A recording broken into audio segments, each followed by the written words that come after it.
Johnny Dollar. Al Turner, Johnny, over here at New Britain Mutual. Al, it's been a long time. Yeah, I know. What can I do for you? Plenty, I hope. How old are you, Johnny? Well, next birthday I'll be 30...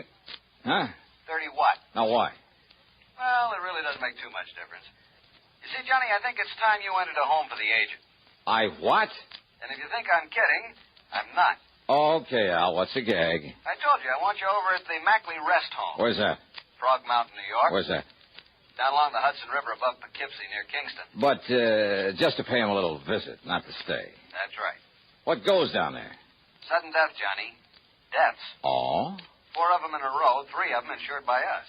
Well, after all, if they're old folks... That's the beneficiary of all that insurance. Yeah? The sole beneficiary of all the insurance on them just happens to be the Mackley Rest Home. Oh. Yeah. Okay, Al, I'll, kind of drop in on him.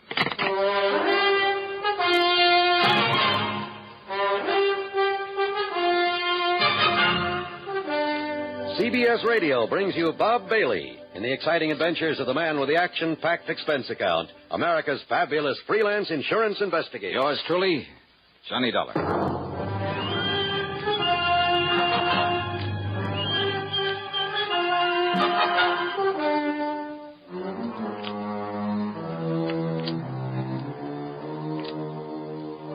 Expense account submitted by Special Investigator Johnny Dollar to the New Britain Mutual Insurance Company, Home Office, Hartford, Connecticut. Following is an account of expenses incurred during my investigation of the Paradise Lost matter. I decided my own car would be handy to have along. As usual, the gauge said nearly empty. So, expense account item 1 is $5.20 for a tank full of gas. I drove west on 44, then cut across to Rhinebeck, then Rhine Cliff, where I took the ferry over the Hudson to the town of Kingston, New York. On Route 28, I passed through Stony Hollow, and a few miles further on, I found a sign indicating Frog Mountain. It was on a side road to the left. At one side of it overlooked the famous Ashokan Reservoir. And some pretty big fish have come out of that water. Thinking about it, I almost drove on past what was obviously a rest home for the aged, in among the trees. There was a large, very old frame house set on the side of the mountain. And sitting about on the front lawn, reading, chatting, playing cards, or just enjoying the afternoon sun were the happy-looking customers. As I stopped the car, a pleasant-looking middle-aged man walked over to me, smiled, and said... How do you do, young man? How do you do? Oh, how do you do? My name is Johnny Dollar. A pleasure to meet you, Mr. Dollar. I'm Justin Perry? You have some elderly relative, perhaps, very dear to you, for whom you'd like to provide a quiet, comfortable retirement home. Well, no. Oh. Justin Perry. I'm the owner of Paradise. Paradise? A really appropriate name for our lovely place, don't you agree? Well, Just yeah. look at the happy faces of our guests and you can... But then you say you don't wish to send someone to us. Well, now, wait. This isn't the Mackley Rest Home? Oh, no, Mr. Dollar. This is Paradise. The Mackley place is further up the road. Oh, I see. Well, thanks very much. Dollar, did you say? Yes, that's right. Edward! Yes, Dad? Would you like to show Mr. Dollar the way to the Mackley place? Sure, Dad. Anything you say. Then go ahead. Well, if it's just up the road. About a mile or so. Oh, then I'm sure I'll be able to find it all right. Whatever you say, Mr. Dollar. Sure. Thanks a lot.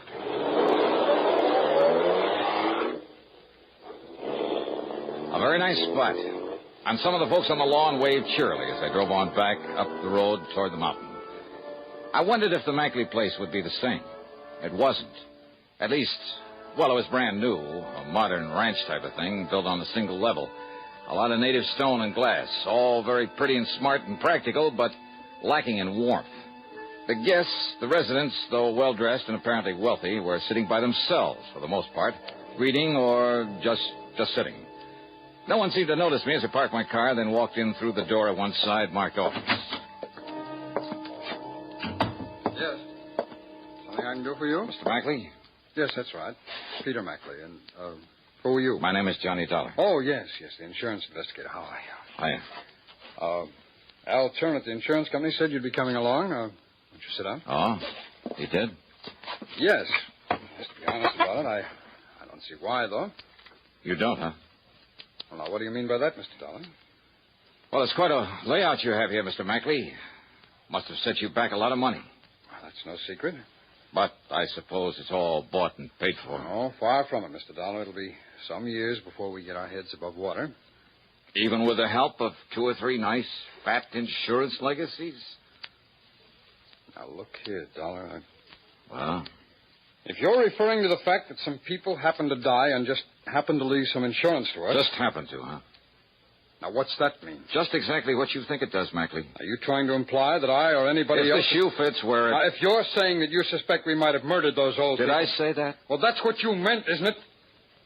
You've no right coming here accusing me of something like that. Now, look, you... And what's more, you're not the police, and you have no authority around here. So just go on, get out of here. Sorry, but I'm not leaving this place until I find out something more about how those people died. Dollar, you're going to be sorry for this. Is that a threat? You take it any way you like. Well, it may sound a bit corny, Mackley. Now, just get out of just here. remember that anything you say now might be used against you. Why, you arrogant soul.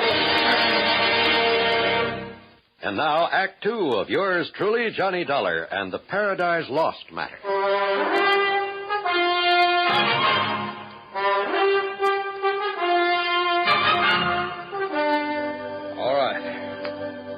All right, Mr. Dollar. I freely admit it was too bad that 4 of the old people died here within a month and a half. It's most pathetic, most unexpected. What's more important to me is that it gives our place a black eye. Unexpected by whom, Mr. Mackley? By everyone, including the doctor who comes up here from Kingston to attend them and who is always on call in case of emergency. Who is this doctor? He's Dr. Nathan Way. He's from over in Kingston. Just how did these 4 people die? Well, according to their death certificates, the first one was an accident. Old Mr. Bartley slipped and fell off the corner of the porch one night while he was walking in his sleep. Slipped or was pushed? Now, look here, Dollar. Okay. What about the other 3? They were natural causes. That is, their hearts gave out. According to the death certificates. That's right. But what really happened? Poison, perhaps? Something like that? Dollar, you don't know what you're talking about. We'll see, Mr. Mackley. Now, where'll I find this Dr. Way? Someone mentioned my name. Hello, Doctor. Hello, Peter. Doctor, this is Johnny Dollar. He's an investigator from the insurance company. How do you do, Mr. Dollar? Doctor? Dollar seems to have the absurd, the fantastic idea that the recent deaths here were deliberate. Yes, What? yes, in order that we could benefit from the insurance, those fine old people were kind enough to leave us. Well, now, that is rather absurd, Mr. Dollar. Is it, Doctor? This place is up to its neck in debt. I isn't it? told you that, Dollar. But isn't that to be expected when you consider the cost of building a fine new establishment like this? All right. After all, it's less than 2 years old. And what did you do before this, Mackley? In some business where you could go around making contacts that would assure you plenty of wealthy, gullible customers for this racket? Dollar. Well? Dollar, my wife and I have been in this business of taking care of old people ever since my parents died. That's over 15 years ago. Yeah, where? In Pennsylvania. I can check on that, you know. I know that. Why did you pack up and come here to New York? Tell him, Peter. Well, for one thing, the air. The climate is much better here than it was in the coal region. Yes? And? Tell him, Peter. Well, we had to close down over there. Why? Because our building, our facilities were considered substandard according to some new regulations. And suddenly a lot of your patients started dying off? No, nothing of the sort. Peter is telling you the truth, Mr. Dollar. You investigated, Dr. Way? Well, no, not exactly. I see. But I have talked with many of these fine old people who moved from there to here, and they are intelligent, wealthy people. Wealthy? Yes. Yeah, I'll bet they are. Dollar, will you listen to me? And it was so easy to talk a lot of them into buying a hunk of insurance and making this place the beneficiary. Now, that's not true. Isn't it? Then how come 3 of the 4 people who suddenly died around here? No, it isn't true, Mr. Dollar. It was I who suggested to them, unknown to Peter, that they leave something to this rest home. You? And they thanked me and wondered why they hadn't thought of it before. How many of your people are planning to leave you money, Mackley? I don't know, Dollar. I don't know if any of them are. And what's more, I don't care. My wife and I knew the financial responsibility we were taking on in the beginning. And unless we lose our reputation, our clientele, through more of these unfortunate deaths... Oh, sure, they're bad for business, aren't they? Yes, they are. Exactly, Mr. Dollar. But as long as the insurance money keeps rolling Dollar, in... will you stop it? No.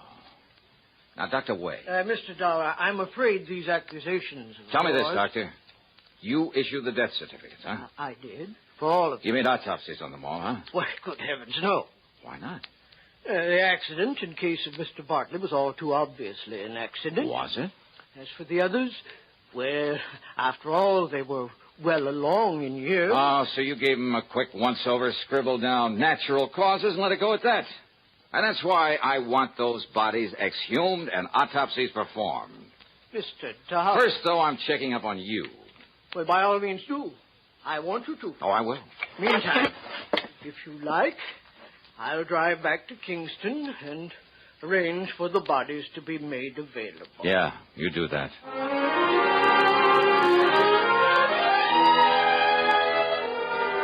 I followed the doctor into Kingston, parked my stuff at a hotel, and dropped in at police headquarters where I talked with Lieutenant Art Conley. Dollar, I'm glad you're looking into this. Frog Mountain's a bit out of our jurisdiction, officially, that is.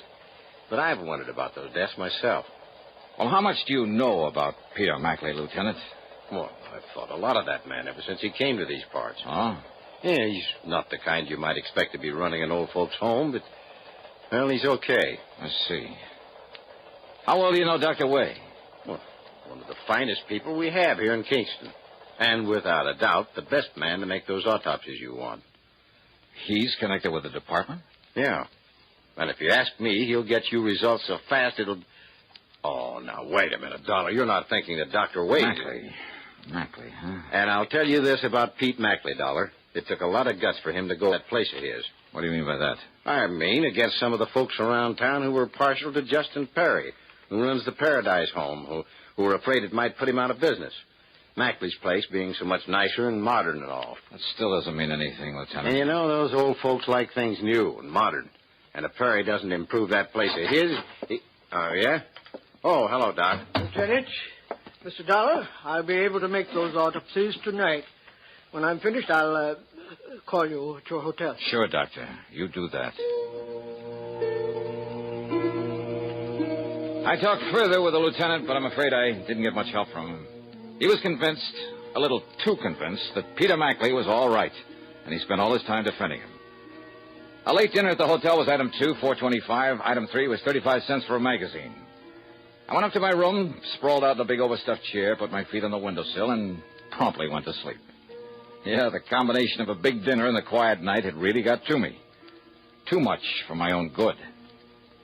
He must have used a calling card to slip the lock on the door, because the first thing I remember was hearing the door close. And when the light switch went off... Huh? Who's that?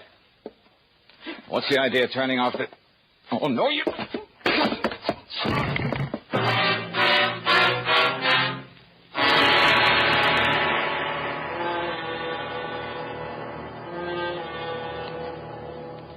And now, Act 3 of yours truly, Johnny Dollar.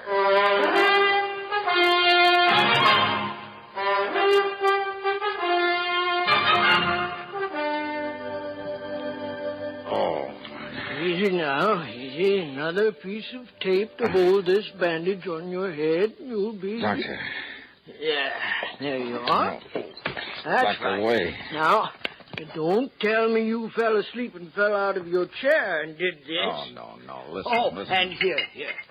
Perhaps a drop of this medicinal brandy? No, yeah. Oh, yeah, thanks. Hey, look, it's morning. Yes, and I've done the autopsies. Oh? I knocked on your door and didn't get any answer. Doc, listen. But it wasn't locked, so I came on in and, what happened? Oh, somebody sneaked in and slugged me. Who? Are you kidding?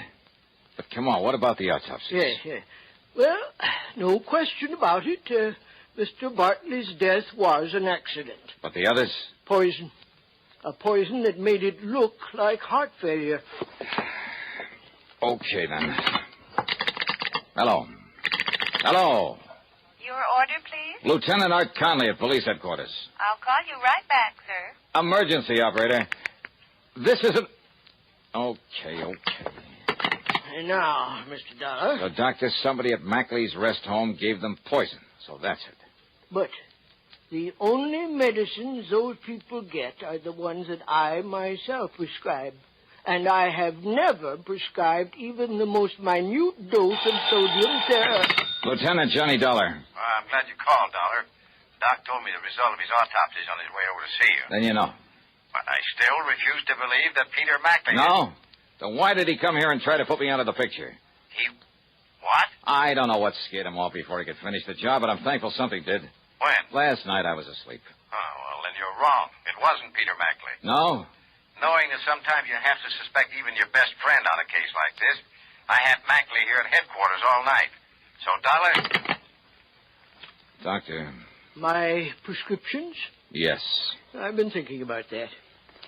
They're always made up at Pearson's drugstore by Mrs. Pearson herself. Then she is going to have some visitors. What? Come along, Doc.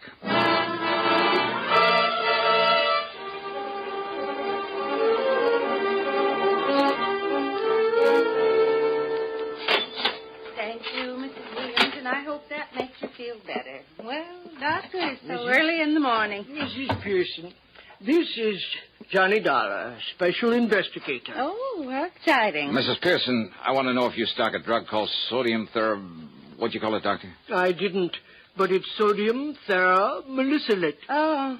But I doubt very much. Yes, I do. You do? Old Dr. Morley, the veterinarian, used it now and then to take care of hopeless animal cases. And you have it here now? Yes. In one of these back shelves, I have a single bottle that I... Hey, wait a minute. Yes? On that motorcycle out there with a sidecar. He pulled away from in back of this place. Yes. He helps in the store and makes all the deliveries for me. And he must have seen us in here. Must have seen me. What? He makes all the deliveries, including prescriptions for the Mackley rest home? That's right. Doc. He's taking some of Dr. Wade's prescriptions up there now. Good. No, listen. Now, let me find that bottle of... Doctor, listen. That may be the answer. That he's the delivery boy for Mrs. Pearson? Yes. Well, I'm afraid I Dr. don't... Wade, look here. No, Doc, we've got to go after that kid. Here's the bottle, Doctor. But I don't understand. Doctor, will you listen to me? So many of them are missing. Unless we could... What was that, Mrs. Pearson? Well, a lot of these sodium theramolysilate tablets are missing. Then that's the answer, Doc. He's the answer. Come on.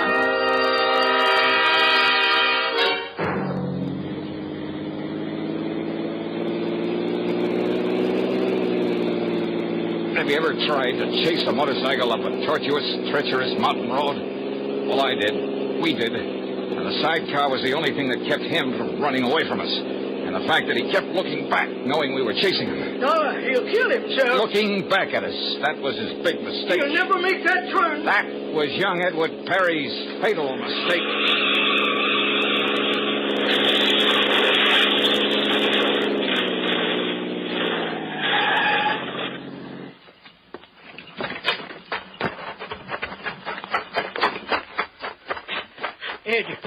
Edward. He's still alive, Doc. Here, I'll see what I can do for him. Now, Ed, let's see. Now, take it easy here. No use, Doc. Well, we can try now. We can try. But why, Eddie? I saw you there in the store. Saw Dollar there. All right, just take it easy. Knew you'd got wise that I was putting that poison in Doc's prescription. Give him something to knock him out, Doctor. I'm afraid there's no use. I'm afraid... But it was Dad who... Justin Perry. Dad made me. Said if enough people at Mackley's died off, they'd... Now, easy, lad, easy. They'd leave Mackley's, come to Dad's place. Eddie, why? To the paradise. We'd put Mackley out of business. Bear his arm, Dollar. Right, Doc. Put Mackley out of...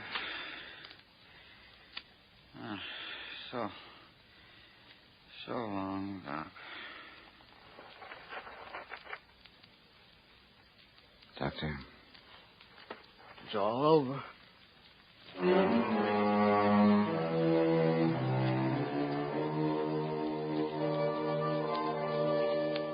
Oh, I don't know. I don't know what the courts will do.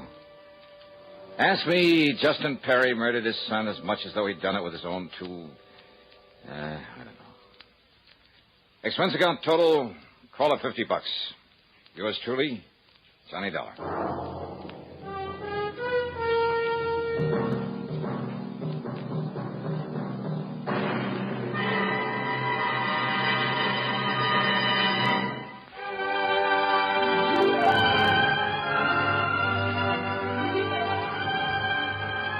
Yours truly, Johnny Dollar, starring Bob Bailey, originates in Hollywood and is written, produced, and directed by Jack Johnstone. Heard in our cast were Virginia Gregg, Harry Bartell, Edgar Barrier, Sam Edwards, Stacey Harris, Junius Matthews, and Forrest Lewis. Be sure to join us next week, same time and station, for another exciting story of yours truly, Johnny Dollar. This is John Wall speaking.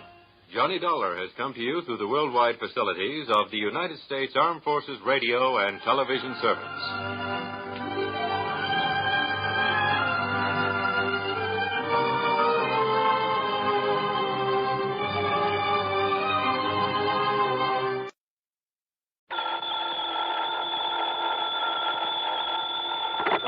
Johnny Dollar.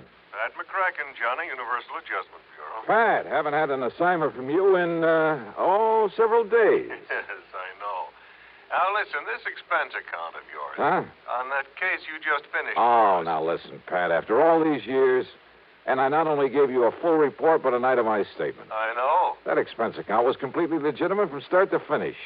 Every single item was money out of my own pocket that I spent to solve that case. What case? The one you're talking about, the one I handled for you last week, whatever it was. You don't remember what it was. Well, what difference does it make? All I'm saying is that whatever expenses I put down there were completely justified. You remember what the total came to? Haven't the least idea. Then let me remind you. Oh, now, look, that's Johnny, beside the point. To exactly $12.30. Well, I tell you, every penny of it was $12.30. That's right. Now, do you blame me for thinking maybe you were sick or something? Oh, no. And I thought you were... Okay, Pat, argument's over. Only it isn't, Johnny. Huh? Not by a long shot.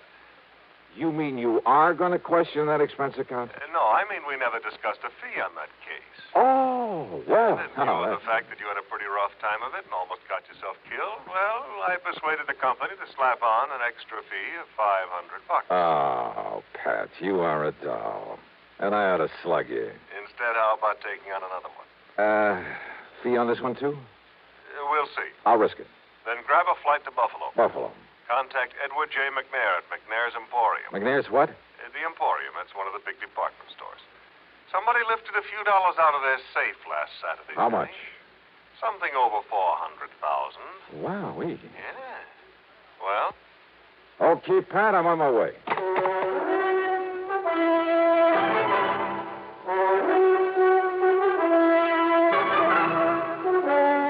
CBS Radio brings you Bob Bailey in the exciting adventures of the man with the action-packed expense account. America's fabulous freelance insurance investigator. Yours truly, Johnny Dollar.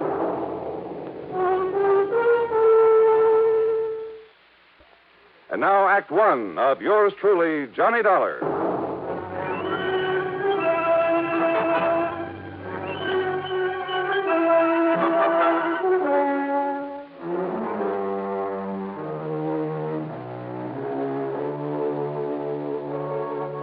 Expense account submitted by Special Investigator Johnny Dollar to the Universal Adjustment Bureau, Home Office, Hartford, Connecticut. Following is an account of expenses incurred during my investigation of the Buffalo matter.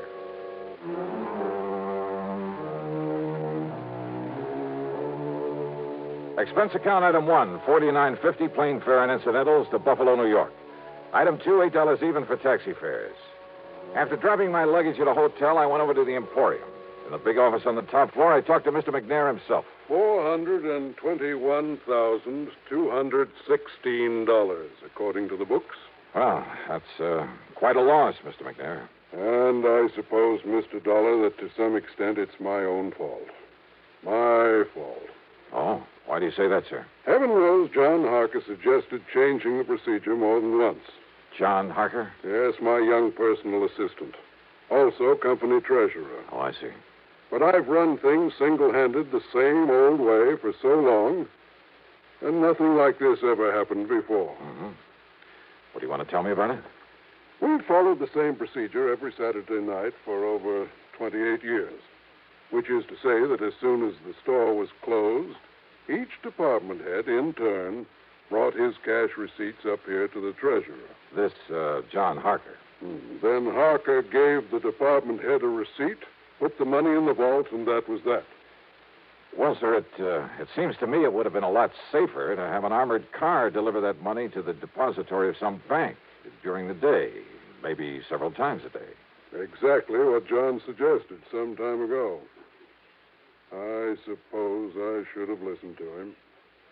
Well, go on, sir. Last Saturday, after we closed, things went along quite as usual. That is, until Mr. Ellery in Sporting Goods, always the last to bring his money to the vault, until he knocked on Harker's door. Well, right on cue. Excuse me. Come in. Mr. McNair, John, come in, please. I want you to meet Mr. Johnny Dollar. This is John Harker. Mr. Dollar? Hiya. Dollar represents the insurance companies we trust will make good on our loss. Well, I certainly hope you can make more progress than the police have, Mr. Dollar. That bandage on your head have anything to do with the robbery, Harker? Yes, it certainly has. Terrible, isn't it? Now, sit down, John. Tell Mr. Dollar exactly what happened on Saturday night when Mr. Ellery came up to turn his cash over to you. Thank you, sir. Oh, I'm afraid it was all my fault, Dollar. Not a bit of it. Yes, for being caught off guard. All right, what happened? Well, when Ellery knocked on the door of the vault room, I asked who it was. He told me, and, I should have known by his tone of voice that something was wrong. Now, John, you're not to blame. This sort of thing could have happened to anybody. Even to me. Thank you, Mr. McNair, but it doesn't alter the fact that...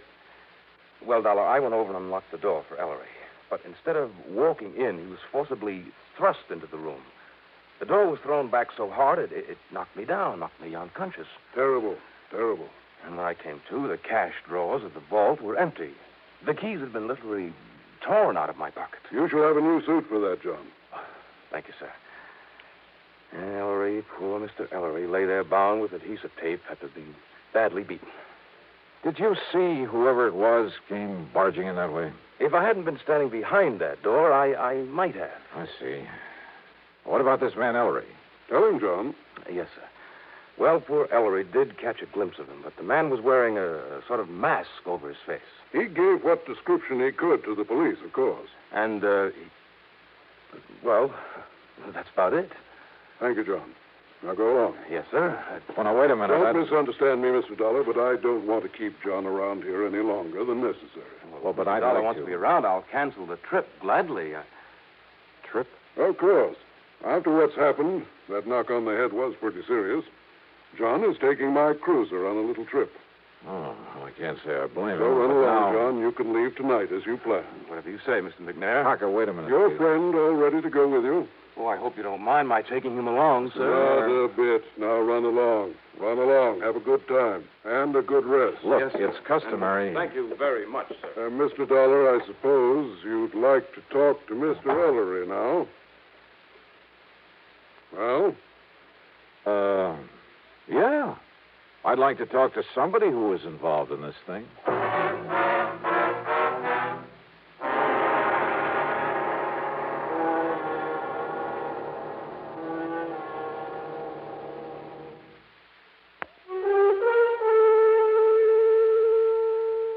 David Ellery, the other victim of the robbery, was still out to lunch, so I grabbed a bite myself. That's item 3, $1.75, and checked with the police.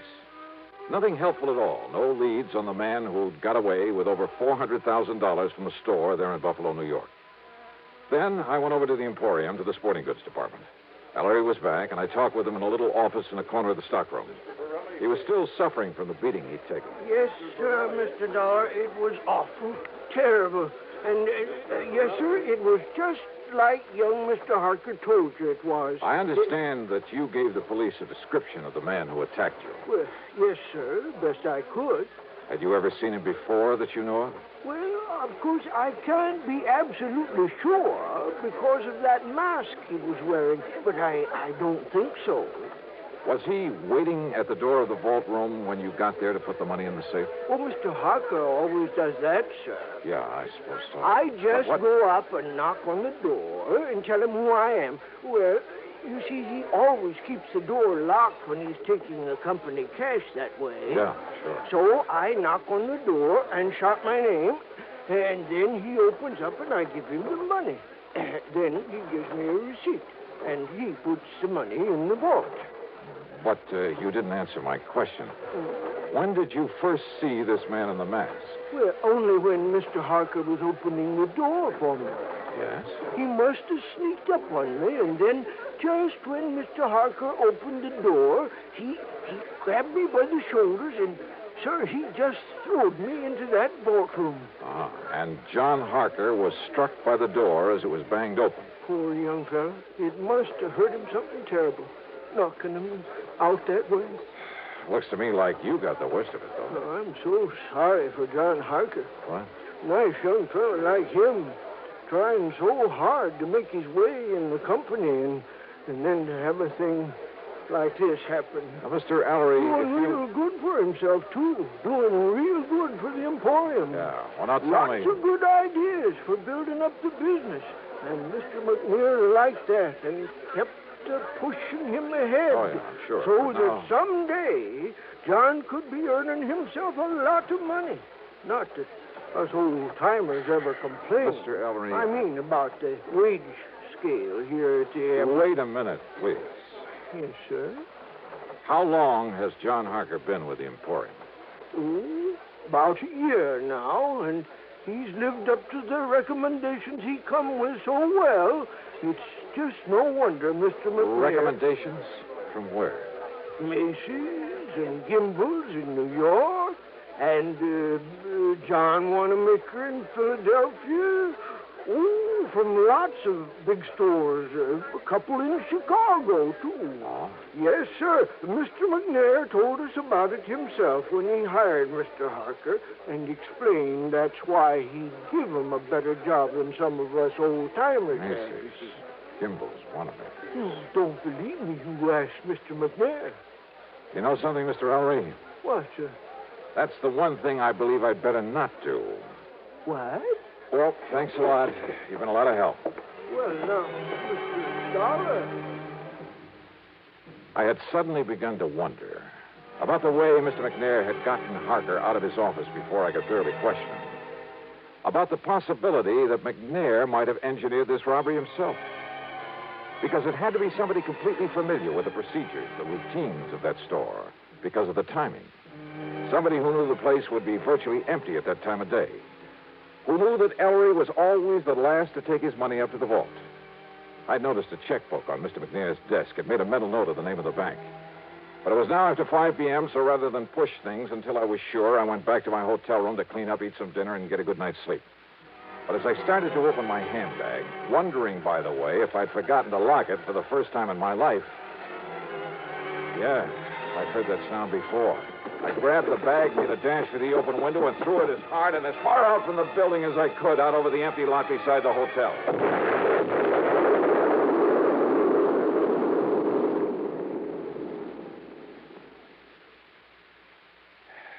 Funny. I got a sneaking suspicion about then that somebody in Buffalo didn't particularly want me around.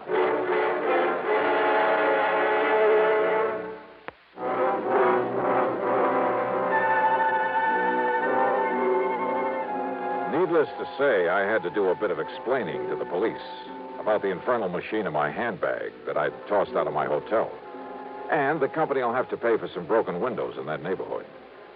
And needless to say, their only theory about who might have planted that bomb was the man in the mask, whose identity was still unknown to them. But I had an idea. Besides the police, only 3 people could have known I was there. Mr. Ellery, hardly the type. Young John Harker. No, he was off on a yachting trip. And that left Mr. McNair. But like I said, rather than push things without some proof. Well, item 4 is $7 for drinks and a good dinner, and I hit the sack for some much-needed rest. But first thing in the morning, I was in the cashier's office at the bank. Yes, sir. What can I do? Johnny! Holy Barton. Now, what under the sun are you doing here? I'll have you know that I'm not only cashier of this bank, but a vice president, too. How are you, boy? Congratulations. Well, look, I got to get right to the point. I want to know all I can about the financial condition of not only Mr. Edward J. McNair, but also the store he owns, the Emporium. Oh, now, Johnny, you know that things like that are of a confidential nature between a banker and his client. Oh, I can see you're going to be a lot of help. I'll tell you this, though. McNair is worth millions. Millions, Johnny. How about outstanding debts against the store? McNair's old-fashioned. He pays cash. Cash on the line for everything. That store hasn't owed a penny for, I'd say over 25 years. Nor has McNair himself. So, Johnny, if you're by any chance thinking... $400,000 is still a lot of money, Will. To him, it's only a drop in the bucket. But, of course, he's entitled to recover it, and if one of the companies you represent has to pay it... Wait a minute. Let me use your phone. Why, surely, here.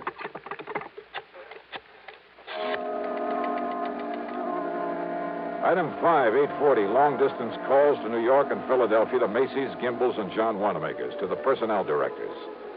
And from each of them, I get the same answer. They'd never even heard of John Harker. I left the bank and went over to the Emporium to the office of Mr. McNair. I know, Mr. Dollar. I haven't the least idea where John and his friend are going in my cruiser. He simply asked if he might have it for a few days. Asked for it? I thought it was your idea that he take that trip. Well, of course I agreed that he should get away for a few days to rest, recuperate. A few days? Yes. Huh? And also get away with your $400,000. What? Played right into his hands.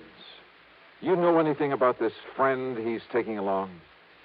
Well, I presume, being a young man with lots of lady friends. Well, I presume it's the guy who helped him with that robbery.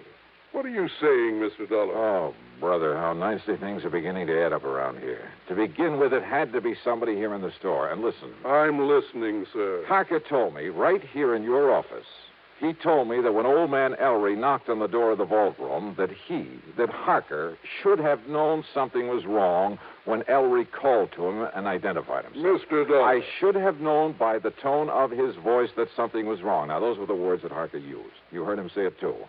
But he was lying. Lying? Yeah. Because Ellery didn't know the robber was even there until after John had opened the door for him. You're sure of that? I'm sure. Mr. Dollar, are you trying to say that John Harker, that fine young man... I am trying to tell you that you have made an old fool of yourself, that you made your first mistake when you hired that smart young crook. I'll have you know that John came here with the highest possible recommendation. Yeah? Well, Macy's and Gimbel's and the rest never even heard of him. What? So in your blind faith, you not only taught him how to stage the robbery, he and his pal, whoever he is, but now with your cruiser, you've helped him get away with it, with your money. But good heavens, Mr. Now, Dollar. if you'll just give me a hand, come up with some bright idea for finding that boat of yours somewhere out in the middle of Lake Erie. Yeah, and probably headed for some remote little port on the Canadian side of the lake. Believe me, if ever I needed a stroke of luck, it's right now.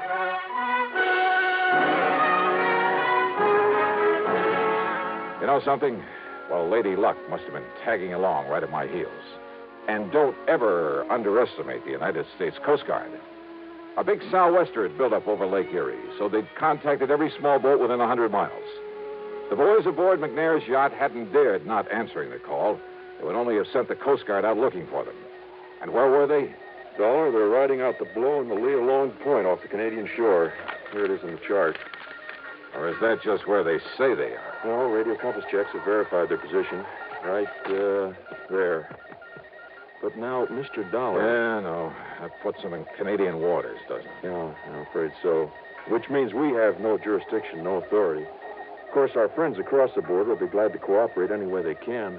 I'm sure of that. Yeah, but by the time we take whatever legal procedures may be necessary... No, listen. Yes, sir? Now, off the record, unofficially... Suppose I were to go out there after them myself. Oh, now, Mr. Dollar. Well, somebody has to nab them. Suppose I could find a boat and a skipper willing to weather this storm. Huh? How about that? Well, I think maybe... Now, I'm not sure, mind you, but I think I've heard of some chap around here that owns a converted subchaser. Weather out any kind of a storm. Yeah? Now, of course, you understand, I'm hardly in a position to recommend that you attempt any such thing. Expense account item 6, $585, rental of the subchaser and the skipper to go with it. And while I'd like to give you a thrilling, dramatic ending for this case, well, the trip across Lake Erie in that storm did have its moments. But from there on in, it was just a matter of running down John Harker and his pal, clapping him into chains and hauling him back to Buffalo with the money. So expense account total, including transportation home. Well, now, wait. As it turned out, there's a lot more to this thing. Yeah. I'll tell you all about it in my next report. Yours truly, Johnny Dollar.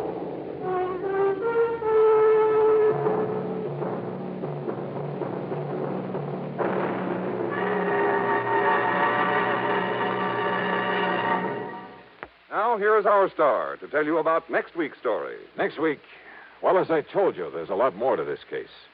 As a matter of fact, it turned out to be the most exciting, most dangerous assignment. Well, join us, won't you? Yours truly, Johnny Dollar.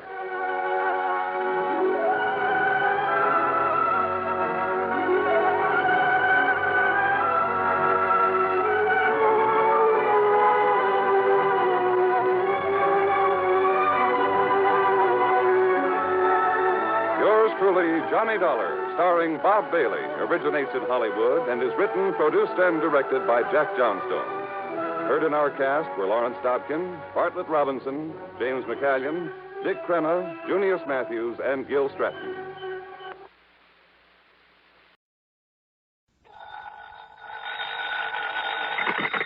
Johnny Dollar. George Reed here. Well, good for you, George. What? I can use an assignment about now. Who's in trouble this time?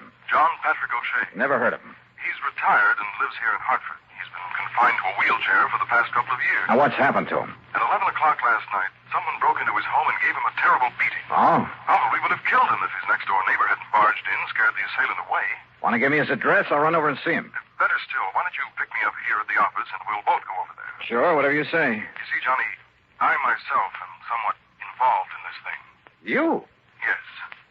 Well, why don't you come on over here? Yeah. Okay, George. I'll see you in a couple of minutes.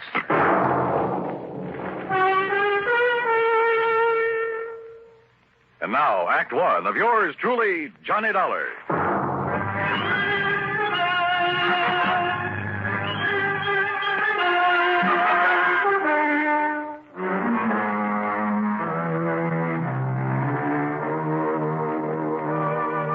Expense account submitted by Special Investigator Johnny Dollar.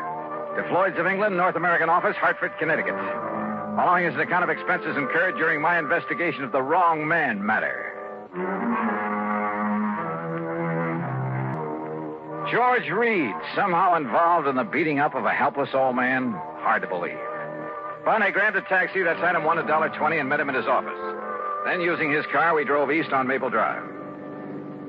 Yes, Harry Marshall.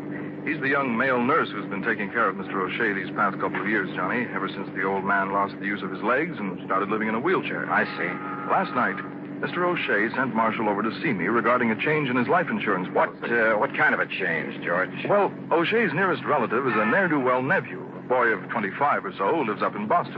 Beneficiary of the old man's policy? No. You see, Mr. O'Shea doesn't have much money, only a small pension and the residue of whatever he was able to collect on the accident to his legs. So? Just what he's been paying Marshall for taking care of him, I don't know.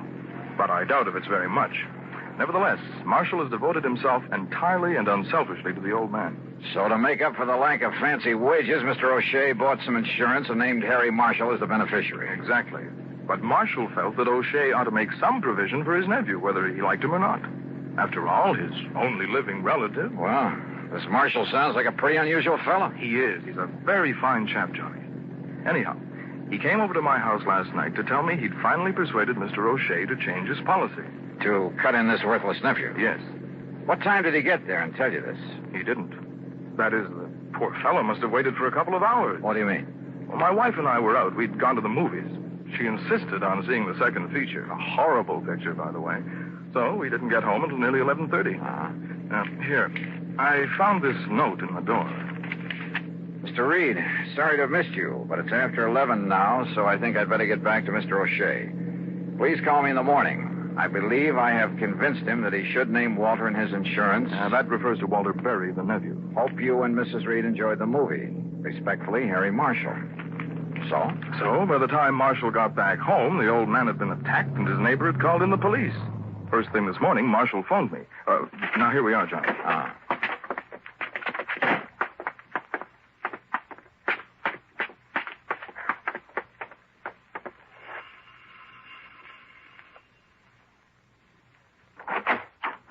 Mr. Reed. I'm glad you were able to come. I told you on the phone this morning this is a terrible thing. Terrible. Yes, Harry, I'm sure it is. This is Mr. Johnny Dollar, a special investigator for us. Oh, good. Excellent. Won't you come in, please? Lieutenant Barley's already here. Yeah, sure, thanks. Has he found anything that might indicate... Oh, hello, Lieutenant. Hello, Dollar. Here, take a look at this. Yeah? The attacker must have come and gone by way of the living room window. Apparently tore this off his coat or pants on his way out. Oh, Harris tweed. Yeah. Anything else? Not a thing. Where's Mr. O'Shea? Upstairs in bed. Doc says he's in pretty bad shape, but that he'll pull through. The doctor left a few minutes ago, Mr. Dollar. And O'Shea himself hasn't been able to give you anything, huh, Lieutenant? Nothing. Except that the man sneaked up on him from behind and slugged him. He didn't hear him, didn't see him. Oh, great. Somehow, Mr. Dollar, you got to find the man who did this.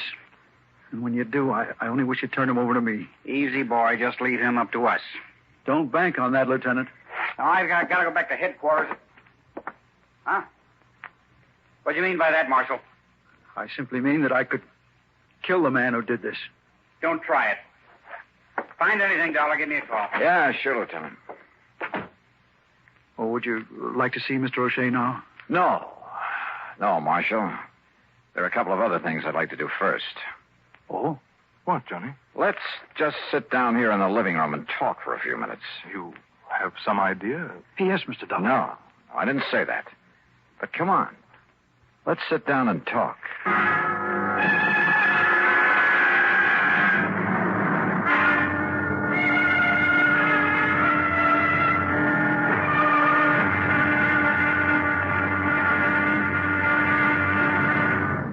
Act two of yours truly, Johnny Dollar, in a moment.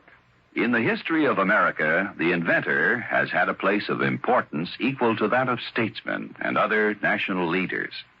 Indeed, our inventors, many of them mechanics, craftsmen, or even thoughtful tinkerers, have strongly influenced our destiny. They have contributed greatly to our amazing development from a barren outpost of civilization to the foremost industrial nation in the world. Incidentally, when we think of great inventions, it's natural to think of involved mechanisms like the McCormick Reaper, the sewing machine, or the phonograph. However, some inventions are so simple, one wonders why they weren't thought of centuries before. An invention in this category is, of all things, the universal, all-important safety pin. This was the invention of Walter Hunt, who lived in New York in the first century. Between 1832 and 1859, he created and patented more original and worthwhile inventions than any man in the country. A revolver, a repeating rifle, and a bullet with a metal cartridge containing its own explosive charge. But of all his simple inventions, the safety pin is the most useful. It was patented in 1849, and he gave the patent to a draftsman in discharge of a very small debt. Somehow there must be a way. And now, Act two of yours truly, Johnny Dollar, and the Wrong Man Matter.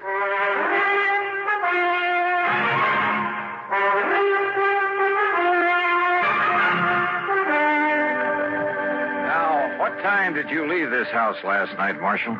A few minutes of 10.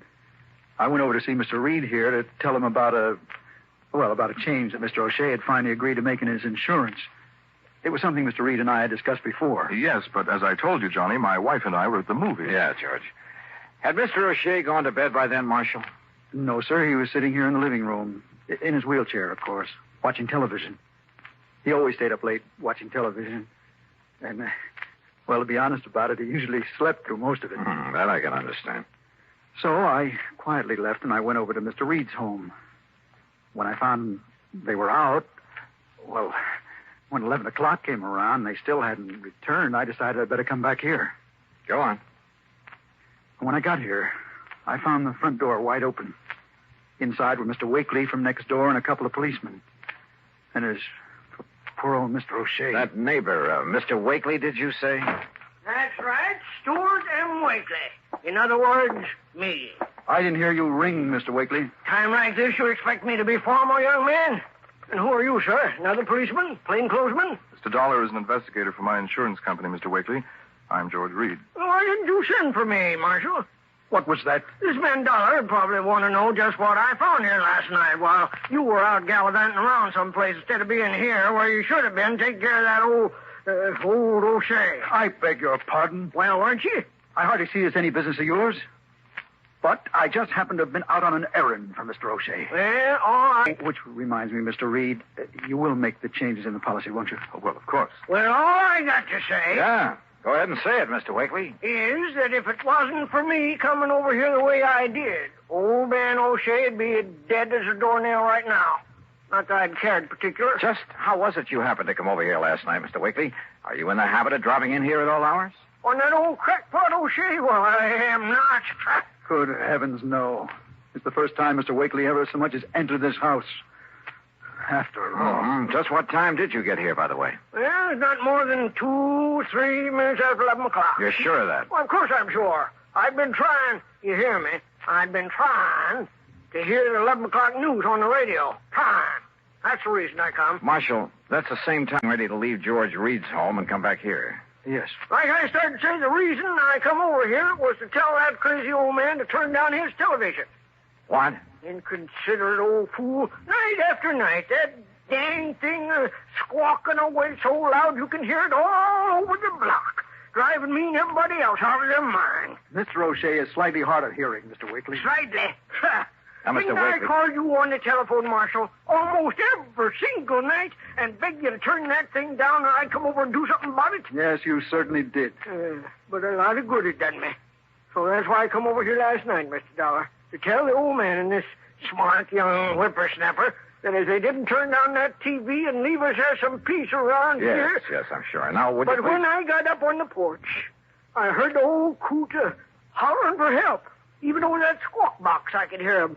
And I heard his wheelchair fall over, and him still yelling for help. So what did you do? So I banged on the door, and I finally busted it open. And, well, you know what I found in here. Just what did you find? Old man O'Shea, laying there on the floor, all cod, and that window back of him wide open. And you called the police? Yes, sir. And that's when Marshal, that should have been here taking care of him, that's when he come in. And, of course, I sent for the doctor. And, Marshal, you have no idea who might have done it. I wish to heaven I had. I'll tell you this, mister. Yes? Everybody living on the block, everybody in range of that noise machine would have been willing to murder him for it. Yes, sir. Even you, Mr. Wakely? Yes, sir. Yes, sir, I shoot. No, wait, I didn't mean that. You sure? Now, listen carefully. Motive? Opportunity? Let's give a little thought to that, huh?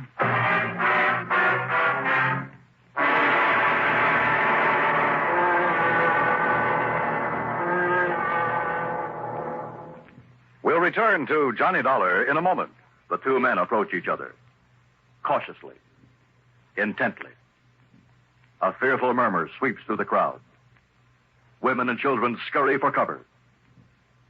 The two men stop about 30 paces apart. Silence fills the street. Each man's hand hovers over the pearl handle in his holster. And at an unheard signal, pistols are drawn. 2 shots ring out, and one man falls to the dusty street, dead. The hero holsters his weapon and ambles toward the saloon. Thus ends or begins the great source of American entertainment, the Western. Although glamorized now, the 6-shooter did play an important part in the settling of the West. The man responsible for that ingenious weapon was Samuel Colt. Born in 1814, Colt, as a child, had an insatiable interest in gunpowder and the weapons that used it. As a young man, he was dissatisfied with the current one-shot pistols then in use. One day he remembered a sea voyage he had taken when he was 13, and how he had been fascinated by the ship's paddle wheel. Why not use a similar wheel in a pistol? Working feverishly, he finally perfected a weapon with a rotating barrel of 6 chambers. Thus, the 6-shooter was born. Like most inventions, however, it took time to gain the public's acceptance. The opportunity came. War with Mexico was declared in 1846, and soldiers returning from the war told of the great success they had had with the Colt 45. Soon, the Texas Rangers adopted the repeating pistol in their many battles with the Indians. Samuel Colt, an inspired American with a philosophy that somehow there must be a way. Let's find it.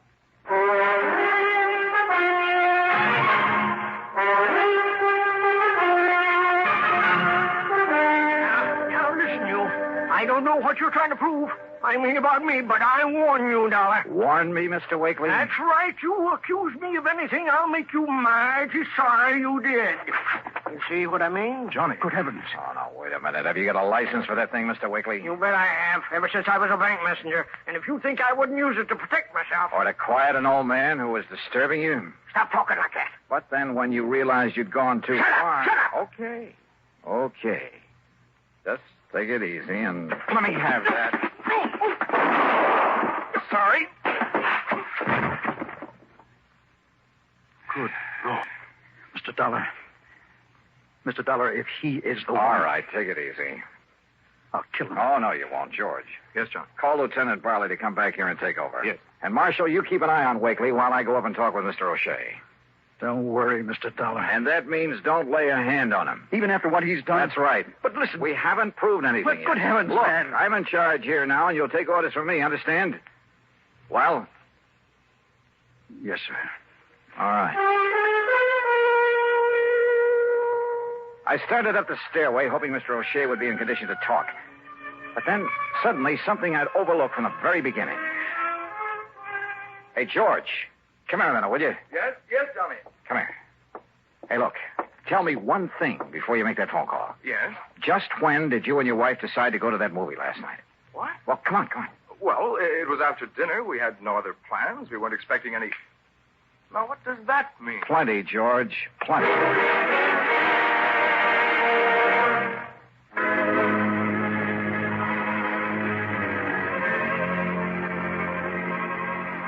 A quick look in Mr. O'Shea's room told me he was out like a light. No doubt the doctor had given him something to make him sleep. But that was all right by me. I had other ideas now. I located...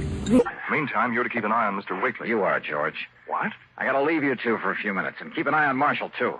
On me, Mr. Dollar? I don't want Mr. Wakely harmed. Just see that he stays here. Marshall, if I come back and find that you've so much as touched him... I gave you my word. Okay. See that you keep it.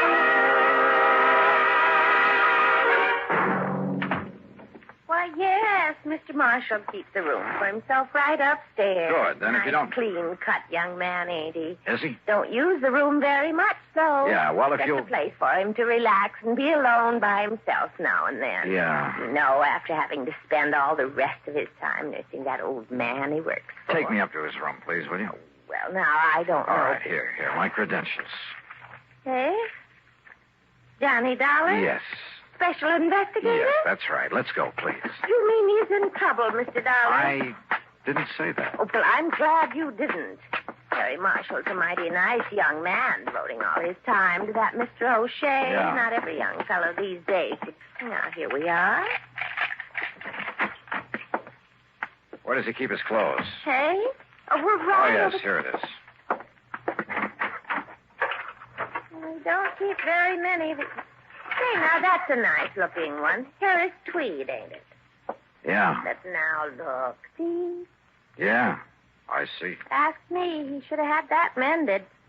Ask me, it's his ways he should have mended. What?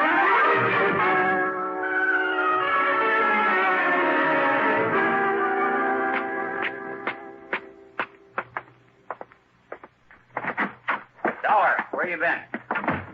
On a little errand, Lieutenant. Just got back here myself. And I see you've nailed down the man we're after. I mean, nailed him down. Wakely's still out cold. Oh, I just started to tell the lieutenant what went on here, Mr. Dollar. I must say I wouldn't have suspected him. Well, I guess there's no question, is there, Mr. Yeah. Huh? Oh, I see you found the coat that was torn when he escaped out the window. Where'd you find it? In a little rooming house over on South Elm. I see. Well, I don't. Marshal, your suggestion that Mr. O'Shea had another beneficiary to his policy was real smart. A worthless nephew. That way, even if your plan failed, not too much of the money would be diverted away from you. His plan, Johnny. But of course, if Mr. O'Shea were to die or be murdered before the change was made in the policy, why, nobody in the world would think to suspect you. You don't think young Marshall was in this, too? It was a one-man job, Lieutenant. Fortunately, it failed. Because of Mr. Wakely. Huh? Yeah, you better call a doctor, George. I'm afraid I must have hit Mr. Wakely pretty hard. Now, look here, Dollar. Tell me, Mr. Dollar.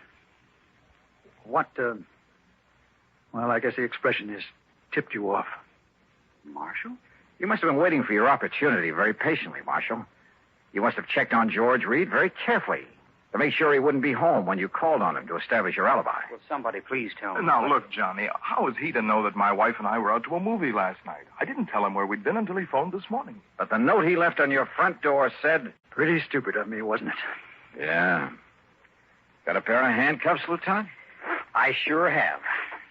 They won't be necessary. Congratulations, Mr. Dollar.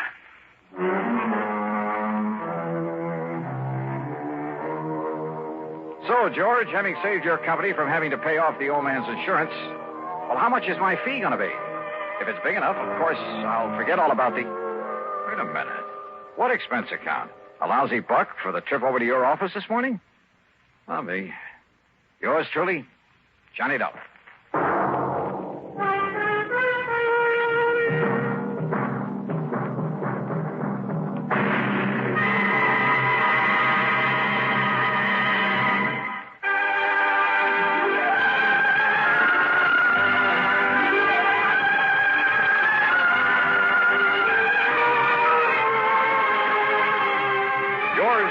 Johnny Dollar, starring Bob Bailey, originates in Hollywood and is written, produced, and directed by Jack Johnstone. Heard in our cast were Virginia Gregg, G. Stanley Jones, Shep Stratton, Sam Edwards, and Junius Matthews. Be sure to join us next week, same time and station, for another exciting story of yours truly, Johnny Dollar.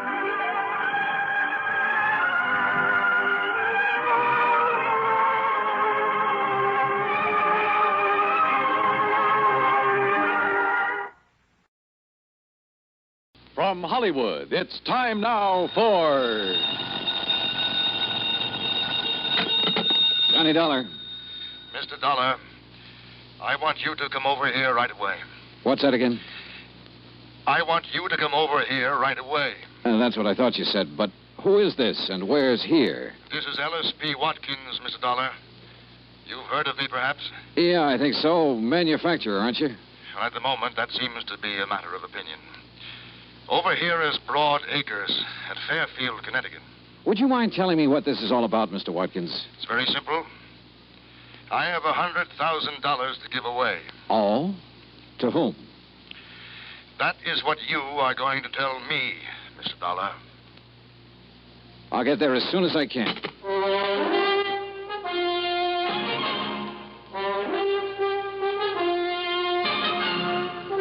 Bob Bailey in the exciting adventures of the man with the action-packed expense account, America's fabulous freelance insurance investigator. Yours truly, Johnny Dollar.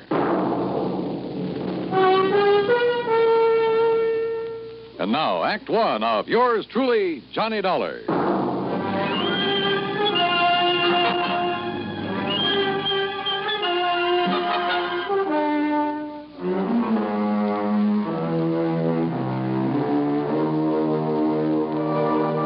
Expense account submitted by Special Investigator Johnny Dollar to the estate of E.P. Watkins, Fairfield, Connecticut. Following is an account of expenses incurred during my investigation of the Happy Family matter.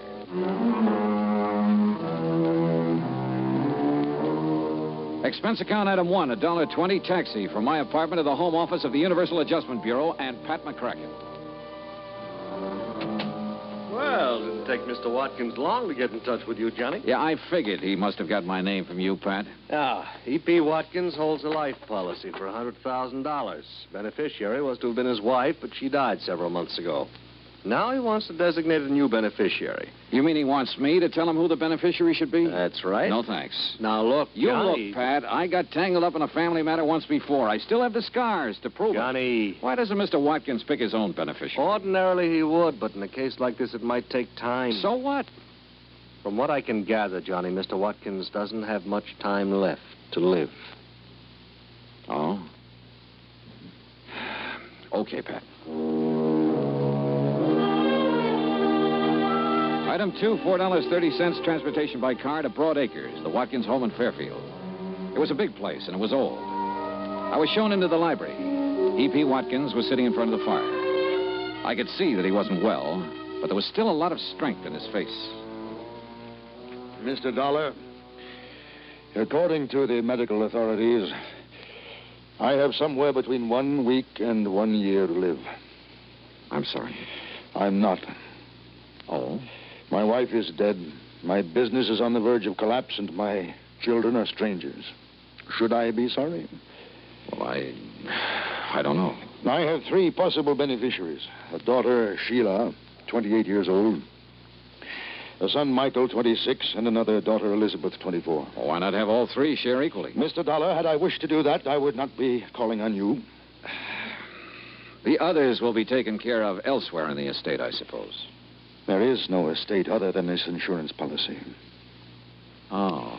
Most of it has gone down the drain of an ailing business. The rest will be consumed in estate expenses. I see. Watkins' money should be kept in the Watkins family, as I see it. But I most emphatically wish the money to go to 1 member and 1 member only. And the other 2, they're to be left out in the cold, huh? I did not engage you to examine my motives, Mr. Dollar. You have asked me a direct question, and I will give you a direct answer. Yes, I intend, as you put it, to leave the other 2 out in the cold. You say there are 3 of them, Sheila, Michael, Elizabeth. What can you tell me about them? Well, Sheila, who lives with me, she seems to think that she should be managing my affairs instead of I. Uh-huh. Michael seems to prefer the so-called life of an artist to assuming the responsibilities of the name of Watkins. And Elizabeth? Stubborn. Married to one James Lovett, who is quite convinced that he knows infinitely more about business matters than I ever did. Well, you seem to take a pretty dim view of all of them, Mr. Watkins. I do. I do indeed, Mr. Dollar. You know, one little item occurs to me. And what is that? Whichever 2 are left out aren't going to like it very much. Obviously. Which means they're not going to like me very much. Also quite obvious. So I intend to pay you a considerable fee. But you will earn it. Every penny of it. Act 2 of yours truly, Johnny Dollar, in a moment. And now for another episode in the life of Sergeant Donald Bellwether, my husband.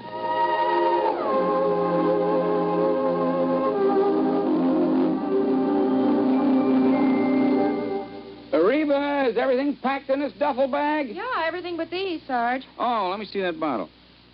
Reba, what in the world would a bunch of guys on our fishing trip want with these indigestion pills? Well, now, you just take them along, Don. Remember, you boys will be doing your own cooking for 3 whole days. Yeah. Maybe you're right. Oh, boy, I can hardly wait to pop some of those freshly caught fish into the pan. There, now. Everything's all packed. Yeah, well, we better get going. The fellas will be waiting. Well, I'll walk you to the car. Okay. I'll carry this bag. The rest of the gear's already packed. Here, I'll open the door for you. Oh, thanks, honey.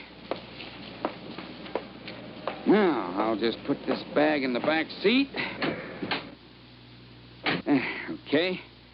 Now, kiss me goodbye right here on the front lawn so the neighbors will know I'm not leaving because we quarreled. Oh, you're so silly.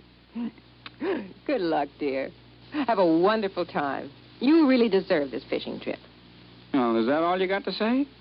I mean, you usually tell me to drive carefully, et cetera, et cetera. Well, this time I will not say a word. Oh. Okay, dear. Well, I guess I better be going. Hey, what's this note on the steering wheel? Dear Sergeant, on one holiday last year in the States, speed was a factor in 71% of the accidents. Drinking was a factor in nearly half. Accidents were most frequent early in the weekend. 82% of the accidents happened in rural areas, and the victims were usually the drivers. Your loving wife, Reba. I might have known you'd get to me somehow. Goodbye, dear. Oh, I'm going to miss you. I'm going to miss you too, Reba. And don't you worry. I'll drive safely. That's my Donald. That's my doll.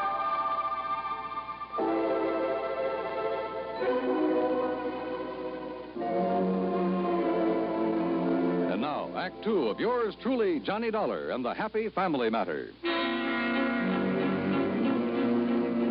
Well, this was undoubtedly the weirdest assignment I'd ever been handed, and from one of the weirdest characters I'd ever met, E.P. Watkins. And yet I couldn't help feeling sorry for him. He was really alone. And somewhere along the line, he must have been hurt pretty badly. I left the library and started through the drawing room.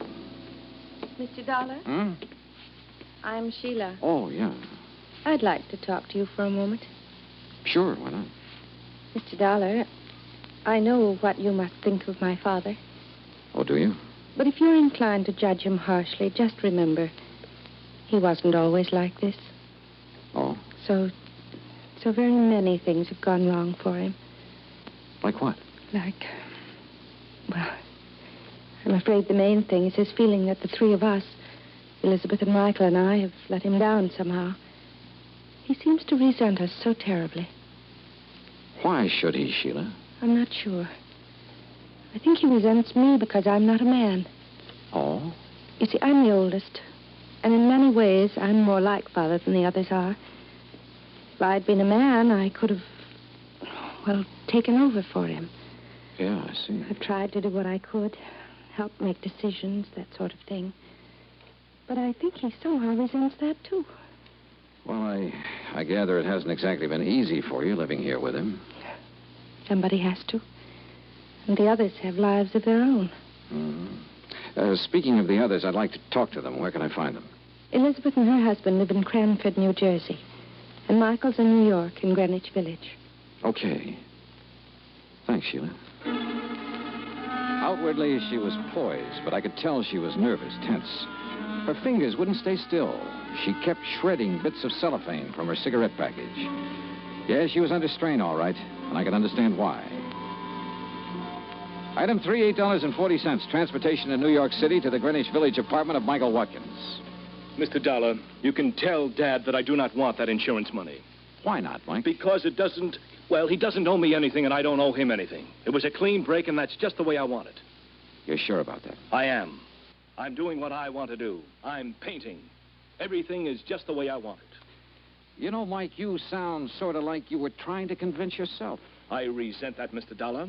Our family is split apart, that's all. Sheila's been trying her best to hold it together, but it won't work. Why not? Because I have had it. For years, Dad's been trying to cram Watkins and company down my throat. He knew my heart wasn't in it, but did that matter to him? No. Look, Mr. Dollar, I can make your job real easy for you. Yeah? There's one person in our family really deserves that money after what she's been through. Sheila? Yes, Sheila.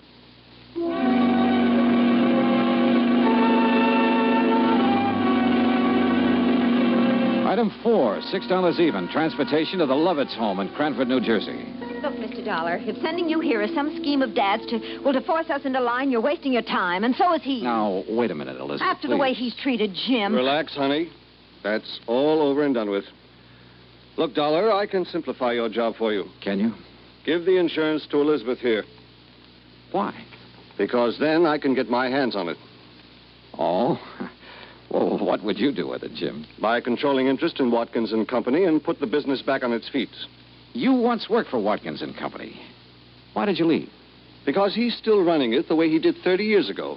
It won't work, and I wouldn't be a part of it. Jim tried, Mr. Dollar. He really did. But Dad wouldn't even listen to him. For years, he tried to get Mike to take over the business. But Mike prefers to be off in Never Never Land painting those lousy pictures of his. Now, Jim. They are lousy, and you know it, Liz. Look, Jim, you say Mr. Watkins didn't give you a chance to put your ideas into effect, huh? No. Finally, things got to the breaking point. Dollar, I sent him a written contract guaranteeing I'd raise the necessary financing. I asked for only 6 months in charge. Contract? But he wouldn't accept your offer, huh? No. Sheila begged him to sign. Finally, he sent word back for me to tear up the contract and get out of the company. I see. Well, Dollar, you've met all three of us now.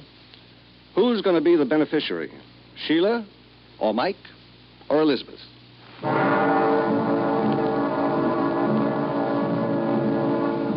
One thing I wanted to check on was Jim's opinion that Mike was not a good painter.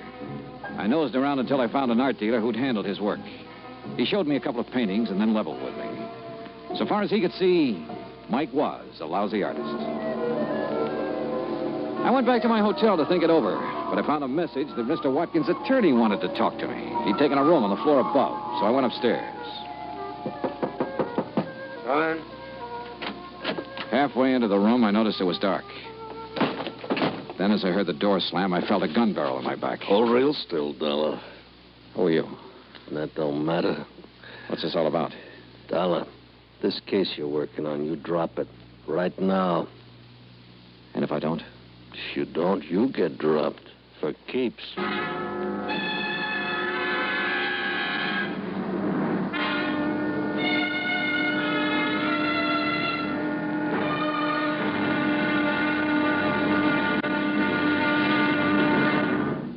Act 3 of yours truly, Johnny Dollar, in a moment. Do you know who said, "That man is free who is protected from injury"?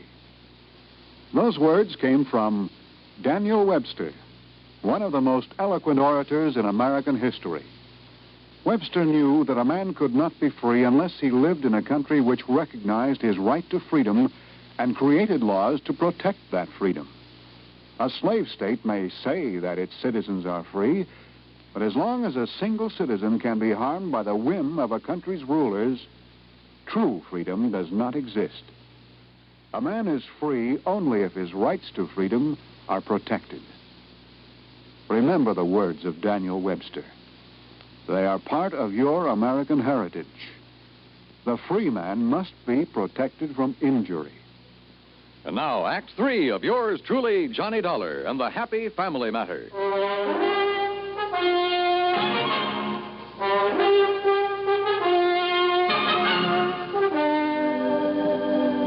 You get the message, Dollar? Sure. I dropped the case or else. Look, you're obviously not Watkins' attorney. The message was just a decoy to get me here. Who hired you to give me this warning? Don't get so nosy, Dollar. You got the warning. It's the main point. Just to make sure you get the message.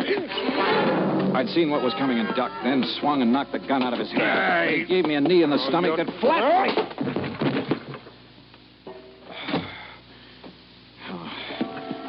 By the time I got to my feet, he was gone. I turned on the lights and looked around. And then on a table, I spotted something that stopped me cold. The truth had been right under my nose all the time. I called the various members of the family, asked them to meet me at the Watkins home. When I got there, they were waiting for me. Mr. Watkins, Sheila, Mike, Elizabeth, and her husband, Jim. There was a stiff, chilly politeness in the air. There was tension, too. Mr. Dollar, I want you to know that I resent your theatrical gesture in assembling us like this. And I'm sorry, Mr. Watkins, but you hired me to do a job, and I'm trying to do it. I'm sure you have reasons for this, Mr. Dollar. But you must know how painful this is to Father. Yes, I know, Sheila, but it's necessary. I don't see why, Dollar. I'm coming to that, Mike. Now, look, let's face it. This is not exactly the happiest family in the world. It's been torn wide apart. All right. Why is it torn apart? Oh, that's ancient history, Mr. Dollar. Maybe some of it is, Elizabeth, but a lot of it isn't. Well, I don't see what's to be gained by rehashing all this. Let him finish, honey. Just what are you driving at, Dollar? Just this, Jim. I was hired to find out what I could about the three beneficiaries. On the surface, everybody was very cooperative. On the surface? Somebody in this family didn't really want me to make this investigation, Sheila. They hired a strong arm to rough me up earlier this evening to make me drop the investigation. Nonsense. Sorry, Mr. Watkins, but I've got the scars to prove it. But who? Let's start with you, Mike. I want to know why you quit the family business and started painting. I told you. It was because Dad kept trying to cram the business down my throat. Why, you ungrateful. Well, it's true. I couldn't take it any longer. Sure. But you'd felt that way for a long while. What led you to make the break, Mike? Well, when even Sheila agreed it was no use, I She encouraged you. Of course I encouraged him. I felt he should have the right to a life of his own. But, Sheila, you told me that you had begged Mike to stay in the company. She what? What? I was acting in the best interests of the family. Were you, Sheila? Mr. Dollar, I don't know what you're trying to suggest. That brings us to Jim and Elizabeth here. Jim, you quit the company, too.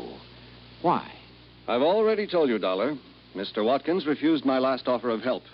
Kicked me out. Well, that's not true. What offer are you talking about? That contract I sent you. What contract? You never saw it, did you, Mr. Watkins? I most certainly did not. But I... Wait a minute. I gave the contract to Sheila. She said it'd be better if she handled it. Then she told me later she discussed it with her father, and he refused. Sheila, you lied. Well, Sheila? Mr. Dollar, I refuse to discuss. Sheila, you have a nervous habit of shredding cellophane cigarette wrappers to bits. In the hotel room where that hired strong arm jumped me, I found a little pile of shredded cellophane near the ashtray. Sheila.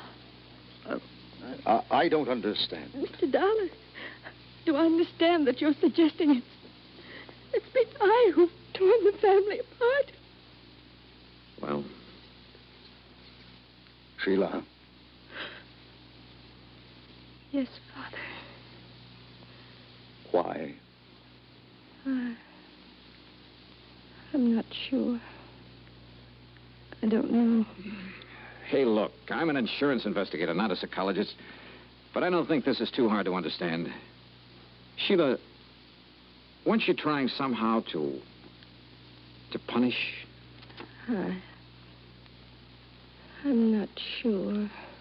Sheila. Oh, Sheila, if that's true, you need help. They all had a life of their own. Except me. We'll help you, dear. We'll get help for you. I hated what I was doing. But I just couldn't seem to help myself. Mr. Dollar, you will understand that I am rather bewildered by all this. I do, Mr. Watkins. Now, you suggest that she was deliberately trying to tear the family apart in order to punish someone? Well, that's only a guess, Mr. Watkins, but I think it's probably a good one. Then she was trying to punish me. I think so. Should I understand why? Did she ever have a life of her own? Was she ever allowed to have one? Mr. Dollar, I requested you to designate a beneficiary for me. Yeah, that's right. I now request you to suspend further action for the time being. It appears the matter requires further thought. Yeah. Yeah.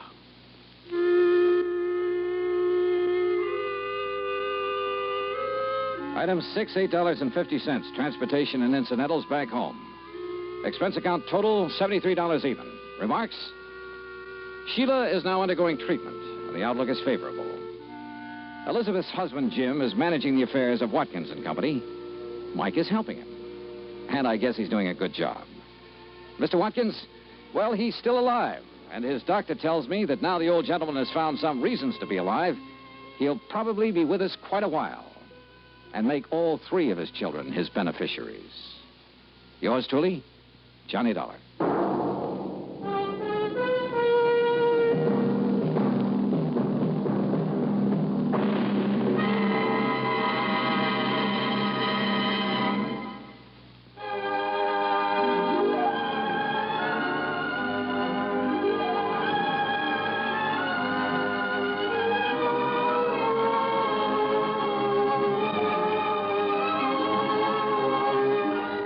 Truly, Johnny Dollar, starring Bob Bailey, originates in Hollywood and is produced and directed by Jack Johnstone. Tonight's story was written by Robert Wright. Heard in our cast were Virginia Gregg, Shirley Mitchell, John Daner, Larry Dobkin, Peter Leeds, and Paul Duboff. Be sure to join us next week, same time and station, for another exciting story of yours truly, Johnny Dollar. This is Dan Cubberly speaking.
The National Broadcasting Company presents The Adventures of Sam Spade, Detective. Sam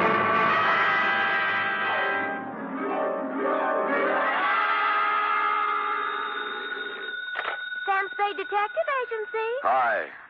Sam? Who else? Did you wind it up, Sam? Is it all over? If you're talking about the usual happy ending with the villains dead and buried and the lovers joining hands while the camera does a slow fade, it is not all over, sweetheart. What do you mean, Sam? The villains in this piece are for real, still doing business at the same old stand from one end of the country to the other. Oh, Sam, you sound so grim. Only because I have a grim tale to tell, little one. So warn all within earshot that if they seek bluebirds of happiness, sweetness, and light, and love conquers all, to try another detective. Because even now, I am on my way with something that might butt into your sleep for the next few days. To wit, my report on the Denny Shane caper.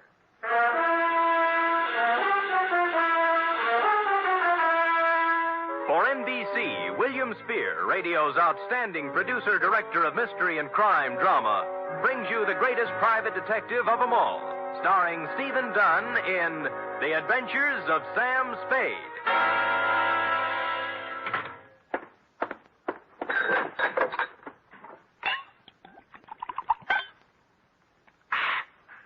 Effie! Sam? Yeah. Oh, I'm sorry, Sam. I didn't hear you come in. Ooh. Oh, tired, Sam? Yeah. You look pale. I guess maybe I'm a little sick, too. Now, Sam, I warned you about heavy lunches when you're on a case. Not that kind of sick, Angel. This kind starts at your shoe tops, runs up your backbone, and kicks around in your head till you're... Where's the book? Right here, Sam. Okay. The date, fill it in. 2. To John Q. Public. From Samuel Spade, license number 1375596. Subject, the Denny Shane caper. Dear John Q. She was sprawled in the corner chair when I got back from lunch, a kid of 16 or so, complete with bobby socks, hair ribbons, and shoulder bag. The kind you see every afternoon in the drugstore near the high school, making jive talk over a soda. But she looked up as I walked in, and the eyes didn't look like jive talk at all. There was trouble in them. You're Mr. Spade? Yep. The detective? Well, according to some people. Fine. I need a detective. You're sure now? Mm-hmm. Positive. What would you be doing with a detective? Your ad in the classified section said you find people. Well, sometimes. They're not too badly lost, that is. Who do you want to find? Did you ever hear of Denny Shane? You don't really want to find Denny Shane, do you? Why not? Well, most people want to lose him. Then you do know him. I'm glad. Here's $20. Now, wait a minute. Hold it, honey. Don't get anxious. What's the matter? Don't you want to be paid for this? Not if I don't do it. What do you mean? Let's talk about you. What's your name? Mary Johnson. Does it make any difference? Mm-hmm. Mary Johnson. Where do you live, Mary? Well, I've never been in San Francisco before. I just got in yesterday. Staying with a friend out in the marina. My home's in Denver. Denver, Colorado. 2028 14th Street. Okay. Here you are. You want to sign the contract? Oh, all right. Where do I sign? On the line here. Oh. No. The right name. Sally Joan Michaels. How did you know that? Next time you use an alias, leave the identification bracelet home. Oh. Don't tell people you're fresh out of Denver when your coat label says it's fresh out of Rouge Brothers, San Francisco. Now, let's try it again, huh? What about Denny Shane? Well, I want to find him, that's all. Well, that's a lot. Why? I'd rather not say. Well, in that case, Sally, I recommend another detective. You'll find there's an ad in the classified section just below mine. You mean you won't do it? Sally, if I may get pontifical for just a moment, Denny Shane is not the kind of character I would pick out for a kid like you. He has a reputation for booking horses, which is illegal, and welching his bets, which is worse. He is associated at one time or another with almost everyone in the files of the Kefauver Committee. And as for the girls he runs around Stop with... it, will you? Oh, so that's it. No, that isn't it. I've never seen Denny Shane in my life. If we do find him, you'll have to point him out to me. Really? He's been good to me. You see, all my life he's been good to me. Mm-hmm. And you've never seen him? No. Denny Shane is my brother, Mr. Spade. My mother died when I was born. I was adopted, but Denny went to an orphanage, and I guess he sort of ran wild after he got out. Yeah. What do you mean he's been good to you? Sent me money on birthdays and Christmases, sometimes in between. He always said if I needed help to tell him, but I never knew where to find him. We need help right now, Mr. Spade. My stepmother has to have an operation, and I know Denny will give me the money if I can find him. Why did you tell me all those black lies? I was afraid you'd call my folks. They'd be horrified if they found out. Oh. This is the truth now. Girl Scouts honor. Yes, Mr. Spade. Okay, you run home and study your algebra, and I'll look up Shane in court. No, I've got to talk to Denny myself. You're sure you want to come along? Oh, yes. Okay, but I'm going to have to leave you outside while I talk to his friends. Let's go.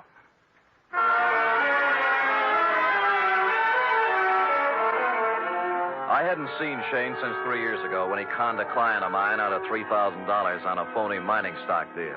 I knew it was waste motion, but I checked the hotel where he was living then and found he was long gone. Came next in the following order: one gambling joint in South City, one saloon in the Mission, and one very dubious apartment on Turk Street, run by a charming wench wearing wedgies, culottes, and peach brandy. She gave me a peachy smile. Oh, Denny Shane? Don't step on your laughs. You seen him lately? Funny you asking about Denny. I saw him yesterday. First time in 2 years coming out of Augie Dano's. Oh, who's Augie Dano? Runs his gym exercise studio, reducing setup on Sutter Street. You know, work a little, lose the middle. Get it? Yeah, I got it. But anyway, thanks.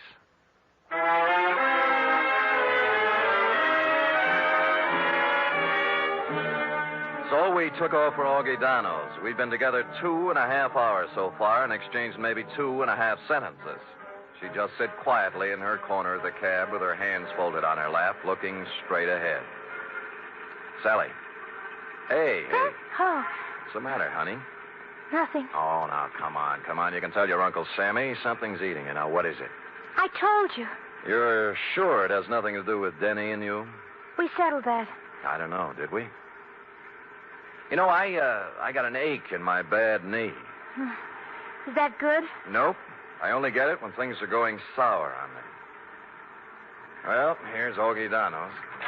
Come on, you can go in, too. This place looks respectable for a change. The gold lettering on the door said Augustine Dano, Masseur, Scientific Reducing. And inside was an expensive-looking reception room with birch paneling, potted palms, and antique leather chairs, into one of which I stored Sally while I made bold to enter a door at the rear marked Private. Oh, now, there. Look what you made me do. I am sorry. Oh, dear me, you should be. My best perfume all over the... I'm sorry. I didn't mean to slam the door, lady. The draft. This is a private office, sir. There is a button outside clearly marked ring and wait. That I did not see, and once again, I am so sorry about spilling the perfume. Oh, my. Toujours, my regret. TV. $12 an ounce. Well, I regret TV, too. Now, look, how about announcing me to the professor? But now, if you mean Mr. Dano, he's quite busy with another... Rudnick, if the envelopes are ready, Oh, who's this? You've got me. My name's Spade. Spade? The detective? Yeah. Detective? Oh, what... Just a minute, Miss Rudnick. Would you have your nerve barging in like that? I thought you were a client. All right, Miss Rudnick. All right, here. Well... 4 bits. Now, buy yourself another quart. Well, I never. This I can believe. Well, what do you want, Spade? Well, I'm looking for Denny Shane. Someone saw him walk out of here yesterday. Shane? That's right. Well, what's the matter? Some trouble or something? No. His kid sister's trying to look him up. Oh. That's funny. What? Well, that someone saw him coming out of here. I'd never heard of the guy. Of course, we got people in here all the time, salesmen, agents, friends of clients, But no Shane. Not that I know of. What's he look like? Oh, about my height, blue eyes, pale complexion, too thin to be coming here as a customer. Well, I wish I could help you, pal, but like I say, so many people come in and out of here, you know. Sure. Thanks anyway. Bye. Bye. Any luck? No, never heard of them. Come on. Too bad. Where to now? Well, there are a couple of more places. After you. Cab's gone. When I told him not to wait, I thought we might have something to eat across the street. I'm not hungry, thanks. Look, you better call your parents. No, don't. I told them I was spending the night with a girlfriend so they wouldn't worry. That's another big black lie. Look, I'm tired of playing this way. I want it all. I told you. You're eating your heart out over something, and it's not Mama's operation. Now, it's something bigger, and it hurts worse. And don't tell me any different because it's written all over your face. Please don't ask me any more, please. Ah, skip it. Where's the cab? Don't take me home. That's just where you're going, honey. Well, What's the matter? look, coming up the street. Is that... Yeah, Denny Shane. You're sure? Of course I'm sure. I've got to be positive. I'll prove it to you. Denny? See? Yes. Denny, come here a minute. Ah, Sam Spade, isn't it? Yeah. Well, you recognize the kid? No. She's your little sister. Sister? What are you talking about? I haven't...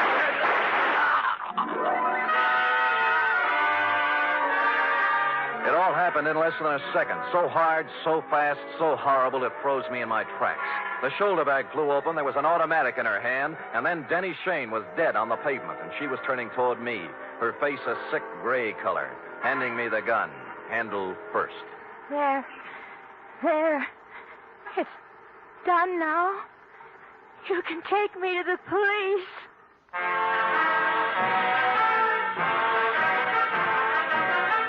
You are listening to the weekly adventure of radio's most famous detective, Sam Spade.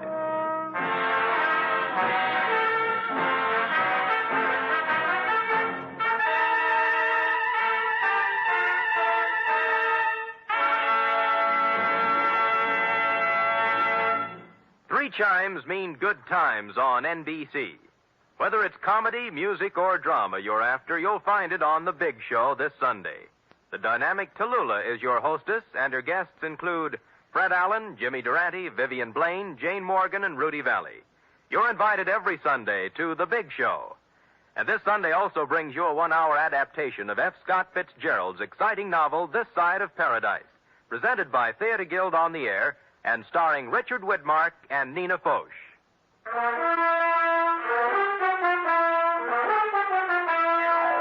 And now back to the Denny Shane Caper, tonight's adventure with Sam Spade.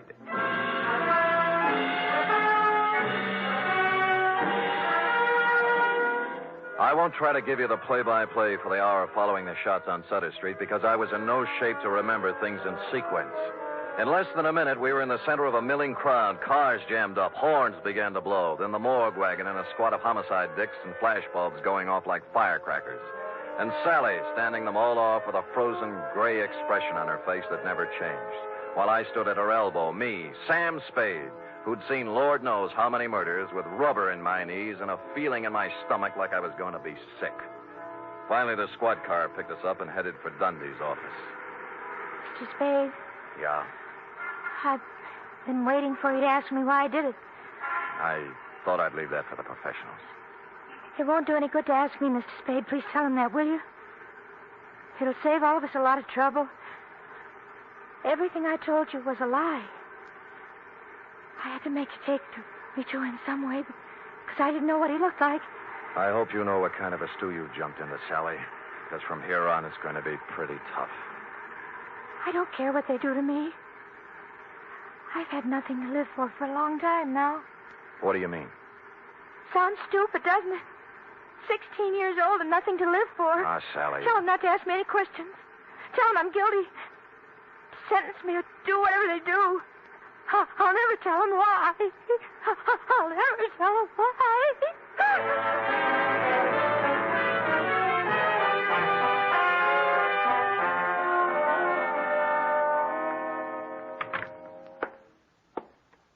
Give me a cigarette, Sam. Yeah. Why did I have to grow up to be a homicide, Dick? No dice, Lieutenant? No dice. It's her old man's gun. Hooked it out of his drawer this morning before she left for school.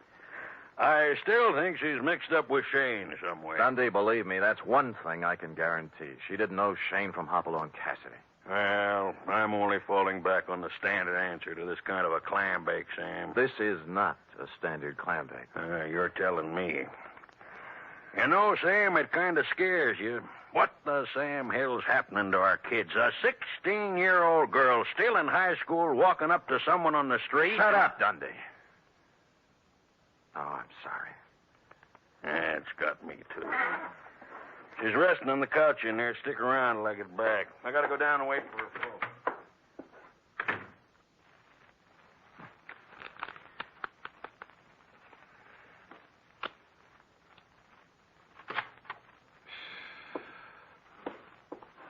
Oh, excuse me. I saw the lieutenant go out, and Come on in, sit down. I'm a friend of Sally's. Do you think I could talk to her for a minute? Well, I don't think she feels like talking. Look, I got to, mister. I got to talk to her. What's your name?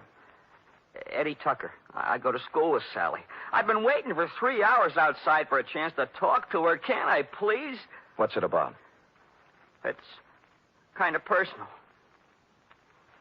Okay, through the door there. Oh, thanks. And leave it open. Oh, yes, sir. The minute he went in, I slid along the wall into a corner between the door jamb and a file case. And through the doorway, I could see them both in a mirror on the far wall of the inner office.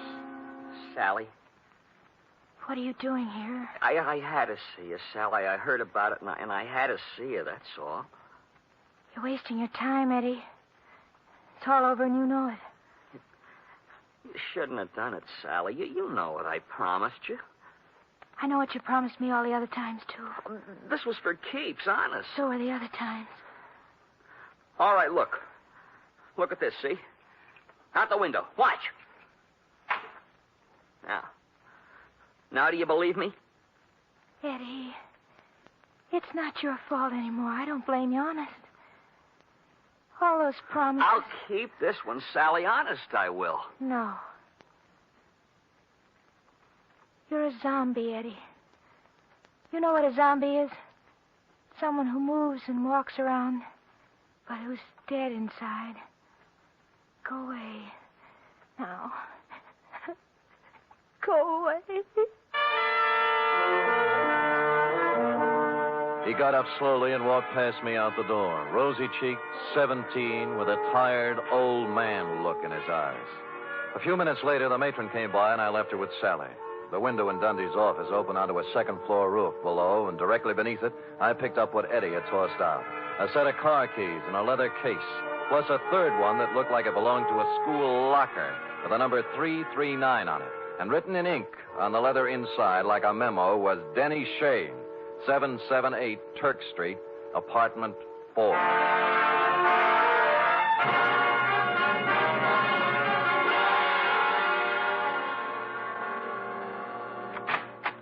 Hello, kids. Oh, well, it's you again. Yeah. Well, hold it, Jack. Aren't you going to wait for an invitation? You done me wrong this morning, honey. About Denny? Yeah. Said you hadn't seen him in 2 years. I told you about Augie Dano, didn't I? Anyone told you about Denny Shane? No great loss. Packs for biscuit. Oh, would you like a drink? Thank you, no. Now, what about... I had it coming to him sooner or later. Never made an honest buck in his life. How did he have it coming to him? Like he got it, like they all get it. What was his racket? Numbers. You know how it works? You buy a number. Yeah. How do you know all this? Curiosity, intellectual curiosity. I want to know things. All the time I want to know things. Follow? So one day, when Denny leaves his suit to be cleaned and I find a book in his pocket, I ask the questions in What book? His numbers book, stupid. What's that? Oh, you know, with the names and numbers of all his customers. You wouldn't know where it is, would you? Oh, perhaps. Oh, yes. How does $5 look? Bourbon is awful high. Yeah, you probably drink it straight. 10. Better. Come on. I think it's in his top drawer. Let me see now. Hi. There you are. That little black book. See? All the names, all the numbers. All the names, all the numbers, and one other feature. It was divided into sections, labeled Galileo, Balboa, Lowell, George Washington, and a couple of more fellows who passed on long before the numbers racket was invented. Under each was a list of names. Eddie Tucker's was on the page headed Thomas Jefferson, and after it was number 339-7th Street. At this point, several bells rang. The odd key in Eddie's case didn't belong to a locker. It went with a box in the main post office on 7th Street. Hey, now look, fella. It's 11 o'clock at night. Yeah, my name's Spade Clerk. Look. See? The license. I don't care about the license. The rules and regulations of the United States Postal Service. I know, through rain and sleet and snow and hail. But there's been a murder, you see. Murder? Yeah. Oh, well, in that case, I suppose we Great. Where's the mail for the boxes? On the table over there, but it isn't distributed. If you'll wait a shake. I'll wait a shake. It took more than a shake, but we got to it just before midnight. A scented envelope it was, addressed simply to Eddie Tucker, box 339. And in it was the answer to everything. The tired old man eyes on the kid Eddie, the zombie. And Sally, who figured her life was over at 16 because Eddie was through. But who had sent it to him was something else again. Just a plain white envelope, the kind you get for a nickel a pack in the dime store. I looked at it a little closer, wondering what manner of stationer would deem it fitting to sprinkle perfume on the kind of envelope most people mail their bills in. And finally, a possible explanation took shape in my mind. You don't have to hit Spade on the head with a baseball bat. Any large-sized mallet will do. Now, just a minute, Spade. I deserve an explanation. You'll get it, Augie. I'm in bed asleep. Where do you get off buzzing my bell this time of night? Patience. But look. You're alone? Yeah. Good. Yeah. Well, what are you taking your coat off for? Just relax, Augie. Yeah, there's the coat. Tie. And now the shoulder holster. Shoulder holster? There we are. Wait a minute now. What is all this? Well, you know the old saw, Augie. Work a little, lose the middle. What I need is exercise. Great. All right, you come around to the studio sometime. Hey, what's the matter with you? Are you crazy? Yeah, get up. I want to try it with the right hand. Look, Spade, They got ground rules over at headquarters now, Augie. No white lights, no rubber hoses, but they don't apply to private dicks. Get up! Listen, if you're looking for trouble, The right's even better. Okay, up you go now. Come on! Up against the wall. Now. Hey, let go of me, Spade. Let's talk, huh? Talk? Yeah, about Denny Shane, about the kids he smeared with his filthy hands. High school kids from Balboa High and Lowell and George Washington. Good kids, straight kids. I don't know nothing about... Your outside man, wasn't it? Your roper. Turning up in drugstores and jive joints with those dirty little packets of heroin he passed out as headache powders. No, I don't know nothing about...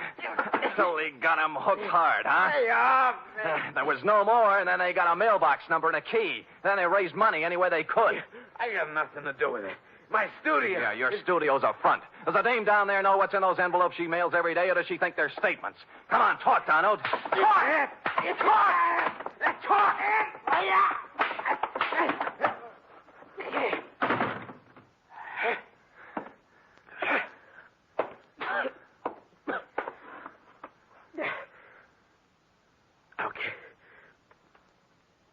Okay. I'll talk. Which he did, a full hour's worth in Dundee's office, and a harrowing tale it was. I felt like printing up 1 million copies and mailing it out to every father and mother in the country. They'd taken him downstairs when I happened to glance out of Dundee's window. And down on the second floor roof, a point of light was moving back and forth slowly from one end to the other.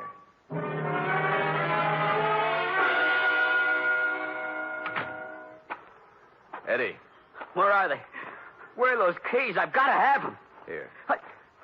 Oh, thanks. My car. I couldn't get home in my car, you see. You don't need to kid keys. me, Eddie. I know all about it. Oh.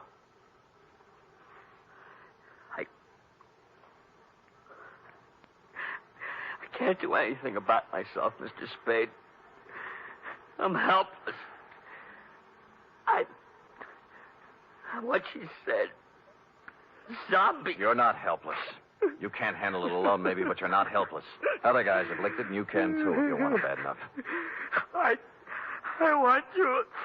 Honest. Good, that's all you need. And we'll take care of the rest. Let's go, huh?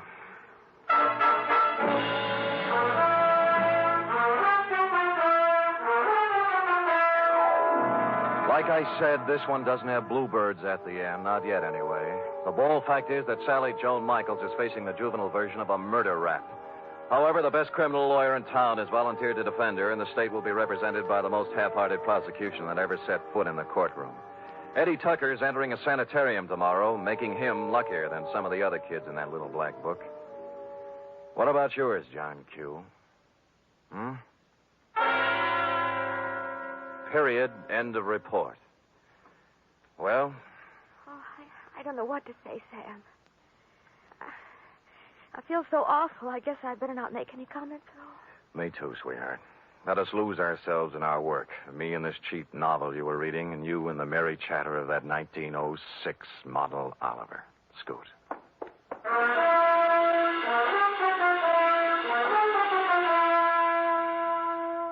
3 chimes mean good times on NBC.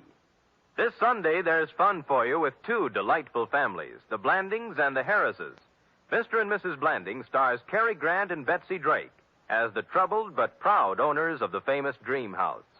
And the Phil Harris Alice Faye Show brings you Phil and Alice, plus Brother William, darling child Julius, and the ever-present Frankie Remley.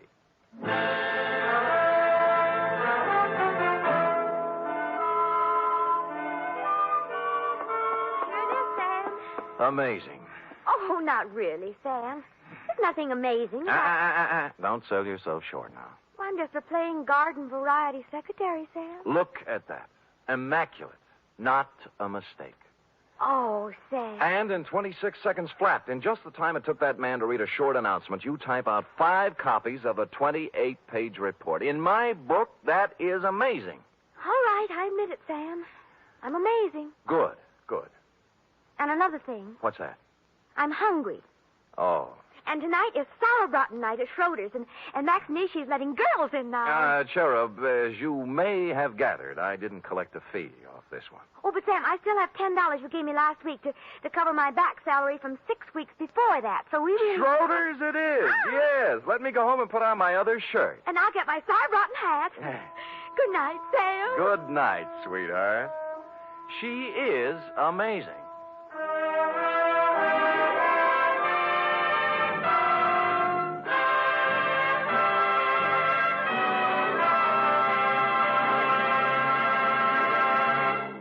The Adventures of Sam Spade are produced, edited, and directed by William Spear. Sam Spade is played by Stephen Dunn. Lorene Tuttle is Effie. Also in the cast were Kathy Lewis, Paul Freese, Kathleen Freeman, Lou Merrill, Bill Tracy, and Jerry Hausner. Script for tonight's adventure by Harold Swanton. Musical scoring by Lud Gluskin, conducted by Robert Armbruster.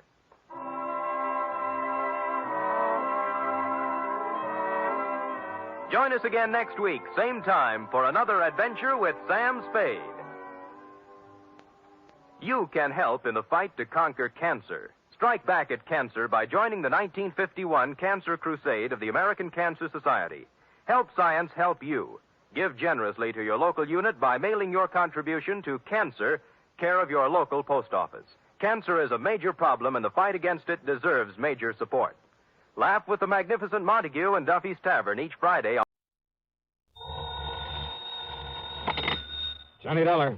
John, this is Harry Branson at Philadelphia Mutual Liability and Casualty Insurance Company. Well, it's about time, Harry. How come I haven't heard from you lately? Fortunately, we've had no problems recently. That is, nothing requiring investigation. Until now, huh? Well, yes. So what's the trouble? Arson, mayhem, murder? John, it may be all of them, unless you're able to put a stop to what's going on. Sounds interesting. Who's involved in all this? And don't tell me you've been selling insurance to some gangster. Well, as a matter of fact, he is. What? An ex-gangster. At least he was known to have been mixed up with gangsters for several years. Who? Bertie Larson. Larson, huh? Well, at least the name sounds appropriate. So tell me what he's... Wait a minute. Yes, John? Isn't Bertie Larson the punk they've had before that special investigating committee? Yes? The committee on narcotics and gambling, the one that has the hearings on television now and then? That's the one. Well, then, Harry, if you want my advice, you'll cancel his policy, pay him off with interest, and forget him. I'm afraid that's impossible. What's more, since those hearings began, we've increased the face value of some of his policies. You have what? Yes. But now, in view of the threats he's been receiving, threats on his life, his home, his family, well, John... Baby, you're in trouble. John, do you think you can help us? And get my head blown off by some gunsel?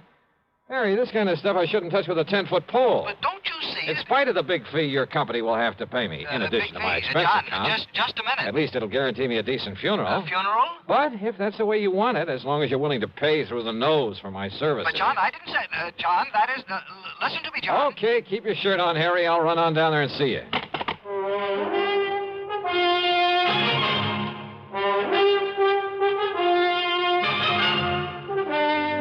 CBS Radio brings you Bob Bailey in the exciting adventures of the man with the action-packed expense account, America's fabulous freelance insurance investigator. Yours truly, Johnny Dollar.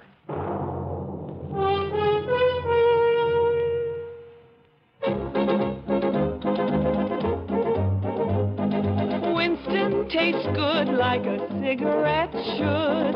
Winston tastes good like a cigarette should. Winston gives you real flavorful, rich tobacco flavor. Winston's easy drawing too. The flavor comes right through to you. Winston tastes good like a cigarette should. A modern filter? Sure, Winston has it. But that's only the beginning of a Winston. Up front, up where it really counts, Winston packs exclusive filter blend. Light, flavorful tobaccos, specially selected and specially processed for filter smoking. Filter blend. That's why it's fun to smoke Winston, America's best-selling filter cigarette. Winston tastes good like a cigarette should. And now, Act One of yours truly, Johnny Dollar.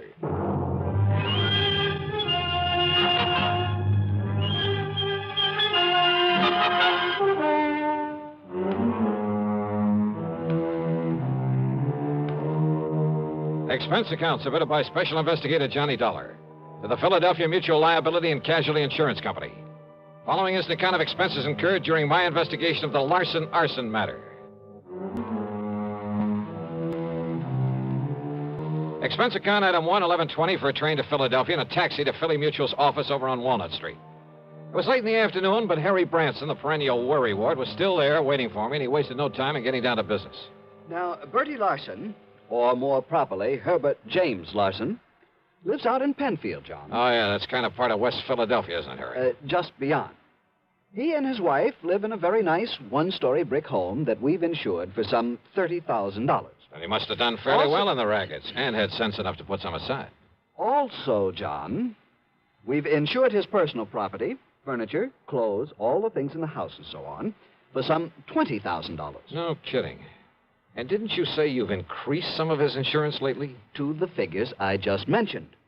In the beginning, he was underinsured, but the policies provided for the increase at his option, provided, Yeah, of well, course, that's all right. You don't need to go into provided, detail. of course, that in no event should stipulated coverage exceed actual appraised valuation. Yeah, well, now, Harry, in if you... accordance with paragraphs A, B, and G of Article 21 of our standard comprehensive policy. Harry... Oh, yes, John. Also, his life is insured with us for $20,000. Making a total of $70,000. $70,000, yes. So if everything goes, including Bertie himself, somebody's liable to collect plenty. Exactly. Okay, who's the beneficiary? His wife, Nora. I see. And now you say that somebody's been threatening him. Oh, yes. Ever since he agreed to appear before this investigating committee. Uh-huh. What kind of threats? Over the telephone, he tells me, warning him that if he continues to testify, well, they haven't directly threatened his life, as I understand it, but they might as well have. And then last week... Wait a sec, Harry. Haven't the police been in on this? Oh, yes. Yes, they have. And for a while, they kept some men stationed about his place. So, naturally, nothing happened. But last week, John, when he returned from one of the hearings, he phoned me and said that he'd found a can of gasoline standing on his front doorstep. Ah, just a hint, huh, of what might happen if he doesn't clam up. Yeah, that's an old-style gang warning. Yes, a very obvious threat to burn up his home. But he's continued to appear at the hearings? Yes. And if he's killed off by these people, if his home is burned out from under him... By what people, Harry? Has he any idea who might be behind this monkey business? Well, of course. It must be someone who was involved with him in narcotics and illegal gambling at one time or another. But he doesn't know exactly who. Not specifically. He says he never recognized the voice on the phone, and, of course, it was probably well disguised. Yeah. Do you suppose he's still involved in the rackets? Oh, apparently not, or we'd never have sold him insurance. But then who can be sure? The point is, John, that if anything does happen to him or to that home of his, the company will have to pay out sizable sums of money. Yeah. Naturally, we don't want to do that. No. And if he can be protected properly, well, John, that's why I telephoned to you. Yeah, but Harry, the kind of protection you seem to want for him is something for the police to provide. John, I am convinced that the protection they are giving Bertie Larson is wholly inadequate. You told them so? I most certainly have. But they simply refuse to listen to me. Well, that is why I called you. Oh, I'm sorry, Harry, but it seems to me that... Well, okay. Give me his address. Tell me who the police contact is, and I'll see what I can do for you. I dropped my bags at the Bellevue Stratford. Then, having missed my lunch, I spent item 2, 5 1/4 for a drink and some early dinner. Item 3, $50 deposit on a rental car, and I headed out through West Philadelphia to the address in Penfield. As Harry had said, it was a nice place, not large, but neat and modern, sitting at the end of a new street. Apparently, there was no one home. I looked around to see if there was a patrolman watching over the place. No one. Nothing. And the street itself was deserted. I was just about to swing around and head for police headquarters when I noticed a thin streak of light from one of the rear windows in spite of the drawn shades. Yeah, I suppose I'll learn one of these days not to be so curious. But I walked quietly up the driveway beside the house. And then I heard something. Just a little sound, as though someone had quietly opened or closed a door at the side of the garage in the rear. And I suddenly caught the smell of gas, of raw gasoline. It was coming from the garage. I carefully edged my way on back there, hoping I wouldn't trip over something in the darkness that would give me away. The smell of gasoline was stronger now, much stronger. My next step was into a puddle in front of the garage door. I remember bending over to sniff at it, and it was gasoline, all right. And I remember a flashlight stabbing through the darkness behind me. But as I rose and turned...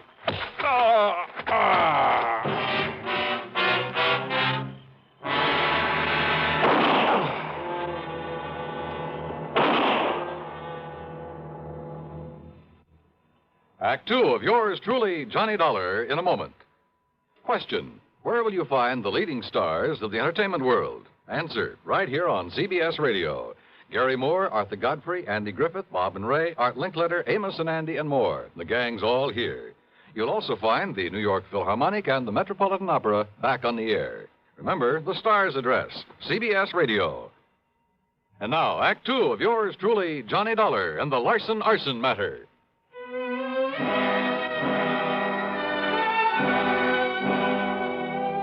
I came to in a hospital room, and I had company. One of them was in a blue uniform with brass buttons with the stripes of a sergeant on his sleeves. So you decided to come back to the land of the living, huh? The other was a man of about 40, big, beefy. And in spite of his rather flashy clothes, he looked as though he hadn't shaved his fat, truculent face for a couple of days.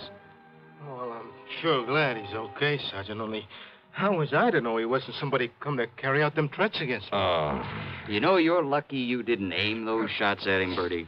Me actually trying to kill somebody, Sergeant?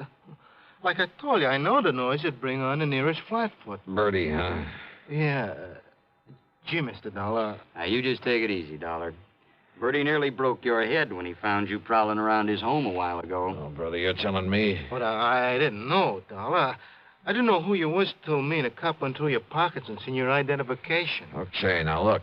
Well, I come home and seen you sneaking around and had gasoline all over my garage like somebody was going to put a torch to it. Okay, Bertie. So you can't blame me for slugging. Yeah, now, But Bertie. I'm sure sorry I did it, Dollar. Oh, Dollar, the hospital bill's on me, so live it up, huh? Oh, yeah, sure. Okay, now, Bertie. Dollar's going to be all right, so you go along, huh? I'll check with you later. Oh, yeah, sure. Okay. Oh, I'm going up in the country to make sure my wife's all right. Up in the country? Yeah, up in the Catskills with a couple of relatives, Mac and Josie. Oh, you don't think I'd leave her stay around here with those people on the phone saying they're going to burn me out if I don't stop yapping at that committee? And you don't know who it is making the threats, huh? I sure wished I did. Okay, run along now, Bertie. No, wait, please. Well, what is it, Doc? Well, I'd like to talk to Bertie some more. Well, sure. No, not until the medics say you're all right and let you out of here. And besides, I want to talk to you myself. Now, go along, Bertie. Yeah, sure. All right, now look, Sergeant. Just stay flat on the bed, Dollar. You know, you're lucky Bertie didn't kill you. And I can't say I would have blamed him. Why didn't you come to me before trying to contact him? I could have given you all the information you need about this case. Now, look, Sergeant. Not only have saved you a lot of trouble, but kept you from getting banged on the head. Okay. All you private dicks are alike. Now, listen, will you? As for that nosy guy over at your insurance company who's been bothering me 3 and 4 times a day, well, now I've got 2 of you to keep from upsetting the apple cart. What's that supposed to mean? Bertie Larson isn't the man this investigating committee's after. What? Of course not. He's strictly small time. And he hasn't even been that since he served a stretch on a burglary arson rap. What about the narcotics and gambling that's under investigation? He was never any more than a messenger boy for the big shots. Well, now, what's the importance of these hearings? Now, don't you see, if the committee can hold him up as a guy who talks and doesn't get hurt by him, well, it'll help them flush out some of the others. And who knows? Maybe some of his information might have a little value, and he'd be glad to give it. Yeah? Why? Bertie's been trying to run a used car business. Legitimate, or is it cover-up or something else? Legitimate. You're sure of that? Dollar, that stupid punk has been so scared since he got out of the clink. Yep.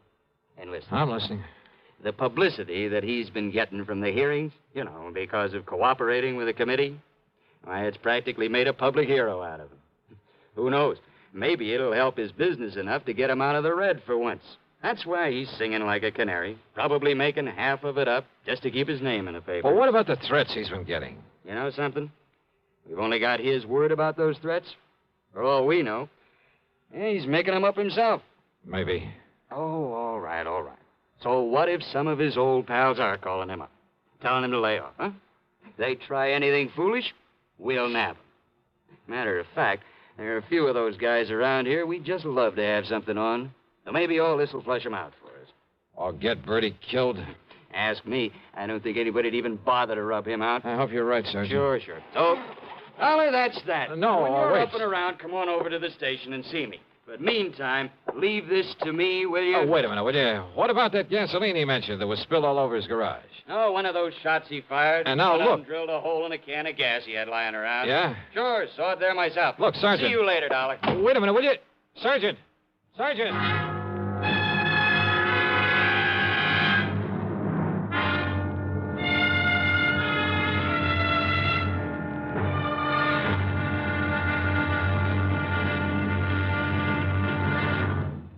Act 3 of yours truly, Johnny Dollar, in a moment. Here's Hollywood star Mona Freeman. Who feels like acting with a miserable cold? I relieve cold distress the fast way with 4-way cold tablets. Yes, tests of all the leading cold tablets proved 4-way fastest acting. Amazing 4-way starts in minutes to relieve muscular pains and headache, reduce fever, calm upset stomach, also overcomes irregularity. When a cold strikes, do what I do. Take 4-way cold tablets. It's the fast way to relieve nasty cold distress and feel better quickly. 4-way, only 29 cents. Now, here's a word about another fine product of Grove Laboratories. Had dandruff for years? Now get rid of it in 3 minutes with Fitch Dandruff Remover Shampoo. 3 minutes with Fitch regularly is guaranteed to keep unsightly dandruff away forever. Apply Fitch before wetting hair, rub in 1 minute. Add water, lather 1 minute. Then rinse 1 minute. Every trace of dandruff goes down the drain. 3 minutes with Fitch, embarrassing dandruff's gone. Fitch can also leave hair up to 35% brighter. Get Fitch Dandruff Remover Shampoo today. And now, Act 3 of yours truly, Johnny Dollar.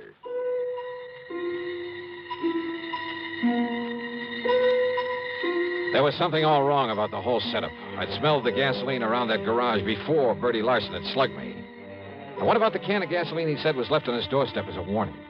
Like somebody'd burn him out if he kept on testifying before the Special Investigating Committee. Were the police overlooking that? And then, suddenly, I began to smell a rat, a big one. Don't ask me why. I climbed rather painfully out of the hospital bed, put on my clothes, and pulled the corny trick of going out by way of the fire escape. Luck was with me. The police had left my rental car in the hospital parking lot. I spent on him $4.50 in a bar and a grill for a slug of brandy and some hot black coffee. But I was still feeling pretty rocky, so I took my time driving out to Bertie Larson's place again. As I stepped out of the car, I noticed a light coming from an open window at the rear and a big sedan back in front of the garage, the trunk of it wide open. Bertie's, or the car of someone who'd come to put the torch to his home. I didn't have to wait long for an answer.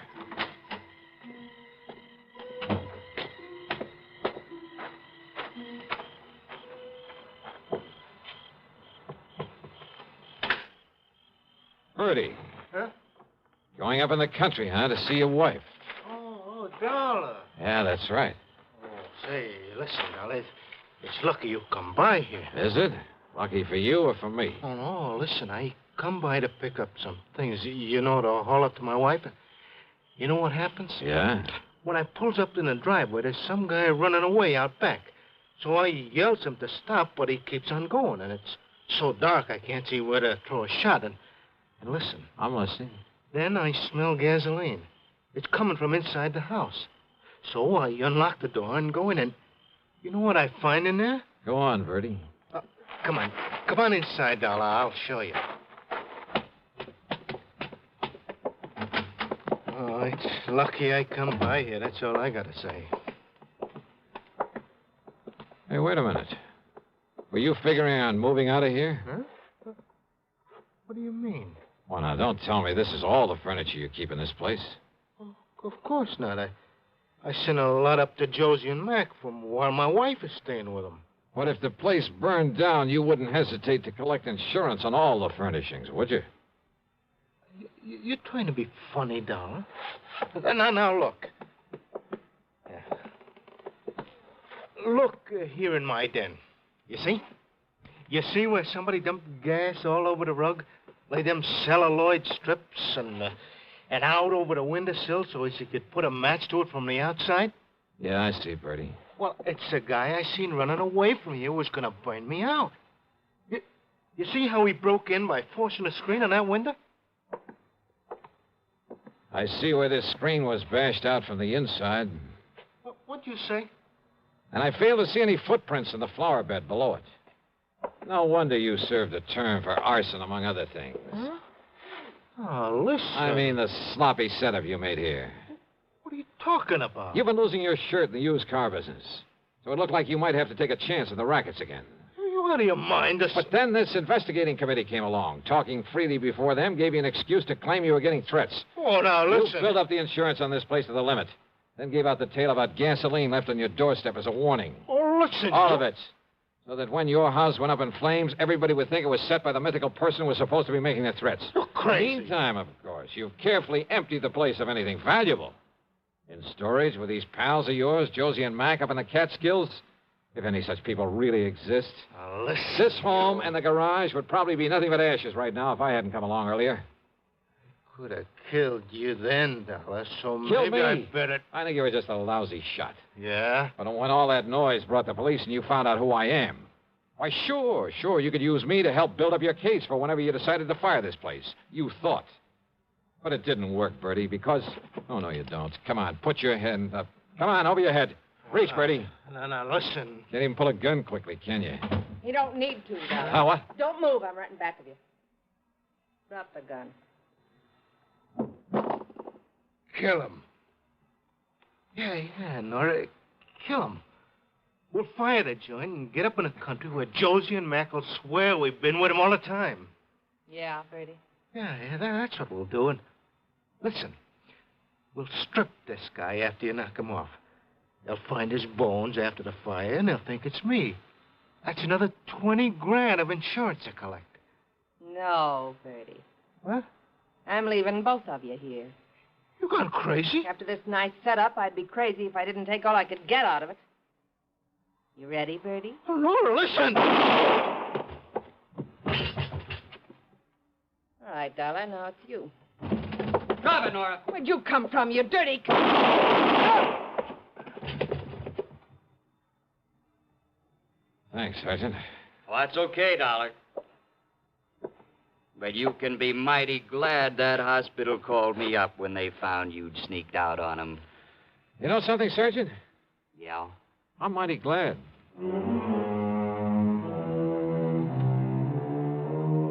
Expense account total, including my hospital bill, my room at the Bellevue, and a couple of meals, plus, of course, the trip back to Hartford, $79.75. Remarks? Why bother? From here on in, it's up to the company and the police to straighten things out. Yours truly, Johnny Dollar.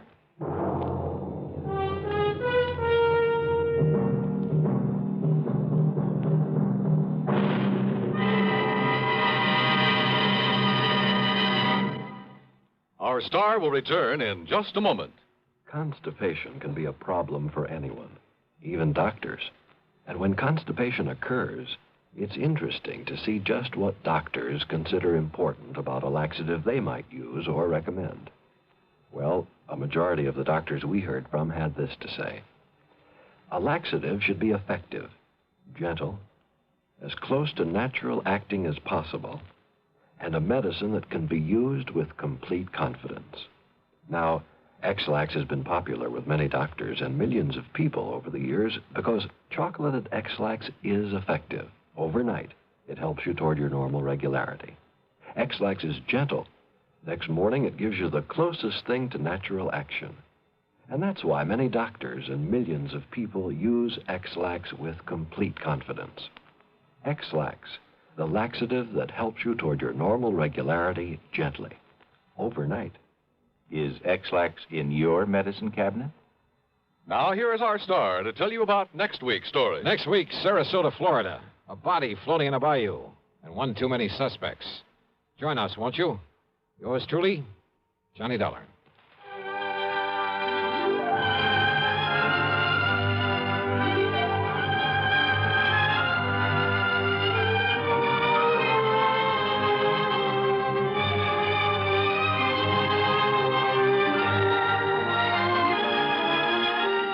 Yours truly, Johnny Dollar, starring Bob Bailey, originates in Hollywood and is written, produced, and directed by Jack Johnstone. Heard in our cast were Virginia Gregg, Harry Bartell, Don Diamond, and Bert Holland. Be sure to join us next week, same time and station, for another exciting story of yours truly, Johnny Dollar.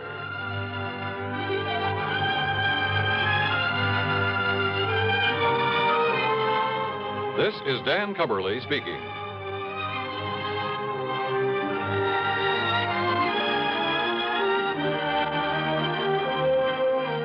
Take the Last Trip, a bizarre way to end a romantic triangle, on Suspense, next on the CBS Radio Network. Hello, my name's Henry J. Mitchell. Mrs. Mitchell and I are standing here on the second deck of this ocean liner, waiting to start our trip around the world. You know, now that the day is finally here, we can hardly wait to get going.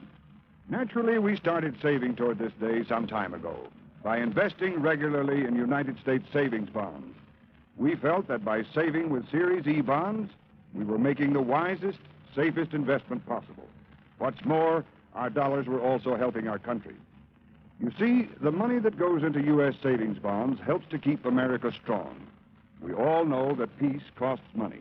Money to help keep the peace through industrial and military strength, and money to make it lasting through science and education. We're mighty proud to do our share in securing the future of our country. Are you doing your part? Start today. Invest regularly in United States savings bonds. WROW, Radio 59.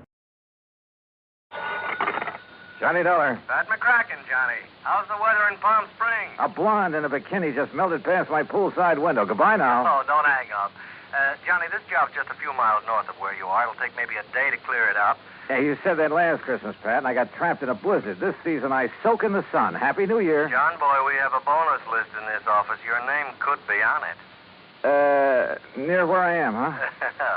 It's a ghost town named Calico. An old prospector named Kringle is breathing his last up there. I thought old prospectors never died. He wants to change the beneficiary on his $50,000 policy, but a nephew, Ned Kringle, threatened suit if we let him. So you contact our agent, Gene Craig, in Barstow. Who's the new beneficiary? Carmen Kringle. Carmen? A borough. A borough? Yeah. If I don't hear from you, Johnny, Merry Christmas.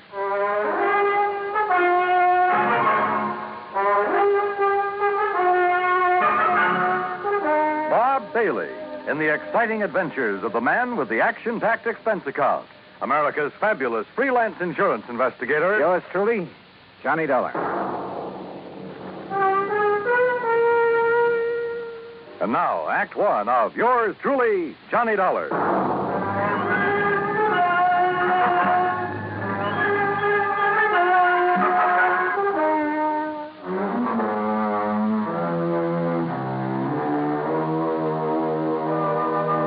Expense account submitted by Special Investigator Johnny Dollar to the Home Office, Universal Adjustment Bureau, Hartford, Connecticut. Following is an account of expenses incurred during my investigation of the Carmen Kringle matter. Expense account item 1, $1.40. Telegram to Gene Craig in Barstow telling him where and when to meet me. Item 2, $50 even to Al Sterner for his charter plane to the ghost town of Calico.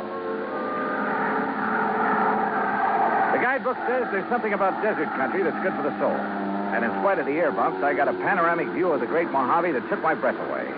The sun's setting rays hit the weird mineral stratas of the Calico Range and turned them into a patchwork of beauty. Night comes quickly in this country, and I turned to Al when a Christmas tree cluster of blinking lights appeared under our wing. By way of answer, he put the plane into a glide and set us down on the smooth surface of a dry lake bed.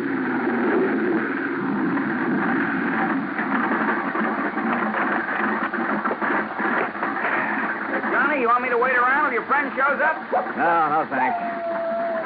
Well, there seems to be plenty of company. That's just an old coyote. Don't stand too long or you'll freeze to the spot. Okay. Good luck. Call me when you want to be picked up.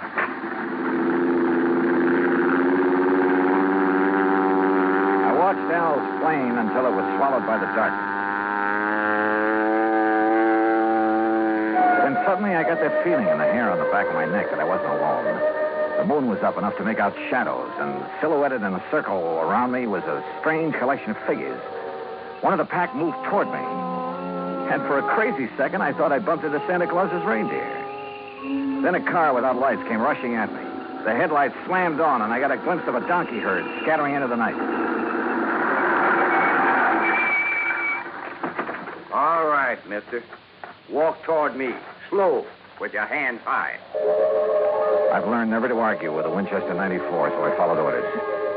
I spotted the weaving headlamps of another car approaching and prayed it was the agent, Gene Craig. Close enough, Sonny. I can pop the rattlers off a sidewinder at 60 yards, so don't you make no sudden move. He was maybe 60 with gray sideburns and a frosty goatee. A marshal's badge was pinned to his leather jacket. All right, now, mister. Marshal, it's all right. That's Mr. Dollar. Huh? I was supposed to meet him earlier. I'm awfully sorry, Mr. Dollar. I'm Gene Craig. Huh? I couldn't get here until I drove Doc Spangler up to Chris. He's had another setback, Marshal. Yeah, some darn fool let down a rail on his corral, and Chris Kringle's whole herd got loose. He don't give a chuck for most of them, though, except Carmen. Now he's fretting because she's running wild. Almost had him tracked down when this here fella showed up. You vouch for him, huh, Gene? You are Johnny Dollar, aren't you? Well, a frozen facsimile. Come on, I'll drive you into Calico. You tell Chris that I'll have his Carmen back in the corral before the moon's full. And, Gene. Yeah, Marshal. Tell the old sourdough to stay alive, will you? We need him around here. Sorry about mistaking you, Mr. Dollar.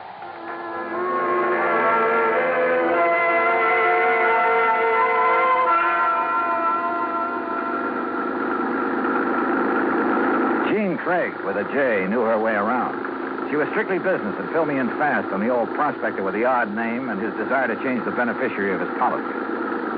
Everybody calls him Chris because every year he loads up his burros with toys and presents for the miners and their families back in the hills. The kids really think he is Santa Claus.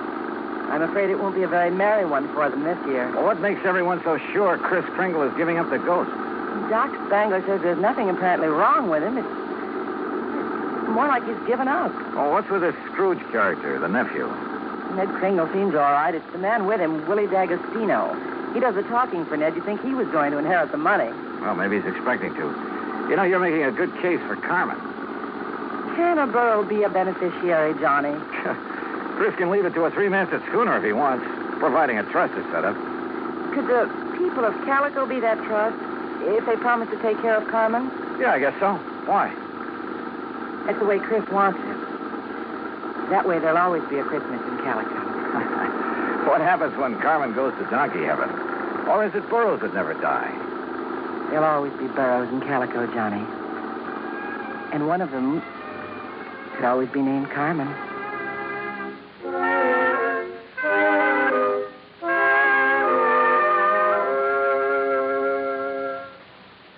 Act two of yours truly, Johnny Dollar, in a moment. Act two of yours truly, Johnny Dollar, and the Carmen Kringle matter.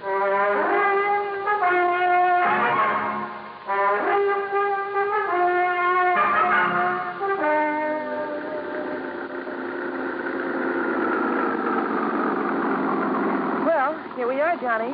Calico, once the richest silver city in the West. It was unbelievable. Like seeing a page from the past. Walter Nutt, famed creator of Nutt's Berry Farm and Western historian, had bought the old ghost town's battered remnants and restored it to the way it must have appeared in the wild and fevered days of the Silver Lode. I could make out signs nailed to weathered batten boards that told of a flourishing and colorful past. Joe's Saloon, The Last Chance, Hyena House Hotel, Lane's Mercantile, the Calico Prince. High on a hill at the edge of town, people were gathered at the entrance to a cave that was illuminated by hundreds of miners' lamps. Kind of gets you, huh? Almost like it was planned. They're rehearsing for the Christmas Eve pageant. Maybe you can spend Christmas Eve with us, Johnny, if you don't have other plans. I have a day with a steam-heated swimming pool. What? Come on. Let's meet the old man. Expense account item 3, $100 for a quart of perfume or a mink scarf, anything to wipe the hurt look off of Jean Craig's face. She led me up the steps to the rickety porch of Chris Kringle's wooden shack. A tall figure carrying a black bag stepped toward us out of the shadows. Jeannie, I'm glad to see you. Will you drive me back to town? Why, certainly, Doc. Oh, this is Mr. Dollar. Hi, son. Hi. Chris, is he still all right? I couldn't say. Been sitting out here waiting for you. You haven't seen the patient? The medical man knows the duty and all that, but I'm too old to talk back to a gun. They wouldn't let you in? Tired of it. Well, I'm not a medical man. Oh, please be careful, Johnny. I told you, Stallbone, stay away and leave the old man. Well, if it ain't little Jeannie, the policy fixer. And who are you, mister? Willie D'Agostino. This is Johnny Dollar. He's from the insurance company to see about changing the policy. Who is it, Wooly? Who are you talking Relax, to? will you, and let him give us some tourist directions back to Barstow. There'll be no policy changing at this late date, mister. Ned Kringle is very bereaved at the imminence of his uncle's demise. Just family admitted at this sad hour, so mosey along, folks. I'll leave the young man to his grief. Your foot is in the door, mister. I don't like your foot, and I don't like you. His hand moved to his shoulder holster, but Jean was standing right beside me. It was Doc who suddenly shouldered past D'Agostino and fled up the stairs that gave him my chance. I kicked the door wide. Threw him off balance. I shoved Jeannie aside, and that was a mistake because a million Christmas tree lights blazed up in my skull.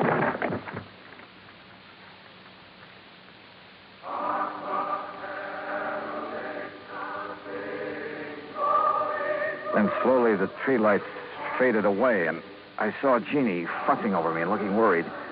A young, nice-looking fellow was seated next to a marble-top table. D'Agostino leaned against the stone fireplace and dangled his gun, smiling like he had a stacked deck. He's all right, Doc? A nasty cut, but no fracture. I know how to pull my punches, Doc. The old man. How is he? No better, no worse. Just lying up there staring at the ceiling. I want to see Chris. I have a right to, Ned. I'm an old friend. Wooly, wouldn't it be okay if Jean just went up? No, let him die in peace. He's past carrot hoe season. Wooly, these people have a right. I said no. I'll get a hero boy in his feet and shove off. Go on. Come on, Johnny. Help me, Doc. How's it going to feel, Ned?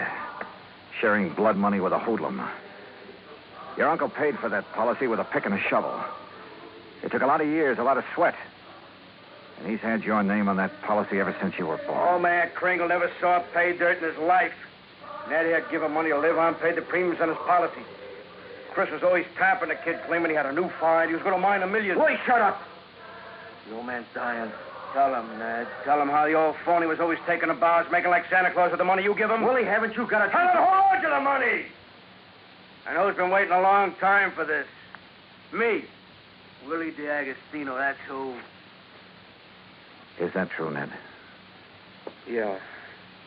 I thought my uncle would make a strike someday. I honestly thought he'd strike it rich. I know he tried.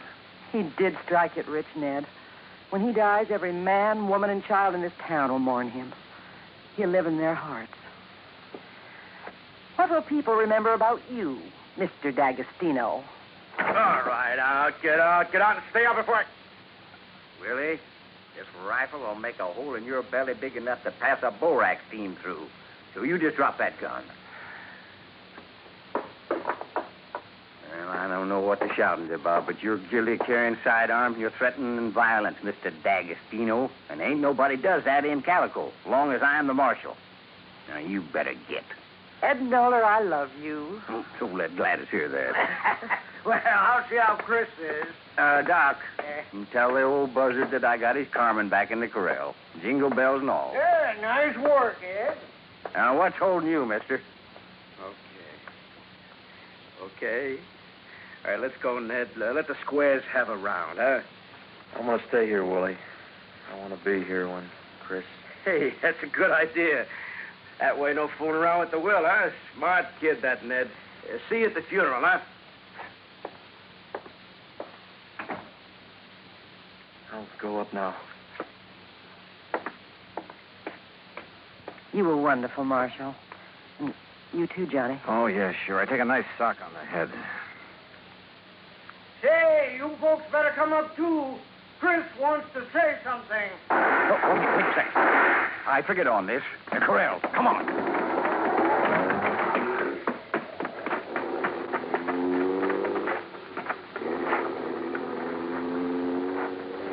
D'Agostino must have had another gun in his car. One of the bullets had found the mark he intended. Willie Boy wasn't taking any chances that Carmen Kringle would inherit $50,000. We found the burro lying on her side, quite dead. Jingle bells and all.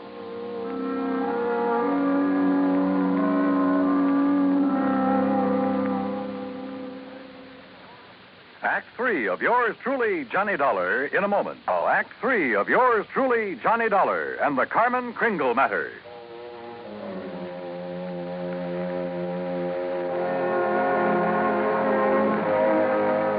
Oh, Marshal. Johnny, how could he have been so cruel? Carmen dead. It's just not right. Yeah, I figured D'Agostino might be mean enough to try killing Chris's pet burro. We can't tell him about it. It would kill him for sure. You'll have to know the truth, Gene.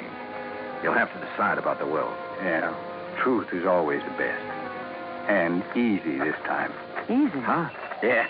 I'll just take these bells off of this poor little feller, and I'll put them where they belong. Carmen? What?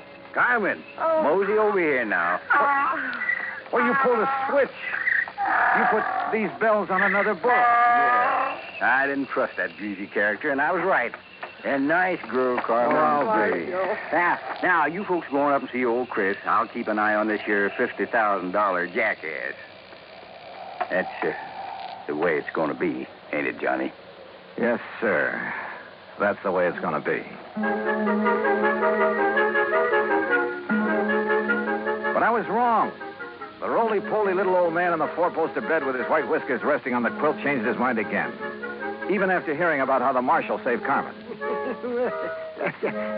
I wasn't going to scratch Ned's name off of that insurance, Mr. Dollar.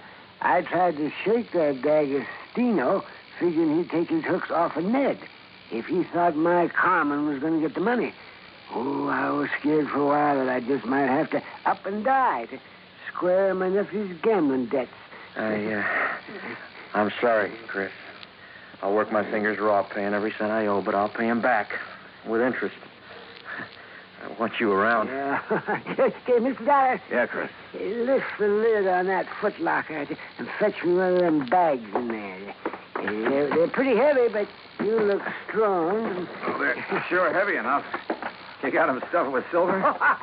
It's better than silver. Open it up there. Yeah, that's it there.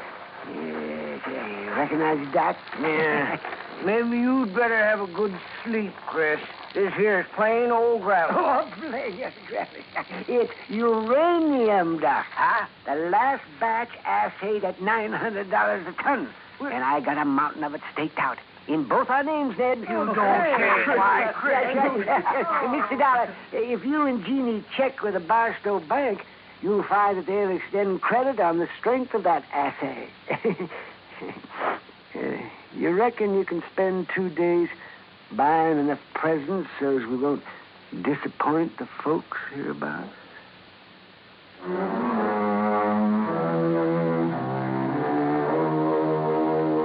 Expense account item 4, $68 even. Telephone calls to 5 principal cities where I thought Willie D'Agostino might be remembered.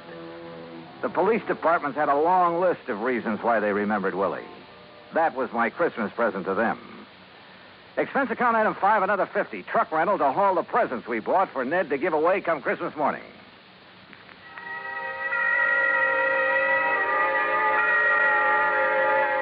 And then it was Christmas Eve. We sat on the Kringle's porch and watched the procession up to the Maggie mine. The flickering lights from the miners' lamps reflecting on the faces of the happy children. Old Chris was bundled up in blankets, his little eyes twinkling, chuckling to himself like he knew all the answers to the universe. Jean was there, too. Kind of nice. Isn't it, Johnny? Kind of nice. Marshal Ed Noller was one of the wise men in the procession. I recognized the sideburns. And Doc Spangler couldn't hide his height. Oh, he wore an awful beard. Ned Kringle led the burro that carried the Blessed Mother. Yeah, you guessed it. The burro was Carmen Kringle. Expense account total, including return to Palm Springs and incidentals, $229.75. But forget it, Pat. This is the best holiday I ever had. And I was only cold at the start. From all of us to all of you, may this be your very merriest Christmas ever. Yours truly, Johnny Dollar.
Johnny Dollar. Well, now, that's nice. What can I do for you? I beg your pardon? Oh, it's quite all right, and it's granted. Granted. And now, that's all you have to say. No, wait a minute. Who are you? Wait a minute. Well, what for? I'm busy. I'm a busy man. Alvin Peabody Cartwright. Who? You. That's right. Cartwright. Well, what are you calling about, Mr. Cartwright? Calling who? Me. Well, who are you? Johnny Dollar. Listen. Oh, well, Johnny, what a fortunate coincidence. You're just the man I want to talk to. Coincidence? Of course, that you happen to call me this way. Well, I'm afraid it was the other way around. What's on your mind, Mr. Cartwright? Johnny, I'm being threatened. Oops, again? Yes, sir. And since my life is insured by the Continental Insurance and Trust Company, well, that makes it an insurance matter. Yeah, well, now look. And I refuse to let anybody but you look into such matters. So, Johnny, I want you to come over here to Lakewood and see me. right away. Yeah, well, Mr. Cartwright, you're sure this isn't just some... Yes? Well, you know, a couple of times in the past, that is, these emergency calls of yours. You think I'm joking? Well, I'm not. You failed to come here and protect me against this threat. And only two things can happen. First, I can be murdered. And? And second, I'll cancel all the rest of the insurance I have with that company. After you've been murdered. And so you get yourself on over here right away. Mr. Hello? Well, here we go again. And yet, I wonder.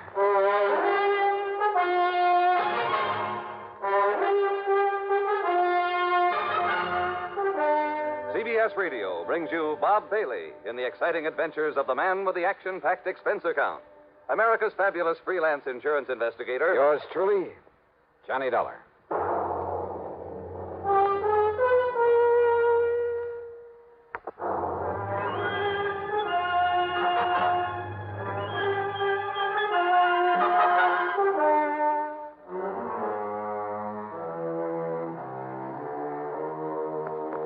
Expense account submitted by Special Investigator Johnny Dollar to the Continental Insurance and Trust Company, Home Office, Hartford, Connecticut. Following is an account of expenses incurred during my investigation of the deadly chain matter. Thanks to Alvin Peabody Cartwright, I've been involved now and then in some real wild cases, real crazy. On the other hand, he's an erratic old eccentric, but extremely wealthy. As a result, he's not only been the target of a lot of rackets, but has come very close to being murdered more than once. So, item one on the expense account, $1 for a taxi to the office of Bill Ferguson at Continental Insurance and Trust. No, Johnny, he hasn't said a word to me. He tell you what kind of threat he's received? No, Bill. As usual, he told me nothing.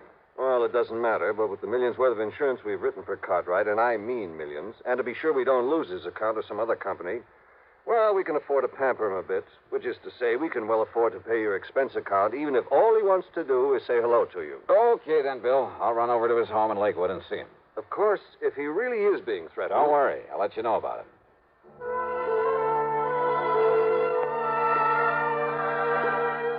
Expense account item 2, $5.70 mileage on my car to Lakewood. For my money, it's one of the prettiest little towns in all of New England, home of a lot of wealthy retired people.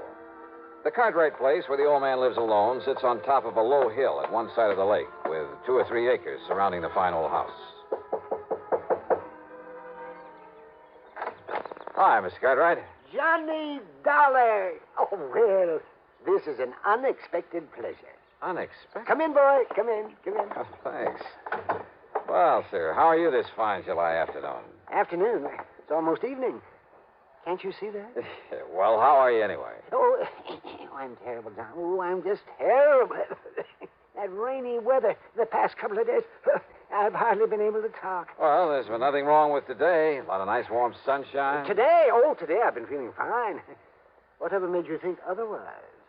Oh, and tell me, whatever brought you here to Lakewood? A phone call, Mr. Cartwright.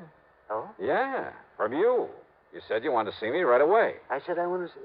Oh, yeah. Oh, of course I did. And you know why? Why, sir? Because I refuse to do anything foolish, that's why. And yet if I don't, Johnny, I'll get myself killed. Just like Hector Kenworthy and Alpheus J. Perham. If you don't what, Mr. Cartwright? Carry on the chain letter I received. Oh, now, wait a minute. That's a fact. Look here. Like this. Yeah, I read. You see what it says? Continue this chain, it says. And you will not only receive a lot of money when your name reaches the top of the list, but in exactly a dozen hours...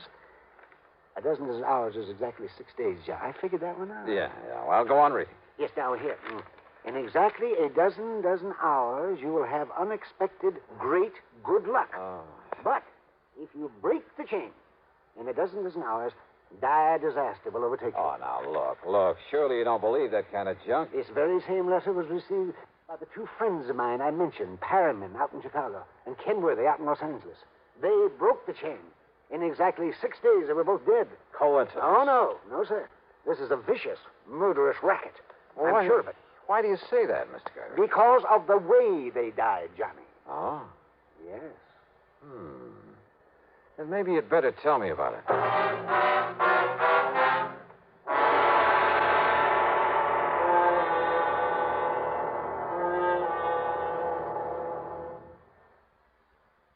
But...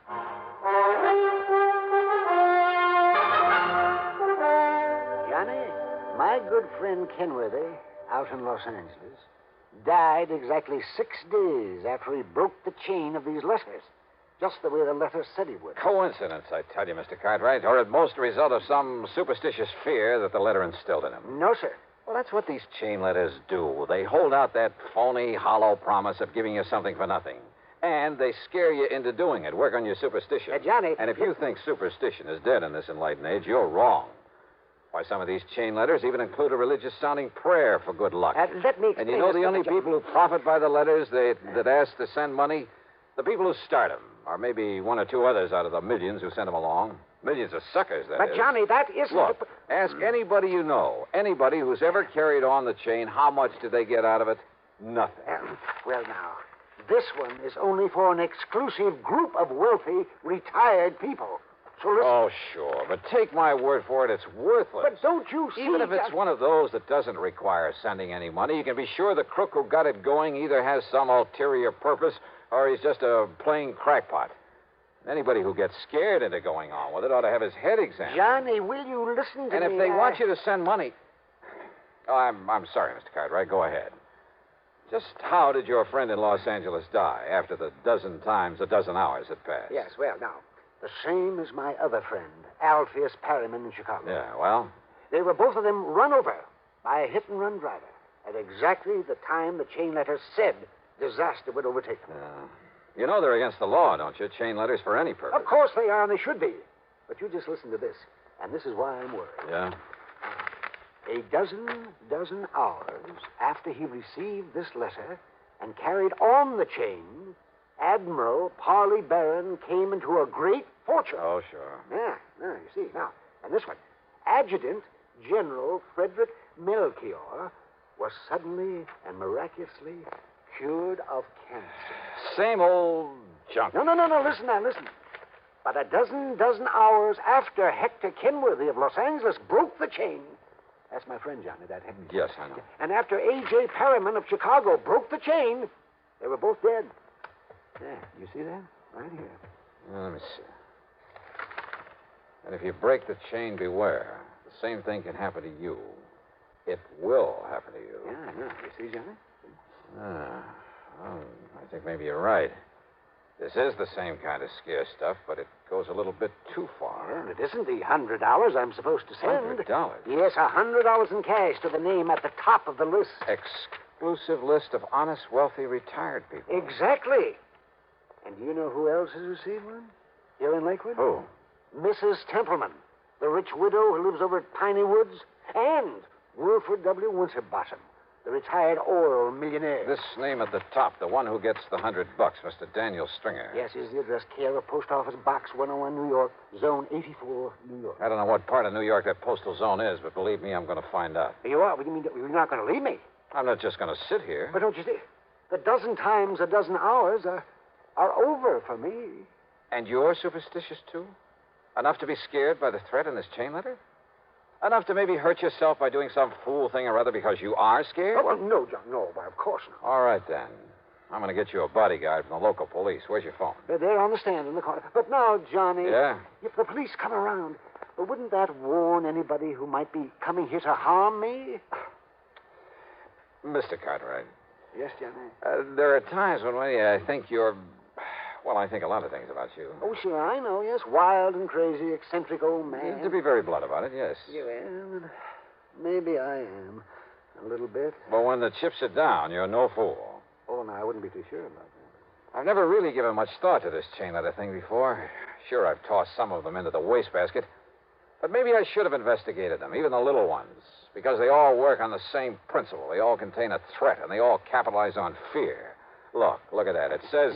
Exclusive list of honest, wealthy, retired people. Yes. Why, a list like that can be bought from 100 sources, from companies that cater to the mail order business. Yes, of course. Oh, maybe I'm all wrong, but suppose somebody bought a list of wealthy people all over the country. Suppose he went to Los Angeles. Yeah, well, where Kenworthy lived. All right, yeah. Suppose he rented a post office box. Then he sent out a couple of hundred of these letters, maybe 1,000. A lot of rich people live out there.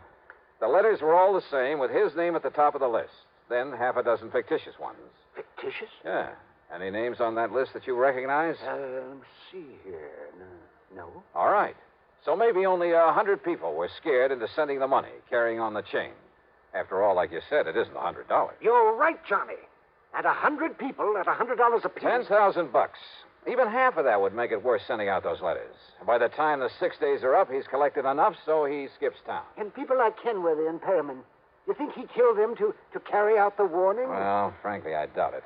Just the same, I think I'll call the Lakewood police and have somebody sent out here to look after you. Even though? Even though.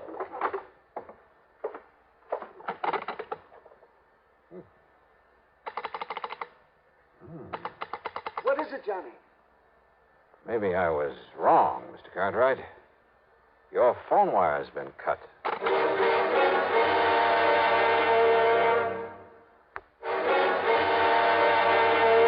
Johnny, the phone. The telephone isn't working. Ask me, Mr. Cartwright. Somebody's cut the wires. Then the threat in that letter. It means that somebody's come here to carry it out. Only one way to make sure. You stay inside here while I go out and take a look around. Maybe that's what they want you to do, go out there in the dark. Huh? Johnny, I'm going with you. No, you're staying right here. I'll be back in a minute. But there may be some danger. Or it may be that your phone is just out of order. We'll see. There was enough moonlight for me to see where the line off the telephone pole led to a connector box at the back end of the house. There wasn't enough light for me to notice a trailing vine as I edged my way along. So what happened? I tripped and fell flat on my face. Before I could get back up on my feet. So you come out to see what was wrong? Oh!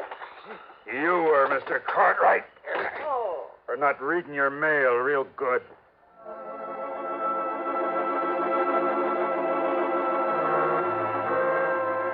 When I finally came to, I found myself on a big leather sofa in one corner of Mr. Cartwright's library. My head felt like it had been the target for a bolt of lightning, and the lightning hadn't missed.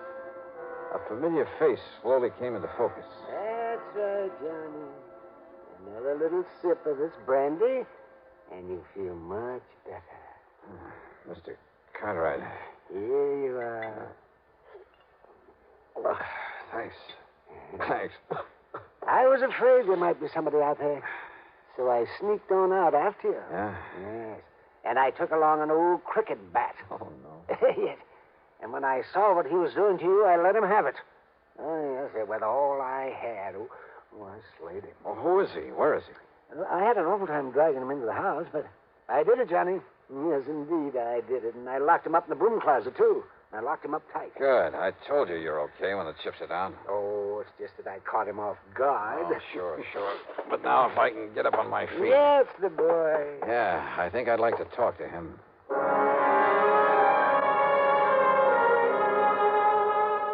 Our visitor turned out to be a pug-ugly gorilla, hardly the brains behind a chain-letter racket.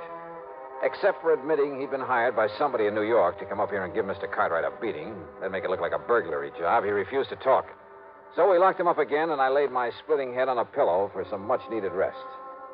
By the time I awoke in the morning, feeling somewhat better, Mr. Cartwright had fixed me a mess of bacon and eggs for breakfast. Sure, Johnny. I just walked down to the corner gas station and called the telephone company. And you know something? They came out here and had that line all connected up again in less than an hour. Good. Yes, just like that. So maybe I'll buy a couple thousand more shares of stock in the telephone company, huh? Just to show them how I appreciate it. Yeah. What about our little pal? I mean, the one who slugged me last night. You know, Sir Johnny, I decided that after the way he behaved last night, he doesn't deserve any breakfast. No, I mean, where is he? He's still locked up in the broom closet. Do you think I ought to call the police to come and get him? No, not yet. Maybe I can beat some information out of him if we need it. Well, of course we need it. Don't we? Now, let's wait and see. First, I'd like to make a phone call.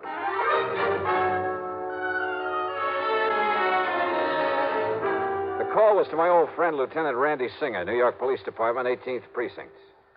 Post Office Box 101. Yes. Postal Zone 84. And if he comes around to pick up his mail, you nab him. On what charges, Johnny? Fraud, sending threatening letters through the mail, anything you can think of. Yeah, okay, I'll dig up something. But I can't hold him for long unless you come down here and prefer something definite against him. And, Johnny. Yeah? You still haven't told me what this is all about. And if I didn't know you... Just you grab hold of that box holder if he shows, and I hope he does. Yeah, well, just you be sure and get on down here.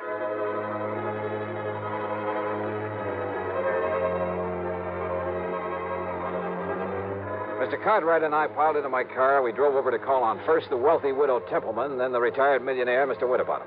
Why, yes, Mr. Dollar, I was just about to mail in the $100 to the name at the top of the list. Don't. Then later I'd mail out the other letters to some of my friends. Don't do it. But if I don't, something terrible might happen to me. The chain letter said so. If you do, it'll be a violation of federal law. What? That's right. And you could end up in prison for it. Prison? Well, Mrs. Templeman?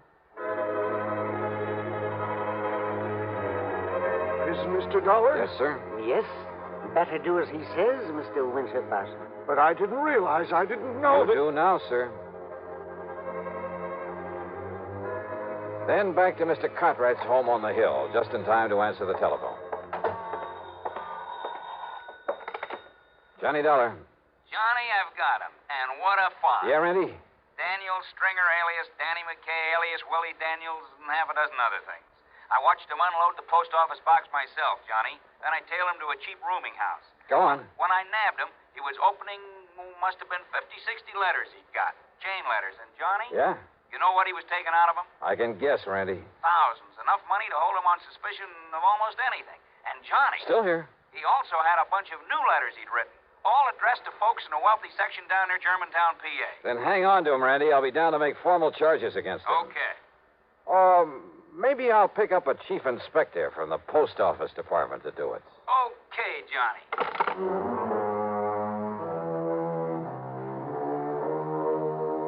Yeah. Maybe some of those chain letters, the little ones, are harmless. But again, maybe they're not. And they're all against the law. But there's only one thing to do. Avoid them like the plague. Or better still, if you get one, take it right down to your local postmaster. He'll know how to go about helping to stamp out this racket. And believe me, that's all it is, a racket.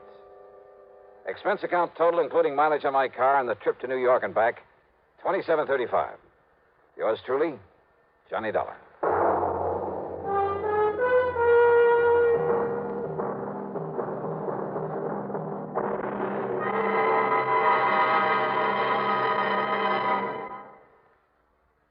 Now, here is our star to tell you about next week's story. Next week, mystery, suspense, and, murder. Take me to Columbus, Ohio. Join us, won't you? Yours truly, Johnny Dollar.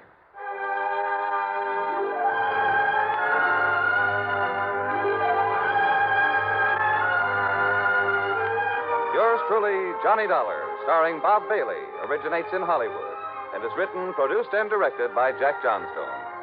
Heard in our cast were Virginia Gregg, Howard McNear, Paul Dubov, Frank Ursel, and Herb Vigran. Be sure to join us next week, same time and station, for another exciting story of Yours truly, Johnny Dollar. This is Jim Matthews speaking. From Hollywood, it's time now for... Johnny Dollar. This is Harry Branson at Philadelphia Mutual Life and Casualty Company. Oh, hello, Harry. What's with you? John, I have a case I'd like you to handle for us. It's somewhat unusual. Have you ever handed me one that wasn't completely screwy? I said unusual. And I said screwy. So now that we understand each other, what's it all about? Well, absolutely nothing yet. But I'm very apprehensive about one of our clients. Oh, Harry, you're the biggest worrywart I ever knew. What was that? I said, who is this client? Oh, Dr. Walter Merrill. Merrill? The scientist? That's right. Nobel Prize winner? The man who worked out the molecular orbital contraction something or other? Yes, that's the one. As I say, John, I'm worried. Well, who wouldn't be about him? I'll be right down to see you.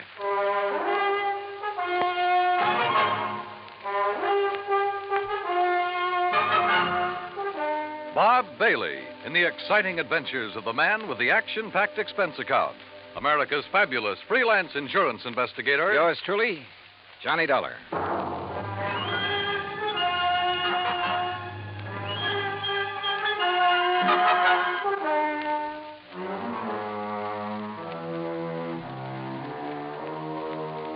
Expense account submitted by Special Investigator Johnny Dollar to the Philadelphia Mutual Life and Casualty Insurance Company in Philadelphia. Where else? Following is an account of expenses incurred during my investigation of the clever chemist matter.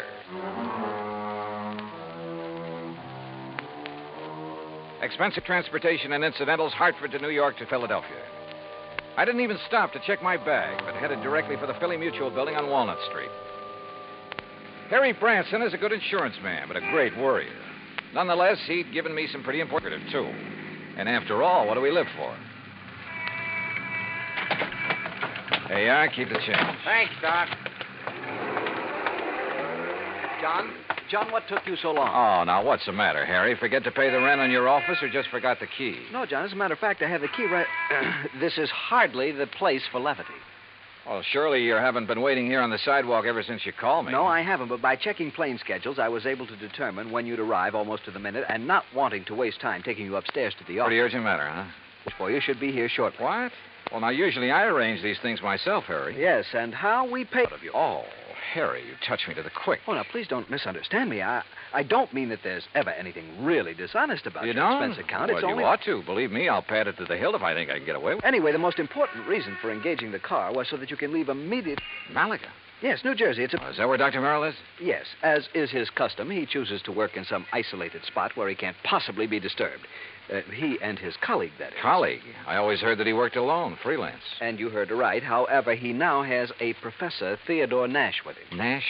One of according to Dr. Merrill. Never heard of him. John, they're working together on what I'm sure is some top secret project. Oh? Oh, say, wait. Didn't Merrill have something to do with the early rocket experiments? Precisely. Which is why I suspect their present work may have something to do with the space satellite or intercontinental missiles or something of the sort. Yeah, possible. But what has all this got to do with you? Their insurance. Dr. Merrill has had a policy with us for some years. $25,000. Oh, and he took out a policy for $10,000. Beneficiary? Nash made Dr. Merrill his beneficiary. Oh, well, that sort of thing is often done between men working together. Harry, you know that. Yes, so that if anything happens to one, the other will be financially able to carry on what they've started. Sure, right. Which is no doubt why Dr. Merrill changed the beneficiary of his policy to Theodore Nash. So, what's the worry? No sooner was the change made than I received a letter of protest from Dr. Merrill's daughter. Who's she? Mrs. Howard Harding. She and her husband live in West Philadelphia.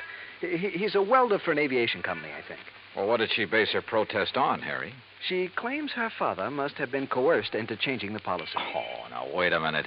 That sounds like the hungry relative who complains about being cut out of the will. It might. If Mrs. Harding weren't a perfectly well-balanced, intelligent, and I'm sure quite unselfish person, a completely... Is she good-looking? Well, yes. And real sweet to you? Yes, she is. Well, now, John, I don't know what you're trying to imply. They do it every time. John. Particularly when there's a bit of money involved. Good-looking insurance broker like you. And you're a bachelor, too, aren't you, Harry? Oh, John, you're pulling my leg. Oh, Harry. But then I guess we're all suckers for someone like that. That has nothing to do with it. I've had these hunches before, John, and they've always been right. Even you will have to admit that. Yeah, I'll confess that in the cases I've handled for you so far. Well, why don't you call up Dr. Merrill? I think the quaint old fellow would die rather than have a phone near enough to disturb him in his work. Oh, there's your rental car waiting at the curb. So off you go, John, and see what you can find out. Okay, Harry. It all sounds like a lot of nothing you're worried about, but as long as you're willing to pay for it. And I always did like South Jersey this time of year. I drove across the Delaware River Bridge into Jersey and headed for Route 45 to Westville, Woodbury, and finally Pittman, where I picked up Route 47. What Harry had said was true. These hunches of his had a remarkable way of panning out. And yet, who was I to complain? After a pleasant hour's drive through cranberry bog and farm country, through miles of orchards and the intoxicating odor of the peach blossoms, I pulled into the quiet little town of Malaga. Population, I'd say around 500. First stop, the post office. Dr. Merrill? Yeah, sure. You go back the way you came, about a mile, till you see the name Wampus Bung. Wampus what? Wampus means cat. Bung, bungalow. Wampus Bung. Yeah. Yeah, the doctor and the professor got the fourth cottage beyond it. White one with a fence around it. Yeah, good, thanks. And if you don't mind, you can take their mail out to them. They haven't been in to pick it up for 4 or 5 days now. Oh? Nothing wrong, is there? Well, who'd know? The way those two keep to themselves. Well, you'd think whatever they're working on was the atomic bomb. Yeah, well... Just to be sure, you let them know that you're at the gate now before you try to go through the fence. Oh, what's that supposed to mean? The professor sees you prowling around, he's liable to take a shot at you.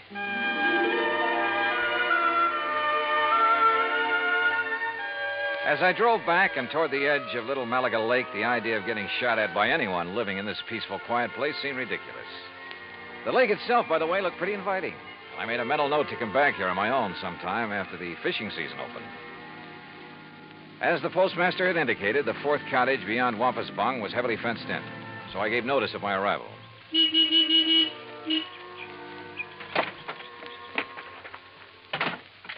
I'd barely left the car when the door of the little cottage opened. Yes? Who is it? Dr. Merrill? Oh, yes. My name is Dollar, sir. Johnny Dollar, insurance investigator. Harry Branson? Yes, sir, that's right. Harry Branson sent me down here to see you. Oh, come in. I'm most glad to see you. Please, come into the house. All right, thank you. Is, Professor Nash here? In the laboratory. But please, As come he spoke, into the sliding door on the garage at the side of the house opened. A rather swarthy man stepped out, quickly closed the door, and threw a heavy bolt on it. Then looked over toward us suspiciously.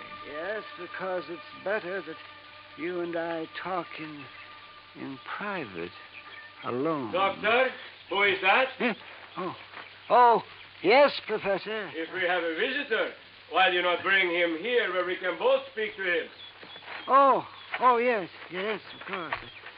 This is Mr. Johnny Dollar, Professor Theodore Nash. Mr. Dollar? How do, Professor? I'm from your insurance company. Just making a little routine checkup. Oh, fine. I'm very glad to see you. As a matter of fact, I wish to talk with you. How do you do? Now, come into the laboratory. Professor, do you think it wise? Oh, of course, Doctor. Since he is not a man of science, I'm sure there is no harm in his seeing it. And you have an experiment going, remember? But I wish to Mr. speak Dollar, to him alone. within these four walls, the genius of Dr. Merrill and my own poor efforts are creating things that will startle the world. Outside, the small building looked like an ordinary two-car garage, someone in need of paint and repair. But inside, it was immaculate and loaded with scientific equipment of all shapes and sorts and sizes. There were racks of test tubes, bottles of chemicals, beakers, a centrifuge, machines and apparatus I'd never seen before, that I imagine much of the world never dreamed of. And all of it as neat as a pin, not so much as a stirring rod out of place. Look, Doctor. The polymerization step is almost complete. Eh? Now, you must continue the molecular balance check immediately. Oh, yes. And you must both leave me. This must not be seen by anyone. Yeah, we understand, Doctor. We understand. I hope you will pardon me, Mr. Dollar. Yes, of course, Doctor. Oh, come, Mr. Dollar. Yes, I will lock the door. Yes. He does require privacy, doesn't he? Yes. Oh, hey, you're not going to bolt that door, are you? Oh, of course not. Force of habit, I guess. Oh, it is he who keeps things locked so tightly when he is working, unnecessarily so. But then genius is permitted his idiosyncrasies, huh? Harry Branson seems to think you two may be working on something to do with guided missiles. Very perceptive man. But that is something we must not speak about. Now, why have you come here, Mr. Dollar? Well, like I said, just a routine checkup. We usually do this when a sizable policy has changed. Oh, there is something unusual about two men working together on important things, ensuring in each other's favor? Well, no. But when his daughter perhaps objects. You know Dr. Merrill's daughter? Oh, I know about her and about her unfortunate marriage to that day laborer. Nothing wrong with day labor, Professor? Yeah, but one who waits for a great man like the doctor to die so that he can get his hands on the insurance money. You think that's why his daughter objected to the change? Of course. But his money will be used to further his work by me. And, of course, for the good of humanity. I see. Well, how soon do you think the doctor will be through with his experiment? An hour, perhaps two. And then he will call me in to assist him with the next, the crucial step. But now, about this look, why don't I insurance- run in town, arrange for a place to stay, grab a bite to eat, and then come back here, huh? If you like. I'm sorry we have no room in the cottage. No, to don't put give it you a second up. thought. I'll see you later. Something of Harry Branson's hunch had passed on to me. A strange feeling about the whole setup. There was something wrong about both Merrill and Nash, particularly the latter. Something I couldn't quite put my finger on. Was Dr. Merrill afraid of Nash? I don't know. Item 2, $1 even for a quick bite in a little cafe along the highway after I'd made arrangements for a room for the night in a private home. It was not much over an hour later when I drove back to the little cottage by the lake.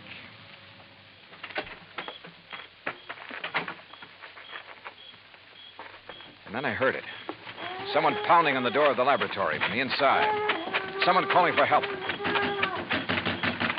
Professor! But the lock's on the inside. Turn the lock. What? Bolt here on the... Oh, what are you... Oh. Oh, thank heaven. Good Lord, Professor. What happened to you? You look like you've been run over by... Dr. Merrill. Oh, too late. Too late. Professor, what happened here? He beat me. Threw acid at me. The doctor? No, the man who... Then he killed the doctor with a gun. He killed him. Who, Professor? Who? I don't know.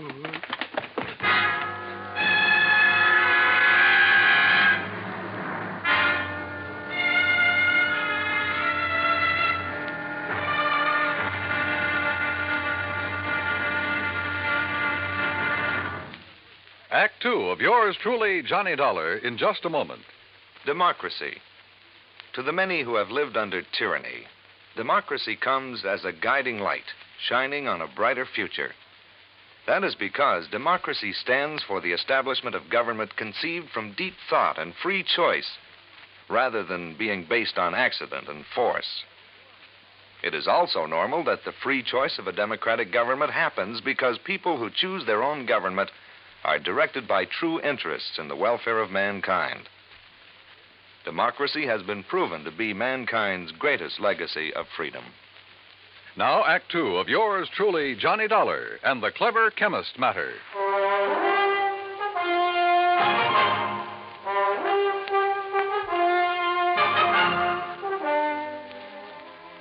Expense account item 3, $10 for the services of one Dr. Frederick Foote, the only resident medico in the little town of Malaga, New Jersey. After pronouncing Dr. Walter Merrill dead, he took the badly beaten Professor Nash to his office clinic. While waiting for Nash to get in good enough shape to talk, I ran up item 4, 10 cents, phone call to the sheriff, who promised to come over as soon as he could enlist the aid of the nearby state police. Finally, Dr. Foote gave the word. But I suggest you talk with him as little as possible, Mr. Dollar. In pretty bad shape, huh, Dr. Foote? The intruder not only beat him severely, but threw a bottle of acid in his face. Oh? Professor Nash will never have the use of his left eye again because of that nitric acid. Has Nash said anything that might help us identify the assailant and killer? No? Now, please don't talk with him too long. Professor? Yes. Yes. Hello, Professor. Oh, Mr. Dollar. I will never see again with my left eye. He has told me. Yes, I know. I'm sorry. But the great Dr. Merrill, he is dead. What a loss. Professor. Professor, tell me, did you see the man who attacked you? Yes. Can you describe him at all? Yes, young, not more than 30, 5 feet, 6 or 8, very heavy, yes, stocky, and black curly hair. Yeah? Hands like a working man, laborer. Have you ever seen this man before? No, Oh, here. Some water. Thank you. Do you know why he came in and attacked you and Dr. Merrill? No. Was he after something there in the laboratory? No, only to kill Dr. Merrill. I tried to defend him. I'm sorry, Mr. Dollar, but I think that's enough. Yes, okay, Dr. Foote. I think I've heard enough. I managed to get back to the cottage by the lake before the police arrived and came up with one very damning piece of evidence. In one of the bedrooms, I found a picture of a wedding couple. It was inscribed, "Love to the dearest father in the world." And next to the bride stood a man who answered perfectly the description Professor Nash had just given me. The husband of Dr. Merrill's daughter, Howard Harding. And then I thought of what Nash had said about Harding. his antagonism, his conviction that Harding was the one who resented the change in the insurance policy. But there was something else, too. That had happened when I talked with Nash in the doctor's office that... By the time I got back to the laboratory, the sheriff and state police arrived. The sheriff, I'm afraid, mussed up any prints that might have been left on the bottle of acid. However, in the weeds outside, a state trooper found the pistol, a .38 caliber Luger that had killed Dr. Merrill. Fingerprints had apparently been wiped off, but the gun was carefully... Fingerprints. Before taking off on a mad dash back to Philadelphia, I stopped at Dr. Foote's and picked up one water tumbler. Item 5, $3.70 for a tank full of gas. Item 6, 50 cents. Parking in Philadelphia as close as possible to Harry Branson's office. John, what have you found out about Dr. Merrill? Harry, he's dead. Well, oh, dear. Now, listen. Write down the address of Mr. and Mrs. Howard Harding for me. His daughter, does she know? No, she doesn't know yet, and I hope I can avoid telling her before I write it down, will you, man? Well, yes, of course. Take this. Don't unwrap it, but see that it gets to Ray Kemper at the Federal Bureau fast. I'll check with him about it later, thanks. But now, John... Harry, this is one time this expense account of mine is going to save you a lot of money. I think. I don't know how many red lights I skipped on the drive out to West Philadelphia, but I felt like a hound dog in a hot scent. The home of Mr. and Mrs. Howard Harding turned out to be in a nice, quiet residential area. I was met at the door by the girl in the wedding picture. A tall, very nice-looking blonde in her late 20s. Oh, yes? Mrs. Harding? I'm Terry Harding. Well, I'm Johnny Dollar from your father's insurance company. Oh, good. Come in. Perhaps you can help me make him do something about that policy of his. Well, that isn't exactly... Someone has poisoned Daddy's mind, Mr. Dollar. Oh? What do you mean? Well, it isn't that I need the money if Daddy dies, which heaven forbid. No. It doesn't exactly look as though you do. No, of course we don't. Howard's been doing so wonderfully at Colonial Aviation. Yes, apparently. And I'd had a notion he was just a laborer or something. Oh, dear, no. That's what Daddy called him because he wasn't too fond of Howard. And that is the way Howard started before we were married, but now he's one of the officers of the company. Where is he, Mrs. Harding? Well, as a matter of fact, I thought you were Howard when you drove up just now. He's been fishing. Fishing? On some little lake over in Jersey. He goes every Saturday all by himself. Malaga Lake? No, Malaga's where Daddy was. Mm-hmm. He and that... That what, Mrs. Harding? Well, I don't know. It's Howard, I guess. What do you mean?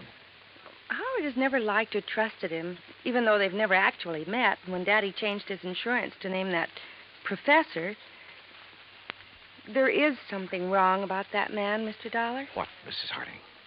I don't know. Daddy always worked alone until he came along. Daddy's such an alert, bright-eyed little busybody in spite of his Wait a age. minute. Your father... Like a cute little wound-up spring, hopping about like a... Mrs. Harding. Yes? Mrs. Harding, when I saw your father... You've seen Daddy. Well, then you know what I mean. He was tired. Almost in a daze. He spoke with difficulty. Oh, no. You're mistaken. He chatters away like a jaybird. What is it, Mr. Dollar? Well, he must have been doped. He looked as though... Hi, honey. Well, I'm just as lousy a fisherman as usual. Not a single... Oh, excuse me. Mr. Harding, just tell me one thing. Well, that depends. Who are you? Mr. Dollar's from the insurance company, darling. Not Johnny Dollar. Yeah, that's right. Well, I've certainly heard of you. Tell me... No, you tell me, Harding. Where have you been? Why, fishing. Where? Over in Jersey. Where in Jersey? Little private lake. Where? Over near Mount Holly. One place I know of where nobody else ever goes, where I can get rid of the cobwebs at my job. Hey, wait a minute, Dollar. What is this? Harding, you've been identified as the man who murdered Dr. Walter Merrill. What? I'm sorry, Mrs. Harding. I'm sorry, but it's true. No, what are you talking about, Dollar? You didn't know about it? Of course not. How could I? Where did it happen? How? At his place in Malaga. Oh. Professor Nash. I'll kill that man. You'll take it easy. You seem to forget that so far you're the only suspect in the case. You're out of your mind. If it was anybody, it was that Nash. Never have trusted that man. And the insurance policy. If anybody killed Dr. Merrill, it was that professor. Now, listen to me. Nash was with Dr. Merrill when he was killed there in his laboratory. Of course he was. But Nash was attacked also, beaten, acid thrown at him. He lost the sight of one eye because of it. And I tell you... You sure? Yes, of course I'm sure. It was I who found them. Nash beating against the inside of the door of that laboratory crying for help. A door that was bolted on the outside. But, Dollar, You're sure of that? I'm sure. Well, I still think... Oh, Terry, I'm sorry, honey. Here, let me... Howard, it's so terrible. Better answer that phone, Howard. Yeah. Hello? Yes? Oh, yes. It's for you, Mr. Dollar. Oh, thanks. Terry, dear, come on. You've got to pull yourself together. Johnny Dollar. Right. John, this is Harry Branson. I just received a call from Mr. Kemper at the Federal Bureau. Yes. He says he must see you immediately. Call him back, Harry. Tell him I'll be there in 15 minutes. Harding, just to keep things straight, I wouldn't leave this house if I were you. Well, now, wait a minute, Just Dollar. sit tight. I think you're in the clear. More red lights got passed up on my way into the Philadelphia offices of the Bureau. So Ray Kemper felt that whatever he'd found was important. If so, it would back up one of my suspicions. But in view of the circumstances, that bolted door in the laboratory, for instance, how could it? Important is putting it mildly, Johnny. The prints you found on the water glass, Ray. 3 sets. 1, yours. Yeah, well, naturally. 2, Dr. Frederick Foote, who is currently practicing medicine. I know, in the town of Malaga, New Jersey. That's where the glass came from. Oh, but the 3rd set of prints. Yes. I had to go into the international file for them. And Johnny... Nash? Theodore Nash? Nash. Nashevsky. What? Fyodor Nashevsky, chemist from one of our not-so-friendly countries. Huh? Expert on explosives. At one time, he was thought to have attempted to enter this country. That was in 1940. Ray, have you got any pictures on him? Plenty. From the time he was a kid. Here. Tell me how you picked up these prints. The beard in this picture. That looks like him, all right.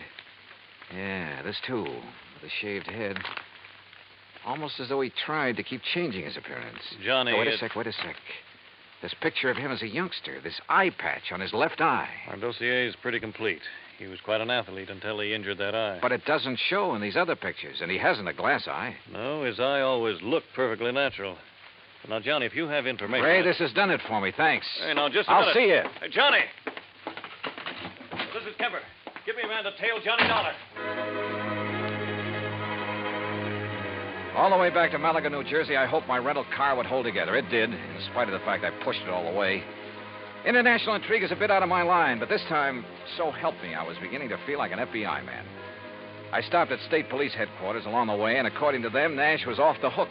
Not only because of the acid thrown in his face, but even more important, because of my own testimony that I'd found them locked in that laboratory. I stopped again at the lab. Nothing. Then back to Dr. Foote's office. Very well, Mr. Dollar. When they arrive, I'll insist that they wait for you. All right, thanks, Doctor. Well, Professor, you're sitting up. Oh, have they found anything, Mr. Dollar? Have they found the man who attacked us and killed poor Dr. Merrill? Professor, I think I have. Oh? But tell me something. Yes, of course. Your government doesn't pay you very well, does it? Merrill and I were not working for the government, Mr. Dollar. Although, of course, the results of our work... I'm talking about your government, your own real boss. I do not understand. No doubt it's very much interested in anything this country develops in the line of guided missiles, that sort of thing. Mr. Dollar... Now, let me go on. Merrill was doing important work. Stuff that would be of great value to any country in the world. Of course. Your country would have paid you well for the results of his work. But, brother, they'll never get it. I do not know what you are talking Money, about. the loot from Merrill's insurance, sure. Sure, it was enough to get you out of here after you'd gained the knowledge you need of Merrill's work. See here, Dollar. After you'd killed him, before he could give to his country, the United States, what he'd invented. You are a fool. I was beaten, The poor old man put up a pretty stiff fight, didn't he? Do you think I would have done this to myself? You My gave eye... yourself away earlier when you reached out for a glass of water I handed you right here in this room. A man who'd lost his sight in one eye would have lost his aim until he got used to it. Funny, though, it didn't come to me until You later. are mad. You haven't seen out of that left eye since you were a kid. I tell you, you are mad. And a little acid burn to make it look like somebody had thrown it at you would be well worth the alibi it gave you. Fyodor. That's right, Fyodor Nashevsky. Listen to me. You were the one who found us locked in, the door bolted from the outside. You found us. Yeah. Also the cord, the string you used to pull the bolt to. That you looped over the bolt and pulled after you got inside. You couldn't have. I dropped it in a vat of acid. Yeah. Thanks. I was bluffing. But I made a lucky guess. What? Oh, what a brain. Nashevsky, I'm sure glad you're not working on our side.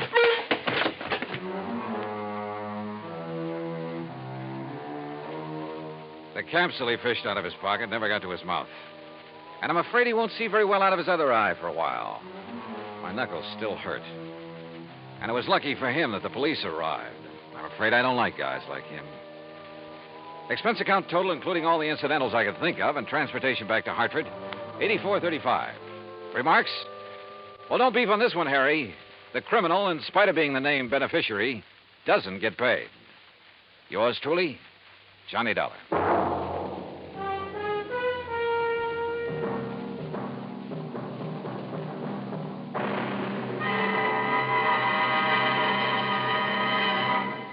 Now, here is our star to tell you about next week's story. Next week, a real close look at a little-known but very dramatic side of Hollywood. Join us, won't you? Yours truly, Johnny Dollar.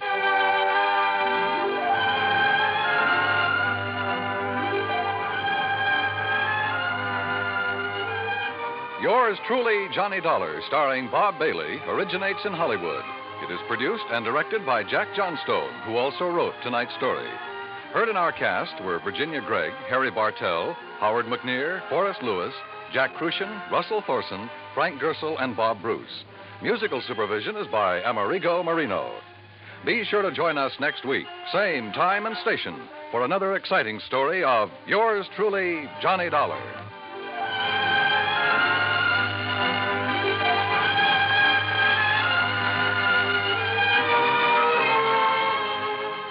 Johnny Dollar has come to you through the worldwide facilities of the United States Armed Forces Radio and Television Service.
Detective Agency. It's me, F. Is Carlos Salceda, the Mexican consul, called? No, Sam. Well, he will.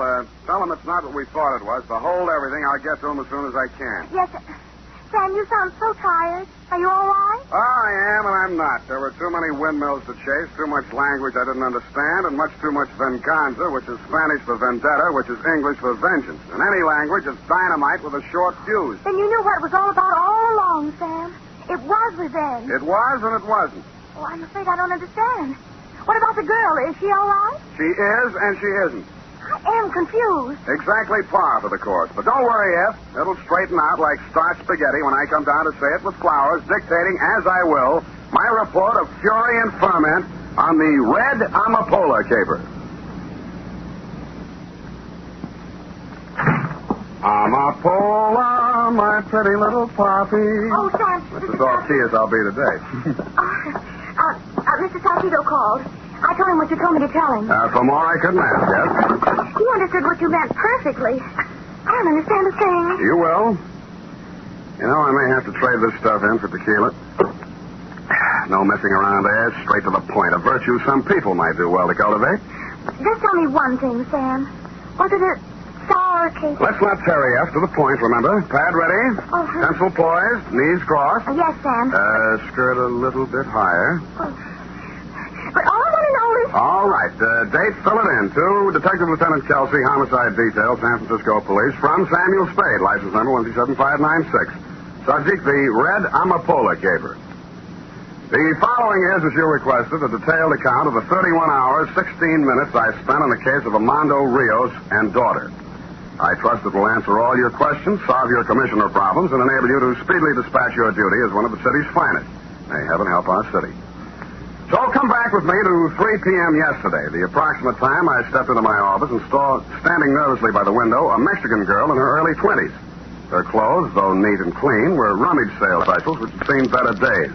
Her bare legs were too thin, her features too drawn. But the midnight color of her hair and the largeness of her eyes told me she could have been beautiful if things had gone another way. I'm glad you have come. I couldn't have waited much longer. Oh, I'm sorry. I didn't know you were here. My name is Andrea Rios.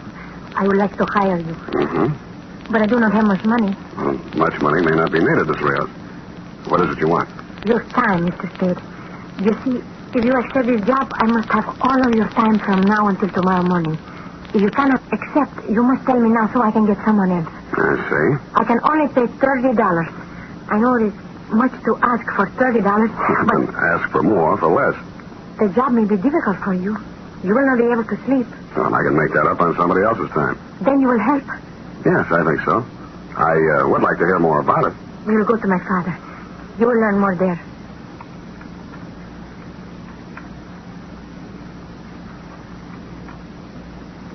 She led me to the nearest streetcar, headed for south of the slot, and paid the fare. 20 minutes later, we were walking through the San Francisco that's left over, where the liquor is cheap and one cigarette is property. The sounds of a jazzed-up Spanish song caught my ear, and the beer signs turned to cerveza. The building Andrea Rios picked to go into was old enough to give the termites indigestion. A faded sign said, La Casa Azul. He knocked on the door of room 12. Yes. Andrea, Papa.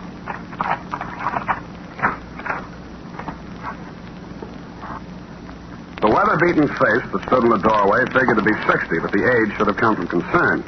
He wore a black sweatshirt, pants to match, and a dirty white sailor's cap. Inside on the table sat a bottle of high-octane joy juice, that witch hazel with a misnomer, tequila. The lemon and salt stood alongside. On the bed lay a duffel bag with the block letters Santa Susana. Está este nombre, Papa. ¿Cómo se llama? Señor Spade, el detectivo. My father speaks no English. I see. ¿Tienes confianza en él? ¿Es honrado? He asks if you are an honest man. It's a question no man can answer with complete honesty. ¿Qué le has dicho, André? ¿Qué sabe? Nada, Papa. Siéntese, hombre. ¿Un traguito? My father says to sit down and have a drink. Tell Father I will, but I'd enjoy it more if I knew why I was hired. Yes, of course. To spend the night here, Mr. Spade, with my father. To keep an eye on him all the time. Protection? No. Well, there must be more to it. We want you to be able to testify to my father's whereabouts this night, if it should become necessary. Mm-hmm. What's going to happen this night? Something. And you want your father in the clear? Yes. Well, that sounds fair enough. If that's all there is. I'll have that drink now. There'll be enough to last.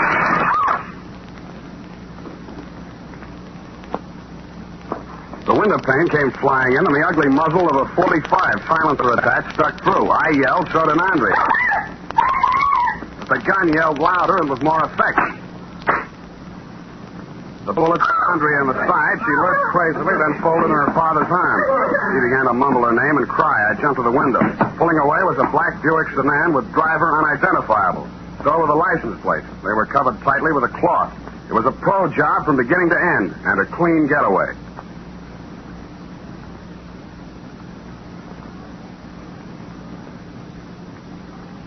Well, Andrea was still alive, but not by much.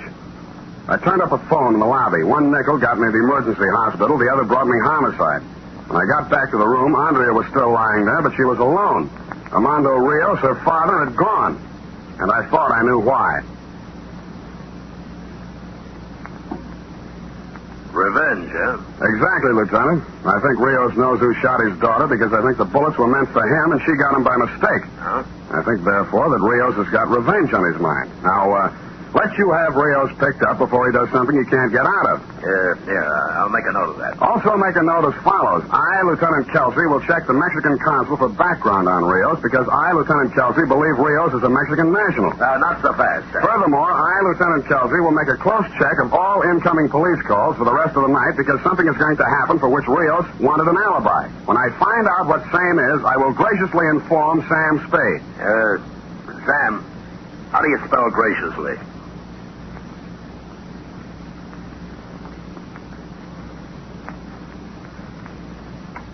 I went to the offices of several Mexican-language newspapers, told them the story, and asked them to give a place of prominence to the fact that Andrea was alive, asking Armando Rios to go directly to the nearest police station and wait until contacted. I then went to the Maritime Service and queried about the Santa Susana. I was told it was a sport fishing vessel owned by its captain, J. Mortigan, with office in the Ocean Building on the Embarcadero. The nameplate on the Titian-haired secretary's desk said Janice Odell. Yes? Could I help you, please? I think so. This the office of the Santa Susana? Oh, you're planning a fishing trip. Well, then you've come to the right place. Santa Susana has excellent accommodations, is thoroughly outfitted for an extended cruise in the Bay of California, where, as you know, exist some of the greatest fishing waters in the world. If it's the same with you, miss, I'll do my fishing here. My name is Spade. I'm a private detective. I'm trying to locate an Armando Rios. Rios? I said something? You know him? He's got a berth on the Santa Susana. Well, he has... At least he had... What's he done, Mr. Spade? Well, it's what he will do that bothers me. You say he had a berth. Would you explain, please? Just a moment, Mr. Spade. Captain Morgan, there's a private detective out here asking about Armando Rios. Rios? Well, send him in, Janice. Come on, move lively. In here, Mr. Spade. Thank you. My name's Morgan, Captain Morgan. I skipper the Santa Susana, the finest sport fishing vessel ever to touch salt water. Everybody's got a commercial. Miss Odell says you're asking about Rios. I am. I'm trying to locate. And so am I. I've got steam up and a dozen people waiting. Rios knows those Mexican fishing waters like no one I've met. And where is he? Jumped ship, if you ask me. Scampering around San Francisco or dead drunk in some infamous den from that cactus poison he drinks. If the storm's over, Captain, I'd like to ask you a few questions. Where does Rios room when he's in San Francisco? Stays right on the ship. Did you know he had a daughter? No. You don't have any idea, I suppose, why Rios jumped ship? It's a woman. That's my guess. It's always a woman. But that is just a guess. All right, Captain, I'll make a small-sized deal with you. If I find Rios, I'll notify you. If you find him first, notify me. I'll leave you my card.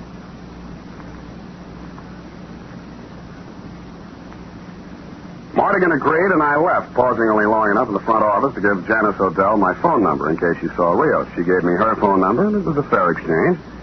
20 minutes later, Lieutenant, I was meeting with Carlos Salcido of the Mexican consul's office. A wire he had sent to Mexico City had brought results. So, Mr. Spade, you have not yet found Armando Rios, but are still desirous of preventing him from consummating his revenge. I fear perhaps you are too late. What information have you got, Mr. Salcido? First, Armando Rios was arrested in the Mexican state of Sinaloa for the growing of the Red Amapola. You are aware of what that is? Amapola means poppy from the song of the same name. Exactly. The red poppy grown for the production of narcotics. The arrest occurred on August 19th, 1946. Rios served 3 years in the penitentiary as a result, convicted mainly on the testimony of an Ernesto Sabado, who Rios claimed, as you say, framed him. Now, look at this. An inquiry from the office of the district attorney of Marin County, California, requesting information about a Mexican national whose dead body was discovered 2 hours ago, washed ashore at Point Bonito. A Mexican national whose name is... Ernesto Sabado. Yeah. And you think perhaps Rios killed Sabado? A distinct possibility, Mr. Spade, since he had motive. Well, that's exactly why I don't think he did it. Rios knew Zapata was going to be killed sometime tonight. That's the reason Andrea hired me, so her father's whereabouts could be accounted for and so he could not be accused. No, Mr. Salcido, I don't think Rios killed Zapata. Well, I hope you are right, for his sake and for his daughter's, who we both hope will get well. The one who killed Zapata is probably the same one who drives a black Buick sedan who took those pot shots at Rios and caught Andrea instead. The same one who Rios has now got a vendetta against. Venganza. However you say it, it's a sucker's play, but how do you stop him if you can't find him? Thank you, Mr. Salcido. I must admit, Mr. Spade, I do not fully understand your concern over Rios. As a matter of fact, I'm not sure of it myself, but he got a rotten shuffle. I got a night's pay, so I might as well work for it. Besides, well, I'll let you know what develops. The next 4 hours, dear Lieutenant, were spent in questioning the following. A, 2 members of the crew of the Santa Susana. B, assorted residents of La Casa Azul. C, Inspector Gruber of the Marin County DA's office assigned to the Zabato case. Sum total of information garnered concerning the whereabouts of Armando Rios and or the identity of the gunman he was after, 0. I was tired, I was depressed, I had a headache. 5 minutes to 11, a coin of mine dropped into a payphone in a booth by a gas station closed for the night. My intention was to find out if you had turned up anything and to ask how Andrea was, but you never got to hear my honeyed voice. Hang it up, Spade. It was a voice that wasn't familiar. The 45 with silencer affixed, however, was. It didn't take me long to start perspiring. Leave the nickel, Spade. You won't need it. Good evening. I've been wondering about you. I'll bet you have. You're sort of a novelty, you know. The only myopic gunman I've ever met. What's that mean? You're nearsighted. You got the wrong person back at La Casa Azul. Boss will have to send you out again for Rios. I don't like you, Spade. I don't know you, but I don't like you anyway. Guess I'll kill you so I'll never have to take a chance of knowing you. Now, come on, step out, gumshoe.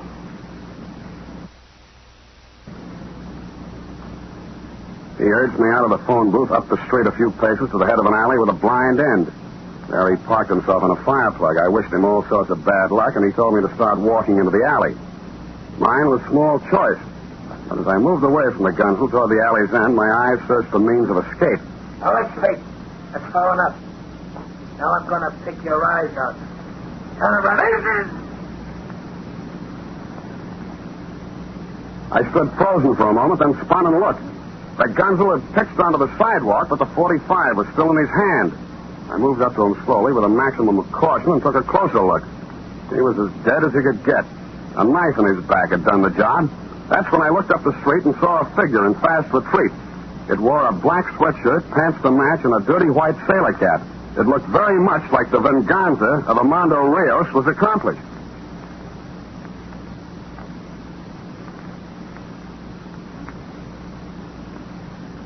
You arrived at the scene of the crime, Lieutenant, where you took over in your own masterly way.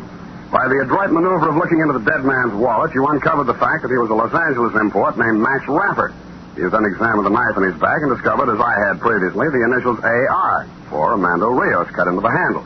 That, plus the fact that I and other witness had seen Armando Rios flee the scene, made it open and shut. Rios was now wanted for murder. When we got to your office, a message had been received by Sergeant Polehouse from Dr. Pennington of General Hospital. It said, 1, Andrea Rios was going to live. 2, she wanted to see Sam Spade. Was it all right? You had no objection, but I had a problem. What to say to her? Could I say it was nice she was going to get well, and, oh, by the way, your father just killed Max Rapper, and the state will do likewise to him, or what? My mind still hadn't lit on anything it liked when Pennington walked me down the hospital corridor toward her room. She's a lucky girl, Mr. Spade. Could have gone the other way. Yeah, would have been unlucky. I'll wait outside. Don't stay too long. The jet black of her hair gave contrast to the whiteness of the room. Her face had lost much of its color, but none of the anxiety had gone out of her eyes. We talked chit-chat for a while. It was easy to see she had a question she wanted to ask, but had trouble getting it out. Finally, it came. Mr. Spade, have you heard... is there any news of the death of a man called Ernesto Savaro? Yes, the police found his body washed ashore some hours ago.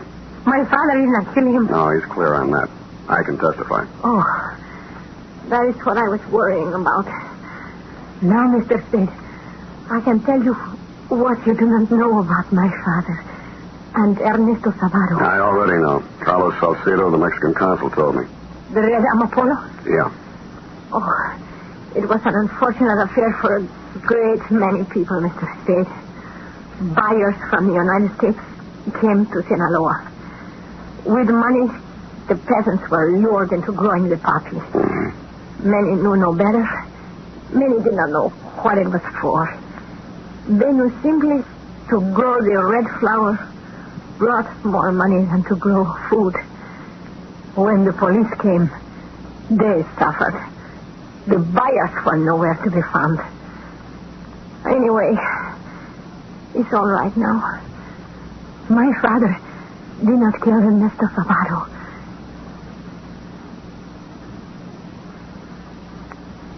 No, Lieutenant, she did not learn about Max Rapper's killing from me, or that her father was now a fugitive wanted for murder. I also didn't ask her some questions I could have asked, like, How did she know Zabata was going to be killed? Did Rapper do it? And why? Somehow it didn't matter. It had turned sour all the way down the line. And besides Zabata was Inspector Gruber's problem, not mine. 20 minutes later, I walked into my apartment, uncorked the live one, and started at the top. 4 fingers down, the phone began to ring, but I didn't pay any attention. The sky was just beginning to light up with morning, and I remember saying to myself I was still technically on the Rios case, but actually there was no case to be on. When I couldn't stand the phone rings any longer, I lifted the receiver off the hook. Sam? Sam? Hello? Sam, this is Janice Adele. I just saw Rios. Well, He's going to kill Captain Mortigan. Mortigan? Why I Mortigan? went to the Santa Susana after him. Pier 32. Rios is wild. Stop him, Sam. Why call me? Call a cop. Hello? Hello?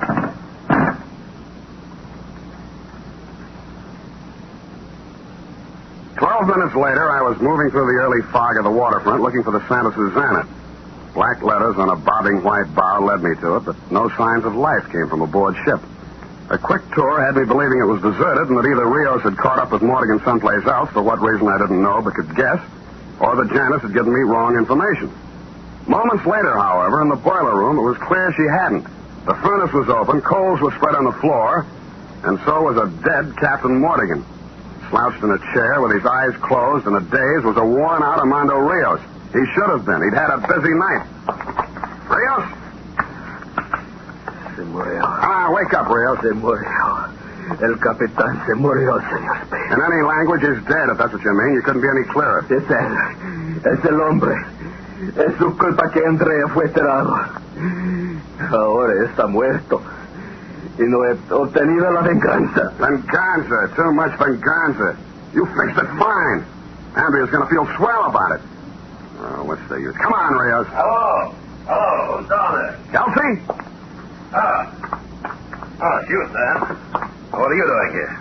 Got a call from a girl named Belle or something. Odell. Oh, yeah. Is this Rios? Well, what have you got to say for yourself? You ready to sign a statement? He doesn't understand you, Kelsey. Oh, dummying up, huh? He doesn't speak English. Well, he won't get off that easily. We'll sweat it out of him. No lo hice. No lo maté al capitán. Yeah? That's what they all say. Wow. Look at this. He's carrying a gun. Gun?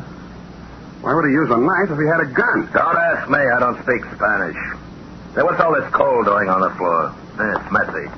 Looks bad in photographs. Yeah, well... Wait a minute. Lieutenant, you've done it again. I picked up a lump of the coal.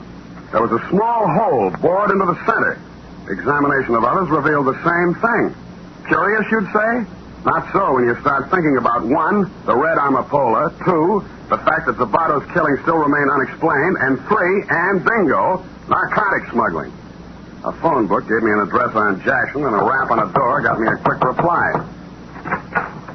Oh, Sam. Mm-hmm. Good morning, Janice. I didn't wake you up, did I? Well? If so, you must sleep in your clothes, and that suitcase on the bed must make it kind of cramped. What are you doing here, Sam? Uh-huh. Heavy, all packed. Just going on a little vacation for a few days. Where to? Well, Without a plane ticket on the dresser? Las Vegas. Hot there this time of the year. Of course, it's hot here, too, for some of us. What do you want? I want you to open your suitcase. I won't do it. Then I will. Sam, don't do it. Well, what's this, Janice? No, I've already guessed. How much worth? Zabata was killed by Rapper on Captain Mortigan's orders because he knew this was coming in on the Santa Susana and probably wanted a cut to keep his mouth shut. Rapper and Mortigan got theirs, not by Rios, but by you. So you could fall heir to this. Poor old Rios, old and wanted. He might have muffed his revenge, so you took no chances. Did them in yourself with Rios, you nice, fat, convenient pigeon. Sam. But the police are going to find it harder and harder to get a case against Rios, and easier and easier to get one against you. These narcotics in your possession will go a long way. Sam, listen to me. As long as I've got a gun in my hand, I'll listen to you, baby. There's over $100,000 worth here, and I know where to unload it. Mm-hmm. And what's in it for me? Half. And something else. Yeah? Me. Uh-huh. That would seem to be worth considering, wouldn't it? Sam, a chance to make something out of yourself and not grub around for a few lousy bucks all your life.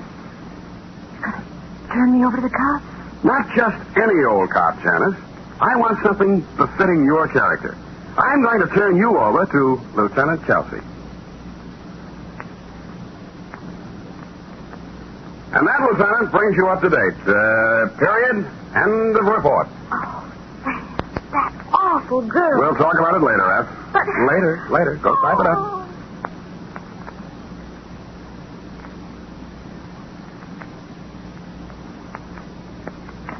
Here it is, Sam. Can we talk about it now? We can. How could that girl have thought for one single moment she could turn a man like you into her accomplice? Very poor judgment. To sell dope yet? Yes. Do I look the type? I should say not. You're upstanding and clean cut. Well, thank you. Maybe she was nearsighted, too. Anyway, I'm glad it's over and it had a happy ending. Well, I'm glad if you're glad. Now, rush that over to Kelsey so he can look good in the eyes of the commissioner, then phone Mr. Salcedo and tell him the lieutenant's got all the facts. And one thing more. Yes, sir? Have the florist send a bouquet of flowers to Andrea at the hospital. Oh, Sam, that's very nice of you. Think so? One thing still more. Close your eyes and have the florist send a bouquet of flowers to you, too. Sam! Easy, Ed. How do you know it's not coming out of your salary? That's true, too. Good night, Sam. Good night, sweetheart.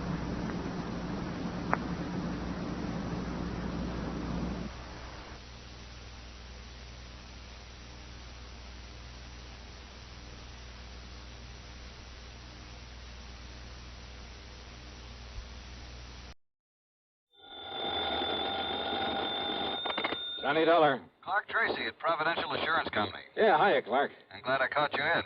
Are you free to take an assignment? Sure, why not? Did you ever hear of Kennett, Missouri? No. It's a small town about 100 miles south of Memphis, Tennessee. So what goes? We have a little office in Kennett, only it's become pretty obvious that we put the wrong man in charge of it a few months ago. What do you mean? His name is Charles Kingsley St. Clair. Lived in Boston most of his life, and he's a Harvard man. So? He doesn't have the least idea how to deal with those people when it comes to any problems or adjustments. In other words, he simply doesn't belong. Well, the answer to that ought to be easy enough. Transfer him. Give him a job somewhere up here in New England. Exactly what we plan to do, and close up the office there in Kennett. Okay, then why call on me? Because of the death of one of the few remaining policyholders down there, a man named Casper Crump. Yeah? His widow, Eupha Crump, has to be paid the $5,000 as due her and, of course, sign for it. Well, what's so tough about that? St. Clair says that he can't do it. Why not? If you must know the truth, he sounded somewhat scared of the whole idea. Oh, now listen. So, Johnny, will you go on out there and take care of this thing for us and get us off the hook? But on the strength of what little you've told me. I know, but I'm sure St. Clair will be able to make it all perfectly clear to you. So I'll wire to him that you're on your way, okay? Oh, now, look. Johnny, I promise I'll okay your expense account without question, even tack on some kind of a fee. Well, now you're talking a language I understand. If the fee is big enough? Then you'll do it. Fine. Now take it easy until we settle I'll wire him right away. Clark! Then wait to get your report. Wait a minute, will you? Thanks a million, Johnny. Bye. Clark! Hello.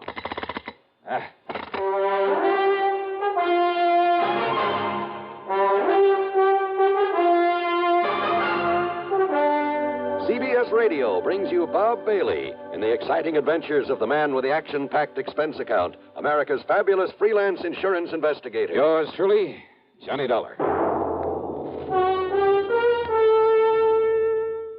Next time you refresh, enjoy a frosty, ice-cold Pepsi-Cola. Sociability, Charlie. All right, Kay, how's this?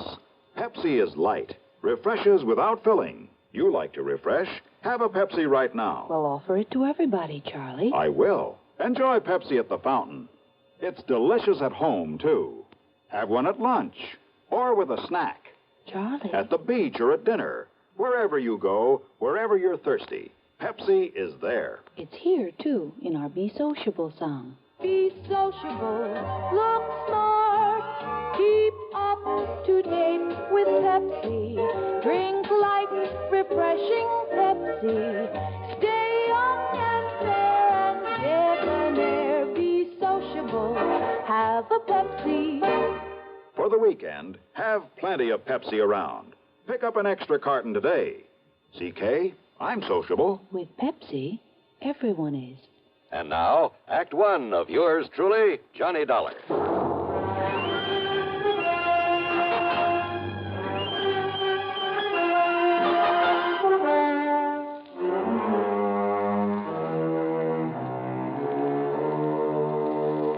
Expense account submitted by Special Investigator Johnny Dollar to the Providential Assurance Company, Home Office, Hartford, Connecticut.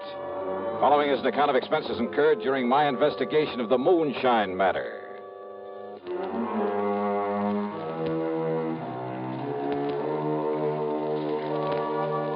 Expense account item 1, 7545, plane ticket from Hartford to New York to Memphis, Tennessee. Item 2, 301 for a bus to Kennett, Missouri. Arrive shortly after noon.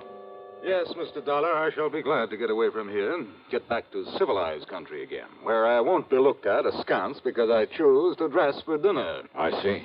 I must admit that some of the natives living here in town are fine people, intelligent people. Oh, I'm sure they must be. This looks like a nice town. But the ones out in the country to whom my predecessor sold insurance, life insurance. Yeah, what about them, Sinclair? Poor white trash is all they are. Ignorant, illiterate, moonshiners for the most part. Oh?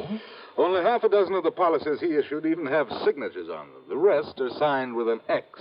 The people didn't even know what they were buying. Your predecessor must have been quite a salesman.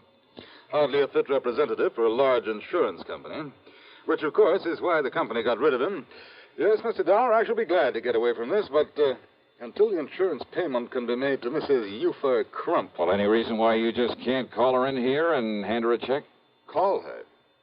How? What do you mean? She lives in the swamp, Mr. Dollar. In the swamp? 20-mile swamp up north of here. It's terrible country. It's hardly fit habitation, even for the wildcats and coons and otter and the cottonmouths that infest it. A treacherous, swampy jungle. Ah, I see. A veritable nest of moonshiners, too. And if you think a gentleman would dare to simply walk in among those people... So I'm no gentleman, so you sent for me. And don't forget that Caspar Crump died under, shall we say, questionable circumstances. Oh, now, what do you mean by that? The natives all said it was murder. What do the police say? The police have sense enough to leave these people alone. They stay away from them. Oh, great.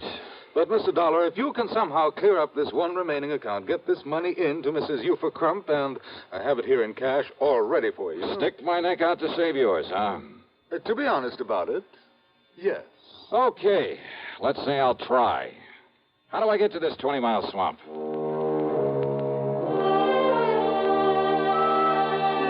St. Clair drew me a rough map, handed me the $5,000, and wished me luck.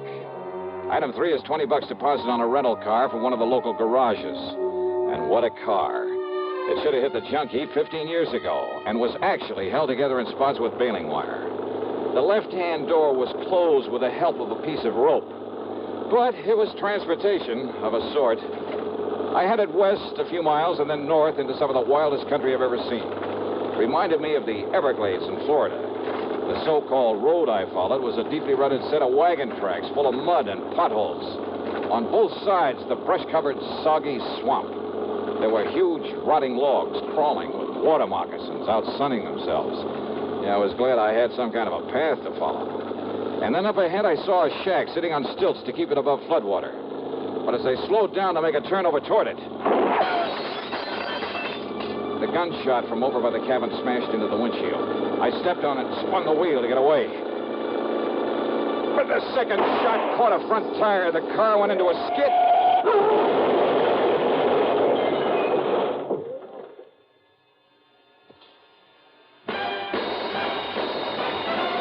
Are you smoking more now, but enjoying it less? Have a real cigarette, have a Camel. The best tobacco makes the very best smoke. Have a real cigarette, have a Camel. Are you looking for flavor and mildness? Have a real cigarette, have a Camel. The best tobacco makes the very best smoke. Have a real cigarette, a real cigarette, a real cigarette, have a Camel. If you're smoking more today, but enjoying it less, try Camels. The Camel blend of costly Turkish and domestic tobaccos has never been equal for rich flavor, easygoing mildness, real smoking satisfaction every time you light up. The best tobacco makes the best smoke. Have a real cigarette, a real cigarette, a real cigarette, have a Camel. And now, Act 2 of yours truly, Johnny Dollar and the Moonshine Matter.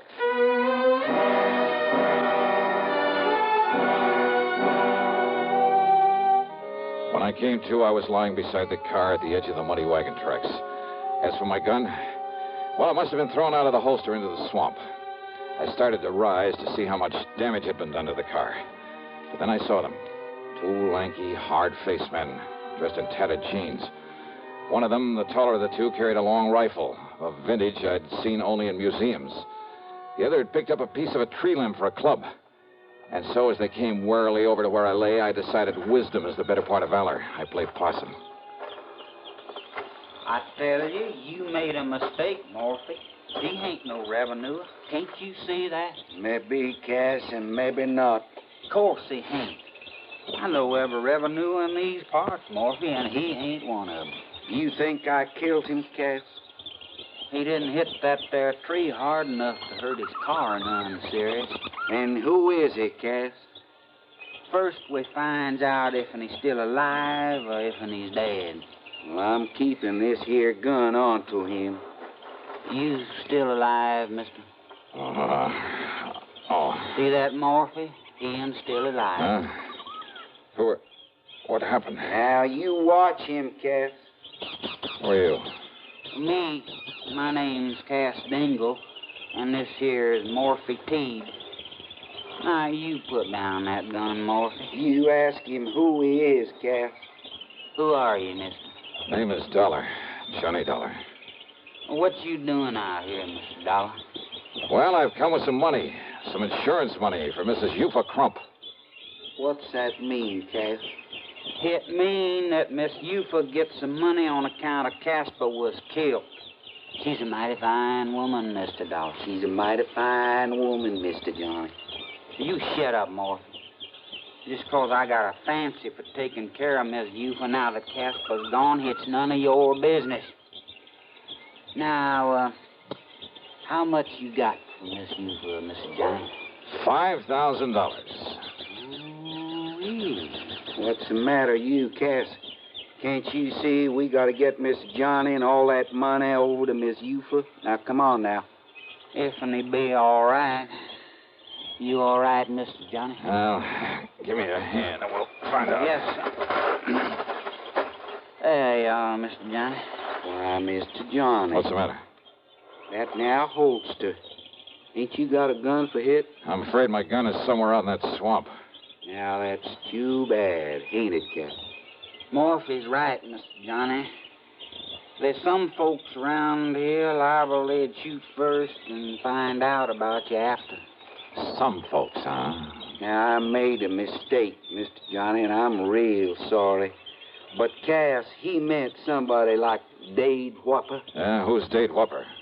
Why, he's the one that killed off Casper Crump. You sure of that? Yes, sir. Dade Whopper. But no matter who you are, you better look out for him, Mr. Johnny. Why do you say that? No matter who you are, he ain't gonna believe it. He's gonna think you come in here after him. Even if you tell him different? Even if the good Lord himself told him different. But now I got a jug in that cabin, Mr. Johnny. It'll fix you up real good. Then me and you can take the money to Miss Eufa. And then you better come back here and find your gun in case Dade Whopper shows up. Oh, don't worry about it. As soon as I turn over that money to Eufa Crump, I'm on my way.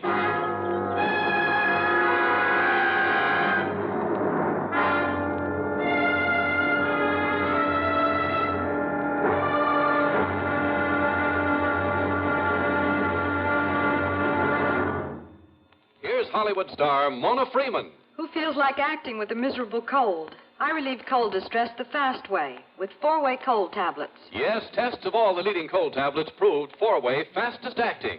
Amazing 4-way starts in minutes to relieve muscular pains and headache, reduce fever, calm upset stomach, also overcomes irregularity. When a cold strikes, do what I do. Take 4-way cold tablets.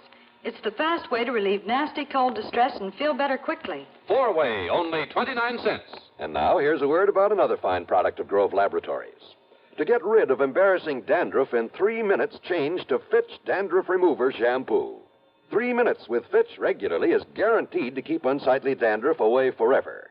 Apply Fitch before wetting hair. Rub in 1 minute. Add water, lather 1 minute. Then rinse 1 minute. Every trace of dandruff goes down the drain. 3 minutes with Fitch and embarrassing dandruff's gone. At the same time, Fitch can brighten hair up to 35%. Get Fitch Dandruff Remover Shampoo today. And now, Act 3 of yours truly, Johnny Dollar. Here's Hollywood star Mona Freeman. Who feels like acting with a miserable cold? I relieve cold distress the fast way with 4-way fastest acting. Amazing 4-way cold tablets proved 4-way fastest acting. 4-way, only 29 cents. And now, Act 3 of yours truly, Johnny Dollar. Past Dingle's cabin, well, I'm afraid I've never stepped into a more squalid, filthy, grimy place. How a human being could ever live in it, much less call it his home. After I join up with Miss Yufa, maybe she'll make it even nicer. Maybe even hang up some of them lacy curtains. Anyhow, on the excuse I needed all the fresh air I could get, I sat on the doorsill. As for the jug of corn liquor that Cass dug up, brother. Right out of Casper Crump's big still. That's Miss Yufa's now. The best there is. The first gulp had me gasping for breath. I felt like I was on fire inside. So Cass strained the tadpoles out of some branch water for a chaser. After the second snort, I was ready to tackle anybody in the world single-handed. Even Dade Whopper. I told you that'd fix you up. And now, oughtn't we go see Miss Yufa? Yeah, sure, Cass. Why not? Only, where's Morphy? Oh, he took in his dugout and went on ahead to say the good news. Dugout? So me and you, we'll go in mine. Well, sir, if you've never ridden in one of those tiny dugouts, you have something not to look forward to. Every minute as he pulled us along through the swamp, I was sure the narrow little craft would tip over. But he handled it well, and after a quarter mile or so up the slough, as he called it, we landed in front of another, a larger cabin. But then... Mr. Dollar? Yeah? What is it, Morphy? One of Yufa's young uns, the spoilt one. You mean that no-good lazy, huh? That's the one, Cass. He heard me tell Mr. Johnny's here. He run off to tell Dade Whopper. Oh, that ain't good, Mr. Johnny.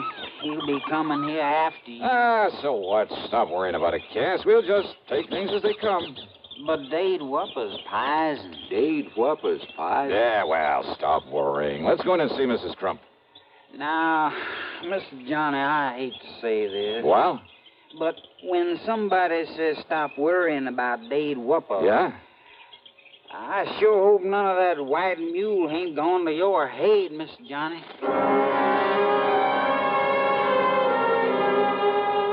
Mrs. Yufa Crump, much to my surprise, turned out to be a rather nice-looking girl of about 20, despite the fact she was the mother of 4 kids. Her cabin boasted 4 separate rooms, a couple of worn-out rugs on the floor, some lace curtains. With almost childish delight, she put her ex on the receipt for the insurance and stuffed the money into a hiding place under the floor, then made no bones about the fact that most of it would go to improving the moonshine still her husband had left her with. And with Cass, you're helping me.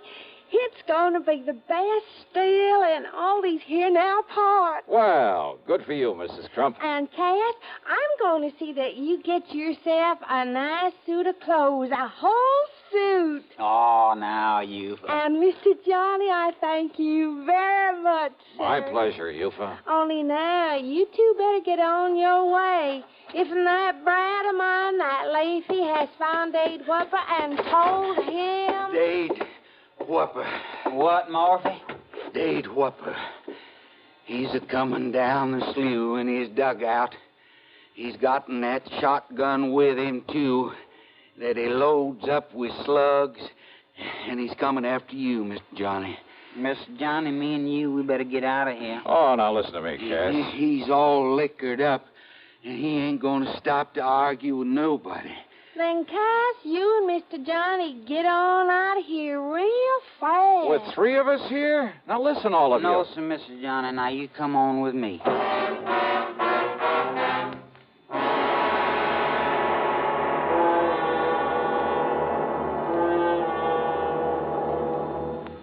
Munch, munch, munch a bunch of Fritos, corn chips. It's not polite to smack your lips, but you can't help it with Fritos corn chips. Munch, munch, munch a bunch of Fritos, corn chips. Whenever you have a party or friends drop in, serve a bowl of crisp Fritos corn chips and watch your guests dig in. They're golden chips of corn just made to munch. Serve them plain or with your favorite dip. There's a special Fritos in a king-size style that's just right for dips. Munch, munch, munch a bunch of Fritos corn chips. You'll find Fritos corn chips taste just right whenever the occasion calls for good munching. They have such good, crisp flavor, such good-for-you nourishment, there's contentment in every munch. Get Fritos today, F-R-I-T-O-S, Fritos corn chips. Munch, munch, munch, munch a bunch of Fritos, corn chips. And now, Act 4 of yours truly, Johnny Dollar. Morphy was scared. My gun was somewhere out in the swamp. So again, it was a case of letting wisdom be the better part of valor. Especially after Morphy made it plain that even his rifle wouldn't mean a thing against Whopper when he'd had a jugful. Morphy promised to do all he could to keep Dade from following us.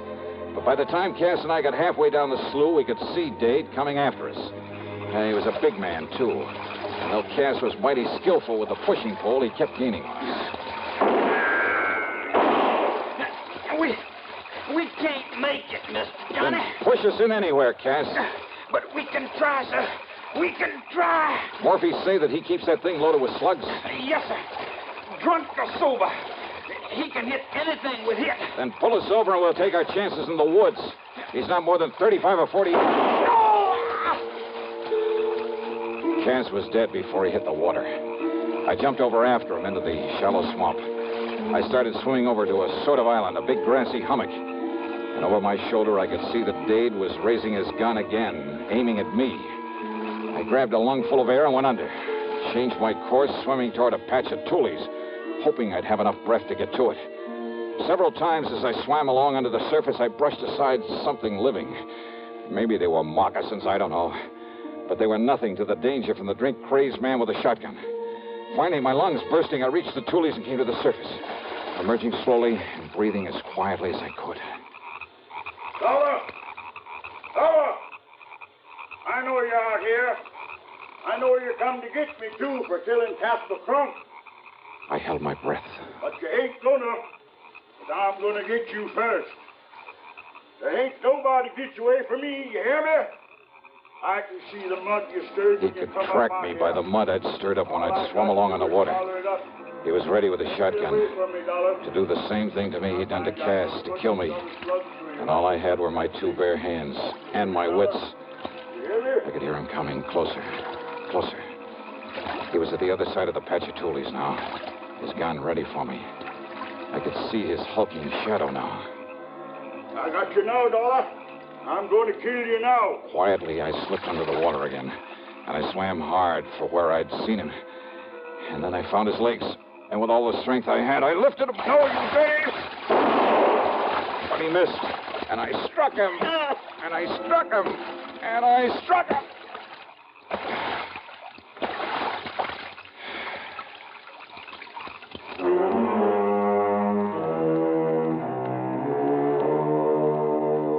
So maybe those people were pretty much a law unto themselves. But Dade Whopper went back to Kennett. There he'll stand trial for 2 murders. And I'll just continue to poke along in this soft, cozy little job of mine. Yeah. Expense account total, including some new clothes and a trip back to Hartford, $340 even. Yours truly, Johnny Dollar.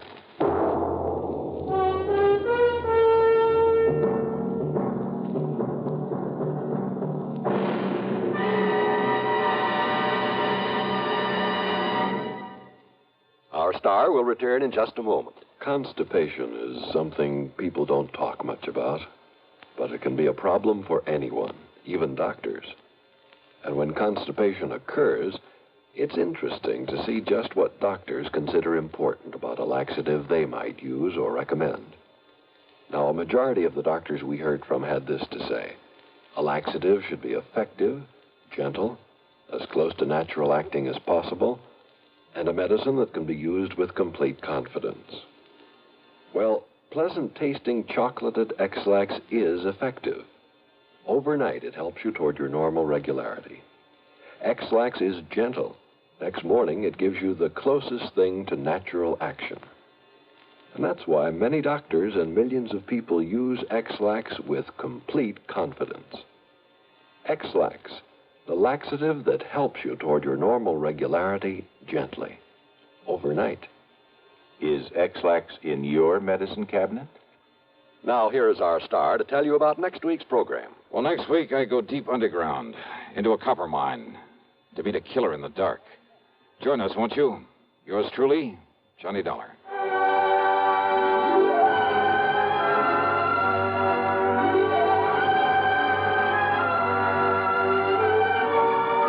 truly, Johnny Dollar, starring Bob Bailey, originates in Hollywood and is written, produced, and directed by Jack Johnstone. Heard in our cast were Virginia Gregg, Harry Bartell, Ben Wright, Sam Edwards, Vic Perrin, and Ralph Moody. Be sure to join us next week, same time and station, for another exciting story of yours truly, Johnny Dollar.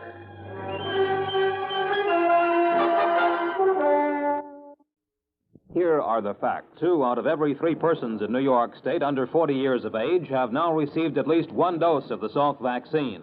Over half of these people have received the 3 doses needed for maximum protection. If you are not vaccinated against polio, the time may come when you will need this iron lung.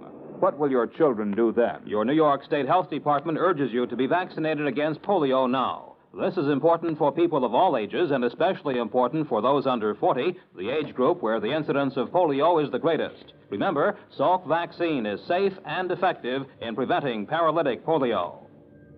WROW Albany, where you get a new exciting morning glow with the Bob Kennedy Show. 6 to 10 on Radio 59. The Adventures of Sam Spade, Detective. Brought to you by Wild Root Cream Oil Hair Tonic, the non-alcoholic hair tonic that contains lanolin. Wild Root Cream Oil. Again and again, the choice of men who put good grooming first.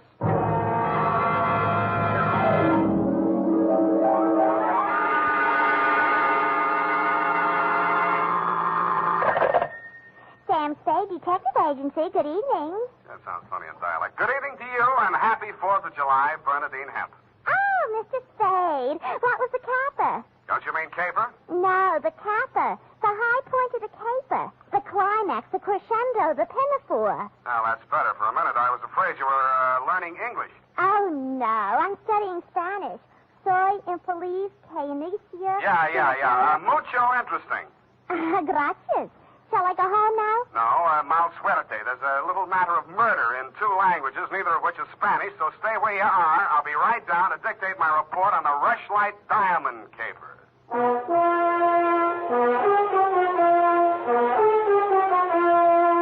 Dashiell Hammett, America's leading detective fiction writer and creator of Sam Spade, the hard-boiled private eye, and William Spear, radio's outstanding producer-director of mystery and crime drama, join their talents to make your hair stand on end with the adventures of Sam Spade.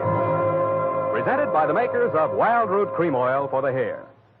Listen, men, to this holiday tip on good grooming. To help spark up your whole appearance, first be sure that your hair is well groomed.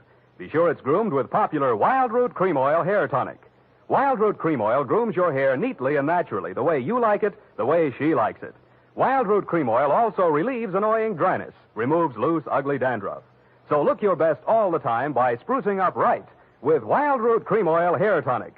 Again and again, the choice of men who put good grooming first. And now, with Howard Duff starring as Spade, Wild Root brings to the air the greatest private detective of them all in the adventures of Sam Spade.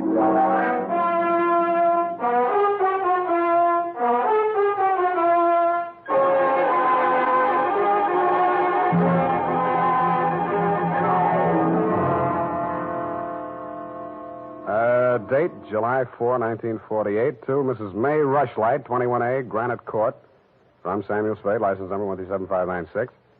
Subject, the Rushlight Diamond. Dear Mrs. Rushlight, it was the kind of nice, relaxing assignment that comes my way just often enough to remind me that gumshoeing can be respectable. There was an air of quiet elegance about 21A, Granite Court, and about the butler who answered the door. He took in my rented gray topper and doeskin gloves, nodded approvingly at my wing collar, watered silk ascot, pearl gray waistcoat, morning coat, pinstripe trousers, and my spats with the mother of pearl buttons, and asked me if I were a florist. I set him to rights, and he led me up a flight of stairs to the early A.M. annex of your morning room. Mr. Samuel Spade. You're just on time, Mr. Spade. Mrs. Rushlight will be pleased. I'm Nancy Ward, Mrs. Rushlight's social secretary, and if you don't think that's tough to say, try it. Mrs. Rushlight's socials? What's tough about that? You'll do. Definitely you'll do. Shall we dance? I will dance at her wedding. But don't get me wrong, I'm not secretly in love with Ralph Rushlight, and the bride is lovely. Just hate to see all that money going down the drain. Is there anything else you think I should know? You know what your job is. You're supposed to guard the wedding presents. That's simple because it's nothing but a lot of cheap silver. And stay away from the champagne. It's non-vintage. The food will be foul. The guests are the most dismal aggregation ever assembled. Sounds like a lovely party. I arranged the whole thing. I told you she's a lovely bride. What'd she ever do to you? I'd rather not say. I don't want to sound bitter. This way, Mr. Spade. The old hat. Mrs. Rushlight will see you now. Thank you, Florence Nightingale. Nancy? Oh. This is it, darling. Mr. Spade, come over here, young man, so I can get a better look at you. How's this? It's good. Turn around. Yes, you'll do. That'll be all, Nancy. Couldn't I be finishing up these place cards while you talk? Take them with you. Do them outside. Very well. Nosy girl. But nice. Nice nose. Oh, you too, eh? Well, I agree. That's why I'm marrying off my nephew to that wretched girl, Lotta Van Eyck. Have you ever seen Bugs Bunny, Mr. Spade? You don't mean the... They protrude. The ears? No, the teeth. Oh. As my late husband used to say of her mother, she could eat a tomato through a tennis racket. Oh. There's only one thing that'll prevent this wedding from being an utter disaster. She doesn't understand much English. Uh-huh. What's the matter with your nephew? A great deal, but it doesn't show. Suffice it to say, he has criminal tendencies and the mentality of a snail. Mrs. Rushlight, I don't like to seem forward, but why are you telling me all this? Oh, you're supposed to mingle with the guests. You'll need some conversation. Now, as to your assignment. The bride, being what she is, the wedding presents are hardly worth guarding, except for one. Ironically enough, it's from me. What is it, a machine gun? Oh, that's good. Oh, excuse me, I must write that down. And then tear it up immediately. Oh, dear. No, Mr. Spade. But it's bad luck, the Rushlight diamond. You've heard of it? Something about it in the American Weekly a while back, wasn't there? Yes. It's not as large as the Hope diamond, but there's not a flaw in it. My late husband, Roy Rushlight, bought it for his first wife. She sank with the SS General Slocum in Hellgate, the East River, 1904, over 1,000 lives lost. Luckily, she was wearing a paste copy at the time. I was only a young girl when I married Mr. Rushlight, and fool that I was, I signed anything his lawyers asked me to sign. After his death, I discovered that the diamond was to be mine only until the marriage of my husband's male heir, at which time it must go to his bride. Well, that's too bad. You say, though, that the Rushlight diamond is bad luck.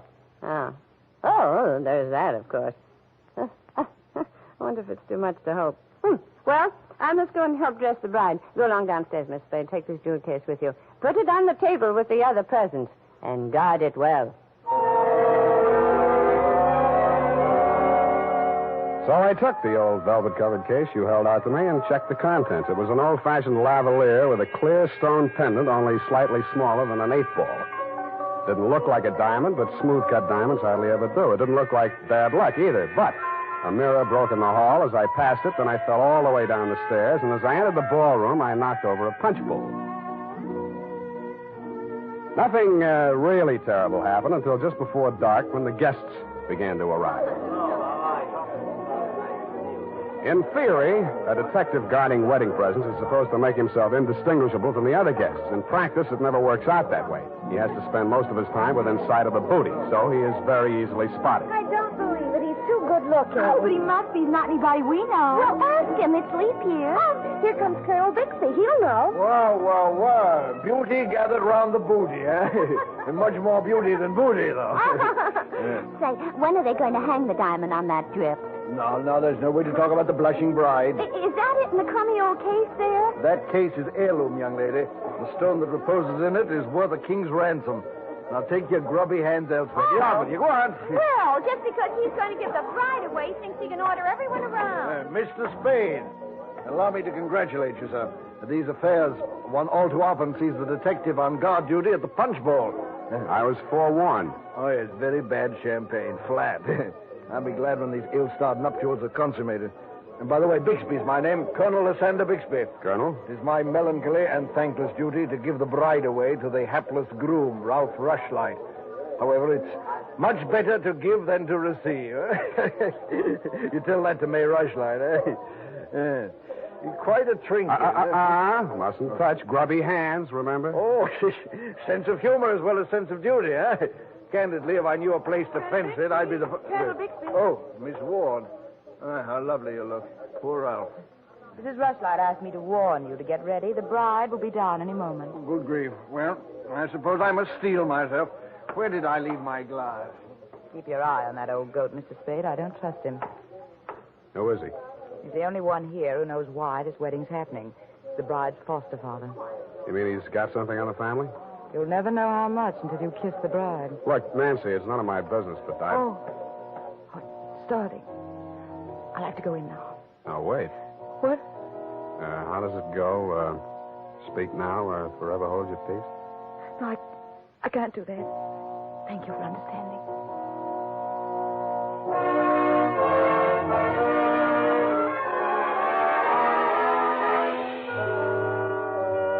I didn't witness the ceremony, but judging from the mood of those who had, it was just as well I didn't. They shuffled back into the ballroom looking as if they'd witnessed an execution, and nobody seemed to be in a hurry to join the receiving line. After a few half-hearted handshakes, the groom left the bride standing alone, looking kind of bewildered, and came over to take inventory of the presents. Look at that junk. I'm Ralph Rushlight. Who are you? Spade. I was hired to guard this junk, as you call it. Sorry I'm wasting my time. The Rushlight dime. It's bad luck. Look at what it did to me. Look at her. Did you ever say anything? Keep it to yourself. Why should I? Because I'm liable to slap you clear across this room. Haven't I been punished enough? Go on, scram. Keep your hooks off that necklace. That's mine. I heard it's your wife's. Come along, you heard Come wrong. along over here. Oh, Mr. Spade, you haven't met the bride yet, have you? No. Thank you. I wish you a lot of luck, Mrs. Rushlight. You're going to need it. Thank you. Well, I suppose now, as well as any time, Colonel. Oh, very well, my dear. Quiet, please. Quiet, everyone. Mrs. Rushlight, the elder Mrs. Rushlight, that is, has something to say to you. Mr. Spade. Yes? The necklace, will you please hand it to me? With pleasure. I'm tired of looking at it. Oh, you're not done yet. Stay close by my side. Dear friends, at this solemn moment, I want, first of all, to welcome this dear little girl into the Rushlight family. Thank you. Yes. And now, dear Lotta, I will place around your neck the gem which was my heritage when I became a Rushlight and which is now yours. Thank you. Well, what's wrong? Lotta, come back here. Lotta! I'll go out to the carport and hit her off. You leave her alone. I'll take care of her. Whose wife is she, anyhow? Lotta, come back here. Lotta, bring it back.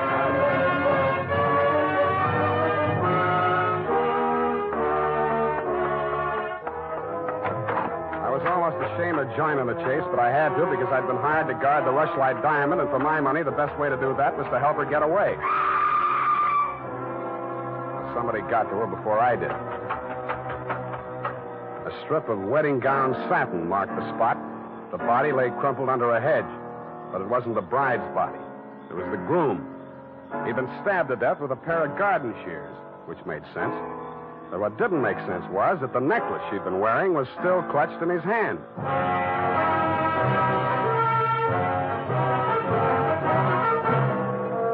The makers of Wild Root Cream Oil are presenting the weekly Sunday adventure of Dashiell Hammett's famous private detective, Sam Spade.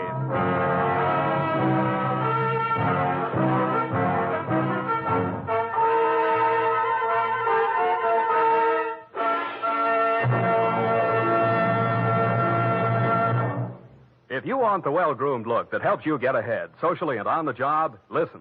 Recently, thousands of people from coast to coast who bought Wild Root Cream Oil for the first time were asked, how does Wild Root Cream Oil compare with the hair tonic you previously used? Better than 4 out of 5 who replied said they preferred Wild Root Cream Oil. And no wonder. Wild Root Cream Oil grooms the hair neatly and naturally, relieves annoying dryness, and removes loose dandruff. What's more, non-alcoholic Wild Root Cream Oil is the only leading hair tonic that contains soothing lanolin. So ask for Wild Root Cream Oil Hair Tonic. Again and again, the choice of men who put good grooming first.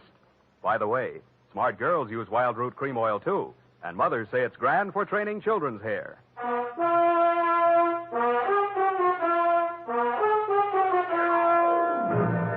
And now, back to the Rushlight Diamond Caper. Tonight's adventure with Sam Spade.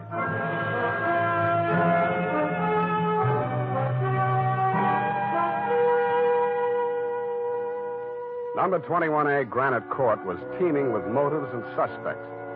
But the police were primarily interested in locating Lotta, the missing bride and widow of Ralph Rushlight. So was I. She looked like less work than the rest of you because if she had killed him, it was self-defense if she knew enough English.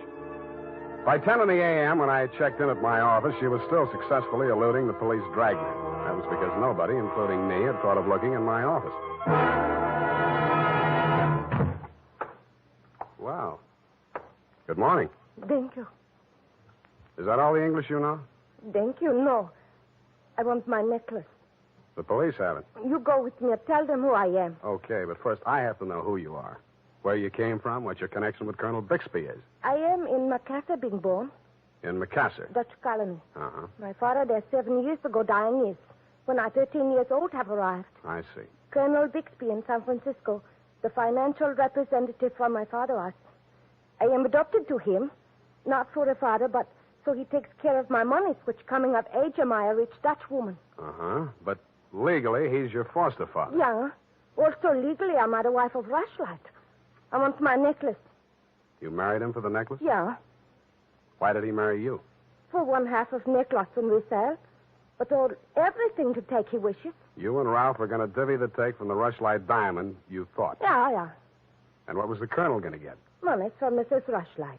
Oh, no, wait, that doesn't make sense. Mrs. Rushlight stood to lose a small fortune by that marriage. Why should she pay the colonel to promote it? You the detective are. You said that. Where my necklace are. That I say. Yeah, well, look, I'm not as sure as I was. Wait just a minute. I'll check on it.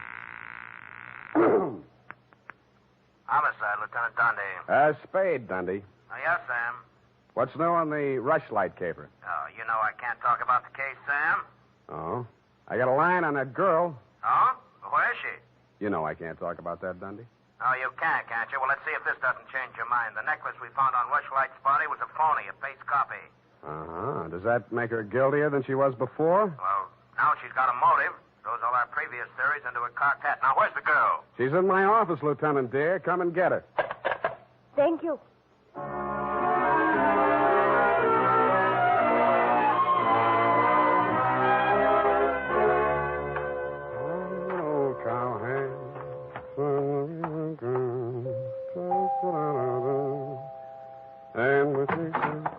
Oh, it's you, Sam. Back again? Yeah, do you mind? Well, that depends on who you came to see. You, sweetheart. Oh. But first, I'd like to talk to Mrs. Rushlight. Well, she can't see anyone. She's in a state of nervous collapse over Ralph's death. Oh, that's too bad. You seem to be holding up pretty well. Oh, I'm relieved. He's better off dead than married to that. Yeah. Rushlight Diamond's still unlucky, you know. What do you mean by that? I was just trying it on for size. Uh-huh. How does it fit? Yeah, but you and Mrs. Rushlight are about the same size. Her nerves getting any better? You're the doctor. If you want to see her, go ahead. She's up there. Thank you.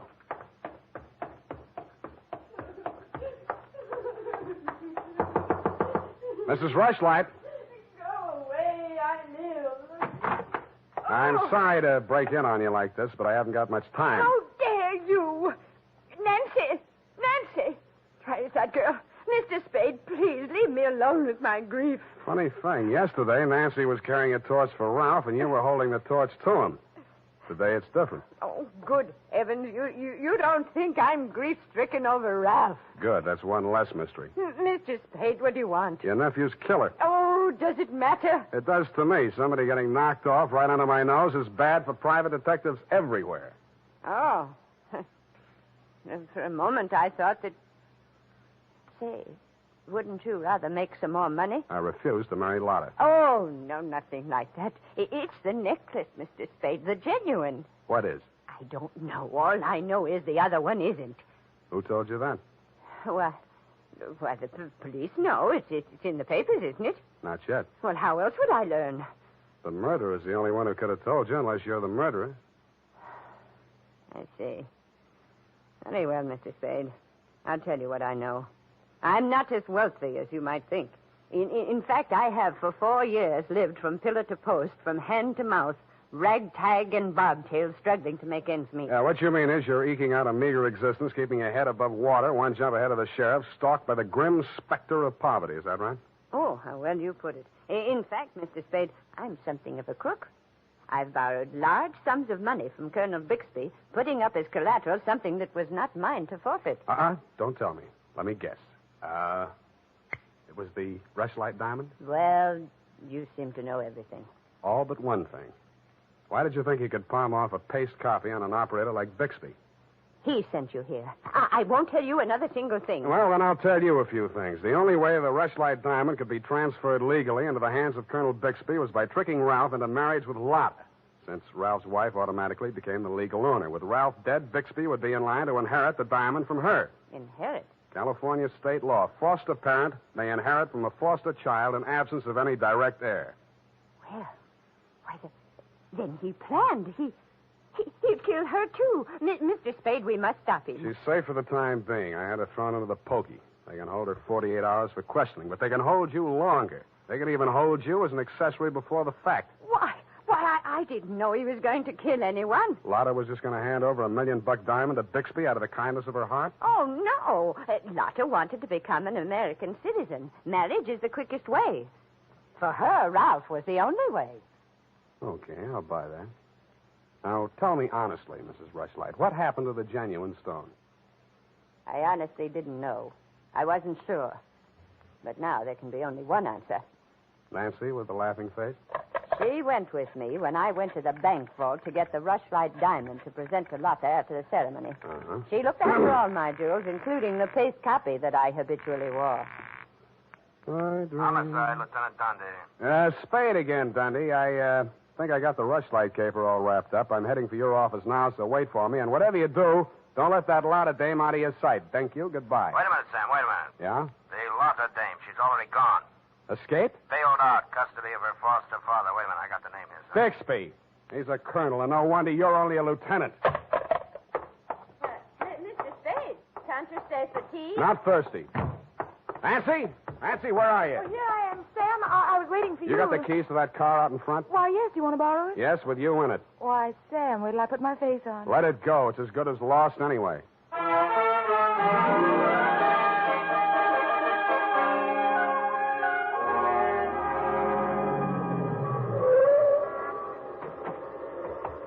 Come on. What is this place? Where are you taking me? Never mind. Just hang on. I'll fly you up to the second floor. Sam, that was a shot that sounded like Lotta. You stay here. Don't come in until I call you.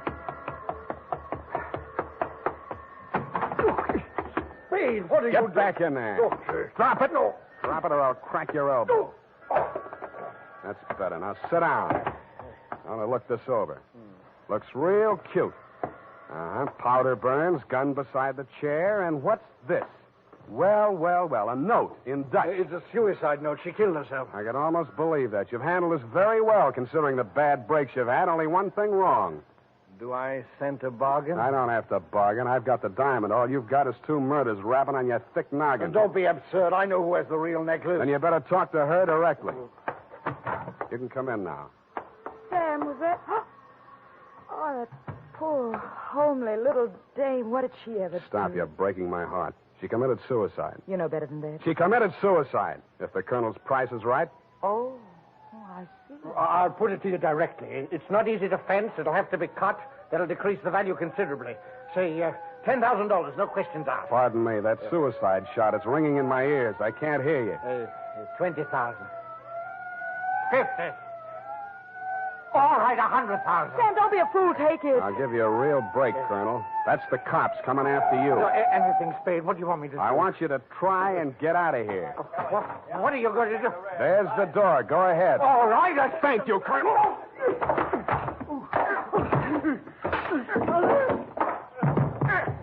right, men, remember, he's desperate.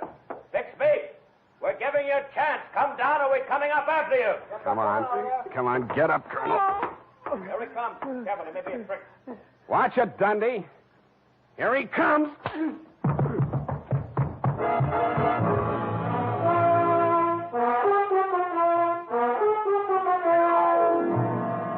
And that, Mrs. Rushlight, is the crop. For a man that went down fighting, Colonel Bixby didn't need much persuading once they got him under the lights down at headquarters. He confessed to everything, and the murders weren't the worst of it, the way I figure. The worst of it was the cruel way he victimized the poor little ugly duckling, Lotta Van Eyck. It's tough enough to be whipped before you start. Period. End of report. My goodness, that was Louis Thrift Day. I mean, I'm beginning to see why Effie gets so repressed sometimes. Effie, depressed? That little doll told you that? Only between she and I and the lamppost. She's so sensitive, you know. Not like I, of course. I invariably cry at weddings. You don't say, Bernadine. You attend weddings often? With high frequency, Mr. Spade. You mean frequently? No. The last time it was FM. You know, frequency moderation. Oh, yes. Moderation in all things, I always say. You mean you attend radio weddings? Oh, yeah. I've been married 6 times. My next date is television. You've been married 6 times? Well, to each his own, Mr. Spade. You mean 6 men have... Oh, no. No, I only marry my husband. Repetition is the spice of variety, I always say. Is that legal? If it's not after 6 weddings, what isn't? To each his own, as you say. Well, we don't presume to make a career out of it. As soon as we get the mangler and the deep freeze, we're going on our honeymoon. Well, congratulations, and type this up when you have the time. Mrs. Bernadine Hemp.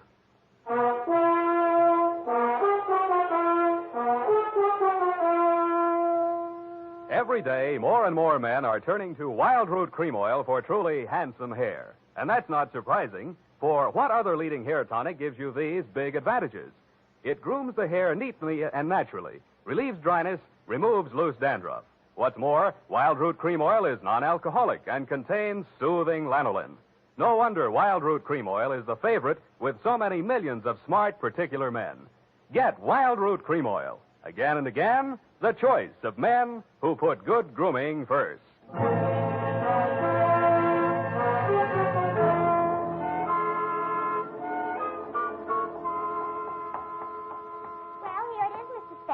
I'm sorry it took so long, but I kept relapsing into Spanish. I know how. And Effie's typewriter doesn't have any upside-down question marks. Upside down. Mm-hmm. Take a memo. Call typewriter man. I already have. Oh, I almost forgot. You received a telegramic commutation. A telegramic what? A wire. Oh, a wire. Well, open it and read it. In English, por favor. It says, Dear Sam. Figures. In the haste of my departure, I neglected to warn you about Well, when I do that one another favor, she'll have silver threads. Who? That ball of fire whom I'm taking the place of in order to be double-crossed of by. Effie? Is she still in far-off Canab? And good rubbish, if you'll pardon the expression. Now, Bernadine, let me see that.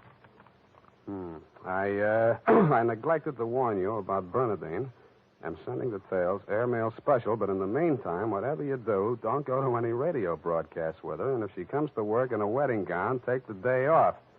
Love, Effie. And I had 2 tickets for honeymoon payoff, and now she went and spoiled everything. Oh, now there, Bernadine, you just have to marry your husband again, that's all. I wouldn't have had the time anyway. I know. It's just the principle. Good night, Mr. Spade. Good night. Buenas noches. Hasta la vista. Effie, why did you ever leave me?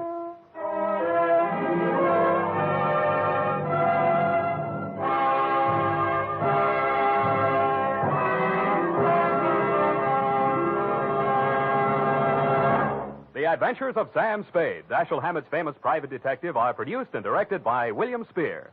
Sam Spade is played by Howard Duff.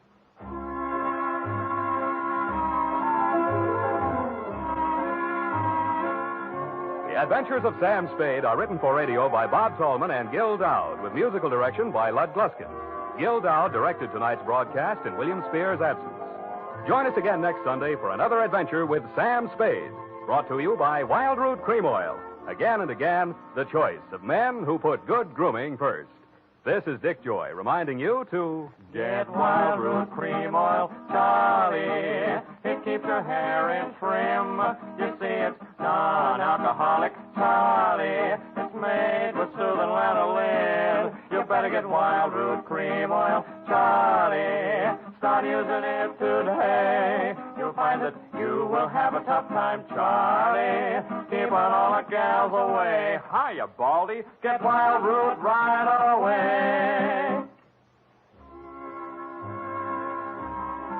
This is CBS, the Columbia Broadcasting System.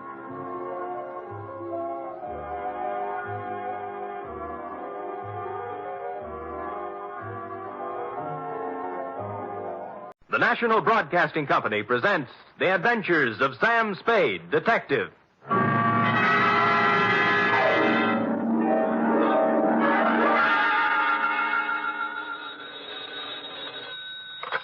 Spade Detective Agency. Me, sweetheart. Sam, a man named $5 Frankie called up and said he's putting $2 in your name on a sure thing at some track or other. Well, that's nice to hear. I don't think it is at all. You know I don't approve of your gambling, Sam. Effie, you do some things I disapprove of, but do I snipe at you? Well, no, but... No buts about it. And besides, I didn't place the bet. It was placed for me. I don't care. It's the principle of the thing I don't like. Well, suppose I put it this way, Effie. That $2 bet on a sure thing was more than just a money bet. It was a gamble on the inherent goodness of the human soul. Oh, Sam, you're just trying to confuse me. I am, but I'll straighten everything out to your satisfaction, I trust, when I appear at the office with a highly stylized and rather charming saga of horse players and the world they live in. What else but the Sure Thing Caper? For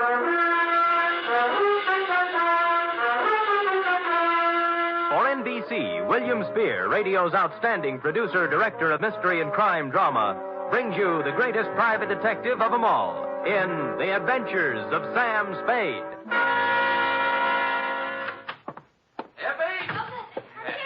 Yes, and I hope you always are at the wages I pay you. Oh, I'm glad you brought that up, Sam. When I pay them. I don't want to start an argument, but I do need some new clothes. Oh? You want me to put up a good front, don't you? I will rephrase my answer. Yes. Well? Effie, if you can hold Warp and Wolf together for a few weeks, I have a feeling we'll be rolling in dough, driving big cars and wearing mink. Oh, you mean that best. All conjecture. Enough of your sneering. Now, you hear me out. Weigh the evidence, and maybe you'll feel differently. I doubt it. No good comes of playing the horses. Dates? Fill it in. $2 $5 Frankie, care of... Sam, wait a minute now. $5 Frankie what? What's his last name? I don't think he has one, F. As I get it, he was born just before a Gold Cup handicap at Pimlico, and they didn't have time to give him a last name and place a bet, too. So they chose the bet. Oh, Sam, that's awful. What do you mean, awful? That horse paid 18-1. Well, to get on, $2 $5 Frankie, care of Patterson Smoke Shop, Myrtle Street City, from Samuel Sucker Spade, San Francisco, license number 137596. Subject, the Sure Thing Caper. Dear $5 Frankie, for you to be seen at the hour of 1 p.m. post time anywhere but at the track is truly a veritable, unbelievable occurrence. So when my door pivoted open Monday at said hour and a short gent with 36 shoulders and a 44 long plaid coat came in, my eyes told me it was you, but my mind screamed no. I checked your wide-brimmed pork pie, your zoot gabardine slacks, suede and alligator wing-tipped shoes, and it still repeated you. Sammy, do not look as if you have just lamped the ghost. It is I, $5 Frankie. But at this hour, Frankie, what is it? Your watch broken? Did you lose your way? You sleepwalking? What? No, Sam. I am in complete possession of my faculties. Good. And I came here with the full knowledge of my intellect. I even see through the crystal of my timepiece that it is 1 o'clock, the hour from which they break from the barrier. That's right. But I have not been drinking, and as for sleepwalking, that is strictly for gents with unhappy marital relationships. All right, Frankie, I'm forced to agree with you that you're standing in front of me instead of the $5 window. Now, what's the dope? Well, ordinarily, I do not resort to hiring a strong arm to consummate my business dealings. Naturally. There being a full supply of such muscles lying around the back room of Patterson's smoke shop. Loose? But when the job calls for both tact and muscle, I am forced to roam far abroad in search of the same. You mean you have a job for me? A real honest-to-sea biscuit job that'll pay money? With the ordinary Seamus, I might try to offer a little paddock chatter, you know? Yes. But with you, Sammy, I will tender coin of the realm. Good. I will pay you, of course, in $5 bills, as is my wont. In advance? 10, 20, 30, 40, 50. 10 times 5. Figures. Now, do you veritably consider yourself in my employ? I am veritably in the race, Frankie. Good. Now, Sammy, leave it to be understood by both parties that I am not touting you off on any sour deals. A rather curious situation has arisen, and I will explain it to you candidly, as they say in certain novels which I have not read. Well, most novels lose so much in the translation. True. Yes. My narrative begins yesterday, to be exact. Yesterday, their heels and toes into the back room of Patterson's smoke shop, a gent whose face was once as familiar to me as my own. By name, said gent? They call him Gentle Joe Higgins. Gentle Joe. Yeah, a horse trainer by profession, which in our civilized society stands second only to jockeys in importance. Granted. No argument. Well, I say to Gentle Joe, It has been some time, Gentle Joe, since I see you around and about. Mm-hmm. And he says, I have gave up the old life for the new, as I no longer am welcome at the track since a certain embarrassing incident 5 years ago. What incident was that, Frankie? A horse doping job, the illegal type, Oh. which depresses me to relate. You know? Mm-hmm. So I will not. Ethics. Yeah. Yeah. Well, Gentle Joe looks a little worse for the wear, his clothing being literally shabby. Mm-hmm. Oh, I figure a touch, and I am preparing a story that will wring tears from a tax collector even. But Gentle Joe does not mention the word touch. Uh-huh. Oh. Instead, he announces he has a sure thing. Sammy, you know how those words do to a horse player. It's like throwing a bale of catnip to a lion. Oh, my arteries open to let the blood through faster. My nerves give off loud, ringing noises, and my mind is already computing. Of course. Well, before I can stop myself, I have pressed 500 rocks in Gentle Joe's hand, begging him to place them on the same sure thing. I'd have done the same thing under the circumstances. Of course. But Gentle Joe says it will take at least 1,500 rocks to pull off the deal. Oh. He further advises me that the horse in question is due to return 20 rocks to 1. So you gave him the other 1,000? Well, not having it in my genes at the time, I cut 2 other business and professional friends in on the gravy. Dinosaur Torelli and Bones Moulton, 5 bills apiece. And then? Gentle Joe rushes out of Patterson's and... Has never been heard from again. A sad tale. You think he just stole the money? Sam, Gentle Joe Higgins is a horse player, not a common sneak thief. I'm sorry. But did he leave town? He did not. On the advice of certain informers, I tracked this Gentle Joe to a ramble-shackle rooming house on Clark Street. 241 to be exact. And? And there the trail gets very cold indeed. He's made his move, huh? No. But he had a landlady who would not let me in. Complicated. Oh, she is a frightening person to behold. She is indeed half wildcat and half witch. I'll deal with her. Good. And tell Gentle Joe that I am not an overly suspicious person, but also relate to him my position. Dinosaur Torelli and Bones Moulton are 2 such gents as it is wise not to cross. Rough. Back fence gossip has it they are the Undertaker's best friends. Well. Indeed, it is also rumored they are behind their quota for the month. Well, and Sam. Yeah? At Bay Meadows. Yeah? A bad card. Nothing going today. Oh. In preparation for my meeting with this redoubtable landlady, I ran through my repertoire of low, mean faces in front of the mirror, leaving smoking holes in the glass. And then I stamped out, heading for the rooming house on Clark Street, 241 to be exact. My knock was answered by... Well, it was even worse than you told me. She was gumming a sen-sen. What are you standing there for? You're shading my geraniums. Oh, no. Well, sir? Speak up, Curly. I ain't got all day. Madam, perchance do you house in this quaint colonial inn a fine old gentleman called Gentle Joe Higgins? You the Lord? No, I'm in business for myself. You see this? Oh, one thing I hate worse than the law is private detectives. Can't trust them. No, cheap, never have any money. Look. Never want to pay anything. Look. Always want something for nothing. A surly, no-good lot of pocket pickers who should all be boiled in oil and thrown in a pit full of snarling One beasts moment, of prey. madam. Madam, look at this. Oh, Yeah. well. That's the kind of crinkling I'd like to hear. I thought you would. Wouldn't mind having a mattress stuffed full of that green paper. It is a pleasure, distinctly, to be able to present it to such a charming, witty, and gay woman, I guess, as yourself. Now, Come in, Bright Eyes. Yes. Now, where did you say Gentle Joe could be located? Second door to the left. Thank you, kindly. Only he ain't in. Gone out somewhere, he has. Your timing, madam, and I should add Defarge, was a little sadistic. Now, give me my 5 back. You ain't heard my proposition yet. I've heard enough. Madam, you have acted in a very hateful manner. Another 5, I'll let you wait in his room. Madam, you are a Dresden doll. No matter what anybody says. Can the tatter wave your locks and let's go. Let's have a ball.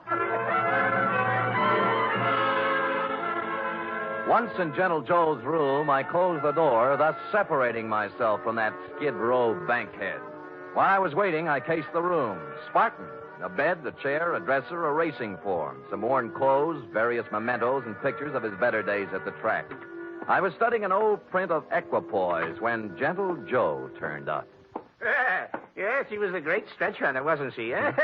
Yes, indeed. A mile and 141 and fifth, and hardly damp at the end. Well, yes. Now, don't yes. look upset, Mr. Spade. Fanny told me that you were a detective waiting for her. Oh, she's a swell kid. Yeah, Fanny's impetuous, but a good sort, yeah.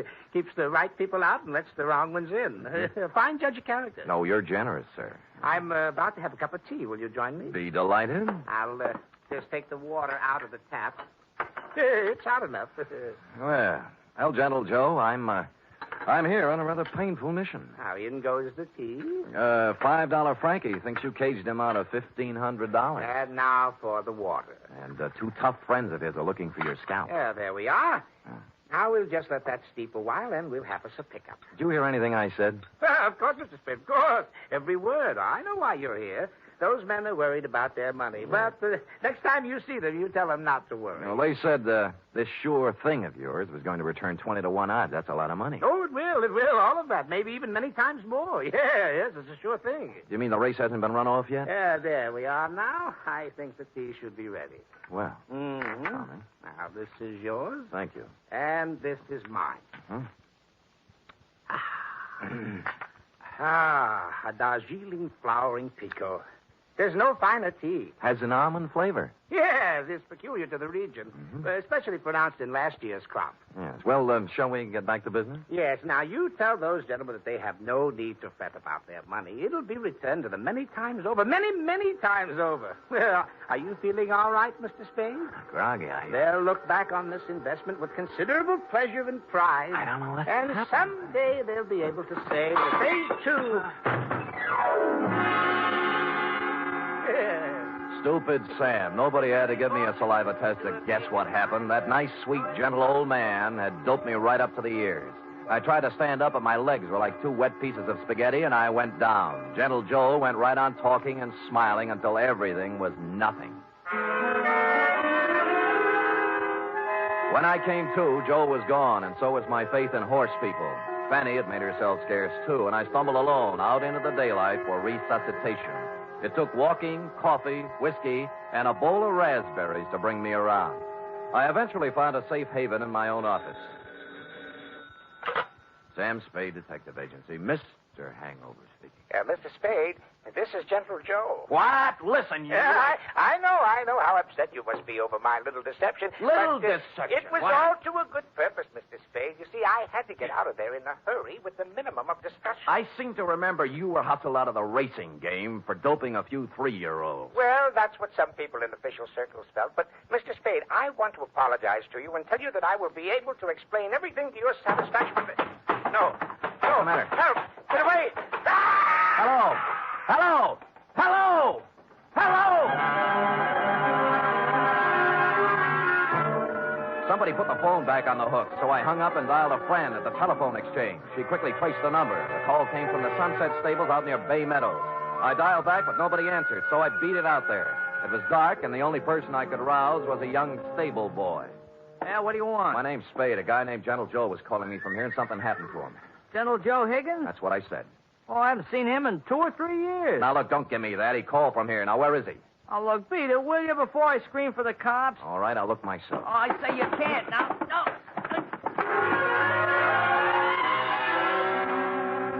But I did. There were 2 phones inside the stables, both hanging on posts. The second one had the number the phone company had given me, and although someone had tried to cover it up with sawdust, on the floor, under the phone, were 3 tea bags, and somebody had done a lot of bleeding. Looked like Gentle Joe's parlay had run out.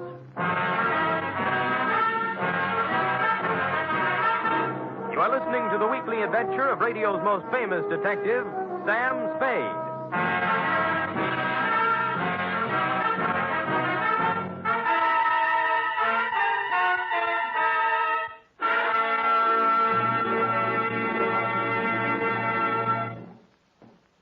Three chimes mean good times on NBC.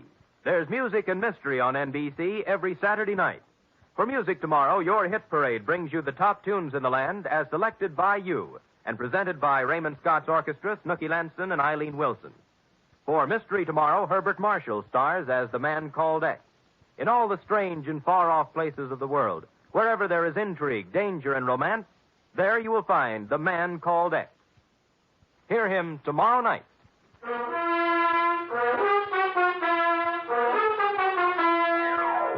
And now back to The Sure Thing Caper, tonight's adventure with Sam Spade.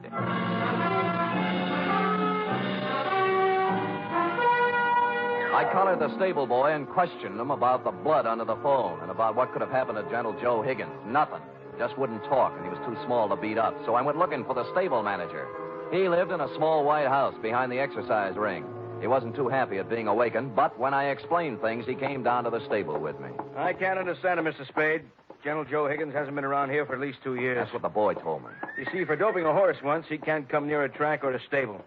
If we let him hang around here, the racing commission would fine us. Well, he called from here and something happened to him. The number the phone company gave me matches up with one of your phones. There was a lot of blood on the floor, too. Here we are.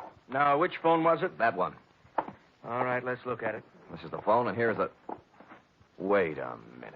Come in here, you. Let go of me, you big... Let go.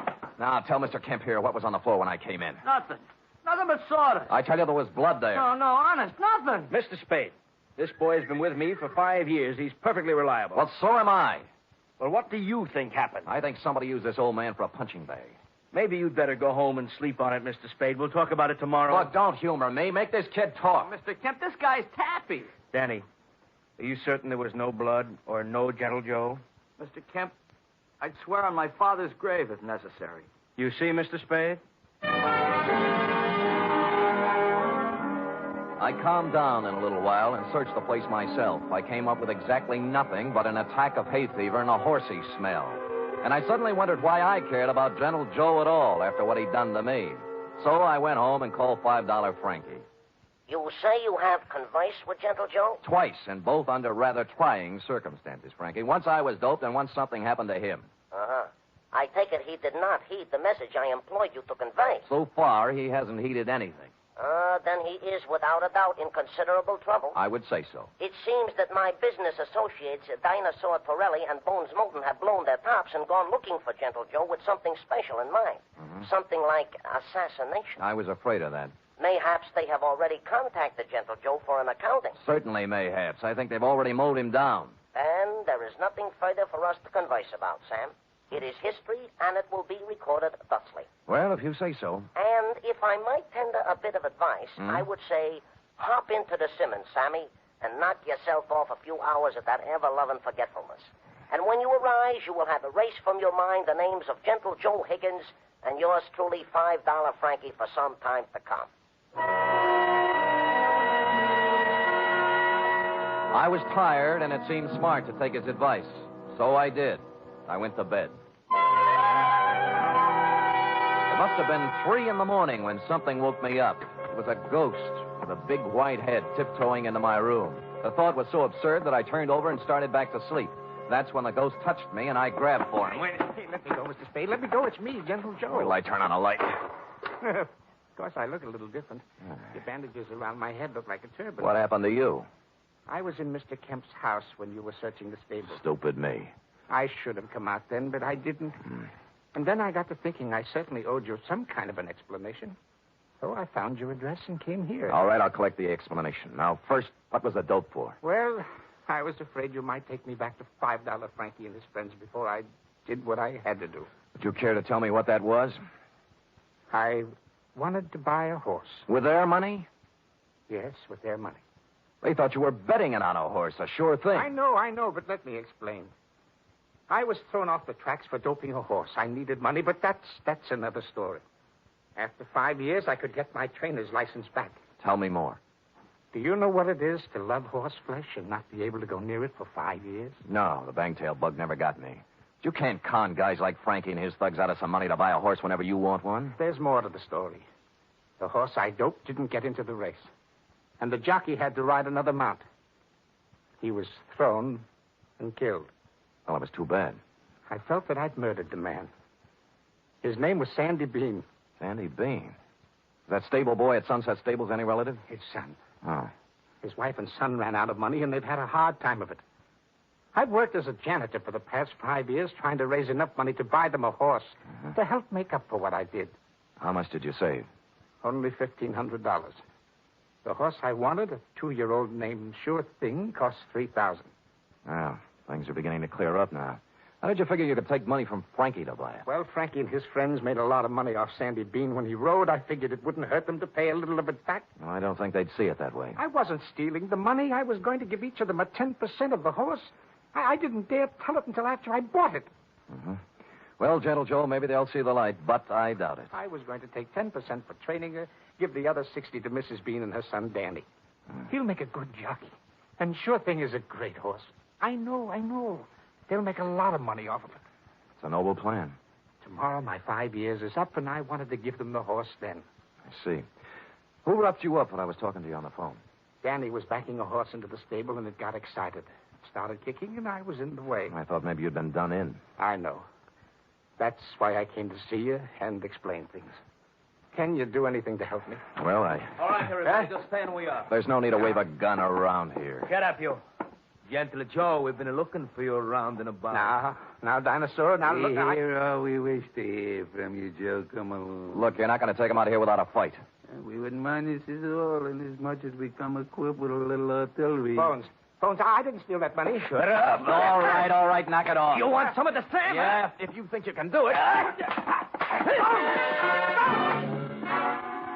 And it turned out they could. I knocked Torelli's gun aside, hit him with a hard left, and he didn't go down. I tried a right, then a knee, then a couple of elbows. And I was just getting ahead of the game when something hit me across the face and printed Colt 45 on my forehead. I know this sounds repetitious, but I went out again. Honest, I did. Really. I'm sorry. Appropriately, it was dawn when I woke up cold and headachy. Of course, I was alone. Gentle Joe Higgins was the victim of a successful snatch, and I had an idea what might have happened to him. I dressed and started looking all over town, but I didn't have any luck. Any. It wasn't until I was eating breakfast and met a police sergeant I know that I got a tip. Morning, Sam. Hello, Sergeant. What happened to you? I tried to kiss her. I didn't know they made those kind of dames anymore. Mind if I sit down? Pleasure. Yeah, we got a homicide this morning. Yeah, who? Who knows? Just an old man. Found him in the park. Somebody really worked him over. Well, what do you look like? Ooh, 5'10", white hair, old clothes. Probably a bum. Where is he, Mord? Yeah. Kelsey's putting a rundown on him now. Yeah, I'll see you later, Carter. Thanks. Hey, Sam, haven't finished your breakfast. They let me in the morgue, and I took a look at the corpse. And once I saw it, I knew just where I had to go. I caught a cab out to the Sunset Stables. The horses were just having their rolled oats when I pulled in, and Danny Bean, the stable boy, was there, dressed in his cleanest Levi's. What do you want? Where's the show going to be? What show? When Gentle Joe gives you the horse. Isn't this the day? Okay, so you know. Mm-hmm. Gee, I'm sorry about last night, Mr. Spade. I had to keep it a secret. Forget it. You did the right thing. When's the ceremony? In about an hour, right here. You want to wait? Sure. I wouldn't miss it for the world. Of course, I cheated a little. I didn't tell you who it was I saw in the morgue. The truth was, I didn't know. It wasn't Gentle Joe Higgins, though, and so I reasoned thusly if Torelli and Moulton didn't finish him off in the night, he must have gotten out of it somehow. He was a resourceful old man, and I was sure nothing short of death would keep him from presenting Denny with a horse on the day he planned. And I was right.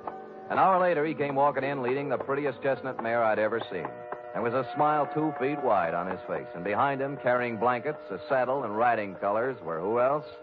$5 Frankie, Dinosaur Torelli, and Bones Moulton. Well, Mr. Spade, this is a surprise. Well, it was a pleasant one. Yeah, this is sure thing. Oh, isn't she a beauty? She is indeed.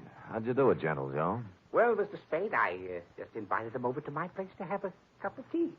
You get it? Yeah. While we was half out, he explained the whole thing to us. Sounds like a good deal to me. We can win both ways on the track and at the window. Oh, look at the life of that horse. Just waiting to cross the finish line. Sammy boy, this is indeed a signal occasion, huh? This is the first time I have ever been this close to a horse, and me being a horse player. Well, have you talked to her yet? Why, sure. I am already talking to Sure Thing and explained to her our financial position. Oh. She has assured me she will romp home first more times than not. Well, gentlemen, shall we do what we came here to do? Sure, leave us make the presentation. Come on, let's get into business. Give the animal to the kid already, I agree. Danny? Yes, Mr. Higgins? Danny, the 4 of us are giving you this horse, Sure Thing, in memory of your father, the late, great Sandy Bean. Thank you. Thank you, sir. She's a beauty, isn't she? I feel like I was just born. Ride her well, son. Ride her well.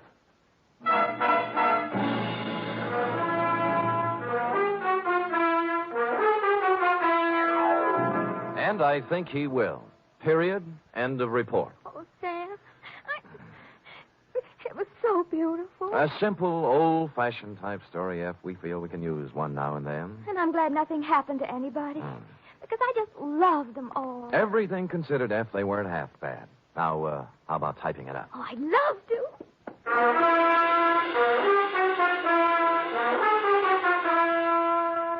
Three chimes mean good times on NBC. There's music and fun in the air tomorrow evening, styled to suit your Saturday night of merriment. Dennis Day brings you songs and comedy in his charming, boyish manner, and then Judy Canova gets together with her frolicsome friends for Mountain Melody and Mayhem, followed by Grand Ole Opry with singing MC Red Foley and his gang. It's a Saturday night of fun designed for you.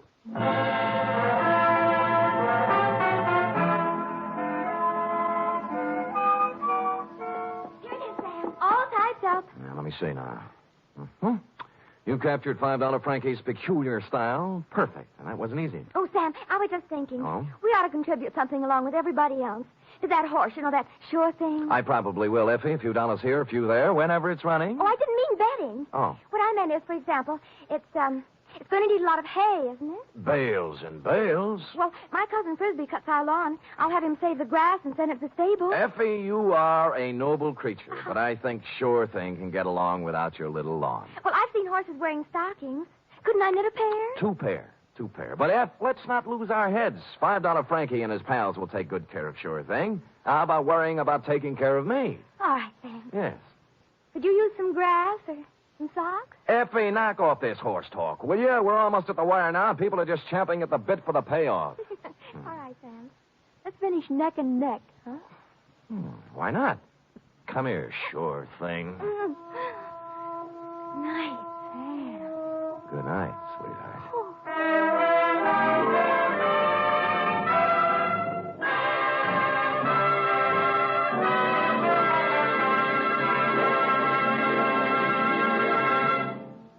The Adventures of Sam Spade are produced, edited, and directed by William Spear. Sam Spade was played by Stephen Dunn.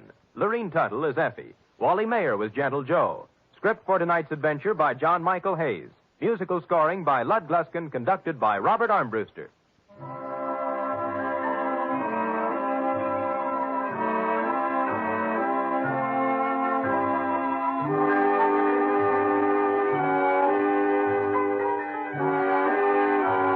Join us again next week, same time, for another adventure with Sam Spade. The fight against heart disease, the greatest killer in America, goes on with increased intensity. But doctors cannot wage this battle alone. They need your help for the eventual control of heart disease through research, education, and community heart programs. Give now to fight heart disease. Send your contribution to HEART, H-E-A-R-T, in care of your nearest post office. Join the magnificent Montague. Then it's Duffy's Tavern on...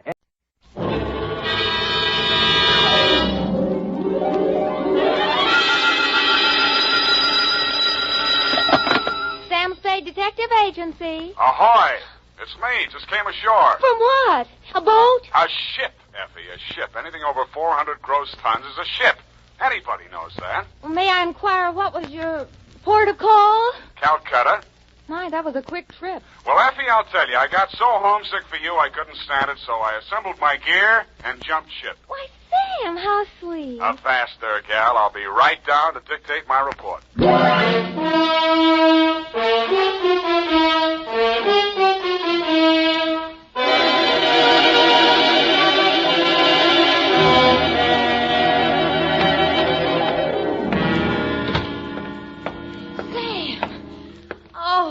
You are alive. Bon voyage, Effie. I've been worried sick. Where have you been? On my way to Calcutta, sweetheart, where the dawn comes up like thunder. Sam, what are you talking about? Calcutta? And the flying fishes play. Ready, Effie? Sam, why did you want to go to Calcutta, of all places? I didn't, Effie. I hate Calcutta. I was Shanghai. To, Mr. Philip J. Fogg, purser, SS Lurene. How do you spell that, Sam? Lurene. Oh, that's pretty. Sam, how could you be shanghaied in this day and age? I mean, isn't it against the law? Stow it, Effie. You're pumping bilge water. Sam, I am not. From Samuel Spade, license number 137596, when you have the time, regarding the Calcutta trunk caper. Dear Mr. Fogg, the following report will explain the enclosed voucher, which is a claim against your company for the amount of $500 and no cents. It will also answer any questions you might be asked concerning the recent unpleasantness on board your ship. It all started yesterday morning in San Francisco when my secretary announced briefly and caustically that there was a lady outside who wanted to talk to me. I judged that she was worth talking to. She was. Spade, your secretary let me in. Well, I'm glad she did. What can I do for you? I'm Marcia Hopkins. I see. Mrs. Marcia Hopkins. I see. However, my husband is dead. I see. It's about my sister that I've come to you, Mr. Spade. I'm dreadfully worried about her. Who's your sister? Miss Constance Pendleton. And she's become involved with a ne'er-do-well, a completely worthless scoundrel, and a real foreign bluebeard. All three? It's one man, Mr. Spade. A Bulgarian, Major Andrea Rodnik. They're going to be married this afternoon, and I'm positive that his only interest is in her money. I'm convinced that he's going to kill her soon after the ceremony. He's done it to other wives in Europe. I've warned Constance and pleaded with her, done everything I could to stop it. But she's completely infatuated with him and refuses to listen to me. Mm-hmm. What do you want me to do? Prevent the marriage if you can. Get the truth about Rodnik's background and face Constance with it. Oh, Mr. Spade, in some way you've got to make her realize the seriousness of the situation. He's a ruthless character. Well, do what I can, Mrs. Hopkins. Oh, thank you, Mr. Spade. Oh, I've felt so alone and helpless until now. Oh, really? But you will do everything you can, won't you? We've got to save her life.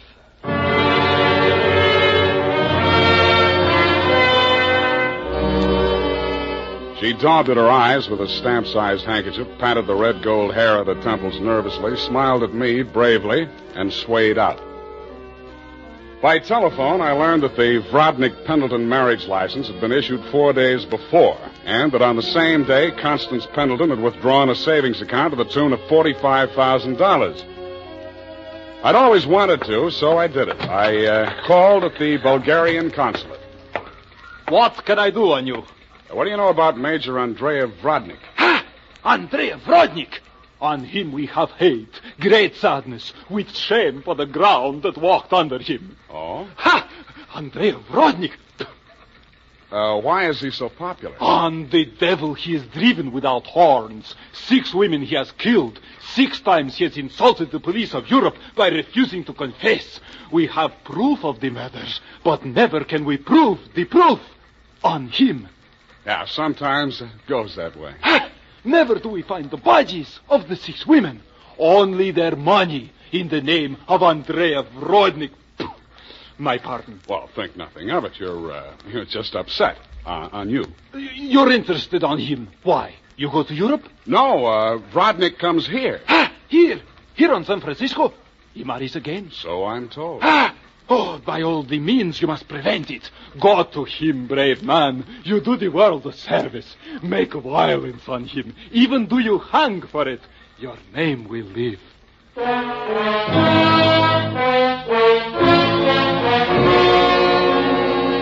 With those valiant words goading me on, I left. The farther I got into the caper, the more it looked as if Marcia's fears for Constance Pendleton were very real and very well-founded. When Constance opened the door of her hotel suite, I could see 3 trunks and a number of smaller pieces of luggage, all locked and ready to be taken out. Yes? Hey, Constance Pendleton? Yes? I'm a detective. My name is Spade. Detective? What do you want? I want to talk to you about that Bluebeard you're going to marry. Get out of here. You listen, I'll talk, and then I'll get out of here. I just left the Bulgarian consulate. Vrodnik has been accused of the murders of 6 women in Europe. Each of them were wealthy. Each of them married him, and each time Vrodnik came into all their money.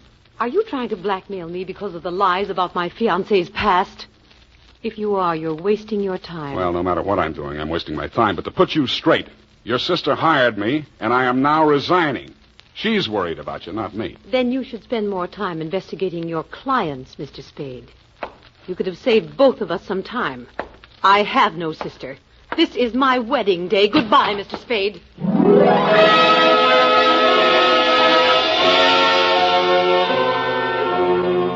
As I left the room, I maintained the stern facial expression I reserved for moments of great shock. But once outside the door, I allowed myself to be carried on the wave of rage and embarrassment for just a minute, and I kicked over 2 potted palms. As I limped down the corridor, I was overtaken by none other than Marcia Hopkins. Did you see her? Let's talk about you first. Did you stop the marriage? Why did you really want that marriage stopped? But I told you. You told me you were her sister. Oh. She said she didn't have any sister. All right, Sam, I did lie to you about that. But I'll tell you who I really am. I don't want to know who you are. I don't ever want to know. All I want from you is my honestly earned fee and a brief but permanent goodbye. Oh, no, Sam, please, listen to me.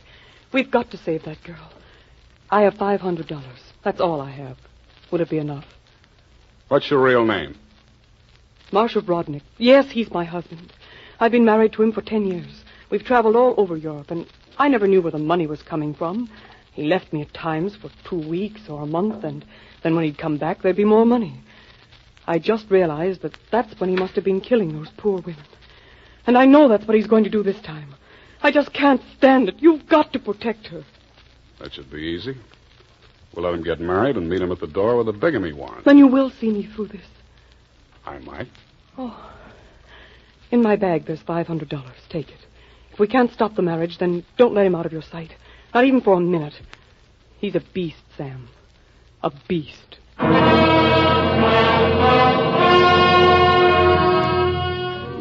Marcia dropped me in front of the Beast's Hotel, and I climbed some fake marble steps to the second floor and knocked at his door. The man who opened it was heavy, handsome in a swarthy, coarse sort of a way, and glowing conceit through 2 eyes, one monocled, one not. You are facing Major Andrei Vrodnik, 1st Bulgarian Horse.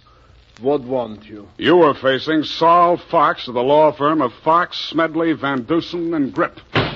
You overwhelmed yourself. I came here to warn you. If you go through with the marriage to Constance Pendleton, you're going to find yourself tangled with civil law. Warned.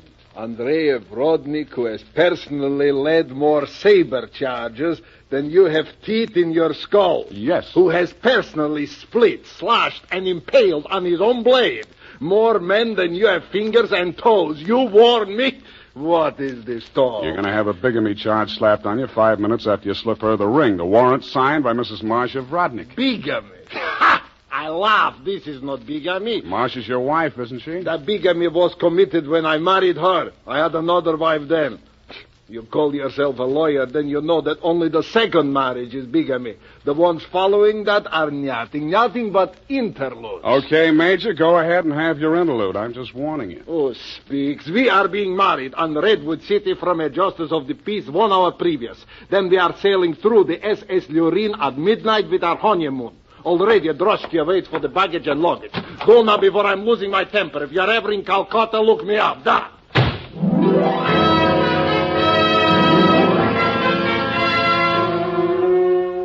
I could see the direct approach was getting me nowhere, so I decided to proceed by stealth.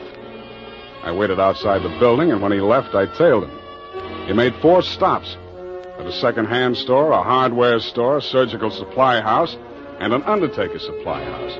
At these places, he purchased the following items: an oversized steamer trunk, black with brass fittings, a large ball of rope twine, 2 large lead sash weights, a set of surgical instruments, and at the 4th and final stop, the undertaking supply, he bought 2 items: a 20-foot length of rubber tubing and a pump. He returned to the second-hand store with his other purchases, put them inside the trunk, and ordered it sent up to Constance's hotel immediately, and thereupon it took himself to the same place. Marcia was waiting in the empty lobby when he went in. I crouched behind a pillar, turned up my hearing aid, and listened. Did you get the thing? Yeah. Now listen, my darling. We must work fast. As soon as the trunk arrives, before she has a chance to get to the telephone... Yes, Andre, but please, no cutting in the apartment. As you wish, my darling. Now, you know what you have to do. While I'm getting her into the trunk, you'll change her clothes, put on her traveling dress, the hat with the... What is it? What's the matter? Nothing. Come, we must make haste.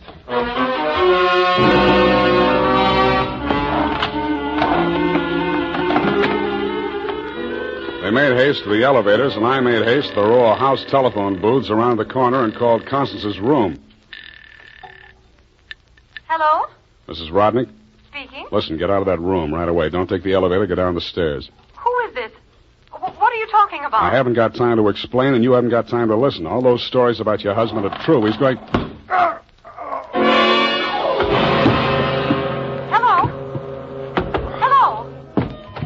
Are you still on the line? My hand clawed out to the door handle, but I couldn't reach it. I felt as if the walls were closing in around me, and just before it got dark, I had the crazy notion that I was inside Brodnick's big black trunk with the brass fittings. I could still hear Constance's voice way off in the distance, somewhere in the direction of Calcutta.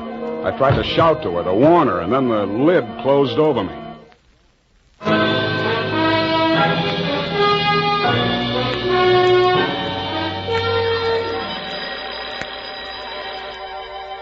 I shook my head trying to get the bells out of it. Then I remembered where I was and what had happened. I was still wedged into the bottom of a phone booth where I'd slumped when Brodnick sapped me. I got out of there somehow and grabbed a taxi for the Embarcadero. The time was 11:55. The SS Lorraine was scheduled to sail at midnight.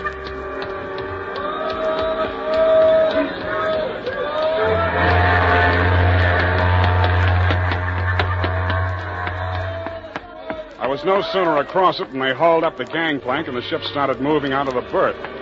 I didn't know where she was bound for, and I didn't much care. I checked the passenger list and found that Major and Mrs. Andreev Brodnick were in stateroom 12, A deck. 1 minute later, I was hammering on the door of stateroom 12. The woman in Brodnick's stateroom was Constance, and she was not in a trunk. I thought I told you to stop interfering in our affairs. Yeah, your husband told me to, but I didn't like the way he did it. Get out from here, get out! I see you got your trunk in here where it's handy. Doesn't it make the stateroom kind of crowded? Why don't you give up, Mr. Spade? 2 times already, you are twice a fool. Marcia has no money to pay you, neither have I, even if she had a case. And believe me, she has not. Oh, why do you even bother talking to him, Andre? Mr. Spade, will you go now, or will I have to call the steward and make a complaint against you? I went. I still thought Marcia Hopkins was somewhere on that ship. I still didn't like the look of that trunk. I found the purser's office and went in. You looked at me as if you thought I was a stowaway, Mr. Fogg, and you were right. I'll have to make arrangements for you to ride back with a pilot, Mr. Spade. You realize, of course, that you're subject to a fine. Look, I don't want to do anything illegal. You know, it was just an impulsive thing. Couldn't I book a passage? Oh, there's the matter of your passport. We could arrange your visa and so on in St. Pedro. We'll put in there in the morning. Well, that's good enough. How much is the fare? Oh, let me see. That's $483.87, exclusive of tax. Oh, hey, now, wait, I wasn't thinking of taking quite such an extensive voyage, you know. I just wanted to get a little sea air, and, how much to Pedro? I'm afraid you don't understand, Mr. Spade. This is not a coastwise steamer. Our first official port of call is Calcutta. Yeah, I know, but Calcutta? That's in India. Well, don't you have something a little less expensive, like steerage or... There is only one stateroom available, number 14A deck. Take it or leave it. Okay, Calcutta.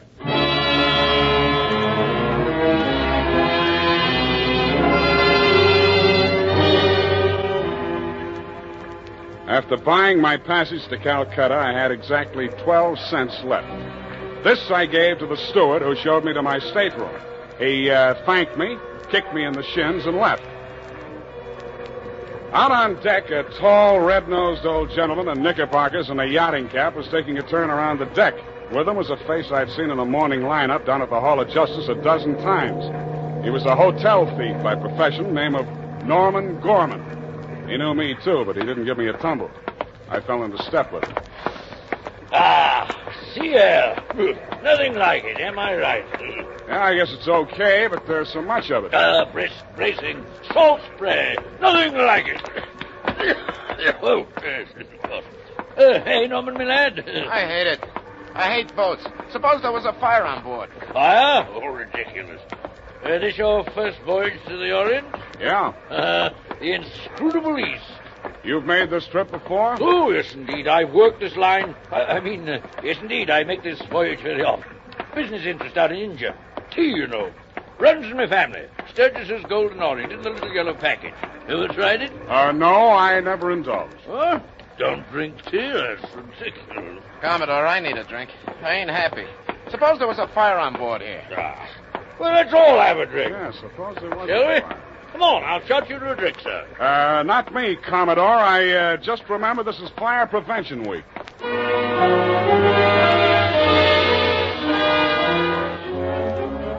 The nearest fire alarm to Brodnick's stateroom was on the companionway leading to the A-deck corridor. It was a glass-enclosed box with a small hammer hanging on a chain. I broke the glass and turned the key. In 3 seconds flat, the entire population of A-deck were shoving each other up the companionway, grabbing for life preservers as they went. The steward hammered on the door of stateroom 12, opened it, shouted inside, and Brodnick and Constance reluctantly came out. I ducked inside, grabbed the handle of the trunk, and started dragging it. When I got it into my stateroom, I broke the lock and lifted the lid. It was Marcia, all right. There was just time to see that before the stateroom door flew open and the ship's officer stuck his head in. I didn't move at you. Didn't you hear the alarm? Why, no, I didn't. What's wrong? Never mind that. Here, take this life preserver. Get going now. Okay, Come on. okay, don't touch me. It makes me nervous.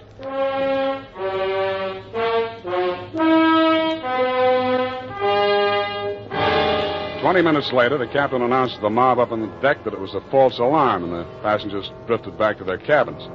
I tried to look casual as I unlocked my stateroom door and walked in.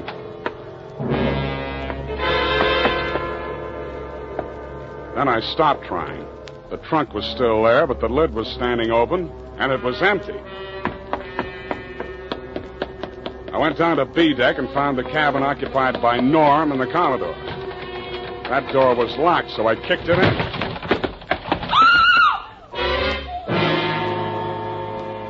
You could still see the marks on her wrists and ankles where the cord had been. It was the girl I had seen in the trunk. It was Marcia Hopkins, and she was very much alive. Oh, I'm sorry. I thought it was... Oh, what am I going to do? What am I going to do? You've got to help me, Sam. Why should I help you? He's crazy. They're both crazy. It all depends on who's in the trunk, doesn't it, Marcia? When it was Constance, you didn't think he was so crazy. Oh, don't you understand? I had to pretend that I'd help him. He was going to kill her right there in the hotel room. I told him it was too dangerous. If anybody looked in the trunk, it would be safer if she was in there alive. So he finally agreed and said he'd wait until we got out to sea to kill her. And then he was Yeah, going I know to... about that. Oh, the idea was so awful. I couldn't stand it. I started to scream, and then he stuffed the gag in my mouth and tied me up. He must have used chloroform or something, because the next thing I knew, I was in the trunk. And that little dark man was leaning over me. He and that old man with the knickers. They brought me here. So they pulled a switch on you. You were the fall gal all along. Oh, you've got to believe me. It was the only way I could save her life. You're the only one I can turn to, Sam. That little thief and the old man, they'd deliver me dead if there was an extra $25 in it. Oh, say you'll help me, Sam. Please say it. Well, when you ask me like that, what else can I say? Oh, you do believe me, darling. You do believe me. Come on, let's get out of here. I'm sorry, Mr. Spade. Please step back inside. I promised my associate, Mr. Gorman, that I would not allow this young lady to risk her life by leaving this cabin. You're getting into this caper at the wrong end, Commodore. It's wound up. They've bungled it. It's no good anymore. You may be right. But you understand my position, sir. I can't take any chances. You've talked to Mr. Gorman? Norm? Yeah, I talked to him. He took you into his confidence? Stop making with the pistol, Commodore. You don't know how to use it anyway. Well, heavens, Norm. You're as white as a sheet. What is it? Oh, he's sick. Go get a doctor. Yes, indeed. Right away. Listen, Spade. Take her with you. Get out of here. I don't want no part of this. You got it bad, Norm. I'm sick, I tell you. The way I had it sized, this was a clean caper, a snatch. I figured the dame here's an heiress or something. Maybe they drop her off in L.A., connect some ransom, and go on. I figured there was enough for all of us. Oh, but that creep, that Rodnick, he's crazy. He's a regular Jack the Ripper. Stop babbling, Norm. Tell me what happened, exactly what happened. I get a sinking feeling in my stomach every time I think about it. Well, I go in, see? He's very smooth, very businesslike. He offers me a drink. I accept it. He mixes a couple of highballs for me and the dame, then he starts talking. I guess she don't know all about it before this, because she gets just sick as I do. First, I think he's kidding. Then he drags out this set of cutlery like a doctor uses to operate on people. Well, he's got something else in mind. The porthole, you understand? Oh, please. I don't want to hear anymore. Being as it's you he has in mind, I don't blame you. My stomach. Hey, Norm. Norm. Here he is, the ship's surgeon. Oh, dear me. What? Stand away from him, please. Help me get him into the bunk. Sure, Doctor. Take the shade off that light, please. Yes. He's dead, isn't he? Oh, yes, he's dead, of course. Who poisoned him? I didn't waste any time answering him. I grabbed him by the arm. Before he could object, I was pushing him up the companionway to A deck. It was probably too late to save Constance's life. She'd drunk the same poison, and I was pretty sure she had, but if I was going to nail him for the murder of Constance, I had to get there before the evidence vanished. We got there just in time. I don't need to tell you what we saw, and I'd rather not. Rodnick rose slowly to his feet, clicked his heels military fashion, and bowed very low. The ship's surgeon. How opportune. Perhaps you could advise me, Doctor. After all, I am, in all honesty, even still, a mere amateur at this sort of thing.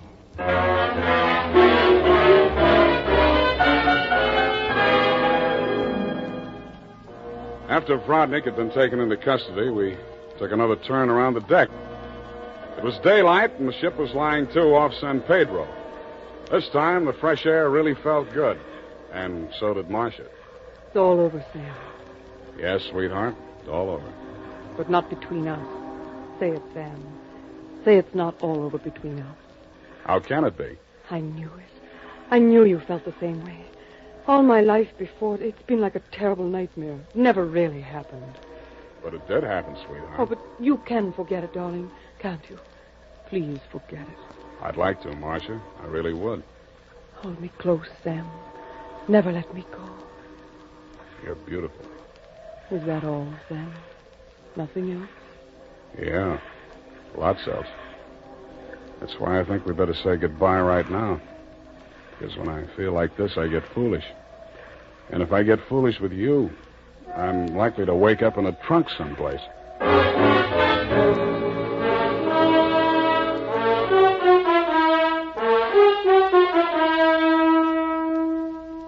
And that, Mr. Fogg, is the true account of the Calcutta Trunk Caper. As my voyage was interrupted through no fault of my own, I trust you will advise your company to refund my passage minus the one-way trip to San Pedro. Period, and a report.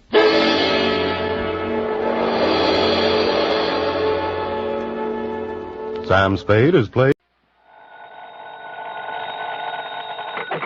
Johnny Dollar. Pat McCracken, Johnny, at Universal Adjustment Bureau. Greetings, Master. No, don't give me that. Johnny, I believe you spent a couple of weekends down in Sarasota, Florida early this month. Pat, you know darn well I did. Have a chance to get in some fishing? You know darn well I didn't. That's why I've been sitting here dreaming about those lunker bass at the Lake Mojave Resort out in Arizona. Oh, what's the matter with Lake Mead? Huh? You know, the huge man-made lake that's backed up by Hoover Dam? Yeah, I know. A few miles this side of Las Vegas, Nevada. A lot of big ones in that water, I understand. Okay, Pat, you got me all excited. Now, what's it all about? I told you, fishing. Yeah, and? That's all. Except, Yeah, except what? slight case of murder.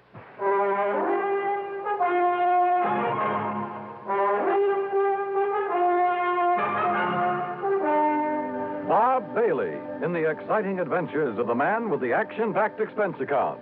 America's fabulous freelance insurance investigator. Yours truly, Johnny Dollar. Here's actress Joan Bennett. It's terrible to try to act with a dreadful cold. To feel better quickly, I take 4-way cold tablets, the fast way to relieve nasty cold distress. Yes, tests of 4 leading cold tablets proved 4-way fastest acting of all.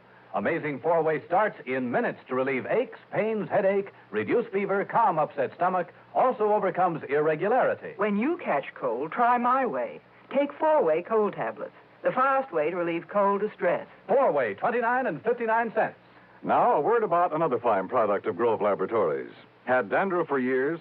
Now get rid of it in 3 minutes with Fitch Dandruff Remover Shampoo. 3 minutes with Fitch regularly is guaranteed to keep unsightly dandruff away forever.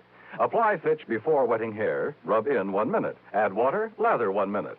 Then rinse 1 minute. Every trace of dandruff goes down the drain.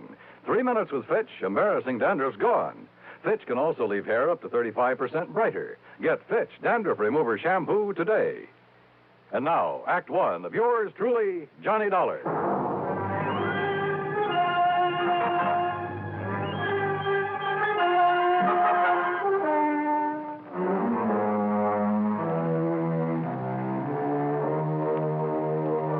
Expense account submitted by Special Investigator Johnny Dollar to the Universal Adjustment Bureau, Home Office, Hartford, Connecticut. Following is an account of expenses incurred during my investigation of the Lake Mead mystery matter. All right, now, Johnny, your contact will be Mr. Roscoe Trimmer. He's head of the local office of Greater Southwest Insurance and Liability right there in Las Vegas. You said murder. Can you give me any details? No, you'll have to get everything from Trimmer. All I know is there's a $20,000 policy involved and double indemnity. So the sooner you get out there, the better. Okay, Pat. I'll grab the first plane I can. Expense account item 1, $2 even for a fast taxi to the airport.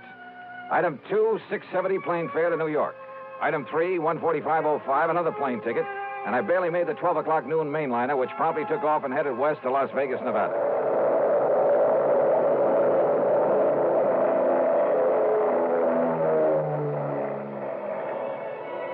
It was 9:45 p.m. Pacific time when we started the long glide down from a starlit sky to the landing strip at McCarran Field in Las Vegas, Nevada.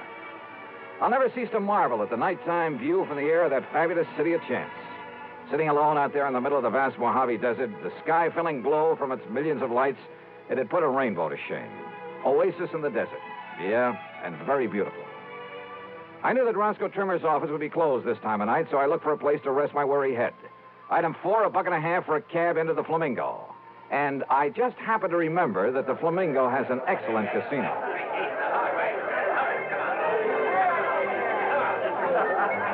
Now, I'm really not a gambling man in the usual sense of the word, but who can resist the lure of the dice and roulette tables, the blackjack, even the slot machines in a setting like this? Sure, the house always wins, and the sucker who forks out his hard-earned money doesn't stand a chance. But you know something?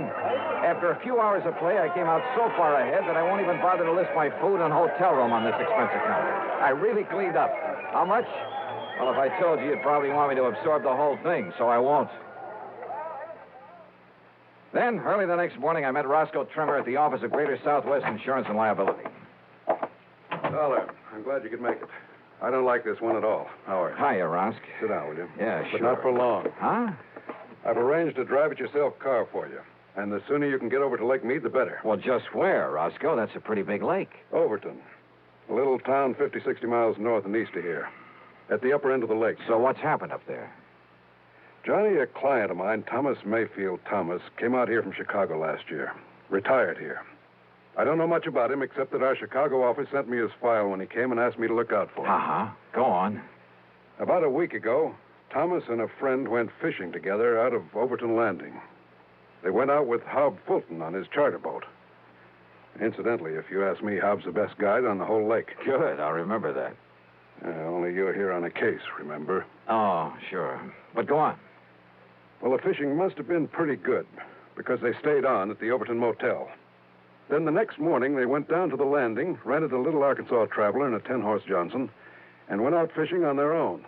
Rosk, I may try that very thing myself. But about the middle of the afternoon, a big east wind came up. You know what that means? I know that when a big Easter hits one of those desert lakes, there's only one thing you do, get off it quick. Well, they didn't, Johnny. At least not quick enough. The following morning, when the blow had died down, Hob Fulton went out to look for him. And? He found the boat, all right. beached on a point down near Goat Island. And Mr. Thomas's friend. What about Thomas? His friend says that Thomas went overboard when the squall hit him. Well, it's certainly possible. Yes, it is. Possible. The chomp on a lake like that can build up waves 8 and 10 feet high, enough to throw a man off any kind of a boat. Yes, I know. But you don't think that's the way it happened? I didn't say that, Johnny. It's just that... Well... Okay, Rosk. What was his fishing pal's name? Charlie Wentworth. Does that mean anything to you? No. Well, I'm afraid I don't know very much about him either. Except that he, too, came here from Chicago. Arrived in town about 2 weeks ago. I take it that's where he knew Thomas, back in Chicago. Yeah, apparently. Well, what about him? What does this Charlie Wentworth do? Apparently nothing. But hang around the gambling joints. Oh, he does a little dealing and shilling for some of them now and then. There's talk he's been making illegal book on the races, though nobody's pinned it on him. So, in your book, he's an undesirable character. That's right. But is that reason to suspect he took Mr. Thomas out on that lake and murdered him? Now, Johnny, there's been a lot of worry around this town about some of the people who've come out here recently from Chicago. You know, ever since those investigations began back east. So what? Does that mean everybody who comes from there is a killer? No, of course not. But a man who doesn't really work for a living, you know, just spends all his time around the gambling tables, has no visible, regular means of support. Thomas was retired. Maybe Charlie Wentworth is, too. Oh, Johnny. Besides, who knows? Maybe Thomas will show up. Maybe he swam to shore and is plotting his way back through the desert. Oh, now, you know the odds against a city man surviving out there. Well, does anybody really look for him? Everybody. The police, the National Park boys, everybody. Not only in boats, on foot, but they even use planes and a helicopter. They found no trace. Well, that still doesn't prove anything. Tell me this. Are the police holding Charlie Wentworth? No, they're not. Which means they don't feel they have any reason to. But you still think I ought to investigate? Yes, I do. Roscoe? So do I.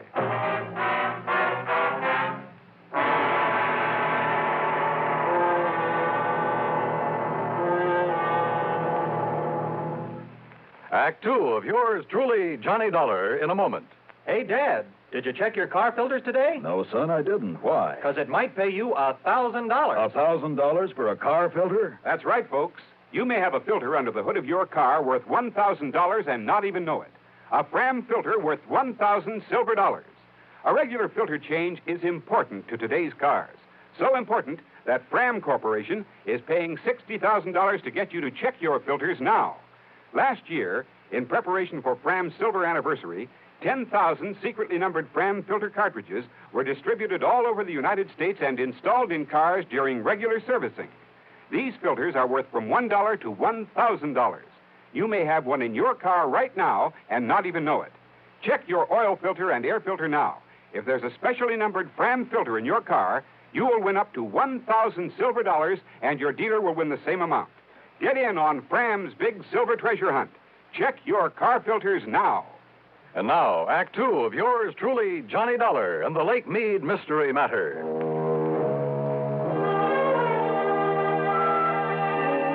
Neither the police nor anybody else in Las Vegas seem to think Thomas was murdered out on Lake Mead. But what Roscoe Trimmer told me made me suspicious, yeah, of Thomas's fishing pal, a man named Charlie Wentworth. Expense account item 5640. I telephoned to my old friend Ken Bugby, reporter on the Chicago Citizen News. Thomas? Yeah, that's right, Ken. What can you tell me about him? Well, not everybody knew it, Johnny, but he was a mouthpiece for the old Moretti mob. That was some years ago. Oh? When they started the big cleanup, well, either Thomas couldn't or just plain wouldn't get him off the hook. Let them all go to jail. Then he settled down and retired in his home out in Elmhurst. Well, he's certainly not there now, Ken. No, about a year ago, he suddenly sold his place, packed up, moved out west somewhere. Why? Do you know? Change of climate, I guess. What about him, Johnny? Ever hear of Charlie Wentworth? You kidding. He was one of Moretti's trigger men. Casual Charlie, they called him. You, know where he is now? Oh, they sent him up to Joliet prison along with the rest of the mob. Those boys will be in the clink the rest of their natural... Oh, wait a minute. Yeah? Casual Charlie and Snooty Wilson were released. Yeah, and... Hey, that was just about the same time that Thomas moved away from here. If that means anything. Baby, I got a hunch it means everything. Oh? Like what, Johnny? Thanks a lot, Ken.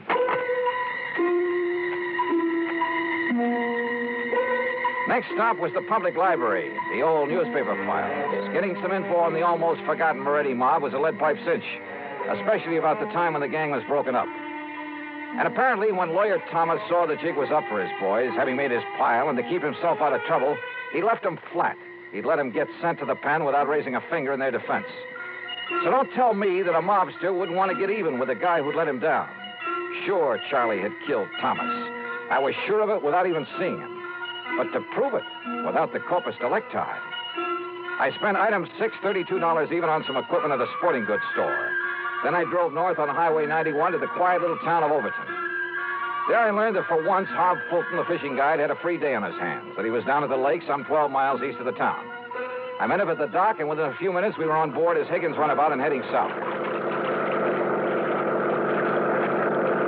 Lake Mead is a tremendous thing, something like a 550-mile shoreline, the biggest man-made body of water in the world, I believe. Just thinking about the record-breaking largemouth bass that have come out of that lake fairly made my mouth water. I carefully checked out the equipment I'd brought along. So you spent a lot of good money renting that stuff from Shelby's Sporting Goods down in Vegas, huh? Yep. Well, where's the spear? Bob, I don't think I'm going to need a spear. I don't think you can need any of that stuff. You ask me, Dollar, if you want to catch fish, borrow one of those rigs I brought along. Bob, I just want you to take me to the same spot you took Mr. Thomas and Charlie Wentworth. Too bad about that, Mr. Thomas. I got him a lot of nice bass, though. You know, fishing only the real deep holes. That's where they are this time of year. That's what I figured. If only they'd had sense enough to come back in that next day when the wind started to blow. Did they seem to get along all right, Hob? I told the police about that, Mr. Dollar, but I guess it didn't mean anything. Told them about what? Well, you ask me. Mr. Thomas wasn't any too happy fishing with Charlie Wentworth. But Charlie kept saying, let bygones be bygones, and let's enjoy the fishing, so... When you found Charlie in the boat the next morning, was there tackle still in it? Have you ever seen this lake when there's a big blow from the east, Mr. Dollar? I've seen Lake Mojave when it's been that way, but you haven't answered my question. No, sir. Their tackle boxes got thrown overboard along with everything else. Even that big one of Charlie's. Dollar, he had enough stuff in that thing to sink the Queen Mary. He did, huh? Like what, Hob? Well, I didn't poke around in it. When I heisted on board. Oh, look, there's the glory hole. First place to stop for him. So if that's what you want, that's where we'll start. How deep is it? Oh, I'd say about a 3.5. A 3.5? Well, you know how high a fair-sized tree is. Glory hole's about a 3.5. Oh, I see. Johnny, if you're going to use that rig you brought along... I'll just pull up to the same spot you showed them where to fish.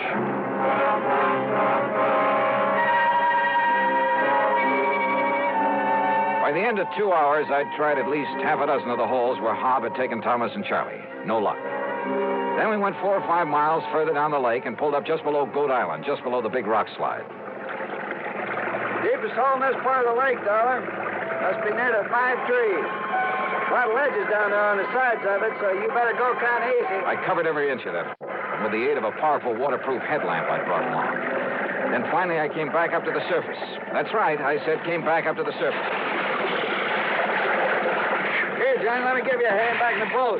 No, thanks. I'll rest you in the water for a minute. That's a pretty deep hole.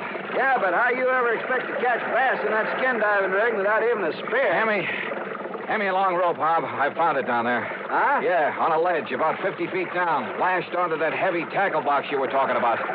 That's what made it sink. What are you talking about, Johnny? The body of Thomas. What? Yeah, and there's a bullet hole right between the eyes. Act 3 of yours truly, Johnny Dollar, in a moment. Be sociable, look smart, keep up to date with Pepsi, drink light, refreshing Pepsi, stay young and fair and debonair, be sociable, have a Pepsi. When friends drop in, let your hospitality show you're sociable in the modern manner. Pepsi, you know, is the favorite of the smart and young at heart. Be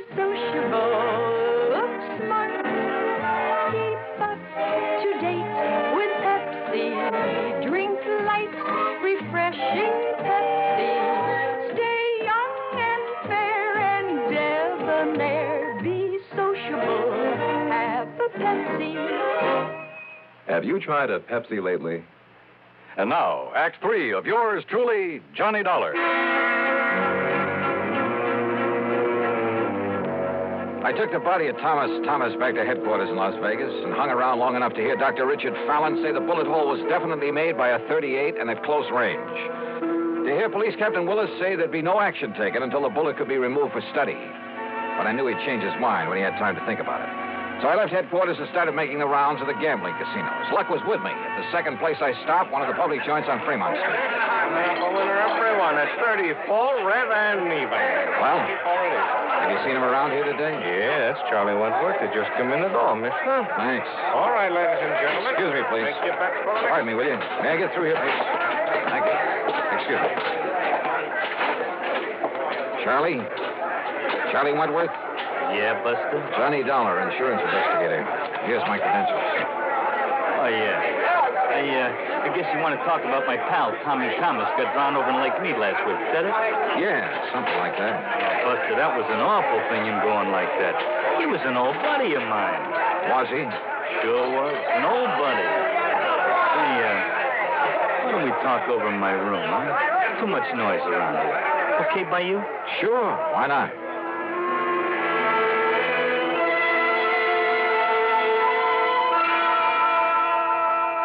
Are you kidding? I'm not kidding. No. Listen, Dollar, I haven't packed a rod since the old days of the Moretti mob back in Chi. I'll bet. That's a fact. It's a truth.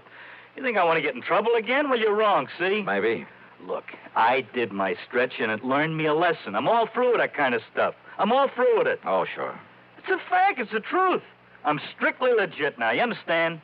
What about making book around town without a license? Who said that? Well? You can't prove it. You or nobody else.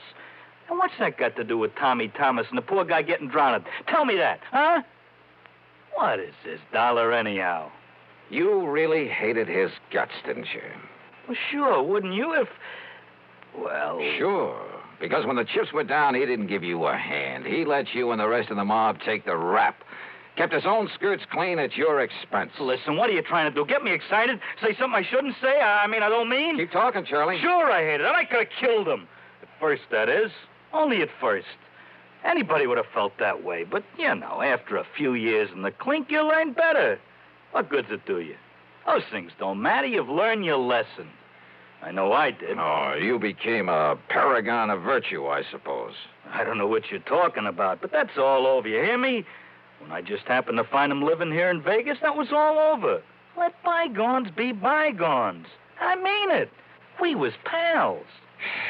Charlie, there's about as much truth in that. That's a fact. That's the truth. Then why did you kill him? That's a lie. You can't prove it. That's where you're wrong. Huh? I have absolute proof. Oh, yeah? Yeah. I found it on his body. His body? I fished it out of Lake Mead this morning. Now, listen. You had Hob Fulton show you all the deepest holes when you went out fishing with him. Then the next day, you took Thomas out there alone. You killed him, tied that weighted tackle box to his body, and let him sink down in the deepest hole of all, down below the rock slide. That windstorm. Yeah. Gave you the greatest excuse in the world for coming back alone, didn't it? You couldn't have had it better if you'd planned that storm yourself. But it didn't excuse the bullet hole in Tommy Thomas's head from your gun. From my gun? Yeah. No longer packing a rod, huh? Dollar, maybe I sort of, kind of, well, maybe I forgot about this one.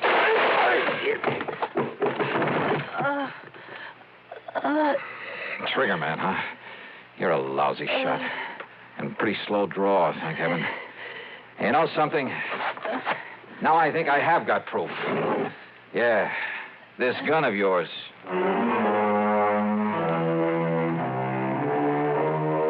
Down at headquarters, the ballistics team took less than an hour.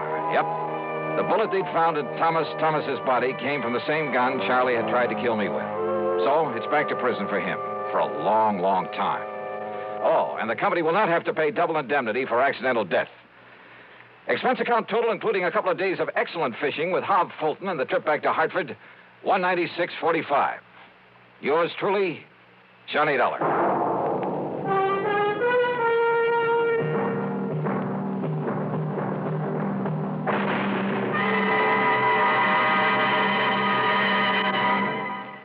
Our star will return in just a moment. I've used to medium-priced cars, but most of them raise prices way up for $59. Now what do I do? Come test our best, the Ambassador V8 by Rambler, the luxury car that did not raise prices. I've always bought medium-priced cars, but now they're just too long to handle, too hard to park, too big for my garage. Come test our best, the luxurious Ambassador. So compact, it outturns, outhandles, and out-economizes other medium-priced cars. Just what is the Ambassador? It's the compact luxury car, finest product of American Motors. Ambassador has generous shoulder room, hat room, and leg room, and no awkward hump in the middle of the floor. Ambassador offers personalized luxury, individual front seats that adjust to each person's exact leg room, adjustable headrests, 270 V8 horsepower, best power-to-weight ratio in the medium-priced field, air coil ride. It's the finest car ever priced so close to the lowest. Come test our best, the luxurious Ambassador V8 at Rambler dealers. Now, here's our star to tell you about next week's story. Next week, a little boy in a small New England town leads me to tangle with a killer. Join us, won't you? Yours truly, Johnny Dollar.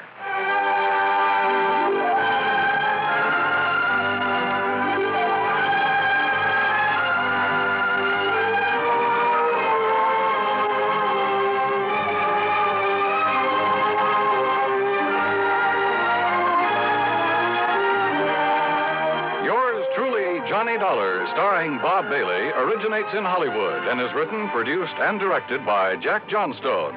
Heard in our cast were Larry Dobkin, Bartlett Robinson, Frank Nelson, Harry Bartell, and Gil Stratton, Jr. Be sure to join us next week, same time and station, for another exciting story of yours truly, Johnny Dollar.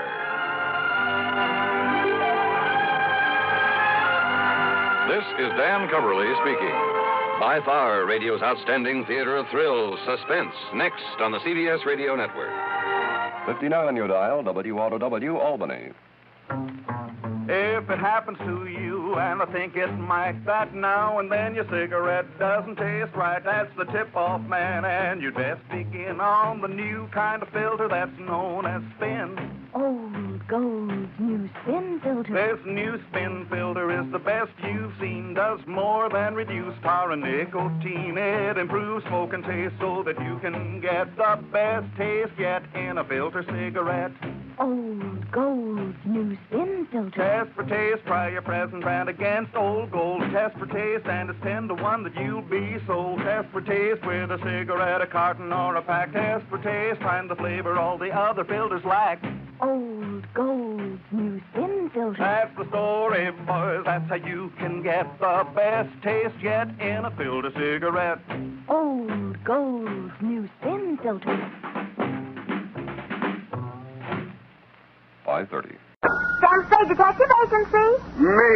Sam, it's you. On the filter and in the flesh. Any messages, phone calls, letters, telegrams? Just the usual. A bill to the landlord and a notice from the telephone company. Well, dispose of them as usual. You sound awfully chipper. Have you been on a case, Sam? Did you make some money? Yes, I've been on a case. No, I did not make any money. Oh, your client got murdered before he could pay you? Wrong again. My client was a woman. She did not get murdered, and she could pay me. Huh? And she did.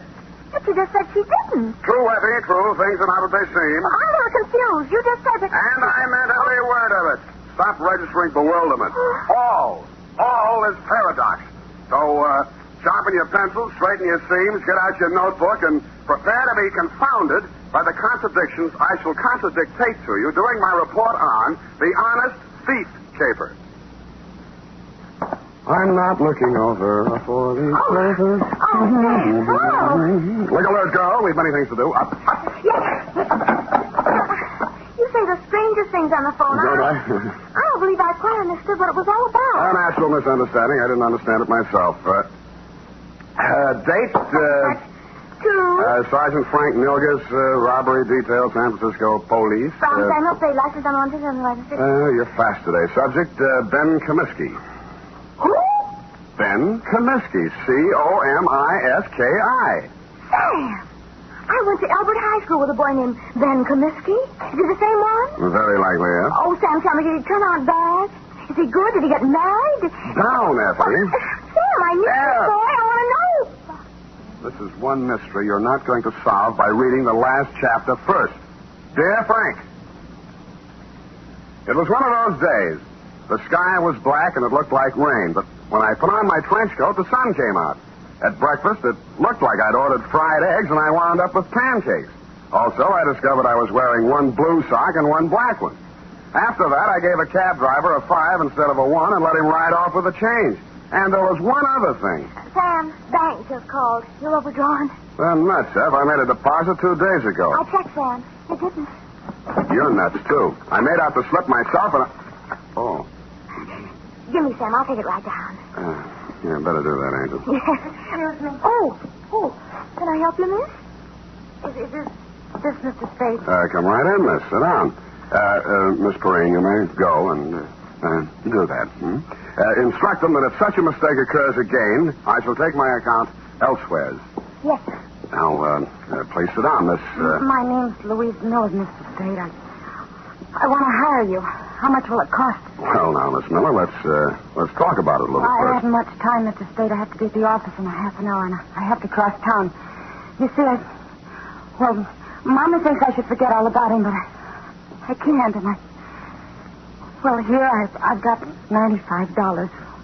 Will you please do something? Just something. Come on now, come on. I'm sorry. That's all right. Now, who is he? What's he done? And why does Mama want you to forget him? Ben Comiskey. We were going to be married pretty soon. We even picked out our furniture. No. It's all right now. Go on. What's he done? They say he held up a store 2 nights ago. They picked him up on the street today. He's in jail. Mm-hmm. Well, if he's innocent, I'm sure they'll find that out. He won't even see me, Mr. Spade. He won't see anyone. Ben's good and kind and sweet, and I love him, and I want to marry him, and I want you to find out why, what it's all about. Look, Miss Miller, I think you should be in the office of a good lawyer. I'm sure He doesn't want a lawyer. He won't even see the public defender. He doesn't want anything. Oh, please, Mr. Spade, I just want to die if Ben went to prison. I just want to die.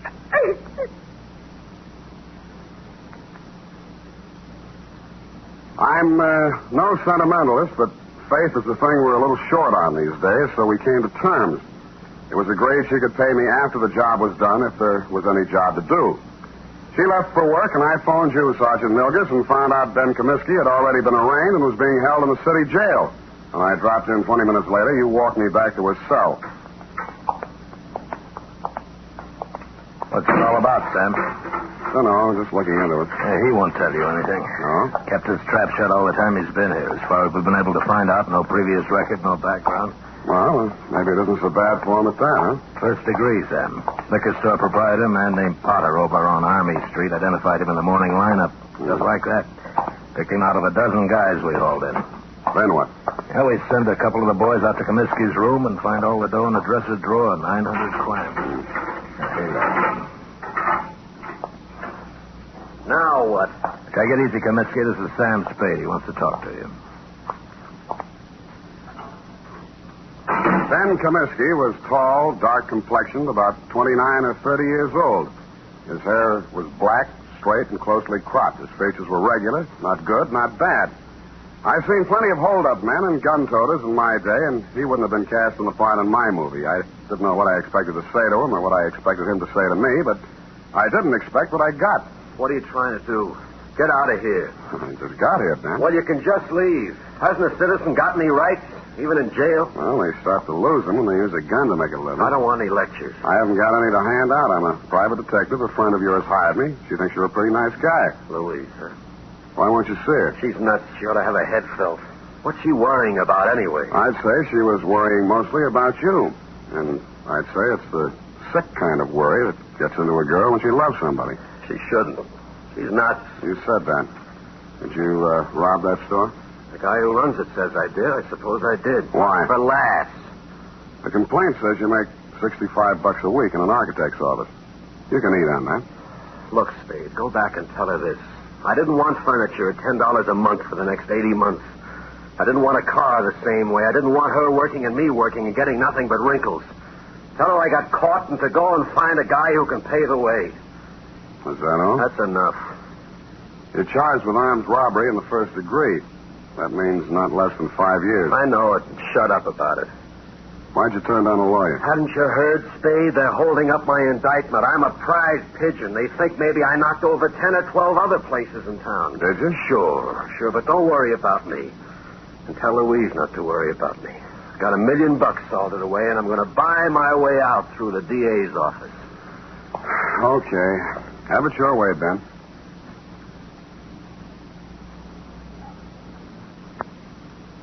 But an hour later, I found myself strolling around Ben Comiskey's old neighborhood. A man named Gabrini, who owned a grocery store, remembered him and liked him. A woman in a bakery shop told me how he'd gone into the Army as a private and been discharged a first lieutenant. A phone call to a Mr. Henderson, Allied Architects, revealed that Ben Comiskey was in line for a raise and promotion. All in all, I was getting a composite picture that didn't look quite right. I decided to try his mother's place. It was on Lombard Avenue, a street that starts on the waterfront.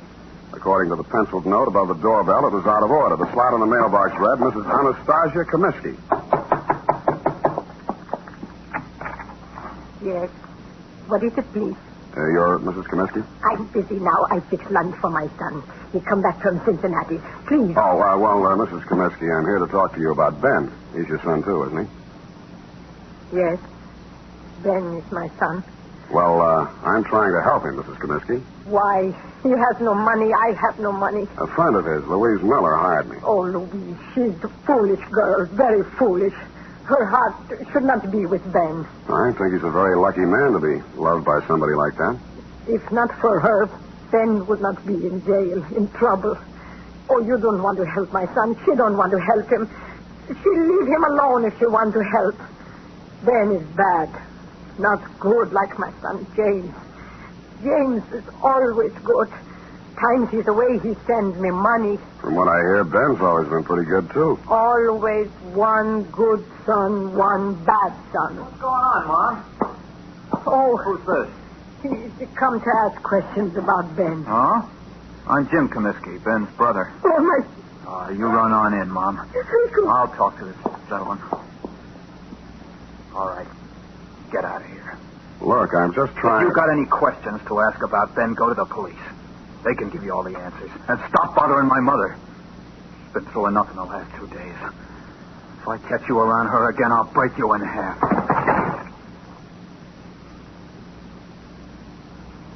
The man who slammed the door in my face had the same angry look and the same angry glare of Ben Comiskey. The angry Comiskey brothers definitely wanted nothing that looked remotely like help, it seemed to this casual observer. I went back to my office to wait for 6 o'clock. That's when I intended to call my client, report my opinions, and drop the case. But at 5:30, she called me. Mr. Spade, Yeah? this is Louise Miller. Oh, yes. I was just going to call you. I'm afraid I haven't been able to do much. It looks like... I know, Mr. Spade. I just telephoned downtown. Ben pleaded guilty at the indictment this afternoon. He's going to be sentenced tomorrow.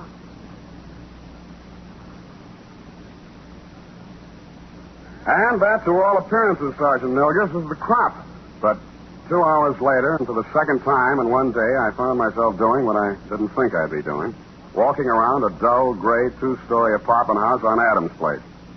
My ex-client's address, to be exact.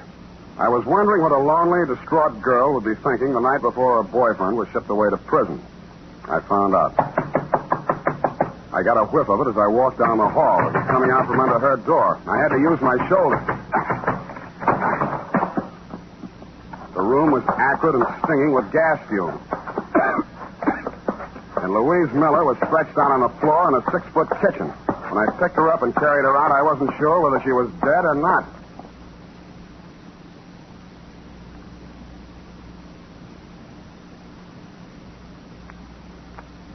Ten seconds after I'd found Louise Miller, I'd called a police ambulance, and in a matter of minutes, an intern was working over her with a pull motor. Her breathing became regular, and her pulse picked up, but she was still unconscious. Lieutenant Kelsey of Homicide showed up and said it was obviously a suicide attempt, which is his kind of ingenious thinking. I thought not. If she were going to commit suicide, she wouldn't have called first to pull me off the caper. She'd have let an insignificant detail like that take care of itself. No, she was too strong to pity herself and too sure of what her intuition told her to believe even Ben Comiskey's confession. With that kind of faith, I owed it to her to poke around the ashes while they were still hot. I did, and turned up a live coal in a faded blue shirt and wrinkled brown pants. Bert Singleby by name and by vocation, manager of the Greystone Arms apartment. What kind of a girl was she? Oh, nice, clean, sincere. The kind mothers always want their sons to marry. Boy, I wish I'd listened to mine. Yeah, did you know her boyfriend, Ben Comiskey? Oh, salt hors d'oeuvre. I can't understand him pulling a hold-up like that. But then, the war did strange things to Yes, I guess it did. Well, I almost stayed in Europe and married myself up to a French doll myself. Yeah, I bet. But Sandra, that's my wife. She'd have hunted me down in Tibet. It was easy to come home face the music. Yeah, well, about Louise, you know any reason why she might commit suicide? Frankly, no. I met her in the hallway tonight, and she said, Mr. Singleby, she said, Ben didn't do that hold-up because I'm pretty sure I know who did. Well, I figure she's just keeping up a front. But if she did really know that Ben didn't do it, she wouldn't have turned on the gas now, would she? No, she wouldn't. Did she tell you who she thought did it? No, that's all she said. She's a quiet girl. Not like my wife. Now, Sandra. Yeah, did you see or hear anything that might have been suspicious or unusual around her apartment tonight? Now, look, I don't want to go around breaking up any homes or spreading dirty gossip around. Unless it involves Sandra's relatives. Mr. Singleby, I promise you, sir, that I'll treat any information you give me confidentially as long as I can. All right. Now, listen. Sandra told me not to say anything because it's a lot easier to rent a suicide apartment than a murder apartment. You know that? Confidentially, I'm a humanitarian. But if you tell anybody I said this, I'll just lie about it. I'll never tell a soul. Well, we were out of butter, see, so I had to run down to the store. Well, when I passed the mailboxes outside, a guy is standing there. He asked me which apartment Louise Miller was in, and I said 12B. What did he look like? Oh, let's see now. 5'10", medium build, tan suit, dark shirt, sort of wide brim hat, kind of flashy. Mm-hmm. Wore 3 or 4 big rings, diamonds they looked like. 3 or 4 big diamond rings on each hand. The Iceman.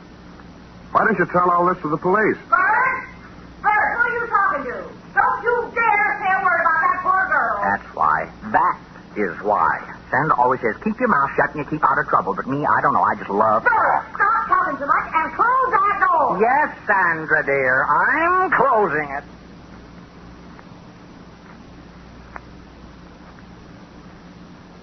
The Iceman. I'd heard about him for years, a Chicago import, but I'd never bumped into him before. He'd been headquartering at the Red Spot Cafe, the kind of a place that Skid Row winos visit when they want to slum. It was dark inside, but I strode manfully to the bar. Yeah? Something? The Iceman here? What do you want him for, huh? He's a friend of mine. You're a friend of whose? What are you giving me? You got bull written all over you from the top of your stupid head to the bottom of your flat feet. He had the tan suit, the flashy rings, the dark shirt, and the wide-brimmed hat. He stared at me with eyes that were icy and insolent. He rubbed the knuckles of one hand into the palm of the other as if he just ached for a chance to bruise them, which I was sure he did. 4 guys sauntered over to lean on the piano, and as ugly as they were, I knew it wasn't a barbershop quartet. 2 more left the bar and stood behind him, and a few others got up from nearby tables and joined the group. I should have brought my team, but I hadn't. You're a friend of mine, huh? Well, if it isn't Claude Bettering, the juvenile delinquent of 1940. Is that so? Now, you're a real brain. Who are you, Brainy? Sam Spade. Oh, now, ain't that a pretty name? You got something on your mind? I just wanted to talk with you about what you did to a girl named Louise Miller tonight. Never heard of her. Sounds cute, though. Girls are a lot easier to push around, aren't they, Claude? Call me Ice. Claude? Some guys are just as easy as some dames. Where have I been all night tonight, fellas? Here, right. You heard that, Spade? I've been here all night. Any of you guys ever hear of a Louise Miller? No. Sorry, nobody ever heard of her, see? Well, she has a lot of friends who have. The police, the people down at Mercy Hospital, and me. And none of us are going to forget her. Or what happened to her. And who did it. Got something you'd like to do right now, maybe? Yeah. But I'll pick my time. All right. Enough of this cheap chatter. I don't want to be seen talking with you too long. I got my reputation to think about. Now blow before I take one hand out of my pocket and push your stinking face back through that door. You'll need both hands, Samson. Go on, you creep. Fellas. All right.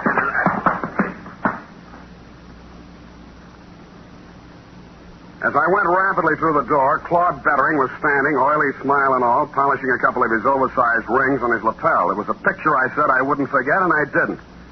I went and rented myself a car, parked it down the block from the Red Spot Cafe, and waited almost all night. I knew that Louise Miller was not the kind of a girl who would have anything to do with a guy like Bettering. And if he came to her apartment, it must have been for some unloving purpose. Probably to keep her from telling who actually did the holdup Ben Comiskey had confessed to, if she found out the truth. Finally, a bunch of palookas came out, Bettering included, climbed into a car and drove off, me after them. One by one, Bettering dropped his men off at their hotels and apartments until he was finally alone. He stopped at a brownstone on Hobart, and I caught him just as he opened the door of his apartment. Well, the tough guy. You're going to find out. Don't think I'm easy.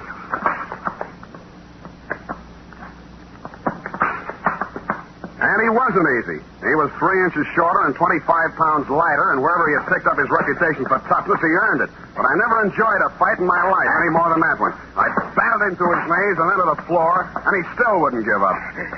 You stinking creep. Why did you beat up Louise Miller? I didn't. Why? I didn't. Why? I didn't. Why? Your Poppin' House manager identified you. He's a liar. What did you do it for? Nobody. Who? Nobody. Who? You stinking creep. I'll push your face it. Who? Who? Push your face it.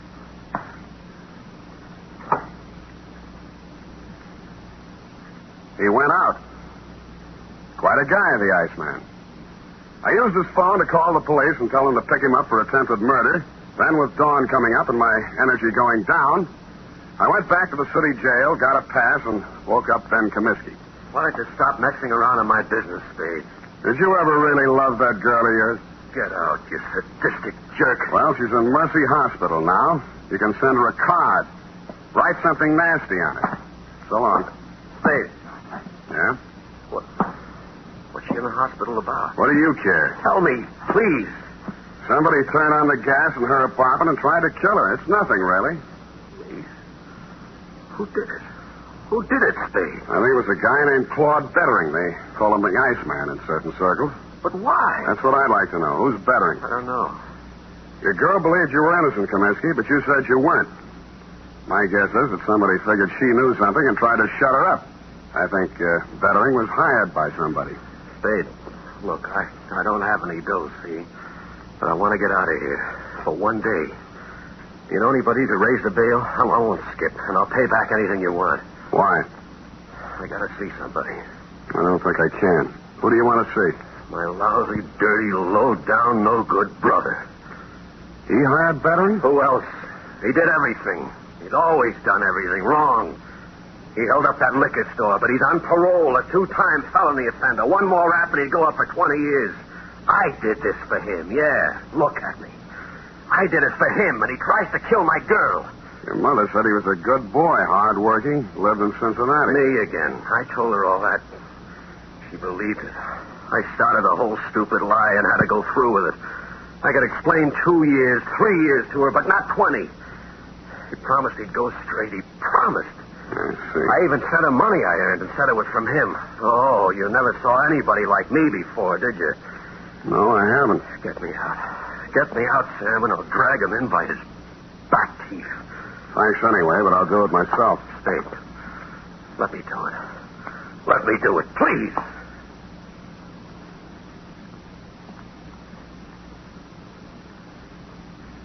I drove over to Mrs. Comiskey's house and knocked on her door.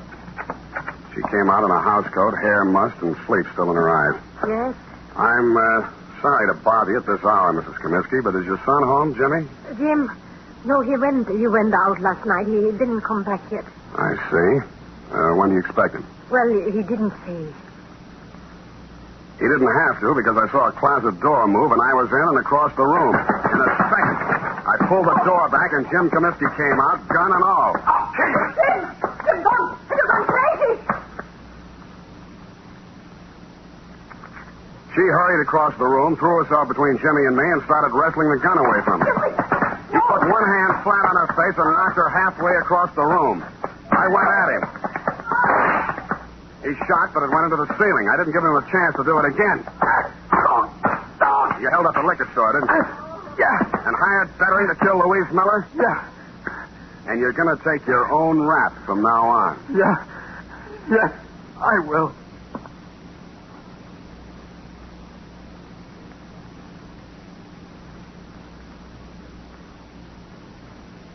And he did. Period. End of report. Oh, Sam, that poor old lady. Yeah. Yeah, she lived in a dream world built by a son who had too much heart and not enough common sense. But, Sam, that man in the liquor store identified Ben as the hold-up man. Well, when he saw the both brothers together, he realized he'd made a mistake. At night, with a hat pulled down and a collar up, anybody could have confused the Comiskey brothers. Sam, why is the world so cruel? Because people live in it. Now, go on, type it out, huh?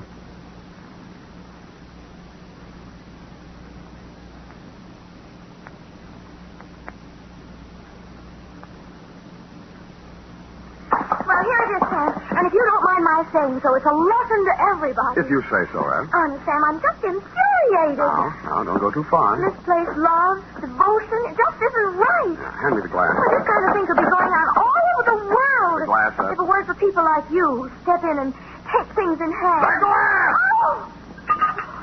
Here you are, Sam. Thank you, Miss Brand. Honestly, Sam, well, just honestly, that's all. Are you finished? I have some sociological feelings, too. I'm just not an automat or secretary you turn on and off with... Come here. Come here. With each new case, I have feelings. Effie, I just kissed you. I know what... I just kissed you. Oh, Sam. Delayed reaction. Must be the heat. Oh. Good night, Sam. Good night, sweetheart.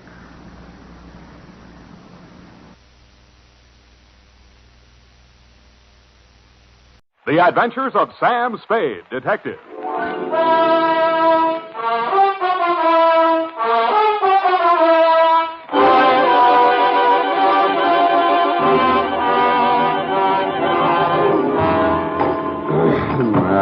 Date. To Deputy Sheriff Bill Woodington, Marin County Sheriff's Office, San Rafael, California. From Samuel Spade, San Francisco, license number 137596. Subject, the Battles of Belvedere. Dear Bill. By this time, I should have known better, and I did. Per square mile, there are more screwballs in your stamping ground across the bay than should happen even to me. But Belvedere Island is very small, and I'd always been very curious about it. I can see it from my office window. A little green hump rising out of the water just around the corner from the Golden Gate Bridge and connected to the mainland by a narrow causeway. But I got there the stylish way.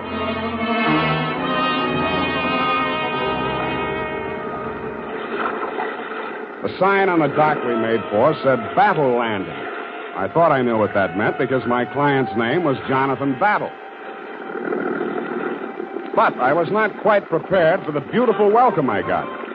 Golden is the word that best describes her. From the gold sheen of her complexion to the gold sandals on her delicate little feet and the heavy oriental-type gold jewelry gleaming from her ankles, arms, throat, and earlobes. Her jet black hair was partially covered with a gold-embroidered sari, and as she came nearer, I saw that her eyes, with their slight oriental cast, were not green, as they looked from a distance, but blue, with flecks of gold in them. I am Chandra Leslie, Mr. Spade. Welcome to Belvedere Island. Thanks. I think I'll like it here. If you will accompany me, I will take you up to the house. Thank you. I am sorry my foster father could not be here to greet you. But he is an artist, you know. Oh. You're Jonathan Battle's foster daughter? Yes. He was my father's closest friend. When I was left alone in the world, he came out to India after me and brought me here. I see. How do you like San Francisco? I've never crossed over to the city. I wish I could. Well, why can't you? I am only a woman. I must do as I am told. I see. I wasn't told not to go down to the landing to meet you, but perhaps it would be just as well if you did not mention it. Mum's the word. That is his studio down that path. I'd better not go any farther. Hey, wait. Will I see you again? That is for you to say.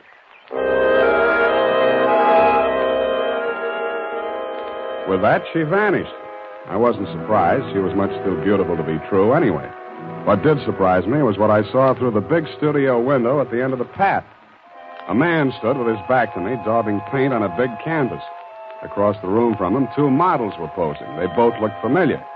I couldn't remember then who the dark-skinned, beturbaned male giant squatting with a rifle between his knees resembled. But the feminine one in the oriental dancing girl type pose was a dead ringer for Chandra Leslie, the girl who had just left me going in the opposite direction. I couldn't figure how she could have gotten in there so quickly. And if she was too good to be true, how could she be too? The answer proved to be absurdly simple. Interruptions, nothing but interruptions. If I ever finish this picture, it will be a miracle, even if I live to finish it. Just look what I'm forced to use for models. Wax dummies. That one is a good likeness. That girl, where is she? I can never find her when I want her. Always out chasing birds somewhere. And the dark-skinned fellow just disappeared. Had to copy him from memory. He looks familiar, Mr. Battle. Who was he? I never asked him. Just came wandering out of the woods one day, soliciting odd jobs, and there he was, exactly what I needed for the figure of the Sikh soldier in my painting. Sikh soldier? You mean he wasn't well? Oh, no, Mr. Spade. Sikh, man. Sikh, S-I-K-H, as in India. Oh, foolish I me. can see you're interested in my work. Have a good look at it. See here? The figure of the dancing girl against the sweep of the desert in the setting sun. The weary soldier tries to submerge the horrors of war, in the contemplation of feminine beauty. But the sun's rays, refracted in that crystal, focus themselves upon the weapon in his hand. And he is reminded that he must revel while he can, for as surely as the sun rises on the morrow, he must answer the call to arms. Great conception, isn't it? My son's idea. Yes. Exactly why did you ask me to come over, Mr. Battle? Mr. Spade, supposing you knew a man who had committed the crime of murder in order to realize a reward beyond the wildest imaginings of the Occidental mind. Well, Suppose, then, that just as he had that dream within his grasp, you had snatched it away from him. Me? Suppose, further, that your enemy had then devoted his life and his fortune to searching you out, and you suddenly learned that he had caught up with you at last and was actually living a stone's throw away from you. What would you think? I think I'd move. Where? To a crowded city where he or his hirelings could be lurking for you around any corner? Well? I think not, Mr. Spade. I think I would stay right here on this island and hire myself a detective. Bully for you. And I would send that detective to warn him that his presence is known and his designs anticipated. Who is this sinister character, and where is he ambushed? It's the property adjoining this one on the north. The name on the mailbox is Patterson, but don't you... Oh, good Lord! It's 12:47. It's time. Go. The sun is approaching the proper angle. I've only these few moments, you understand, each day. When the sun's rays fall directly on that crystal from the clerestory window up there, perhaps today I will capture it with brush and canvas.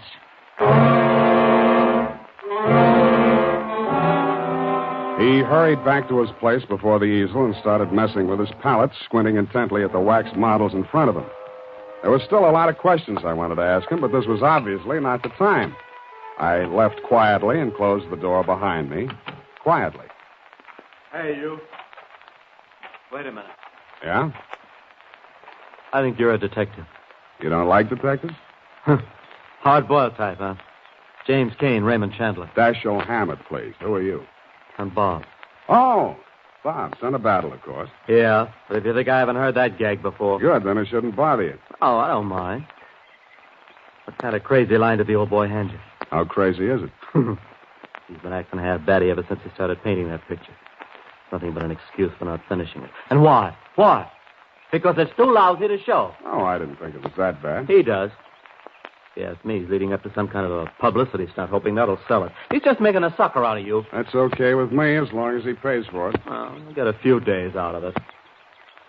Well, if you need anything, let me know. All right, Sonny. Right now, I could use the telephone. It's up there in the main house. Help yourself. Oh, but you're hoping to run into my beautiful stepsister. Save yourself the climb. She went over to the next-door neighbors for lunch. Your father mentioned them. Who are they? Somebody she knew in India named Sherry. Yeah, well, not Captain Sherry. Yeah, retired. Captain Theophilus Sherry. Captain Theophilus Sherry. Twice before in my wild, unpredictable career, I had crossed the path of and swords with Captain Sherry, and we had both lived to regret it. I wondered which one of us the third time would charm. I knew one thing for certain. With Captain Sherry on Belvedere Island, it would be a good idea for the natives to apply immediately for more life insurance. Not that he was any great criminal mastermind, but people just had a way of dying while he was in the vicinity. This time, instead of waiting for the mountain to come to Muhammad, I decided to move Muhammad off Belvedere Island, altitude 352 feet. But I didn't even make it as far as the mailbox before something stopped me.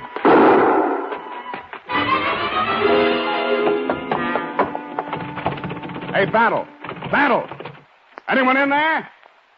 Battle, can you hear me? Okay, I'm coming in.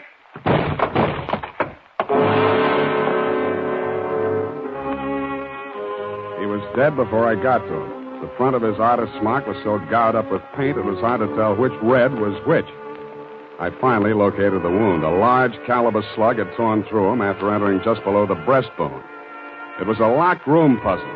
The one door bolted from the inside, the windows locked and unbroken, no marks of tampering. In fact, no possible way for the killer to have made his escape. I didn't know it then, but he hadn't.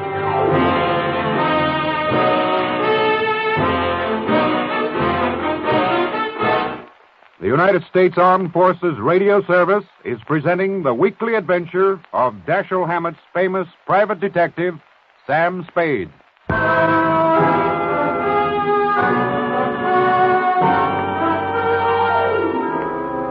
After I'd phoned you, Deputy dear, I went back to the studio to pit my wits against that locked room puzzle. I was glad I hadn't brought my stupid pills with me, because when I got there, the mystery was not quite as deep, or so it seemed. The first time around, I'd made very sure the room had been just as I left it, up to and including the two wax dummies, but I hadn't given them the fingernail test. And now I blushed to say that one of them, namely the giant-sized, dark-skinned, turbaned Sikh, that had been squatting with a rifle between his knees both before and after the murder, was now resting under a studio couch. His turban and the rest of his costume had been hastily stuffed behind a cushion. That's when I remembered why that dummy had looked so familiar to me. I thought I knew where to find the original.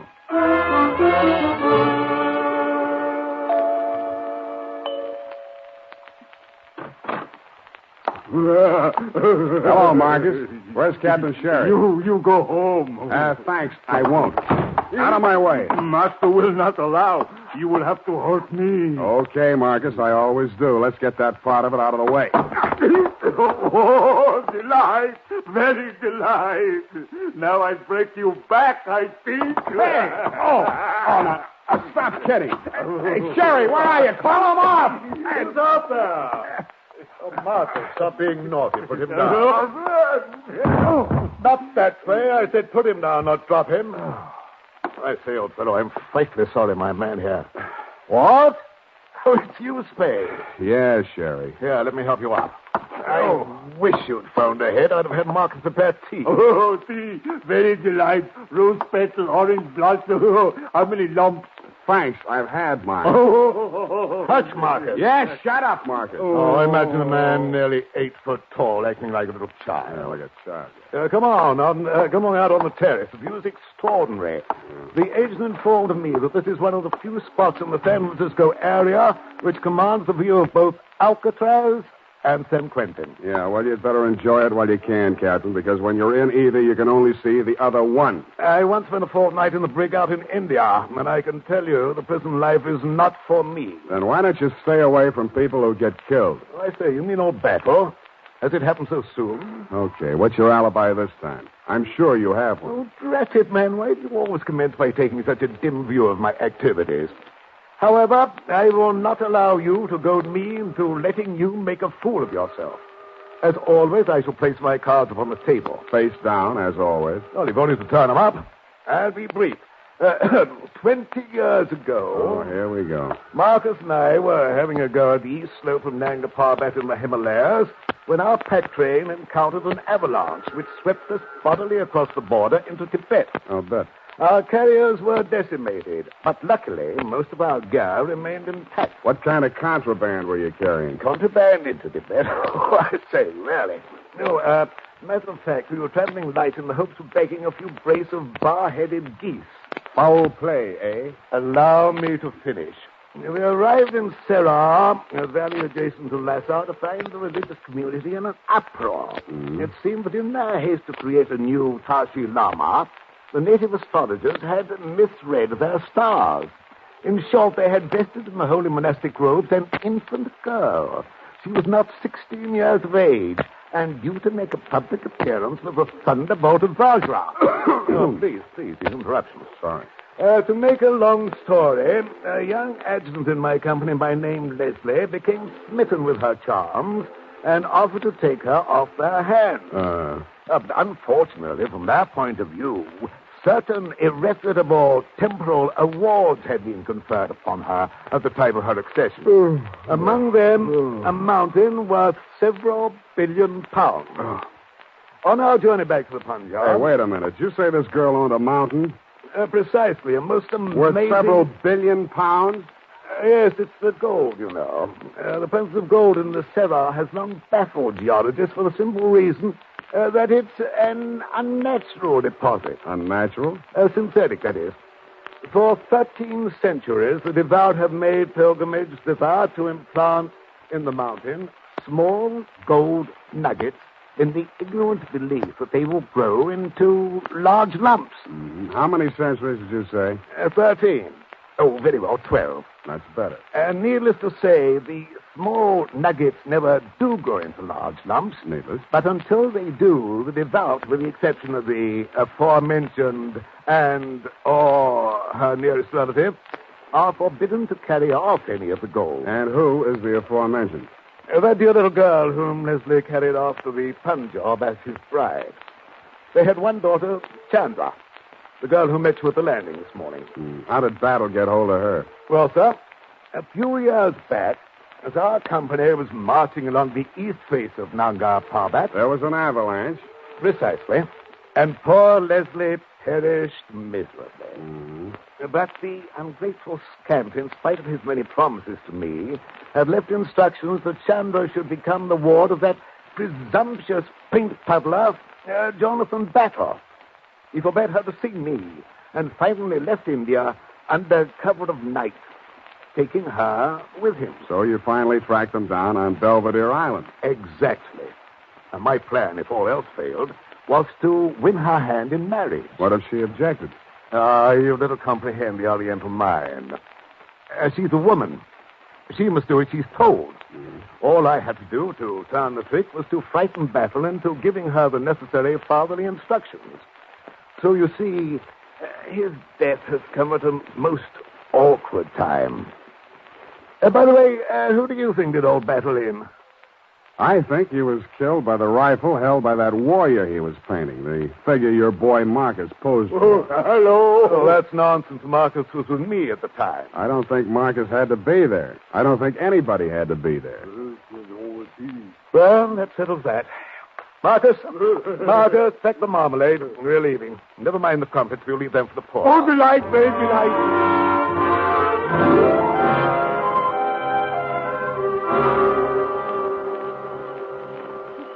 Where have you been? Oh. The police are here, and I have been all alone in the house. Where did Bob go? They took him away. They arrested him. What for? They found a pistol hidden in his room. They say it is the weapon that killed his father. Pistol? Please, you are not going to leave me alone. I'm so frightened.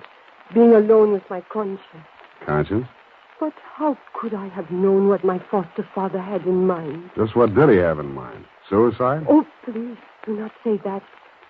Even if it were true, I cannot bear the thought that I had made him so unhappy. I did not want to disobey him, but I could not. Oh, I could not. Come on, Chandra, don't do that. The Orientals are supposed to be without feelings. But you see, it is not true. Of course not. Please, take me to the house. Sure. And you will not leave. You will stay with me. Sure, I will. You do not think I am a wicked girl to refuse to marry the man of my father's choice? If it was Captain Sherry... Oh, no. I thought you knew. He wanted me to marry his son.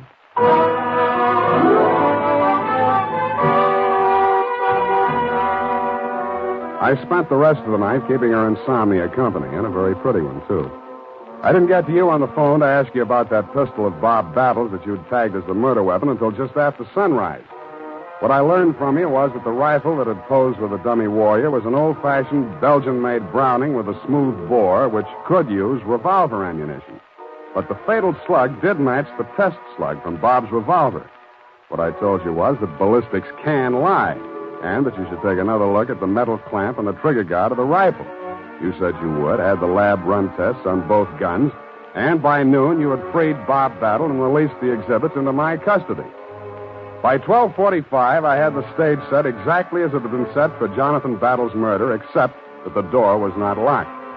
Chandra was standing at the easel as near as I could figure in the spot where Jonathan Battle had been standing when the slug tore through him, and Bob Battle was standing just close enough to her. You, Deputy dear, were lurking in the shrubbery outside, observing the whole colossal spectacle. Nevertheless, I plunged unblushingly ahead toward my Agatha Christie finish. But, Sam, I do not understand. What are we waiting for? You won't have long to wait, Chandra. You must be off your nut. I've been cleared. Nobody ever suspected Chandra. What do you hope to prove? Maybe that I'm wrong. Well, why isn't Sherry here? If I'm right, he will be. Okay, about 15 seconds. 15 seconds? 12 now. And if we're lucky, we'll find out how your foster father was killed. Chandra, he has no right. You don't have to do this. 5 seconds. Whatever happens, it'll mean your license fade. You have no right... 2 seconds. Chandra, get down! You can't, sir. Of all the high-handed, dishonest, reprehensible... How badly is she wounded? Take it easy, Captain. Poor, trusting little girl. She's all right, Sherry. If she keeps away from you, she'll stay that way. Come on, Chandra. Give me a hand. You all right? Yes. But poor Bob. Yeah, poor Bob. He only killed his own father. But why? There. Now, don't fret about it. I'll take care of you, my dear. Captain. Hands off. My dear fellow, you mistake my motives. What this poor girl needs is a father. And what better guardian than myself and my vast knowledge of the Orient and my deep understanding of the Eastern mind? Nuts. Well, Sam, I sure got to hand it to you. It worked. I guess this just about cleans up this caper. Thanks, Sam. Thank you, too, Captain. You've been a great help. Oh, thanks, Whittington. Pleasure knowing you. Why, you dumb bunny. Who, me? Standing there, shaking hands with the most sinister international dope smuggler on the Pacific coast. Now, see here, Spade. That will take some proving. Frisk him, Bill. Go on. See what you find on him. I welcome this opportunity to prove my innocence. Go ahead, Deputy. Well, what do you know? A hypodermic kit. See? This is an outrage. You planted that in my pocket, Spade? Well, maybe. Even if I did, the deputy here will have to take you in for questioning, and that'll mean answering some questions for the federal men, won't it, Bill? Well, now, if you planted that kit, Sam... I haven't admitted it yet. You'll have to prove it, and you may not be able to before the federal men get involved. Not that Captain Sherry has anything else to hide. Well, sir, never let it be said that a royal fusilier didn't know when to blow retreat. Marcus? Yes, master, yes. Pack the marmalade again. We're off, this time to Africa. Good night.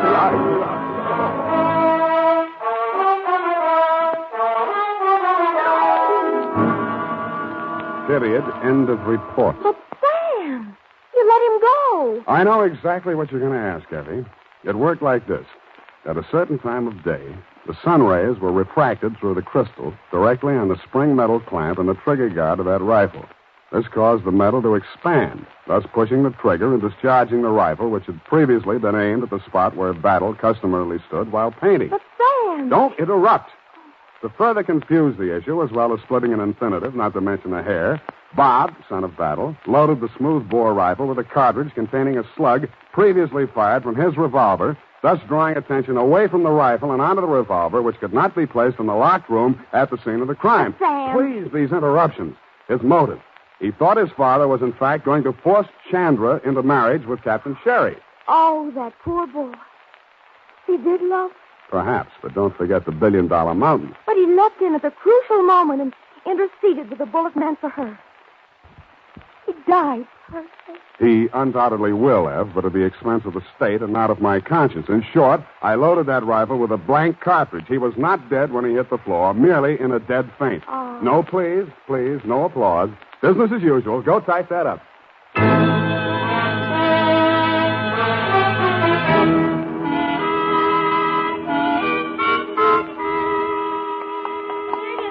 have only one question. Whatever's going to become of that poor, bewildered girl? Yeah, poor little thing. Nothing to fall back on but $1 billion gold mountain. I can't help it, Sam. You know, east is east and never the twain. You're wrong. She's starting a training course tomorrow as a salesgirl in the jade department at Gump's. Doesn't that make you green? Oh, really, Sam? You're jaded humor. And so, Tibet. Oh, now, Sam, now stop. I mean, really. Murder, eh? Good night, sweetheart.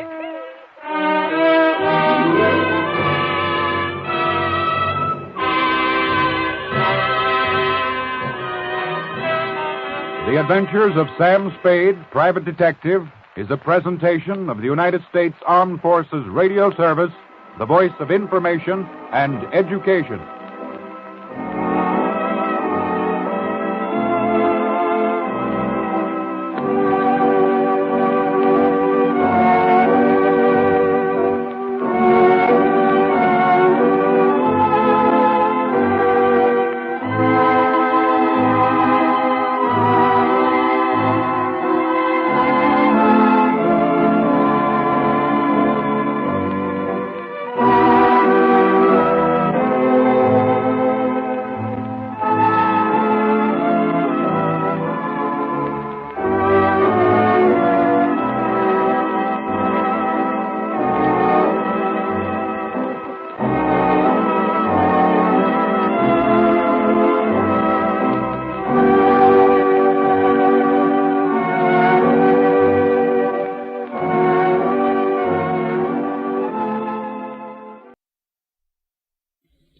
The Adventures of Sam Spade, Detective. Brought to you by Wild Root Cream Oil Hair Tonic, the non-alcoholic hair tonic that contains lanolin.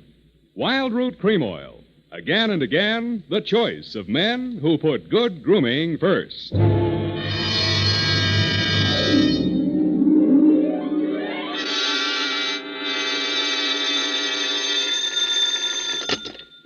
Detective Agency. That is the correct answer. You have just won $104 million, 6 deep freeze units, a stable of polo ponies with matching saddle soap, a terry cloth robe with chocolate bars pre-melted into the pockets, and a full-size, real, honest-to-goodness dreadnought, such as is used by Uncle Sam's Navy. Oh, I'm sorry you'll have to call back. I'm expecting to be taking dictation from my employer very shortly. Oh, I am sorry. Your time is up. And Edna St. Vincent Markowitz, who sent in the question, gets bumped off in front of the studio audience gathered in the Dredgewood room here in Columbia Square. Next night, don't answer your phone, stupid. Oh, Sam. Let's have no coaching, please. Oh, well, did you find the cop? Was it murder?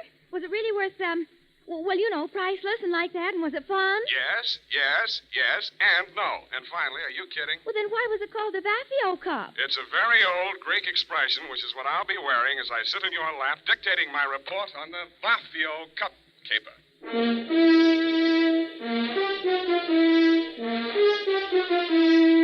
Dashiell Hammett, America's leading detective fiction writer and creator of Sam Spade, the hard-boiled private eye, and William Spear, radio's outstanding producer-director of mystery and crime drama, join their talents to make your hair stand on end with the adventures of Sam Spade. Presented by the makers of Wild Root Cream Oil for the hair. Remember the Romeo of yesteryear? Hair parted in the middle, all plastered down? Man, what a difference today. Today, all a guy has to do to impress a gal is use Wild Root Cream Oil Hair Tonic. Wild Root Cream Oil grooms the hair neatly and naturally, relieves dryness, and removes loose dandruff. If you're still using old-fashioned hair tonics or none at all, then for her sake, spruce up today with Wild Root Cream Oil Hair Tonic. In bottles or the handy new tube, it's again and again the choice of men who put good grooming first. And now, with Howard Duff starring as Spade, Wild Root brings to the air the greatest private detective of them all in the adventures of Sam Spade.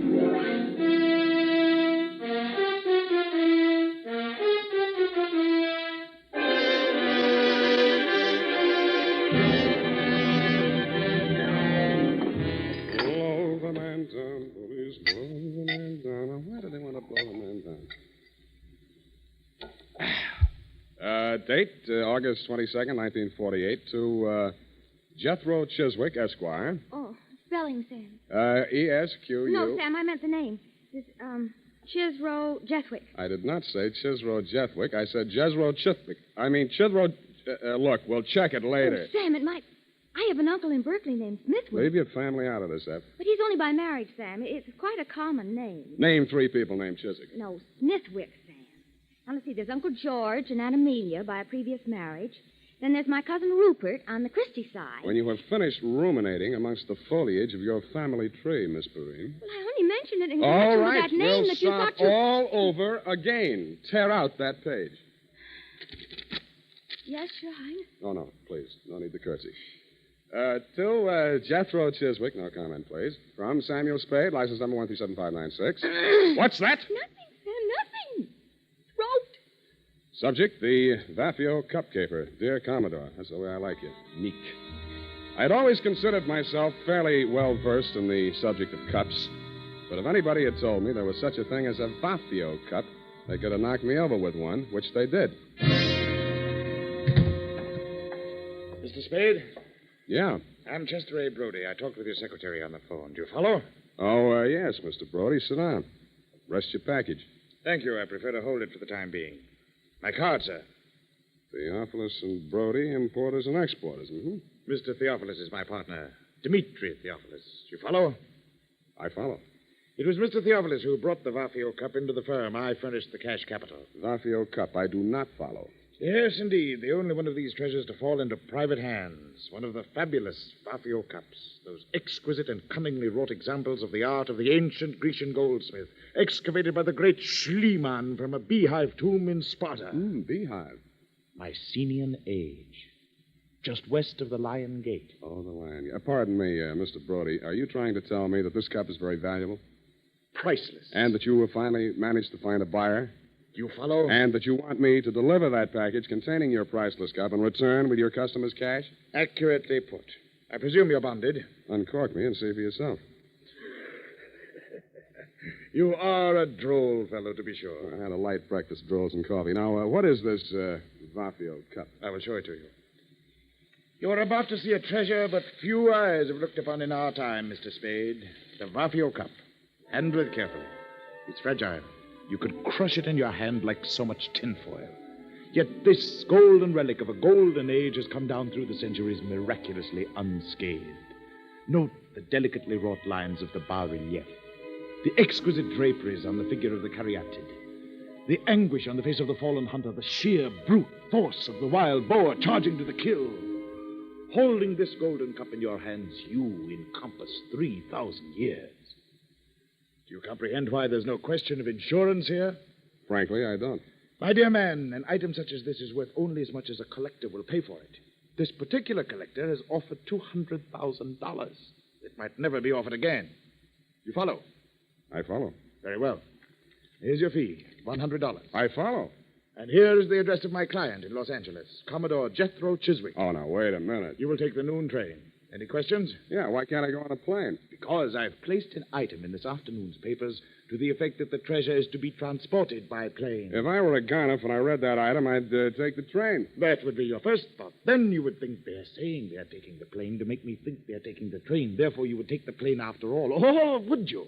If you were really clever, you might say they're taking the plane to make one think it's the train, so I'll take the plane after all, and therefore... Never mind. By this time, he's decided on the bus. The train is perfectly safe. You follow?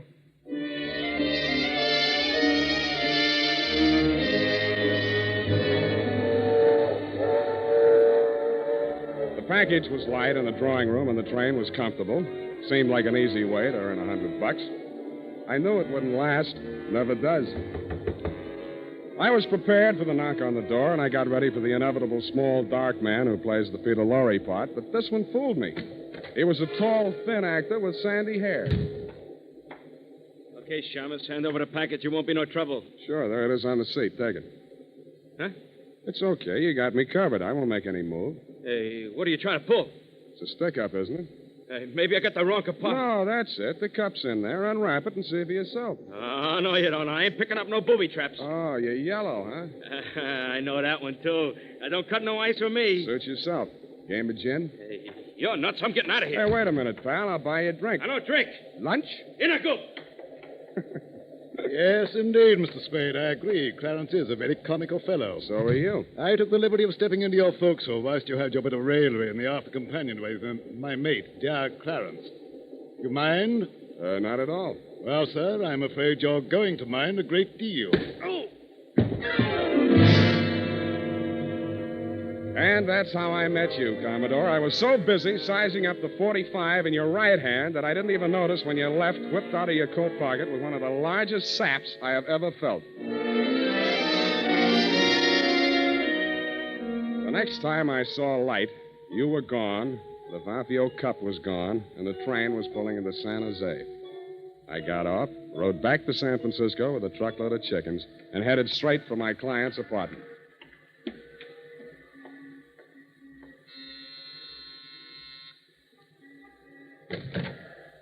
You got here quick.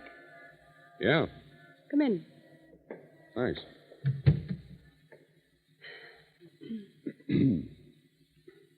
Well, Well, what? look, we can't both play this deadpan. We'll stay no place.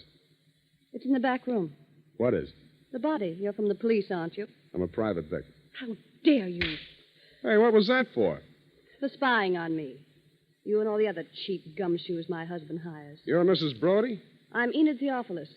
Did my husband hire you? My name is Sam Spade. I was hired by one Chester A. Brody, your husband's business partner. Well, Sam, I hope he paid you in advance, because he's the body. Chester A. Brody was just barely identifiable. Somebody had worked hard trying to persuade him to say or do something he either couldn't or wouldn't do. The only interesting clue was in the wastebasket. At first, I thought it was a flattened beer can. But it was the Vafio Cup, or a facsimile thereof.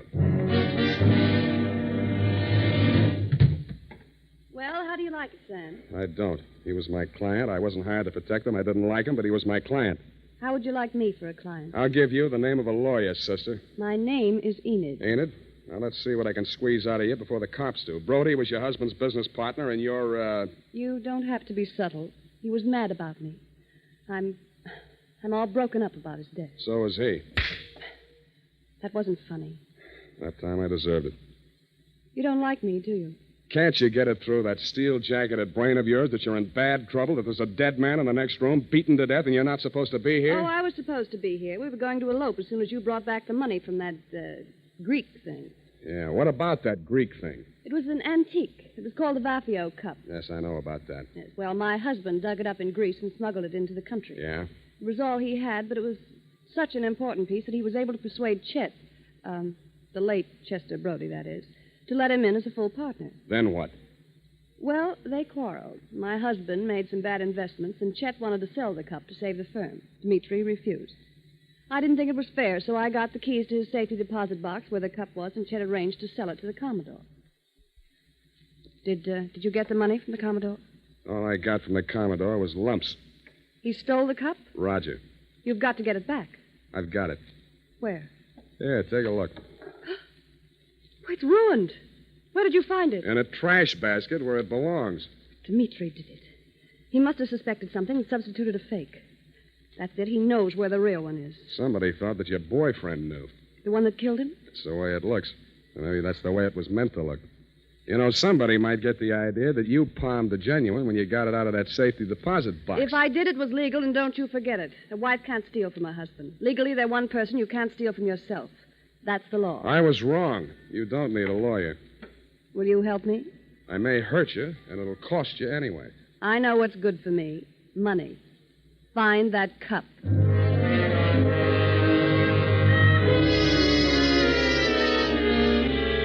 I know what's good for me, too, so I took her $100, advised her to go home, and made for my own humble lodging. They were not only humble, they were crowded. The man was small, but the gun was enormous. I said, Don't bother to introduce yourself. Your name is Dmitri Theopolis, and you want this package that I'm carrying.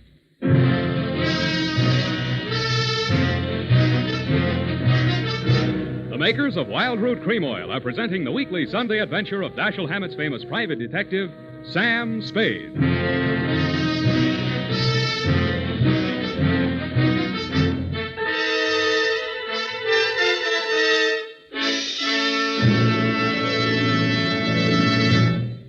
Here's important news on good grooming.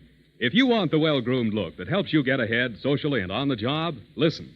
Recently, thousands of people from coast to coast who bought Wild Root Cream Oil for the first time were asked, how does Wild Root Cream Oil compare with the hair tonic you previously used? The results were amazing. Better than 4 out of 5 who replied said they preferred Wild Root Cream Oil. Remember, non-alcoholic Wild Root Cream Oil contains lanolin. It grooms the hair naturally, relieves dryness, and removes loose, ugly dandruff. So if you want your hair to be more attractive than ever before, get the generous new 25-cent size of Wild Root Cream Oil, America's leading hair tonic, on sale at all drug and toilet goods counters. It's also available in larger economy bottles and the handy new tube. Get Wild Root Cream Oil. Again and again, the choice of men who put good grooming first. By the way, smart girls use Wild Root Cream Oil, too.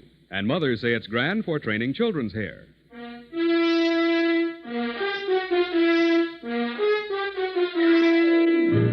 And now, back to the Vafio Cup Caper. Tonight's adventure with Sam Spade.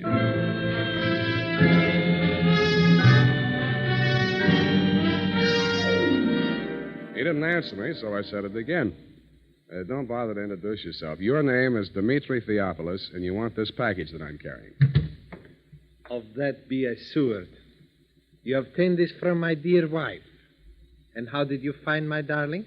Not at the city pound, surprisingly enough. Oh, you know my dear wife. How soon you know my darling so well, more than I her husband? Is it possible? I don't know, is it? I don't know either. I employ a detective. Not this one. I have need. My poor partner, Mr. Brody. You are interested. If you are interesting about who killed your partner, that's one thing. But if you want somebody to dig out your family secrets, that is nothing. With me, you are, shall we say, no place. But why don't I get the right to know? There'll be no trouble, no scandal, no divorcement suing. Of that be assured. Even poor Chester is dead, so he's what one calls ancient history. While he lived, I knew nothing. I was blind. After he died, I see certain things. Yeah, well, do you see that maybe your wife had a hand in Brody's death? What then? Well, if it so happens that you cannot separate my darling from that, do you follow? Not quite. I'm not an old man, Well, but my dear wife is but 22 and a truly lovely person. Yeah, she's all right. Would it not be the part of husbandly wisdom to have, shall I say, a hold over her? If she's guilty, you won't need it. Good. Please, I cannot hold the gun and handle my wallet at the same time. Please. No, thanks. You keep the gun. I'll take the wallet. Oh, you trust me. You will work for me. Yeah, I'll work for anybody. Here, I left your cab fare. Oh, assuredly you are so very kind. Oh, I'm not so Now kind. the package, yes? No. Then I don't hesitate to suit you. Oh, wait a minute. Yes? This is the fake. You sure you want this? Assuredly, yes. A man has already been killed for it. Your life's a high price to pay for a fake, though fancy, tin cup. You still think that's the price? Brother, I know it. Then you know I will kill you for it. Okay, if it means that much to you, and I guess it does, it's all yours. Okay, thank you. Please remain where you are. If you follow me, I will surely suit you.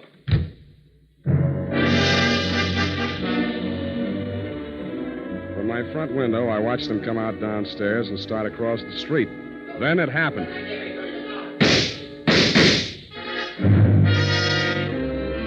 I saw the gun flash as it fired, and Theopolis slumped to the pavement. The package slid away from him into the gutter. I beat it down to him.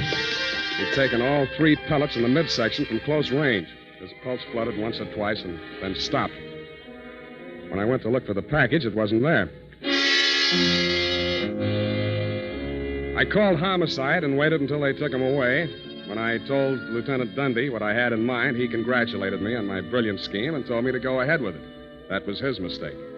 I even talked him out of assigning any of his harness men to watch my building for the next couple of hours. That was my mistake. I went upstairs, opened the bottle, and waited for your knock on my door, Commodore. Well, sir, a man would almost think you expected us. Keep a weather eye on him, Clarence. Don't let him get to leeward. Aye, sir. Welcome aboard. No time for scuttlebutt, Mr. Spade. We are bound for Bullylong Bali on the lookout for Maru, sailing at dawn. I want that cup. The true, the genuine, the Vafio Cup. No more deceptions, no more trickery. You will hand it over without further delay. Sure. Be glad to. Oh, no, not like that. You will tell Clarence where it is stowed, and Clarence will fetch it above decks. Why, you old barnacle. Theophilus never had his mitts on a genuine Vafio Cup. Bilge water, sir. When Theophilus landed in San Francisco, he didn't have a farthing. Now he owes $500,000. If he hadn't got the genuine cup, how could he have borrowed all that money? Because a bunch of morons like you believed he had it. Blast my binnacles, man. You sound as though you believed what you're saying. Look, Commodore, you're interested in high finance. Now, how did Ivor Kruger make his millions? Why, matches. He was the match king, sir. Matches had nothing to do with it, Commodore. He started out with $15 million worth of phony government bonds that he printed himself. Follow? They weren't even good counterfeits, but he was smart enough not to try and cash them. He just kept them in a safety deposit box and borrowed money. Theophilus used his phony Vafio Cup the same way. Blast my binnacles, man. You sound as though you believe what you're saying. Well, there's a familiar ring to it. I do. And I'll tell you why. He knew that was the fake in the package when he held me up for it. He was willing to risk his own life to get it out of circulation. Dash my timbers. Old Theophilus has left us without a shot in the locker. You steered us onto the shoals. We're on our beam ends. Hey, turn him off, Commodore. You're pumping bilge flush. We better haul our wind. Yes, indeed. I'm afraid it's getting rather warm in San Francisco. Bullylong beckons. You won't make it past the potato patch. What? The cops are going to want some answers about a couple of stiffs you left behind in San Francisco. I'm glad you reminded me. Shall I plug him? No. We're taking him with us. Oh, that's what you think. Take it easy, mate. This ain't going to hurt a bit. A reek of chloroform filled the room, and a fist pounded into my belly. It knocked my wind out, and at the same time, my nose collided with something wet and cold. I swung out, but didn't connect. Before I could swing again, the room blurred, and a ceiling light floated down to meet me. Then the lights went out altogether.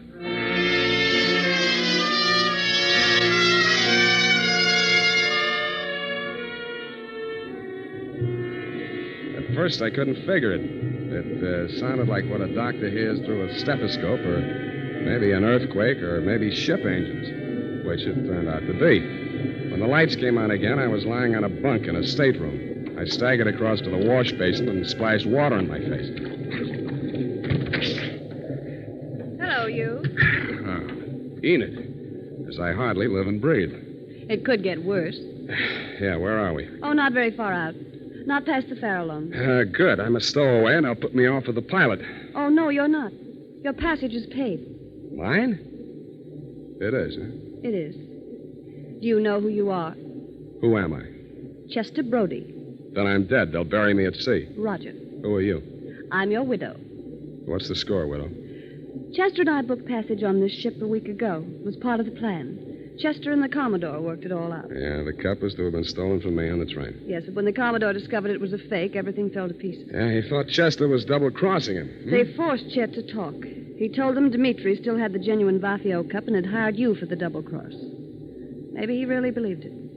Anyway, they killed Dmitri. Yeah, well, there's nothing on them yet.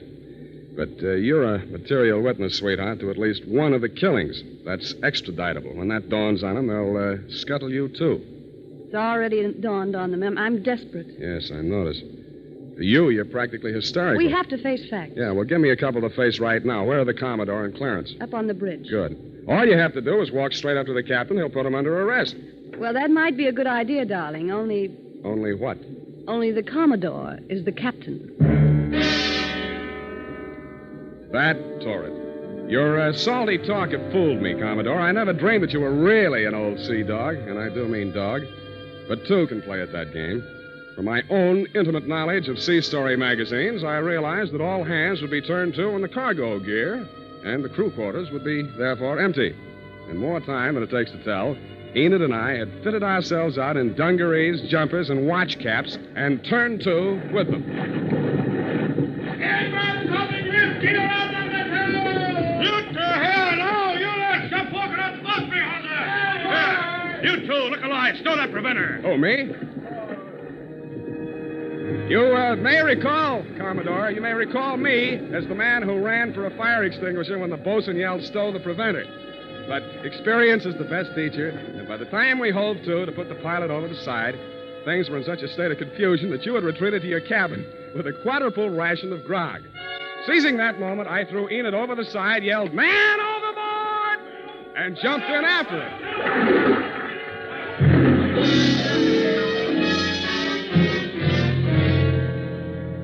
Once safely aboard the pilot schooner, we revealed our true identity, and a merry laugh was enjoyed by all. It dropped us at the foot of Market, and we waved warm farewells to our erstwhile rescuers, then to the snug haven of my office in a friendly cup, if you'll pardon the expression, in the grateful warmth of a gas radiator. Unhealthy. Who, me? Gas fumes. Why don't you move into a building with steam heat? I like this building. I've been here for a long time. You don't make much money, do you? You don't have to rub it in. It's a living. You happy? Sure I am. Well, guess it's all right then. You know, sweetheart, there's something missing in you. Huh? What? I don't know. Then how do you know? Forget it. Well, I guess I'll go. Do you mind if I don't see you to the door? Why should I? What? Hey, you are human. Yeah, they're wet. Go ahead, sweetheart. Cry all you want to. It's been tough. You shouldn't have kept it bottled up this long. No, it's not what you think. Well, what is it? It's you. You're so nice. I'm nice. Yeah, but you're no place. You never will be. And neither will I.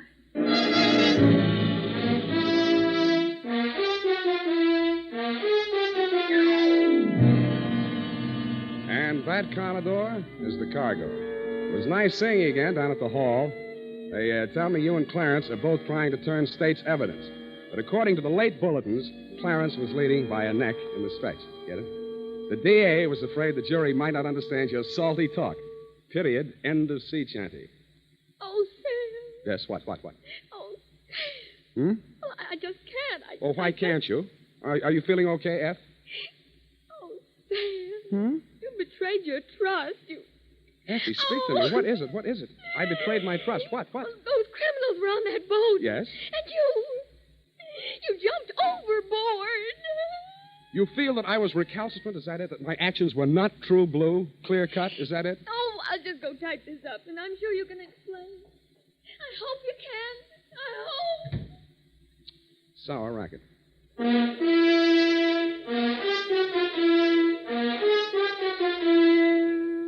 Question. What's the easiest and best way there is to give your hair that well-groomed look? Answer, Wild Root Cream Oil. Yes, non-alcoholic Wild Root Cream Oil with soothing lanolin gives you the advantages considered most important in a hair tonic. It grooms your hair neatly and naturally, relieves annoying dryness, removes loose, ugly dandruff.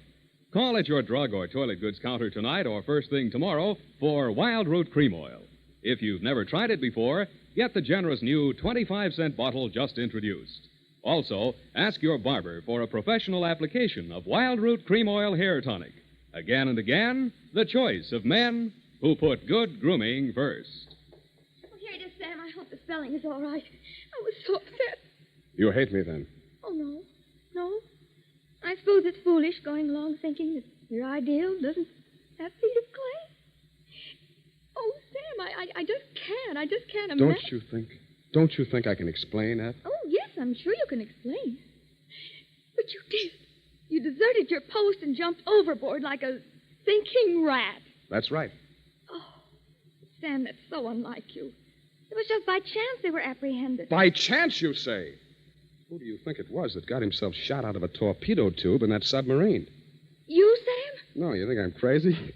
I did something few radio detectives ever do, sweetheart. I called the Harbor Patrol single-handed using only one nickel and had them picked up. Oh, Sam, Sam, I wish I'd been there. Well, it was just a small phone booth. Besides, if you'd been there, it would have been out of order or something. Sam, you came through after all. Aren't you ashamed that you ever doubted me? Yes, I am. I'm a fool. There. I forgive you. Good night, Sam. Good night, sweetheart.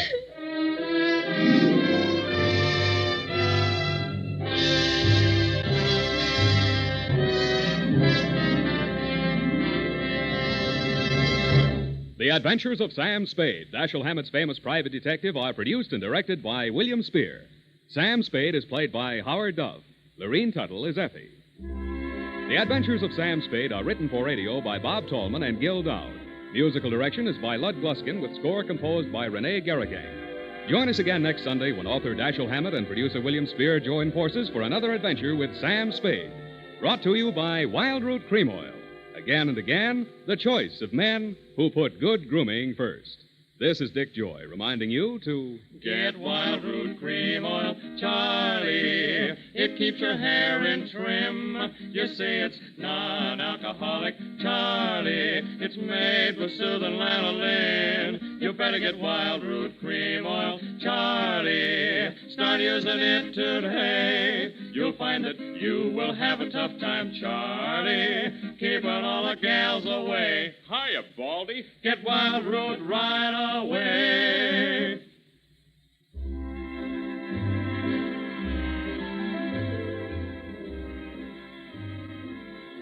This is CBS, the Columbia Broadcasting System.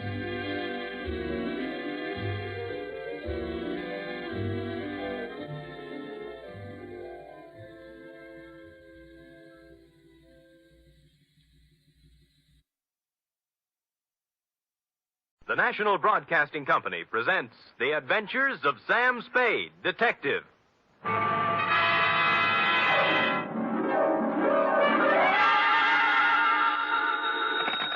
Sam Spade Detective Agency. Me, sweetheart. Oh, you. What's the matter now? Oh, nothing. You just up and leave and don't say where you're going, and I'm only your secretary, and I'm the last one to know about it, and everybody else in town knows more than I do, and I wasn't even Enough. Wait a minute. How did everybody in town know about it? Well, it was in the newspapers, that's all. In the society column, no less. Really? Well, imagine that. Florabelle Frolics column. Florabelle. Mr. Spade, the notorious private detective, is vacationing at Westover as a guest of a promising young architect, Garrett Welch. Notorious yet. Well, at least they spell my name right. I suppose you had a great time. Well, it was exciting. What did you do? Just talked over old times, F. Did a little hunting, little shooting. Did you bag anything? F, watch your language. Sam. I see you're shocked. Well, so was I. However, if you have nothing to do, hang around the office, and I will be down with several pages from my diary telling about the whole affair. I've titled them The Civic Pride Caper.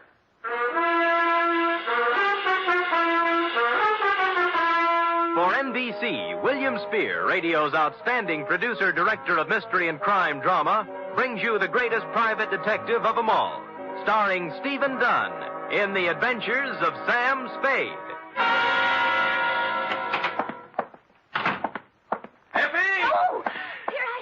Well, I thought you'd gone chicken and run out on me. You're part of this organization. You're going to bear the bitter with the sweet, along with the rest of us. I know, but I always seem to get the bitter. Friday's when the sweet should be given out. Don't quibble. This is a nasty job we have here. We might just as well sit down and get it over with. You care for a drink? You might need it. No, thanks. I don't need false bravery. Lucky you. Well, are you ready? No, but we might as well start. Well, you know best. Date, fill it in, to Garrett Welsh, room 212, Fairchild Building, Westover, California. From Samuel Spade, license number 137596. Subject, the Civic Pride Caper. Dear Garrett, I'd never been in Westover before, and I found it, on the surface at least, an attractive, bustling little city. The streets were clean, and the girls were sun-kissed and friendly. Add to that the $150 you sent me by mail, and you can imagine with what pleasant feelings I arrived. I found the Fairchild Building easily enough, and room 212, well, I couldn't miss it. There were sounds of vigorous activity coming out through the transom. And when I opened the door, two men were engaged in a fight. One was big and one was little. I didn't know which one was my client, so I automatically reached for the big guy. Go on me. What do you think you're doing? What's it all about? Ask him, he'll tell you. All right, what's the story? I was being foully and unreasonably attacked by this misguided citizen. I ought to kill you. That's what I ought to do. That's what everybody ought to do. Hold still. Oh, you. Why? Oh, let him go. Let him go. Beat it, Carlson. Wait until you can catch me alone in some dark alley. Don't think I won't. Don't you think I won't. I'm sure you will. I'm going to catch you every place and every time I can. Well, I take it your name is Garrett Welch. It is. And I want to thank you, friend. Nothing. You rescued me from a rather unhappy breeding. And your mouth is kind of cut up. Huh? Oh, there's nothing. Nothing I can't take care of. Drink? I never touch you. Oh. You... You might have noticed I've already had a few drinks today. Well, it helps me forget. And it also keeps me from thinking. There you are. No, thanks. My name is Spade. Why did you send for me? Bodyguard? No. Let them have their fun. I don't mind. Maybe I even deserve it. Look, you're paying for my time. Why don't we get with it, huh? Oh, sure.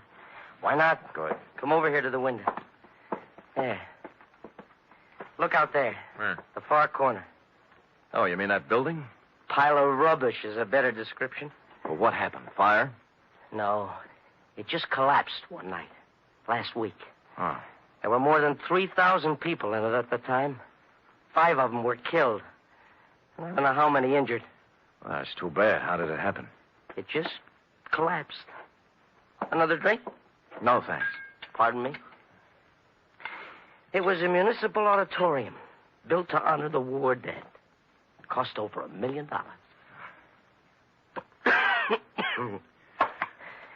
I was the architect. Oh. Yeah. I was picked by the townspeople for the singular honor of designing the fond memorial.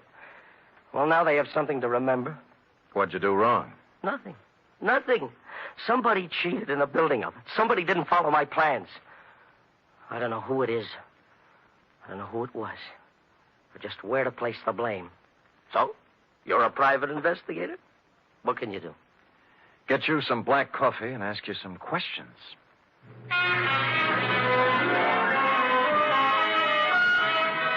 He gave me a list of everybody in town who had something to do with the building. First off, I called on a man named Howard Kessley, whose construction company had the contract for erecting the auditorium. Kessley lived in an elegant house on a well-guarded estate. And after they took my gun away from me, they let me in. I waited in a room tastefully decorated with original oil paintings and oriental rugs. And eventually, a football hero-type man walked in. You from the insurance company? No, I'm a private detective, Sam Spade. Who are you working for? Garrett Welch. Huh. That's a laugh. Funny? Well, what do you want? Look, you built that auditorium. Have you any idea why it fell down? Maybe it just got tired. I don't know. Aren't you interested? We're looking into it now. Who's we? My company engineers. That Garrett Welch. An architect. We should have had somebody who knew what he was doing. Do you have any copies of the building specifications that I might look at? Sure, I got nothing to hide. You can go back and tell Garrett Welch that the best thing he can do is get out of town. Or somebody tries to knock him off and succeed. Here. There's a copy of the plans. Look at it all you want. You'll find I did what I was supposed to do. I got my gun back from the guards and left with the building specifications tucked under my arm. They didn't mean a thing to me, of course. I'd only asked for them to see whether he'd refuse to show them. But out of curiosity, I unrolled them just for a look before dumping them into the ash can. And I noticed something. The last page was signed and approved by the city building inspector, a man named Albert Mitchell.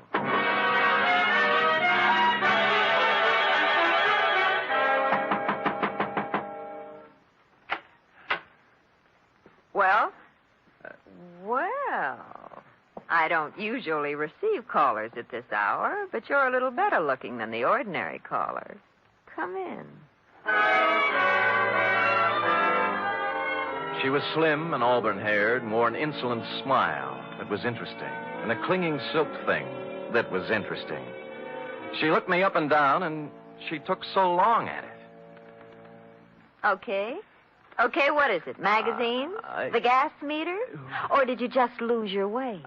I'd like to talk to Albert Mitchell. Oh, he's a dull conversationalist. You wouldn't have any fun. Well, I wasn't exactly looking for laughs, Mrs.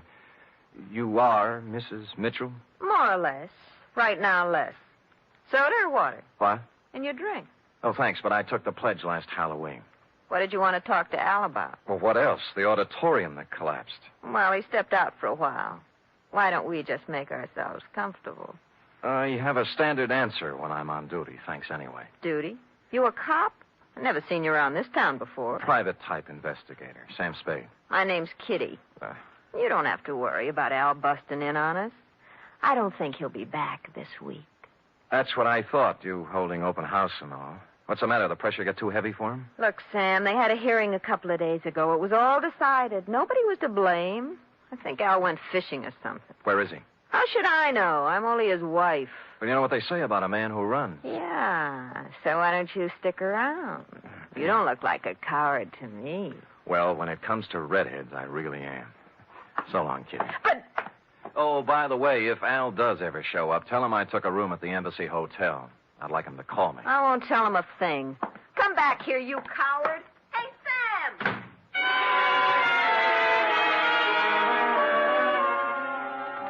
I went down to the wreckage of the auditorium. It was late, and the streets were quiet and deserted. I walked through the twisted shell of the building, striking matches and looking around. I didn't know what I was looking for, but apparently I wasn't the only one visiting the scene of the crime. I was standing just inside the gutted remains of what was once the lobby when it happened. Gunfire cut loose at the back of the building. I ran toward the noise, and when I turned the back corner, I saw a cloud of plaster dust where the shots had apparently been fired. There were no people or cars in sight, but on the sidewalk, on hands and knees, was a man. Rats. Double-crossing dirty rats. Save me. Don't let me die. Kitty. He grabbed my legs and tried to pull himself up. His face was a gargoyle of pain. I reached down to help him, but he slipped back to the sidewalk, dead. 4 bullets had gone through his back. A billfold fell out of his pocket. It was loaded with identification, and everything said Albert Mitchell, age 40, occupation, building inspector.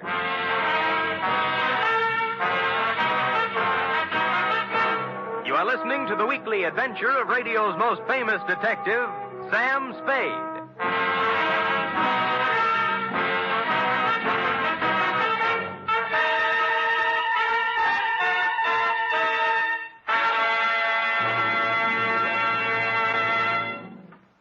Three chimes mean good times on NBC. This Sunday, Theater Guild on the Air presents an exciting 1-hour adaptation of the Broadway stage comedy Light Up the Sky. Starring in this Theater Guild production are Joan Bennett, Sam Levine, and Thelma Ritter. And on Sunday, you're invited to another hour-and-a-half broadcast of The Big Show, starring Eddie Arnold, Jack Carson, Eddie Cantor, Olivia de Havilland, Martha Ray, Meredith Wilson, and many more. Your MC, of course, is the glamorous and unpredictable Tallulah.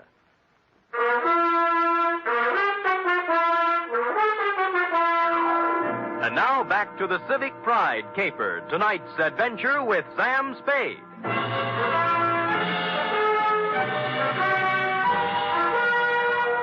A good many other people had heard the sound of Albert Mitchell's assassination, and before long a crowd had gathered. Among them were several minions of the law. They took 2 people in tow, the dead Mitchell and the live Spade. The Westover Police Department had themselves a fine time over me. It seems I was hired out-of-town killer and therefore eligible to be questioned all night. They worked hard at it, but in the morning they had to admit defeat and release me. I think they only did it because they didn't want to pay for my breakfast. By then I was pretty mad, and at 10 o'clock I walked into the mayor's office and demanded an interview. I got it. The whole thing, Mr. Spade, was regrettable. But after all, you are a stranger here. And when a man is killed and someone happens to be in on the scene, questions have to be asked. Your Honor, I'll let it pass in the interests of law enforcement. Good. Our report on you from San Francisco gives you quite a reputation as an investigator. Do you have any theories that might help us in this murder of Mitchell? Well, I could hazard an expert guess that it's tied in with the building scandal, the auditorium collapse. By the way, what's being done officially to fix the blame for that? The city council held its investigation of the unfortunate affair last week, and as far as we can determine, no one is directly responsible. No one? Oh, come, Your Honor. Are you questioning our civic procedure? Oh, well, maybe you're right. Maybe we've been too easygoing. We're all neighbors here. Yes, and I'm friends. conducting an investigation for a client who certainly has a right to know what's going on insofar as a good many citizens seem to feel he's to blame. Oh, yes, Mr. Welch. Well, he's not to blame. No one is. You must pardon my abruptness, Mr. Spade, but the events of the past week have been a little more Yes, I know. Tell me, Albert Mitchell, as building inspector, must have approved the building of the auditorium. Now, was he a reliable man? Yes. Wait a minute. You don't think... I think he was killed by somebody who wanted him to keep his mouth shut. Now, what about the contractor, Howard Kesley?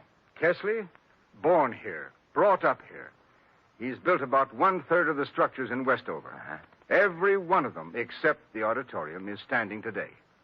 No, I don't think you can build up a case... I'm just examining the possibilities, all right? You have to begin with the people who had something to gain from this thing. Where there's graft, there might be murder. Where are the purchase orders for the materials used in this building? That was the first question I asked.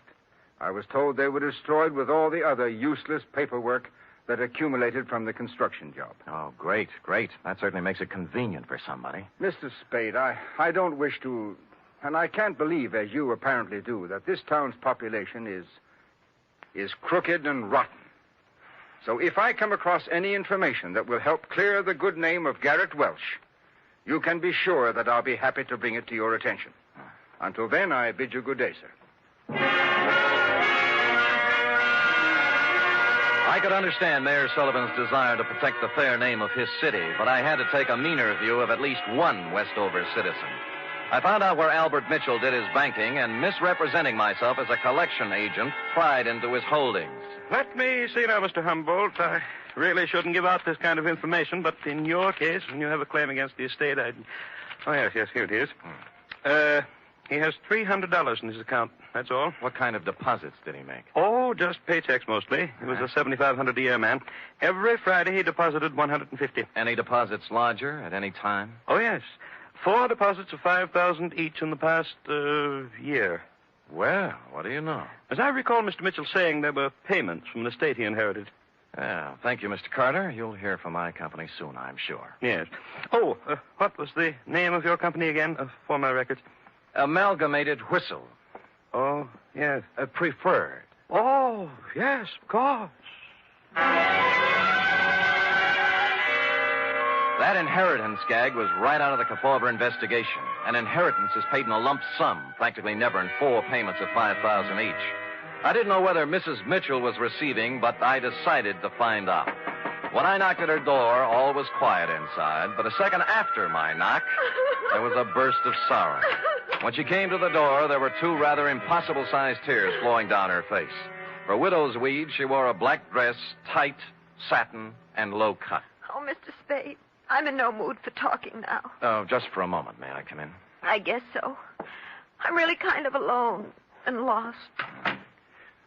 What is it you want? I must apologize for intruding on your bereavement, Mrs. Mitchell. I'm not usually as callous. Oh, that's all right. But I'm not sure I can help you any. I'm so broken up. What is it, camphor? What? Whatever you used to make those tears. All right, so I can't really cry. I never have, but it's expected of me. Yeah, all right. In that case, I sympathize with you. What do you want? Kitty, your dear departed husband made $7,500 a year and deposited $20,000 in 8 months. Now, what about it? I don't know anything about his money. All I know is that the bank told me he had only $300 left. What did he do with it? He spent it on other women. Oh, I see. So the artificial tears do make sense, I guess. No, you don't understand. It's not that simple. It's funny, Sam, because I really mean it. Oh, I know how stupid I look in these clothes. And I did use camphor on my eyes because I wanted to cry. I wanted to cry for all the good days and the good years Al and I had. But the bad years kept getting in between, and I couldn't do it. I like you better all the time, Kitty. I knew you were real pretty. Now it turns out you're pretty real. I really loved him, and he loved me. But we kicked it away because we both wanted more excitement than this town or his salary could give us. There was no place to go. We just didn't get along. He was out spending his money on other women, being a big shot. I can't blame him, though. I helped make him do it. What about the money? He got it for falsifying the auditorium inspection papers, didn't he? Well, he didn't get it for inventing television. Who paid him? Sam, don't ask me anymore. Well, you do know where the $20,000 came from, don't you, Kitty? Don't, Sam. I'm scared. You know what you ought to do? You ought to come back to San Francisco with me. Let me help you get a job there. You can make a fresh start. You're not kidding. I give you my word. I ought to have my head examined for trusting you, but I'm going to do it. Al got that money from the Central Cement Company for, quote, an advisory capacity, unquote. Mm-hmm. You know who owns the Central Cement Company? Howard Kessley? Warm, but not quite. His brother. Last night when Al showed up in town, he was gunning for trouble. Why? He said they were going to make a fall guy out of him, and that he wasn't going to take the blame for anybody. That's what he said. But I think he ran out of money and wanted to make a touch in exchange for disappearing again, for good. And you think Kessley shot him or his brother? I can't think, and I don't know anything else. Now, do I get to San Francisco? I'll be back for you. All right, but make it fast. And don't leave me here, because if anything happens to me, Sam, it'll be on your conscience. She walked to the door with me and kissed me on the cheek, and it was nice. No more than that. It was nice. Next stop, the Central Cement Company office. A statement of Howard Kessley's brother, Ralph. I'll explain it to you in simple terms. We supplied cement for a lot of buildings in this part of the country. When you want to build something, you submit a bid. When you want to know what kind of a bid to submit, you ask an expert. Mitchell was our expert, and we didn't expect him to work for nothing. You mean Mitchell tipped you off as to what other firms were bidding? Well, call it anything you want. It's done all the time. I found Garrett Welch, my architect client, slumped over his desk, much the worse for drink, and it took a good half hour with coffee and wet cloths to bring him around to something resembling normal. I was proud of that building, Mr. Spade. As proud once as I am ashamed of it now. I spent 4 years at a prominent American college and 2 years apprenticeship with a great architect to prepare myself to come back here and make this the most beautiful city in the West. Well, you must have watched them build it. What went wrong? That's the point. I wasn't here. They sent me to Chicago to study. And I bid for it. What they really wanted was for me to be out of the way. Who are they? The city council. Oh, why bother? Just tell me how much I owe you and we'll just forget it. Nobody's going to indict anybody for anything. Well, somebody's responsible for the building and for Mitchell's murder, and we'll find him. We? Yeah. If you'll lay off that bottle for a while and work with me, maybe we can do it. All right. All right. No more booze. I'll stop feeling sorry for myself and start getting mad. Hey, where you going? I'm going to start at the top. I'm going to try to get the mayor to help.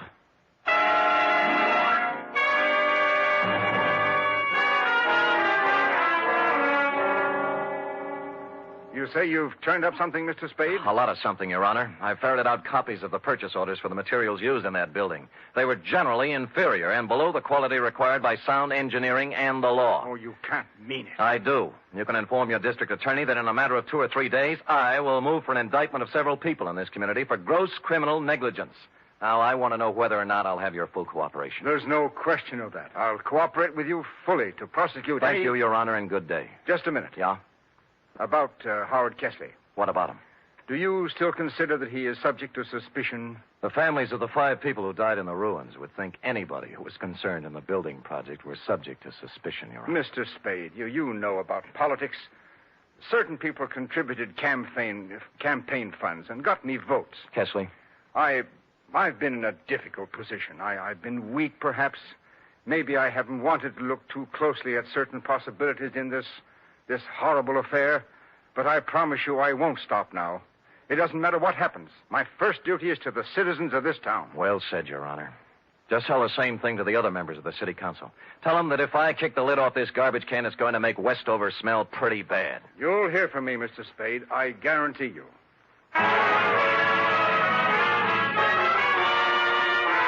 In the course of the next 2 hours, I told the same story to the newspaper, the police, a couple of soda jerks, a waitress, and almost anybody else who would listen.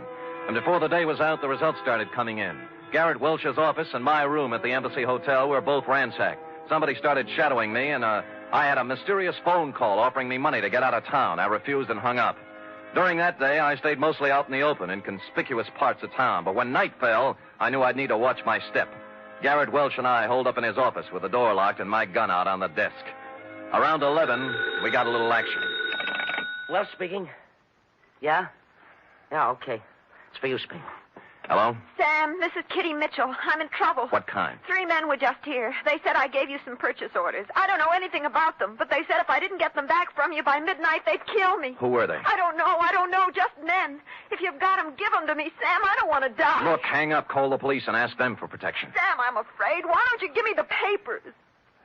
Get in a taxi cab and come up to Garrett Welch's office. We'll talk it over. I'm afraid to do that. Well, you'll have to. I can't leave here. I'm waiting for somebody. Who? I'm not sure yet. Somebody threatened Mitchell's wife. She's coming up here. Well, I think we have enough to do taking care of ourselves. Who's that? Go on, you answer it. Then step to one side. I'll keep you covered. Okay. Don't make one wrong move. I'm not going to, Spade. I came here to talk. Kesley? Yes. Who's with you, Kesley? Nobody. I'm alone and unarmed. Come in. I'm watching you from behind, Kesley. I know it. I just came to talk. All right, talk. Spade, you allegedly have information as to why the auditorium collapsed, killing 5 people. Suppose I do. Well, I came to make a deal with you. We're not making deals. I think you'll like this one. I'll give you all the positive information you want for one thing. Namely? A 48-hour head start out of town. Why should we give you that? Because nobody, least of all myself, thought the building would collapse. It's true I used inferior materials, but I had to. What does that mean? There's a man in this town.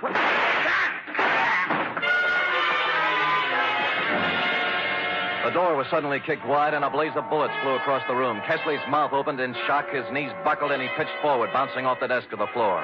A tall, silver-haired gentleman was behind the gun. I caught him shoulder high, spun him around. The gun fell out of his hand, and Welch and I were on him in a second. All right. I've done all I'm going to do. I'm hurt. I'm wounded. Well, Your Honor, you're better off than Kesley. Kesley didn't want to do it, but I had something on his brother and told him I'd send him to jail. We saved $100,000 on the cheap supplies we used in that building. Yeah, when I showed up, Kesley was afraid he was going to take the rap alone. He was afraid he'd end up like Albert Mitchell, right? Yes. I killed Mitchell. He wanted more money. You killed him, you... Kitty, don't put it down! She had come in while we were talking and picked up the gun Mayor Sullivan had dropped. Her one shot hit him in the chest. Then she let the gun slip through her fingers and just stood there. Then you know what? She cried. Real tears. Period. End of report. Sam, what an awful tragedy. It was indeed, F. Of course, in a few minutes, the place was full of police, and we turned her over. What do you think's going to happen to us, Sam? I'd rather not think about that, Effie. Now, how about typing it up?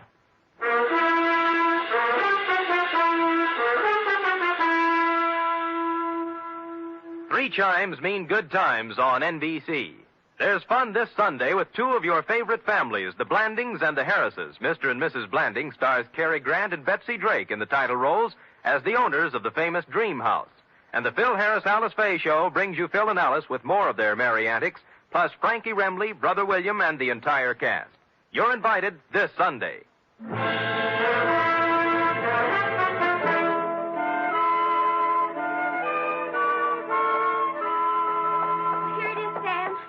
Well, I'll take your word for it. I'm not going to read it again. why did the mayor come in and shoot the building contractor in front of witnesses? Why, he threw away everything you worked so hard to steal. Why? That is a good question. Saved by the knock. Come in. This is Sam Spade's office. It is? I'm Lyle Rooks. You expect me to believe that? I'm Western editor of Radio Television Mirror magazine. Well, you know best. I just wanted to tell you that in our annual awards poll, nationwide, the American listeners have chosen Steve Dunn as their favorite detective. Steve Dunn, not me? Be quiet, Sam. So here, sir, is your citation. You may want to frame it. Put it up in your office. Why? Thank you. Goodbye. Well, Steve Dunn, who? He's the man that plays you on the radio, Sam. Oh, he's handsome. Well, do you love him better than you love me when I'm burning up with passion for you? Are you really burning up, Sam? Well, I'm beginning to smolder a little. Come here and tell me about love. Oh, well, I don't know much about it, Sam. Not as much as I'd like to know. Well, I'm sorry. Sorry, I don't have a teacher's permit for the state of California. Good night, Sam. Good night, sweetheart.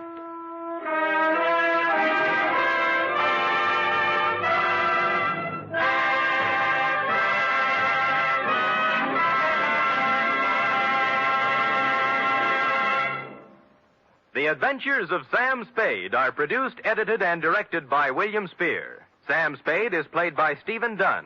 Lorene Tuttle is Effie. Also in the cast were Shirley Mitchell, Jack Crucian, Sidney Miller, Paul Freese, Herb Rawlinson, and Lou Merrill. Script for tonight's adventure by John Michael Hayes. Musical scoring by Lud Gluskin, conducted by Robert Armbruster.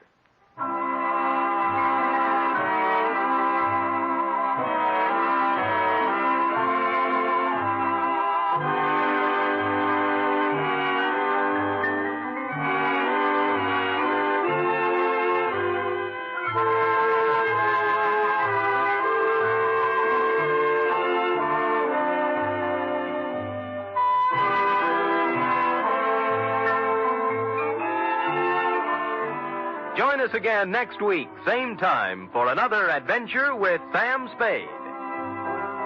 Tomorrow, enjoy the exciting Man Called X on NBC.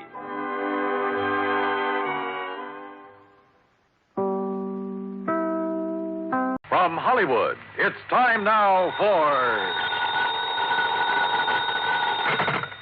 Johnny Dollar. Pat McCracken, Johnny, Universal Adjustment Bureau. Oh, hi, Pat. Hey, I thought you were on vacation. I was. I got called back right in the middle of it on account of Ned Grant. You know him? Grant, the Broadway columnist? That's the one.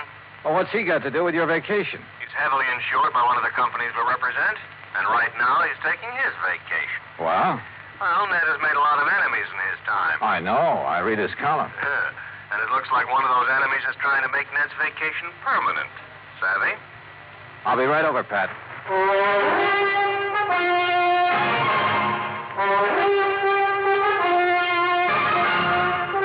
Bob Bailey in the exciting adventures of the man with the action-packed expense account, America's fabulous freelance insurance investigator. Yours truly, Johnny Dollar.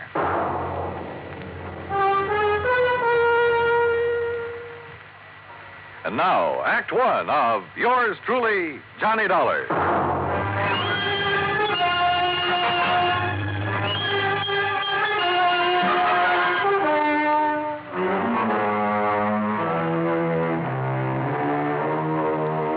Expense account submitted by Special Investigator Johnny Dollar to the Home Office, Universal Adjustment Bureau, Hartford, Connecticut.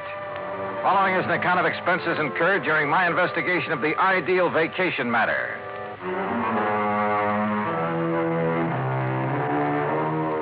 Expense account item one, $1.20 for a taxi from my apartment to the office of Universal Adjustment Bureau, where Pat McCracken was waiting for me, his face covered with sunburn and worry. Just when I was beginning to relax and enjoy my vacation. Sit down, Johnny. Thanks. Now, what's the deal about this Ned Grant? When you say you read his column, you know he prints some pretty blunt stuff sometimes. Yeah. I've often wondered how he gets away with it. A couple of years ago, he dug up some evidence on a bad boy named Willie Bemis. Bemis, yeah. The stuff he printed helped get Bemis convicted, didn't it? Yeah, but he swore he'd get even with Ned. Oh, well, a fella in Ned Grant's position hears that kind of threat all the time. Besides, with Bemis in jail, what's the problem? None at all, Johnny, if he were in jail. He broke out last night. Oh, I see. Does Grant know that Bemis is on the list? list? No, I told you, Grant's on vacation, probably as far from a newspaper as he can get. So you think he's in danger? Well, what would you think? Oh, but if Bemis has any sense, he's heading in some other direction as fast as he can. We can't afford to take the chance, Johnny. Well, look, Pat, I still don't see where I figure in this. Why not just arrange for police protection for Grant until Bemis gets picked up? Want to protect the guy, you got to find him first. Find him? Yeah. You mean you don't know where Grant is? Apparently nobody knows. Oh, great. And I'm supposed to find him? That's right. Oh, and do me a favor, huh? Like what? Find him before Willie Bemis does.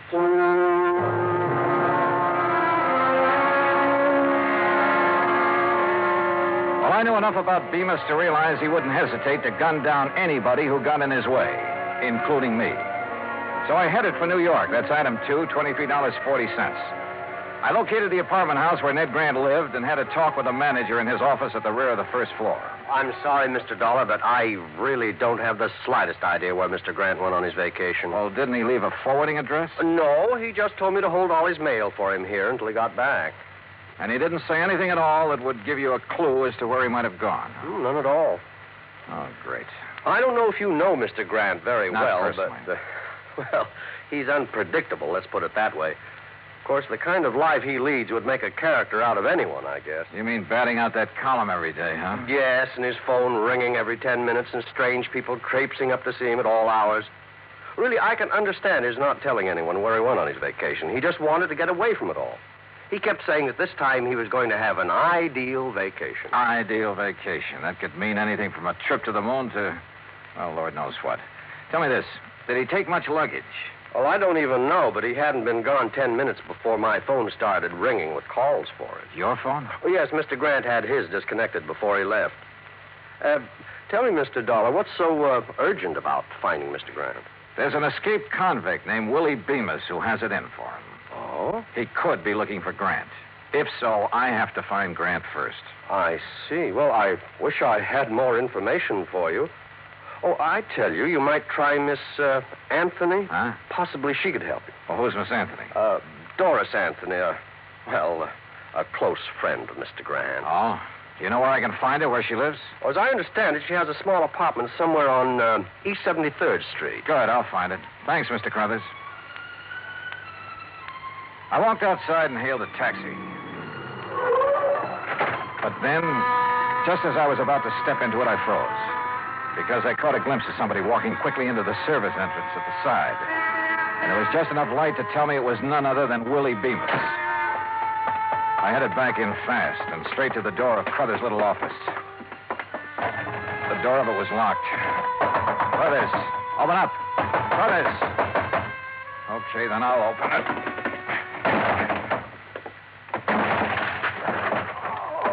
Hey, Crothers, what happened to you?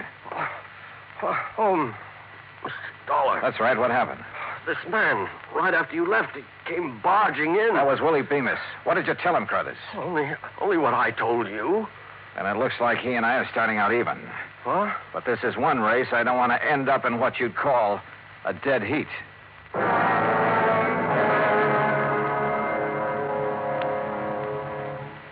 Act two of yours truly, Johnny Dollar, in a moment.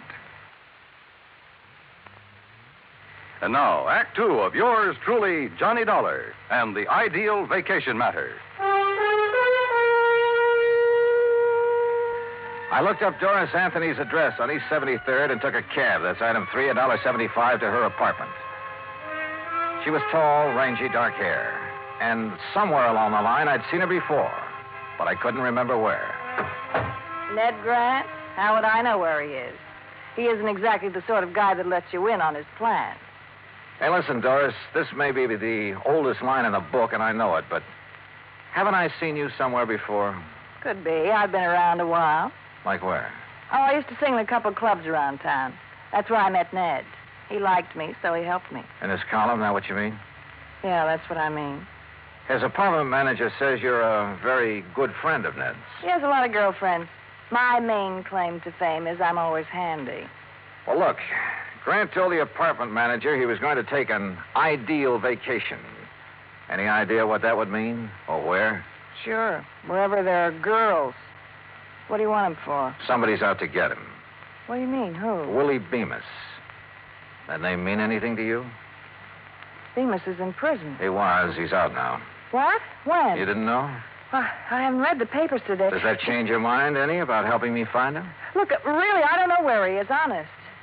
There is one thing that might help, though. Yeah, what? Well, a week or so ago, while I was out with Ned, he stopped in at a travel agency. Davis, I think the agent's name was, on 51st Street, around there. Okay, I'll follow it up. Johnny, if Ned doesn't know, Bemis is... Yeah, and if I don't get to him first, he's in for a real nasty surprise. There was still something about Doris that stuck in my mind, but I couldn't quite peg it. So I decided to do a little quick research on her. I dropped in to see an old friend who worked in one of the newspapers. We dug through a lot of clippings in the morgue. Doris had sung at half a dozen spots around town, and there were a lot of pictures on her. Then I came to one that rang a large-sized bell. It was a shot of her sitting at a nightclub table. And the man sitting there with her was Willie Bemis. I headed back to her apartment fast. But she was gone. The manager told me she'd left in a hurry and with a suitcase.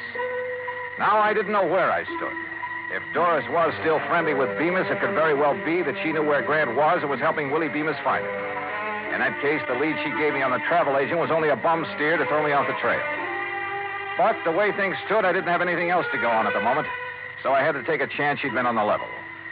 I headed for West 50th Street and the travel agent she told me about, a man named Davis. Ned Grant. Look, customers like him I can do without. What do you mean by that? Here, I'll show you. Here we are. A reservation at Nassau. Here's one in Bermuda. Oh, and here's one for the Virgin Islands. He had you make all those for him? Every one. That sort of thing doesn't make me very popular at those resorts, believe me. Well, it's a cinch he can't be at all those places. If you ask me, he's not at any of them. He's always doing that sort of thing. Well, that's a lot of help.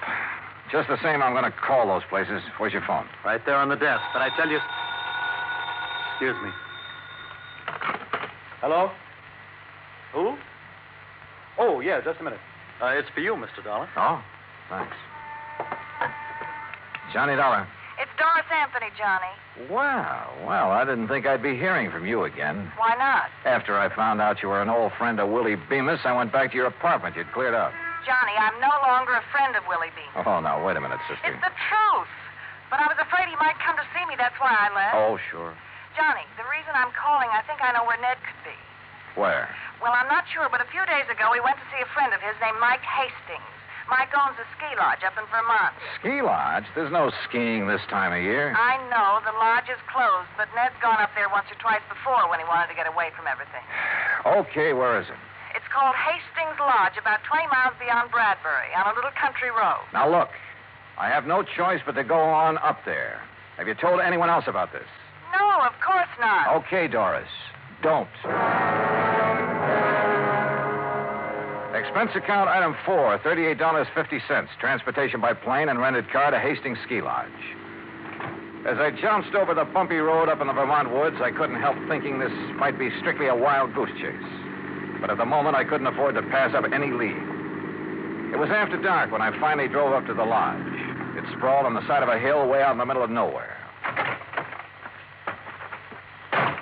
There were no lights on, no sign of life about the place at all.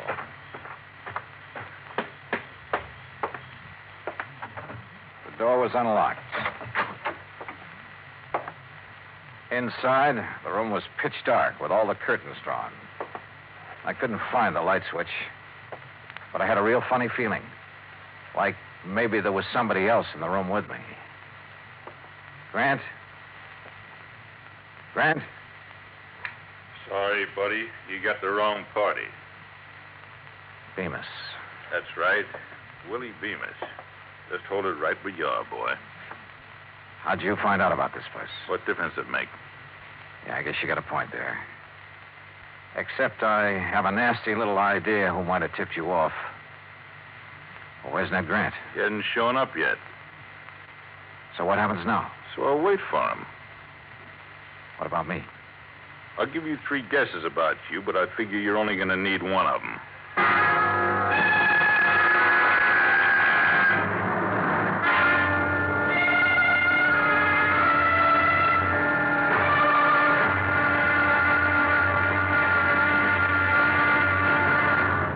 Act 3 of yours truly, Johnny Dollar, in a moment. And now, Act 3 of yours truly, Johnny Dollar, and the ideal vacation matter.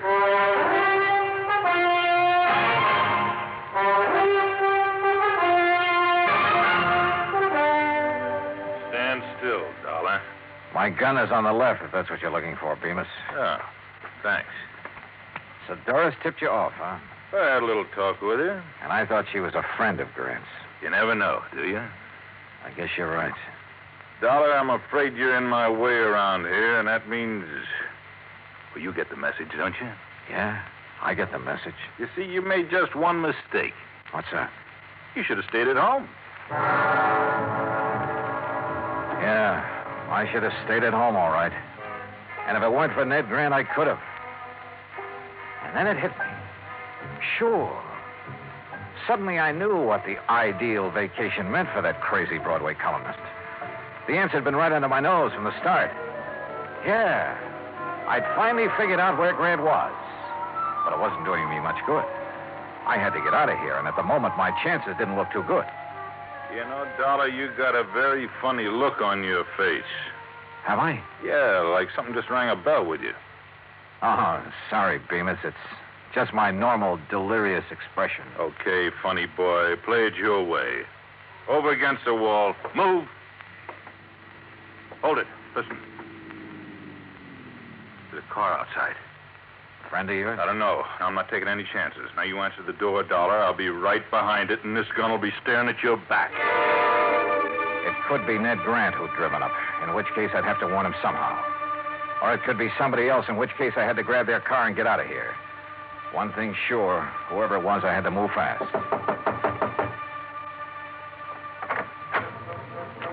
Johnny? I pulled the door open wide, then threw my weight against it. It slammed into Bemis and flattened him against the wall. He was off balance, so I couldn't. He crawled and his gun went flying. But I couldn't see where, and I couldn't take time to look. I grabbed Doris. Johnny! Come on, now, into the car. Now, you're going to help me for a change. That was Bemis. Don't tell me you're surprised. You're the one who tipped him off about the ski lodge. But, Johnny, I had no choice. He pushed me around. Yeah, sure. Johnny, where are we going? New York. You think Ned's there? Doris, I think he's been there right from the start.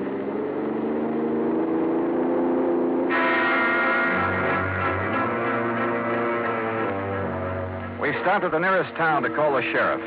I wanted his boys to try and intercept Bemis. He was a cinch to be following us by now. Then we headed for the city. The sun was rising when we pulled up at Grant's apartment house.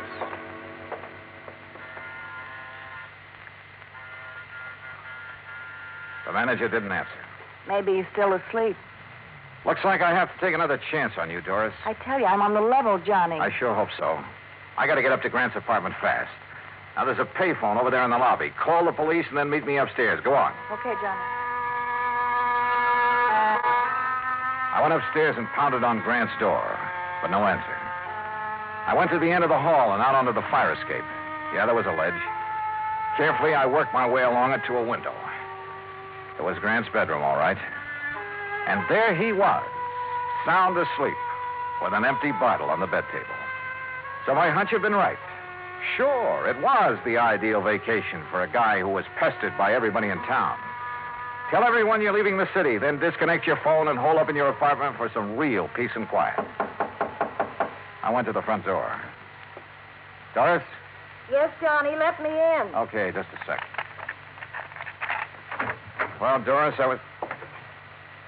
Well. Well. If it ain't Johnny Dollar. Hello, Bemis. Now, ain't this nice? So you did it again, Doris. Honest, Johnny, I couldn't help it. He has a gun. He made me. Yeah, sure. Pretty smart, huh, Dollar? Finding Ned Grant for me? You know, I don't think I'd ever thought of looking for him here. But you did, so you're a smart boy. Okay, now look, Bemis. Don't interrupt me while I'm talking. Like I was saying, I'm much obliged to you for helping me find Grant. Now that I got him, okay. So I don't need you around anymore. No, don't! Slowly and with a smirk on his face, Bemis raised his gun until it pointed straight at my head. It flew out of his hand. The shot had come from outside, down the hall. The cops! Suddenly, the corridor was swarming with police. Bemis dove for his gun. Well, you don't get me! Instead, he collected the butt of one over his left ear. Thank goodness they got here. So you did call the police after all? You bet I did. Now, do you believe I'm on the level? Yeah, Doris, I guess I do. And you took a mighty good way to prove it. What's going on here? Ned.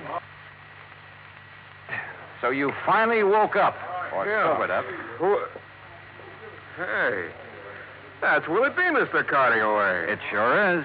Well, what's he doing here? What's going on, huh? Hey, look, Bright Eyes, you better go on back to bed. But I don't understand. Just write the whole deal off as a bad dream, huh?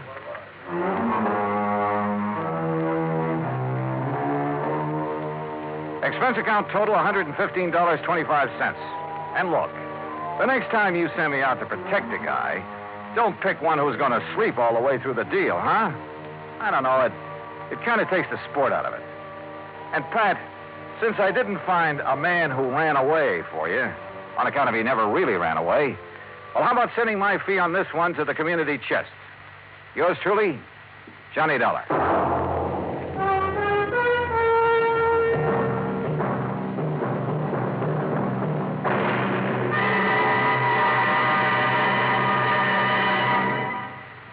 Our star will return in just a moment. And now, here is our star to tell you about next week's story. Next week, an old racket comes to light and nearly cost me my life. Join us, won't you? Yours truly, Johnny Dollar.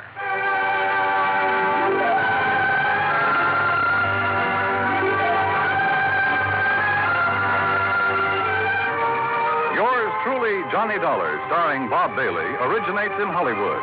Written by Robert Wright, it is produced and directed by Jack Johnstone. Heard in our cast were Mary Jane Croft, Lawrence Dobkin, Joseph Kearns, Jack Edwards, Barney Phillips, and Byron Kane. Be sure to join us next week, same station, for another exciting story of yours truly, Johnny Dollar.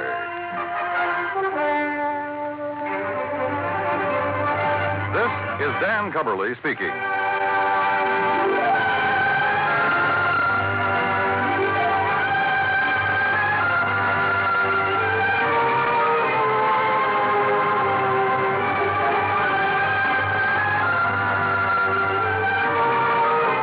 This is the United States Armed Forces Radio and Television Service. Kringle Band and... Johnny Dollar. Johnny, this is George Reed. Well, nice to hear from you, George. Especially when I have no assignment. That's fine. What's fine about it? No expense account to pad means how do I keep the wolf from the door? Unless, of course, Floyd's of England has the case for me. Huh? Well? Johnny. Yeah? Well, a few weeks ago, you were kidding at the time. Oh, now, George, how could I ever kid you? I'll let that one go. Yeah, you better. The point is, you rather jestingly asked me if instead of selling life insurance... Oh, no. Don't tell me. I'm afraid so. I'm afraid the company is saddled with what you might call a death insurance policy. You mean instead of insuring somebody against dying, you've insured him against living? Yes, John. Okay, Georgie. Say no more. I'll be right over.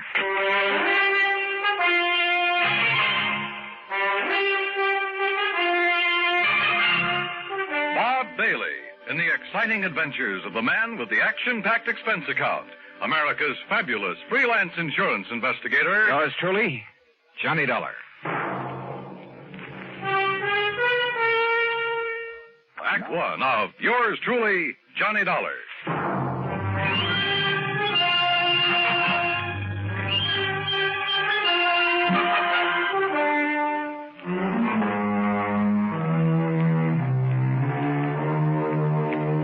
Expense account submitted by Special Investigator Johnny Dollar to Floyd's of England, American Office, Hartford, Connecticut. Following is an account of expenses incurred during my investigation of the Hope to Die matter.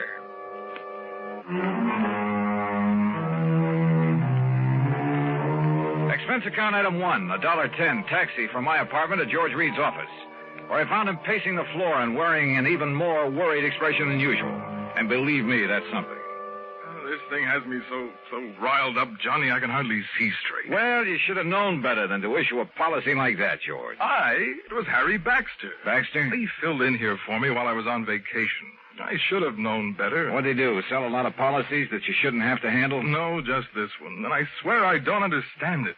He, of all people. All right, you said on the phone that it was kind of life insurance in reverse. That's exactly what it is. Explain, please. Well, usually, of course, we pay the face value of a policy when the insured dies. Right. In this case, however, the company will have to pay the $250,000 if the insured doesn't die. $250,000? Yes. How under the sun can a man be crazy enough to issue a policy like that? John, you know how it is. The company prides itself on the fact we'll insure anything. Not only life and property and health and so on, but the voice of a singer, the feet of a dancer, hands of a pianist, even the dimples on the knees of a chorus girl. Yeah, and singing mice, an old alley cat, a sick whale. Of course, I can't say that Harry wasn't in position to do it, but... Johnny, you've got to help me. First, you better tell me who and why and what it's all about. That's just the trouble. I don't know. Well, in that case, you don't know. I only got back here to the office this morning. I found our copy of the policy lying here on my desk. But if you don't even... Oh, look, I've handled some pretty screwy cases for you, George. Yes, but they've all finally made sense one way or the other. And, Johnny, we have paid you some very nice fees. You can't deny that. George. Tell me, have I ever questioned your expense accounts? But death insurance, it doesn't make sense. Have I? Insuring somebody against living. Have I? I'm sorry, but this time the answer is no. Listen. If you take this on, I'll okay your expense account without even reading it. Death insurance.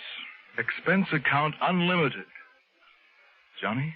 George, there are some things even a conniving, chiseling, unprincipled rascal like myself won't even... Unlimited? Johnny? Okay, George, I'll take it. Act 2 of yours truly, Johnny Dollar, in a moment. And now, Act 2 of yours truly, Johnny Dollar, and the Hope to Die matter. Lloyd's of England insure anything. At least that was their boast. And now it looked as though it had finally backfired on them. Because somebody in the organization, some character named Harry Baxter, had issued not life, but death insurance. If it hadn't been for my friendship for George Reed, well, plus his promise of unlimited expense account, I'd have thrown the whole problem right back into his face, as it was. Thanks, Johnny. From the bottom of my heart, I'll never forget you for this. Believe me, George, I'll never forget you for this. And if you can get us off the hook... All I can do is try, so come on, give me the dope on it. Yes. Now, here. The name of the insured is Miss Mary Ellen Markham. Yeah, I got it. Where does she live? 514 East 52nd Street, New York City. Pretty fancy address. Yes. Okay. Now tell me why this Mary Ellen has insured herself against living. Well, that's the point, Johnny. She hasn't. Well, now, wait a minute. Albert Schwinner has. You mean somebody else took out this policy on her life? Or rather death? Yes. Holy. Well, what is this guy, a professional gunsel who's going to wipe her out and then collect? I suppose he's the beneficiary, too. Yes, he is. Oh, fine. Well, come on, who is it? I don't know. As I told you, the policy was lying here on my desk when I got back this morning. I do know this much about him. It's Dr. Albert Schwinner. Doctor? What kind? Well, those are the things you've got to find out. Who he is, what he is, why he's bought insurance against this woman's living beyond November 10th. The 10th? Well, that's only a few days from now. Oh, George, this gets worse and worse. Oh, if only Harry Baxter hadn't issued that policy. But he has. Oh, boy, you sure picked a dilly to fill in for you while you were away. Picked him? Well, what else could I do? After all, he never did anything like this before. You've known him before? Are you serious? Of course I have. Why, Harry Baxter... All right, now look, time's a-wasting and we haven't got much of it. I take it you want me to see if I can find some legal grounds for canceling this policy. Yes, immediately. Now, have you got an address on the beneficiary, this Dr. Schwinner? No, I've been so upset about this whole thing, I haven't even looked. And let me see. According to this, he lives at... What's the matter? Dr. Albert W. Schwinner, C.L. C.L.? What kind of a doctor is that? I don't know. The address is 14327 E Street, Union City, New Jersey. C.L. Well, I'll soon find out. Where can I reach this Harry Baxter who sold the policy? In New York at the... here, I'll jot down the address. I still don't see how Baxter could get away with this. After all, when you consider his position... Here. He offered no explanation at all. Well, I'm afraid I didn't give him much chance. I practically threw him out of here.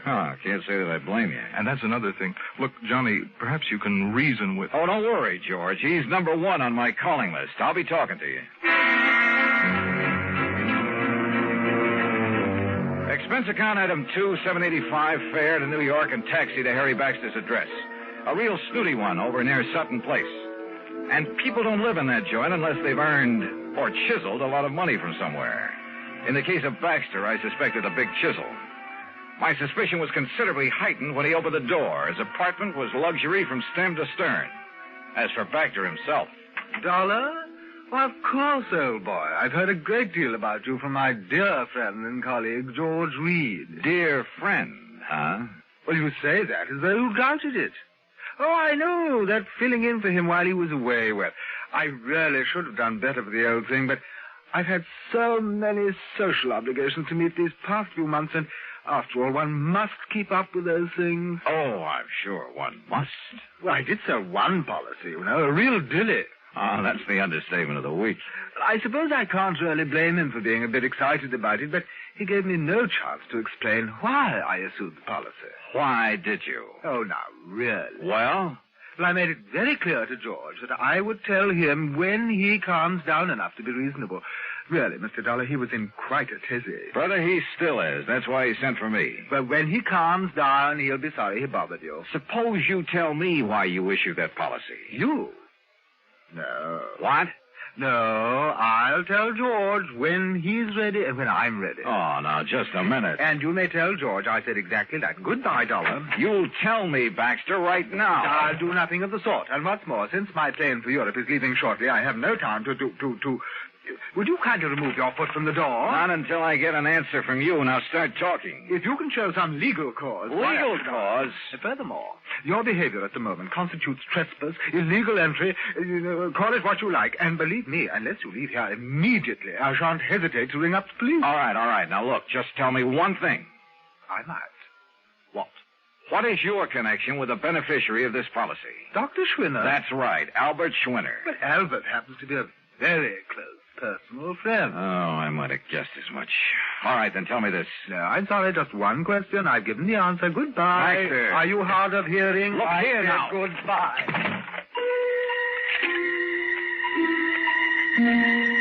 Well, there was no point in trying to batter down the door of Harry Baxter's apartment, so I left. Downstairs in the lobby, I put in a phone call. That's item 3.55 cents to George Reed's office in Hartford. I'm sorry, Mr. Dollar, but he seems to have stepped out for a few minutes. Oh, well, then please tell him when he gets back that I want a complete rundown on Harry Baxter. Well, that shouldn't be difficult. Right. Having hired him, George shouldn't have much trouble getting that for me. Well, that isn't what I meant, Mr. Dollar. As a matter of fact, I think I can tell you just about... Now, let George do it. I'll call him back.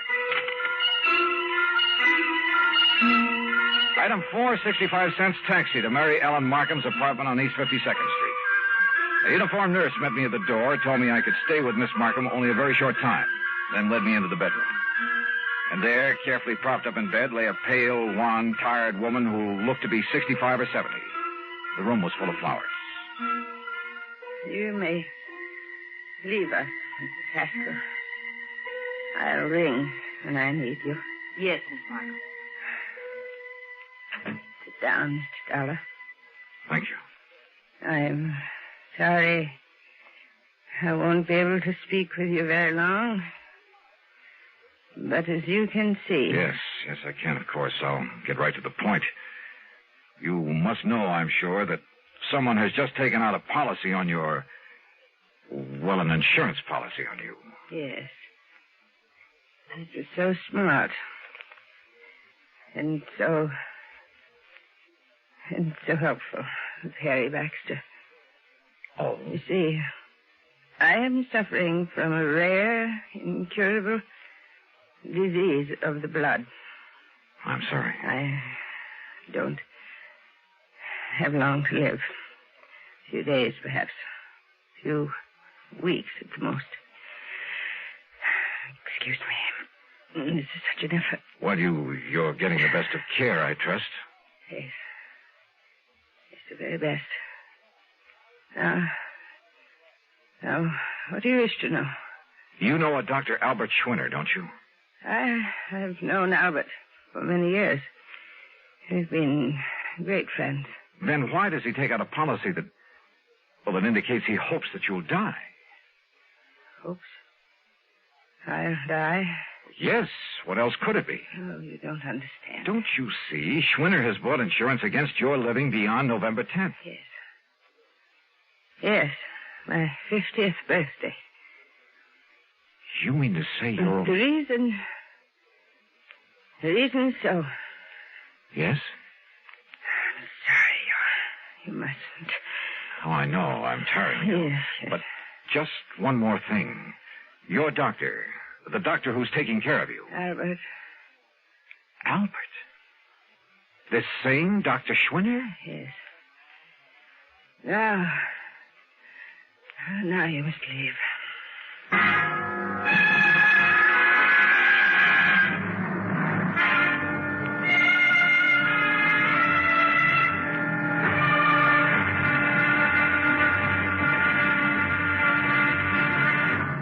Act 3 of yours truly, Johnny Dollar, in a moment. Now, Act 3 of yours truly, Johnny Dollar, and the Hope to Die matter.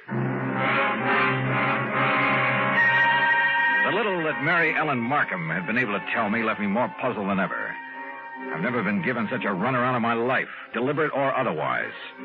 But I didn't dare tax her strength further, so I left. Item 5, another 55 cents for another call to George Reed in Hartford. This time he was in. Yes, Johnny, I must confess I'm calmed down a bit, but the first shock of learning that Mr. Baxter had issued that seemingly absurd policy. What do you mean, seemingly absurd? George's whole thing has me in a tizzy now, a double-barreled one. Well, I tried to call Mr. Baxter a few minutes ago, but got no answer. I wanted to apologize, of course. Apologize? Well, after all, since he's chairman of the board. Chairman of what board? The company, this company. What? I tried to tell you that this morning, but you didn't give me a chance. Harry Baxter is also the majority stockholder. Oh, brother. In any event, as I'm sure you can see, he must have had some good reason for that policy, and as soon as I can get him by phone... You won't. What? He just left for Europe. Where? I don't know, and right now I don't care. But if I can't contact him, Johnny, I don't dare cancel this policy until I've talked to him. And if Miss Markham should die before the 10th... Yeah, 250 G's. You've got to carry on. Would you like to tell me how? If Mary Ellen Markham dies on or before November 10th, Floyd's of England pays Dr. Albert Schwinner $250,000 on a policy taken out by him. And he is her doctor with her life in his hands. And if there isn't something wrong with that setup, expense account had him $8 for a taxi to Schwinner's address in Union City, New Jersey. And there at last I learned what the CL meant behind his name. It was an abbreviation, for this was the Albert Schwinner Clinic, devoted to the study of rare diseases of the blood. But Schwinner wasn't there. He'd gone to New York to see Miss Markham. Item 7, $10 even for a fast taxi ride back there to Manhattan. As the nurse led me into the unfortunate woman's apartment, he was just coming out of the bedroom door. Oh, Dr. Schwinner, this is Mr. Johnny Dollar. Oh, Mr. Dollar, Harry Baxter told me I might expect you. Oh, he did, huh? Yes, he phoned me just before his plane took off for Europe. Pretty smart. You're an insurance investigator, aren't you? That is right. Oh, you may go in to see Miss Markham now, Mrs. Haskell. Very well, Doctor. How is Miss Markham, Doctor? Much better, thank God. Oh, why do you say that? What? If she dies before this week is out, you stand to collect a cool $250,000, don't you? I? No, the clinic. Isn't that the same thing? Hardly. Sit down, Mr. Dollar. Now, you're concerned about the rather unorthodox insurance policy that Mr. Baxter issued. I certainly am. I think you better let me tell you the reason for it. I think you'd better. At the onset of her illness some 15 years ago, the best doctors in the country gave her 5 years to live at the most. And that's when you came into the picture? Yes. Because of the devotion, the concentration of all our efforts to this one field of medicine, the clinic was able for the first time to give her hope. Her hope was justified. We have given her years of life. But now, wait a minute, Doctor. She told us then that if she could be helped to live until she was 50... And that'll be on the 10th? Yes. That would prove beyond the shadow of a doubt that our methods, our practices were right. That we could prolong and possibly ultimately save not only her own, but thousands, perhaps millions of lives. Therefore, she agreed that if she reached 50, she would make an outright gift of $250,000 to the clinic and its work. Money which is much needed, by the way. But then it began to look as though she might never reach 50. Yes. And she suggested this unusual insurance policy on her death rather than on her life. I see. But why Harry Baxter, chairman of the board of the insurance company, its biggest stockholder, whatever? I don't get it. Baxter's own mother died of the same disease, Mr. Dollar. Oh. Of course. Then he knew how necessary this money is to the clinic. Yes. And let's face it, Baxter is something of an eccentric. And that's the reason he chose this offbeat way to make sure you'd get the financial help you need. Exactly. Then, if I try to get this policy canceled... A great many lives in the future may depend on its remaining in force.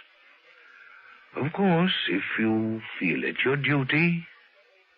Doctor, my duty as I see it is to do just exactly nothing.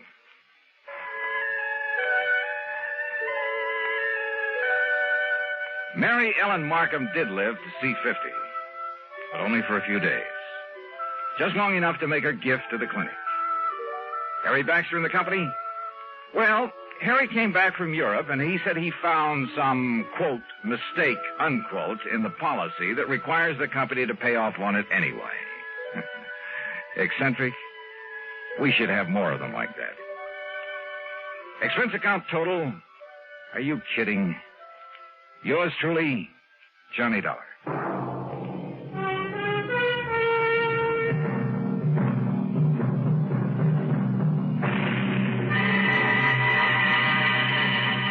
Deposits program.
It's time now for Johnny Dollar. Hi. Well, hiya, George. I've been wondering when you were going to come up with another wild one for me. That is not the case this time, John. John? Tell me, how is your, have you had a security clearance lately? Well, sure, in connection with that rocket fuel case I handled. Good. But, now, what's this all about? Well, I can hardly discuss it with you over the phone. Oh, top secret, huh? Top secret, and of tremendous importance. Okay, George. I'll run over and see you.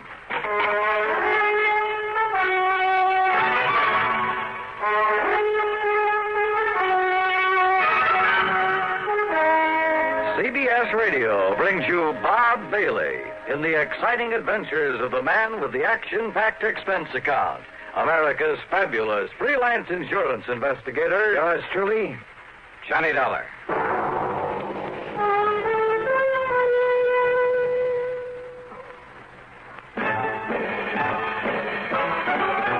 Are you smoking more now, but enjoying it less? Have a real cigarette, have a Camel. Are you missing the smoke? The nation likes that. Have a real cigarette, have a Camel. Are you looking for flavor and mildness? Have a real cigarette, have a Camel. The best tobacco makes the very best smoke. Have a real cigarette, a real cigarette, a real cigarette, have a Camel. If you're smoking more today, but enjoying it less, try Camels. More people smoke Camels than any other cigarette. Any filter, any king, any regular. The Camel blend of costly tobaccos has never been equal for rich flavor and easygoing mildness. The best tobacco makes the best smoke. Have a real cigarette, a real cigarette, a real cigarette, have a Camel. And now, Act One of yours truly, Johnny Dollar.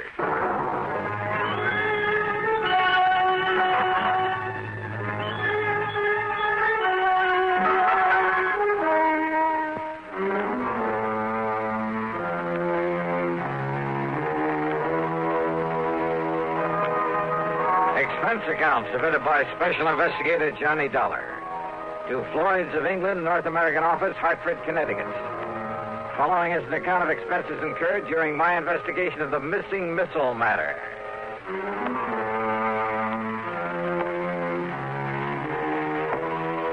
When George Reed starts calling me John, well, it must be pretty important. So expense account item one, $1.25 for a taxi over to the square on the office of Floyd's of England.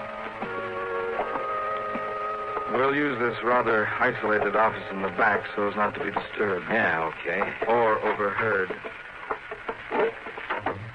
Now, if I seem to be somewhat vague about this whole thing, I assure you it's only because of my own rather limited knowledge of... Well, sit down, Joe. Oh, yeah, sure. Well, you can hardly expect me to investigate something unless I know what it's all about. Well, John, out on the West Coast... Oh, come off this John stuff, will you? I'm sorry, Johnny. But now listen. Yeah, shoot. Out near Los Angeles, in North Hollywood to be exact, is a small plant that operates as the Smithwick Paint Remover Company. Oh, what's so all-fired mysterious about that? Not one drop of anything even faintly resembling paint remover has ever been put out by them. Huh? Actually, that name is only a blind, a cover-up. Yeah? For what? An outfit that might better be called the Smithwick Missile Development Company. Government stuff, huh? Johnny, they have no official connection with our government whatsoever. But unofficially? That's the sort of question we never ask. So far as anyone knows, our government simply doesn't recognize them, gives them no support, financial or otherwise. So far as anyone knows. Which means they receive no protection from Uncle Sam either. So Floyd's of England writes the insurance? Precisely. Under orders from our top brass. Well, what's happened out there? What's the trouble? Johnny, it appears from what Smithwick told me on the phone that one of their missiles is missing. Oh, well then. What? Yes. Oh, now look, George, I heard of a guy who mislaid a bass drum once and somebody who had an elephant stolen. Johnny. Oh, one of those missiles? Oh, wait. Hey, maybe he was talking about one that got lost in outer space. But then why send for me? They have nothing whatsoever to do with the firing of those things. But don't you... A small plant out there, did you say? Yes. Oh, then it simply doesn't make sense. Now, George, Johnny, all I know is what Dr. Smithwick told me over the phone. Now, I agreed to have you go out there immediately. He'll be waiting for you there whenever you get there. Well? Okay, George, whatever you say.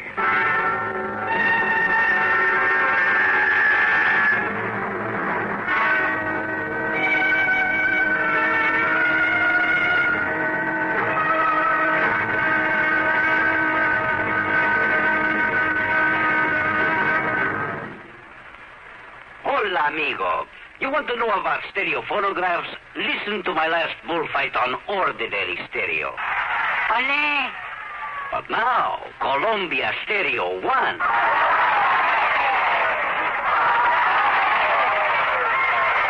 Ah, there is a corrida de toros. Real lifelike, magnifica. There is such a big difference in stereo phonographs. With most, all you get is a couple of speakers shooting in different directions. But with Columbia, hombre, you get fantastic stereo projection. What it does is to send circles of sound sweeping through every inch of a room.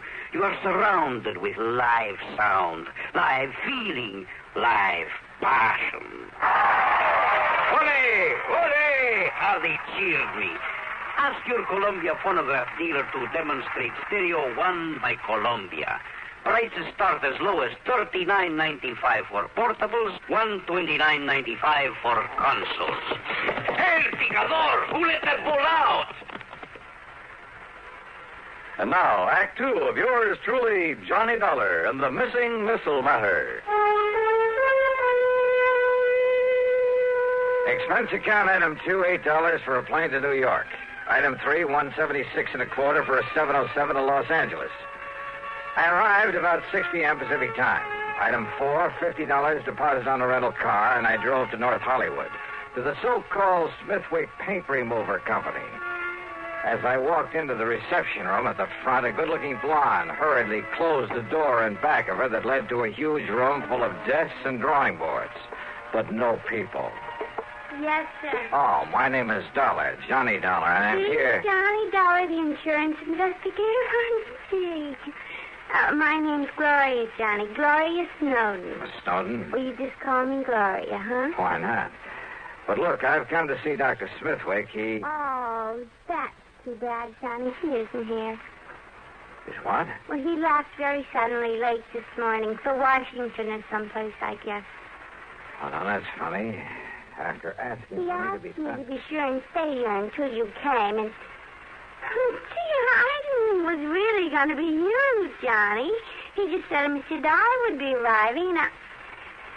But anyhow, when he makes these sudden trips, he's always back here first thing in the morning, and I'm sure he wants to see you. So am I. Funny, though. What? What, Johnny?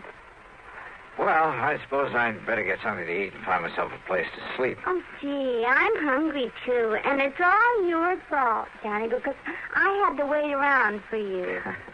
Well, then the least I can do is take you out to dinner, okay? Oh, gee, yeah. And I'm free all evening, too, Johnny. Great. We'll do the town. Now, is there a hotel or a motel around here where I can hang my hat? Oh, gee, I don't... Well, there's the Paradise Motel over on North Sherman Way. It's kind of a smallish place. On North Sherman Way. 1131. Then just let me drop off my luggage, shower and shave, and I'll pick you up. Where do you live, Gloria? Oh, I'll just wait here for you.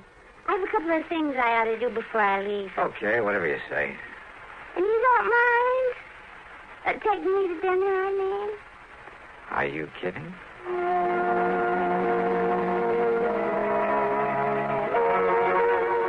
Funny. All this big emergency, all this hurry. The man who'd sent for me was off somewhere else. I should have asked for directions because it was over half an hour before I finally found the Paradise Motel.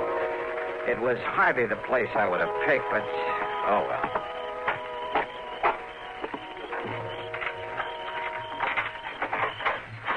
Yeah, there you are, Mr. Dollar. Number 7. Okay. This be satisfactory? Yeah, sure. Because if it ain't, I got other vacancies. No, this will be all right. Uh-huh. Anything you want, I'll be in the office. Well, I could sure use a few ice cubes. Oh, brought your own jug, huh? Have them for you in the jiffy. Good. Now, let's see. Shirts will go in here, I guess. Huh? That's about the fastest service I ever heard of. Mister, you certainly don't waste any... Hmm? Hello? Somebody out here looking for...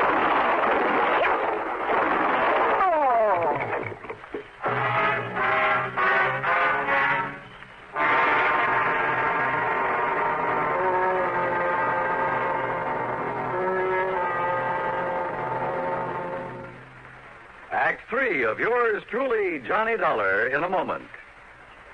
Welcome, recording star Mel Torme. It's terrible trying to sing with a bad cold.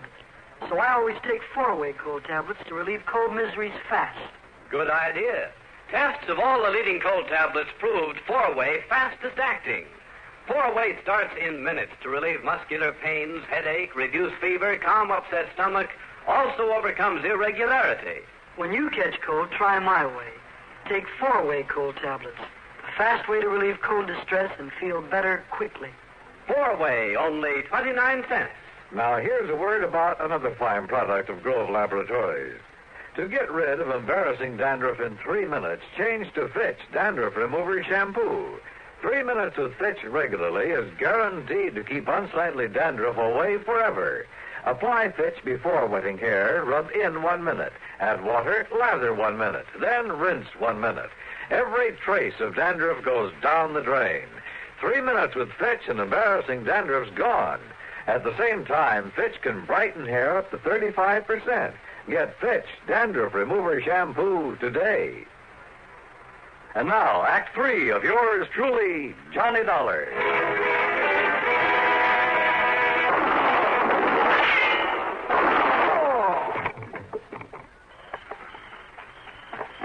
Mr. Dollar, what was that noise? You been hurt? Then that was shots I heard. Mr. Dollar? Whoever fired him was a pretty lousy shot, thank heaven. Oh, then you're okay? You mean he missed you? Oh, how do you know that wasn't just a backfire you heard? Backfire? Yeah, from some passing car. Well, don't you tell me that is any backfire. Wait a minute. He, did you say? Well, yeah. Well, did you see him? Get a look at him. Oh, no. I was in back at the ice machine. So we could have gone into the office to look up my room number. I heard the noise and that car pulling away, and I just come running. Yeah, that car must have been waiting around the other side of this motel. Now, look, mister, what'd you say your name is? Barnwell. Jed Barnwell. And, Mr. Dollar, I'm going to call the police. No, don't. Huh? Well, now, I realize you're a special investigator, some kind of... That's right. And I don't want you to call the police in on this, not yet. But now, look... That's an order. You got the authority? Not only that, but, look, I want to rent another room from you. Oh, you mean you'll pay for both of them? That's right. You have another vacancy? Well, if you want the truth, you're the only guest I got tonight. I can understand that. So you take whichever unit you want, and I'll sign you into it. No, just let my name appear on the register for this one. Then you toddle off to bed and forget about me. Well, and here. Here's a 5-spot for getting me the key to the one next door, number 8. Oh, yes, sir. Yes, sir. Whatever you say, Mr. Dollar. And you still want them ice cubes? Brother, I sure do. I left one handbag and its contents in number 7. Then I sat quietly in the darkness of my own room and waited. But I suddenly remembered my dinner date with Gloria Snowden, so I jumped into my car and drove back to the missile development plant. The place was dark. I drove to a corner drugstore to a phone booth and looked for Gloria's name in the directory. It wasn't. So, back to the motel. In number 7, the room registered to my name. The door was still locked. I went back to number 8 and sat there trying to think this thing out. I doused the light, pulled my gun out of the holster, and sneaked quietly to one side of the door frame. Mr. Dollar? Mr. Dollar, I saw your lights go out. I hate to disturb you at this time of night. Yeah? Who is it? My name's Bob McKinney. McKinney? That's right. Sounds familiar. Well, I used to work for CBS Radio, and, I used to handle that program dramatizing your insurance case. Oh. I want to talk to you. It's important. All right, come in, Bob. Hey, what's in that box? It's a tape recorder, kind of a special one. When old Jed Barnwell, he's a kind of a gabby old guy. Yeah, he sure is. Well, when he told me you were staying here, well, Johnny, I figured I'd better get to you and tell you about... About what, Bob? About some code signals I have here on tape. I picked them up about an hour ago. Morse code signals?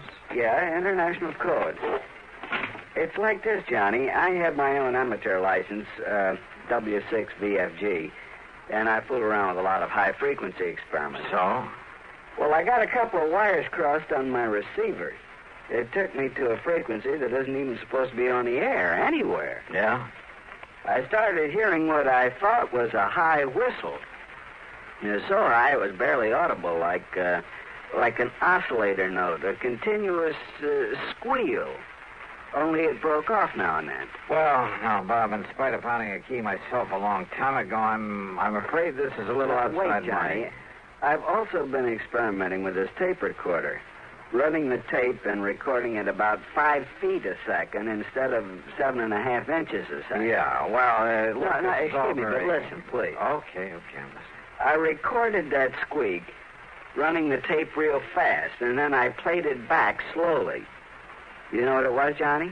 I'll bite. It was ultra-high-speed transmission, code transmission. Oh?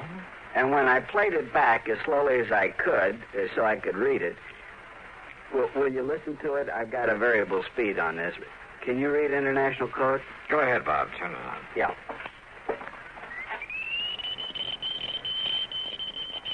Oh, can't you slow it down a bit? Maybe if I hold it back on the reel. Wait a minute. Listen to that. That's what I mean, Johnny. It's legitimate code, all right, only... Well, have you any idea what language that is? I certainly have. Well, what? Whatever that message is. Well, it wasn't intended for anybody this side of the Iron Curtain. And did you understand just, well, maybe a couple of words? Yeah. Now, look, have you any way of telling where that signal comes from? Well, it was mighty powerful, like it was real nearby. Ultra-high-speed transmission. And on a frequency that nobody in the world's supposed to be using. Bob, if there was some way to spot that transmitter, if we could only... Denny McManus. What? If I can rig that direction finder at Kenny's to my receiver when it's rigged to catch a signal... Then do it. Get hold of McManus and his direction finder and trace down the source of that signal. Meantime, leave this tape recorder with me. I'm going to round me up an interpreter. Then you caught those two familiar words in that message. My name. That's right, they were. Johnny Dollar.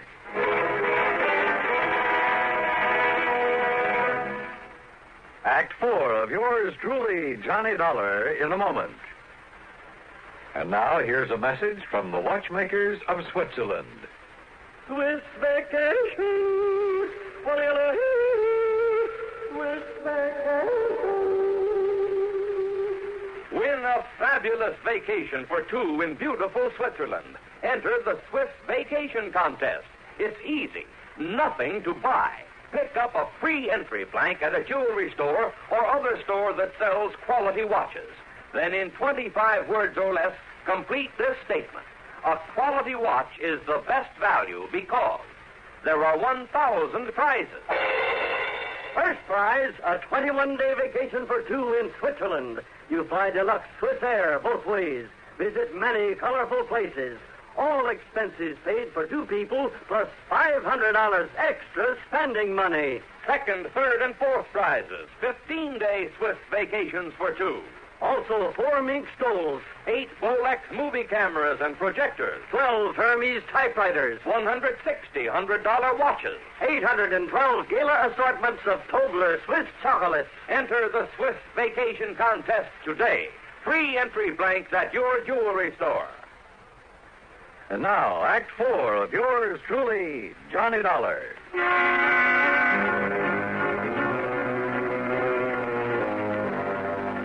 Two familiar words and that high-speed code message that Bob McKinney had intercepted. So high-speed it sounded like a continuous squeal until we played back the recording slowly and recognized it for what it really was. A secret message in that foreign language. Those two words were my own name, Johnny Dollar. My one good police contact there on the West Coast was Lieutenant Harry Golden of the Homicide Squad. Sure, it was out of his line. It was the middle of the night. But he rounded up Alan Orloff, an interpreter, sent him over to see me. It was nearly 8 a.m. by the time I transcribed the code message. And then when Orloff finished translating it... Mr. Dollar, do you see what this means? I certainly do, Orloff. But not only the threat against you, sir, because you are working on this very case. I know. But the sender of this message has somehow got hold of secret plans for a missile, a space rocket. Orloff. Has copied those plans, is holding them for an agent of this other government to pick them up later on today. Which means that somehow I've got to locate the sender of that message. But how? And it must be done immediately before the contact with this other agent. I know. Then don't you see, Mr. Dollar? Wait. Yeah? Who is it? Bob McKinney. Oh, Bob. What'd you find out? Johnny, that secret transmitter's right here in North Hollywood. It's been working ever since I talked with you, up until just about an hour ago. Here's the address and the name of the person who owns the house. Good. Only the antenna must be set up in the attic or something. What do you mean? There's no outside antenna to show there's a transmitter working there. And, of course, using that frequency that nobody would ordinarily be able to pick up. If it hadn't been for my dumb luck in receiving an ultra-high-speed transmission. Did you record any further messages? I got them right here on tape, on this recorder. Good. Then while you transcribe them so Mr. Orloff can translate them, I'm going to the address you have on this... Huh? Kind of figured the name of that sender might surprise you. Surprise, huh? That is the understatement of the week. I'm going over to that missile development outfit. And I hope and pray Dr. Smithwick is there now.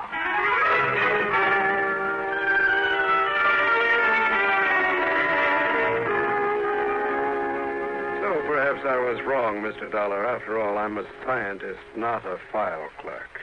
But I was certain the plans for that missile were missing from the vault. just before I was hurriedly called to Washington. Dr. Smithwick. Contrary to our usual policy, I asked the government to send some men here to investigate. They'll probably arrive here shortly. Doctor. Yet now, on my return, I find the plans intact in their proper place. Oh, those plans were stolen, all right. And for the benefit of one of the big foreign powers. What? But that could only mean that someone here in this organization... Right. You mind if I call in your receptionist? Gloria Snowden. I want her in on what I have to say. You mean to say you tell that stupid little girl about this? You think I need to? Well, Dollar, it's because of her lack of intelligence that it's safe to have her about. Any bets? Gloria. Yes, Johnny? Come in here, please. Oh, gee, sure. Hi, Doctor. Now, Mr. Dollar. Doctor, Gloria was the only one beside yourself who knew I was out here, who could have arranged or carried out the attack on me last night. Attack? More important, she's the last one you'd suspect of being able to gain access to your vault, of taking the plans, having them copied, and preparing to turn them over to a... Well, it sounds corny, but to a foreign agent. Are you serious? Whatever you mean by that. However, having intercepted a radio message sent out from a transmitter hidden away in her home. Well, this, Doctor, is a slowed-down, intelligible tape recording of that message. Well, I don't know what... Well, Gloria, or whatever your real name is. Very well, Dollar. And, of course, neither of you gentlemen can be allowed to leave this office. Gloria, that gun. That's right. Any famous last words, Dollar? You know, Gloria, this tape recording is the only real evidence I have against you. What? So what? So here. Maybe you'd like to have it. Oh, no, you...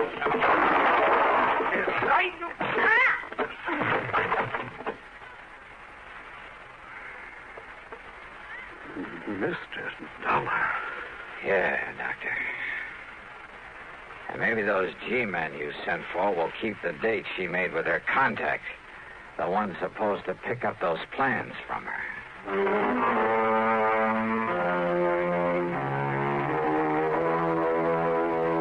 The government boys were more than glad to take over, and I hope they can find some way to reward Bob McKinney, who really solved this case. Expense account total, including the trip back to... wait a minute. Forget it. In so good a cause, it was the least I could do. Yours truly, Johnny Dollar.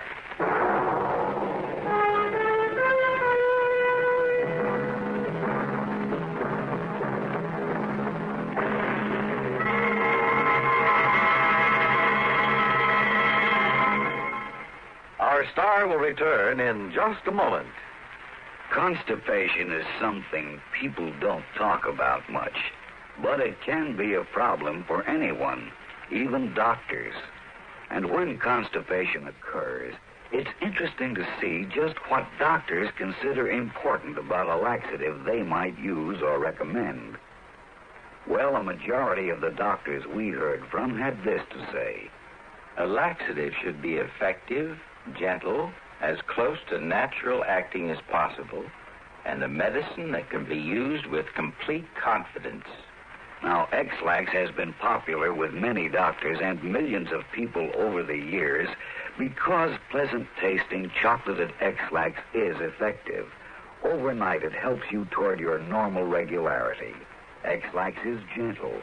Next morning, it gives you the closest thing to natural action. And that's why many doctors and millions of people use X-Lax with complete confidence. X-Lax, the laxative that helps you toward your normal regularity gently, overnight. Is X-Lax in your medicine cabinet? Now, here is our star to tell you about next week's story. Next week, the most beautiful and dangerous girl I've ever known. Join us, won't you? Yours truly, Johnny Dollar.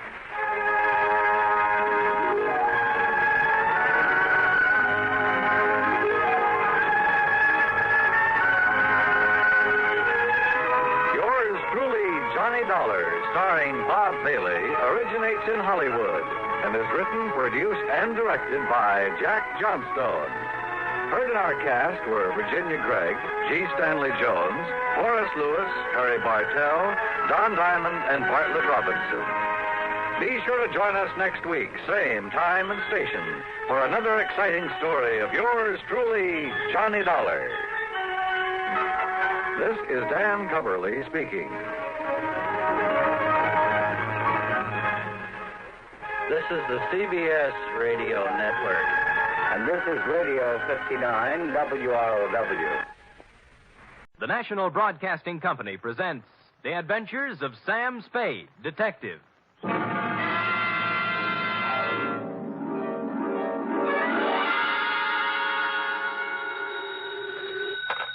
Spade Detective Agency? Me, sweetheart. Oh, Sam. Now, if all is forgiven, like I told you. How can you forgive me, Sam? I almost killed you. Well, why kick yourself, F? You would have done the private detective profession a great favor. Oh, don't say that, By Sam. removing from its rolls the only operative in San Francisco stupid enough to shake an apple tree for an entire evening trying to pick up an apron full of bananas. But they all can't come out right in the end, Sam. Ah, but you haven't heard the postscript, Angel. Postscript? Postscript, indeed. Batten down the hatches and warn all within earshot that they're about to catch Stupid Sam, the incomparable, in a new act. For during the next 29 minutes and 30 seconds, I shall don the mantle of Don Quixote, shoulder my battered lance, and tilt at windmills in an object lesson to the gullible entitled The Spanish Prisoner Caper.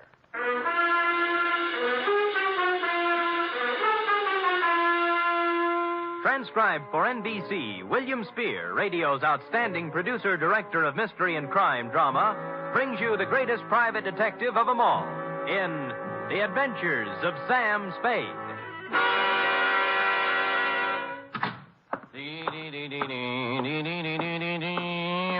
Effie?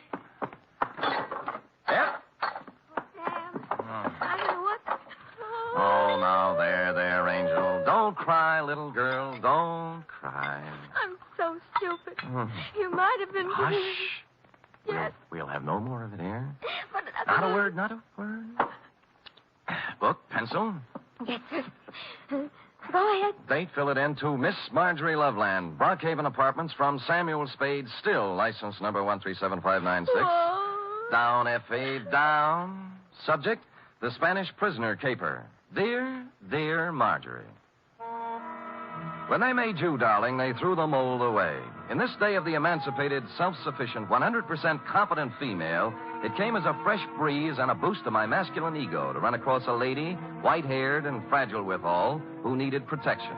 After meeting you, I knew what the fellow had in mind when he wrote, Heaven will protect the working girl. As a matter of fact, you could have been the very girl, since you and the song were about the same vintage. Do please sit down, Mr. Spade. May I fix you some tea? No, thanks. I planned to come to your office, but I decided I just couldn't risk going out at this time. Oh, why's that? Well, he might come, you see. And I'd never forgive myself if I was out. Oh, who's this? Senor Palmera. Oh. Oh, he's more than a week overdue now, and I'm on pins and needles. I gave him my address here at the Brockhaven. But there's the Brocklebank and the Brockhurst and the Brockmorton and the Brock. Yeah. It would be so easy for him to become confused, being a stranger in town. Well, I'm a native. I'm confused myself. Well, I thought perhaps you could locate him. He should be back from Mexico by now with Don Luis. Don Luis? Dear me. So many things could happen to them. Walking the streets with all that money. What money? The gold and the precious gems. How about starting all over again? Why? Haven't I made myself clear, Mr. Spade? Well, I have the end fairly straight, yes, but if you'll give me the beginning, we'll have everything.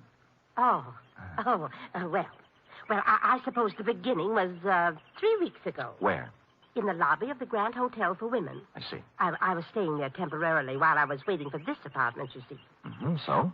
So, the day I got word I could move here, I packed up and had them take my things out to the taxi. Then I went to the desk and got my money from the vault. Oh, how much? $840. Cash? Yes, in bills. My annuity money had just come from the East. Well, I just put the bills in my purse and was starting out the door when it happened. This voice came over my shoulder. A soft Latin voice saying, Senorita, I come to you on a matter of terrible urgency. And lo and behold, it was Senor Palmera. How did you know? Oh, I have a feeling for those things. Go ahead.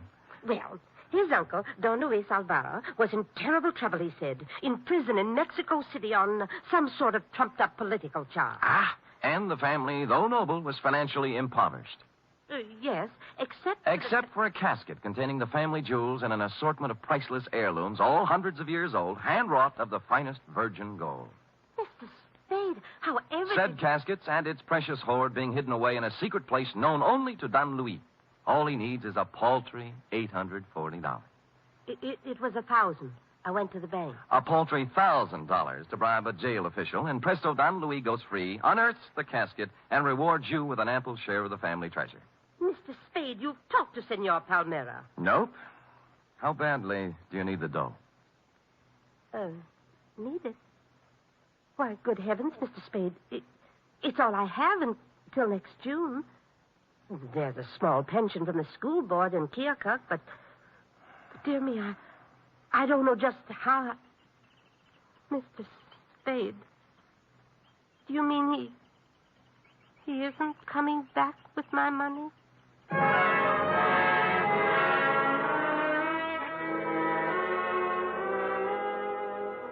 The truth of the matter, Marjorie, was that you'd fallen for the Spanish prisoner's swindle.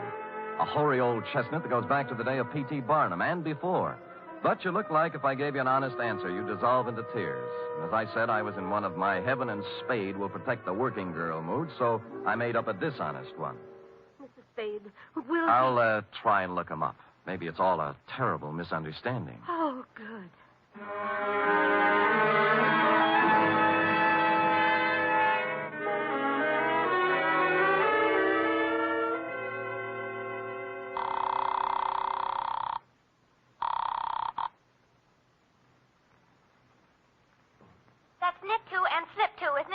Effie? Free? What'd you say? Miss Perrine. Oh, Sam Spade, Detective Agency.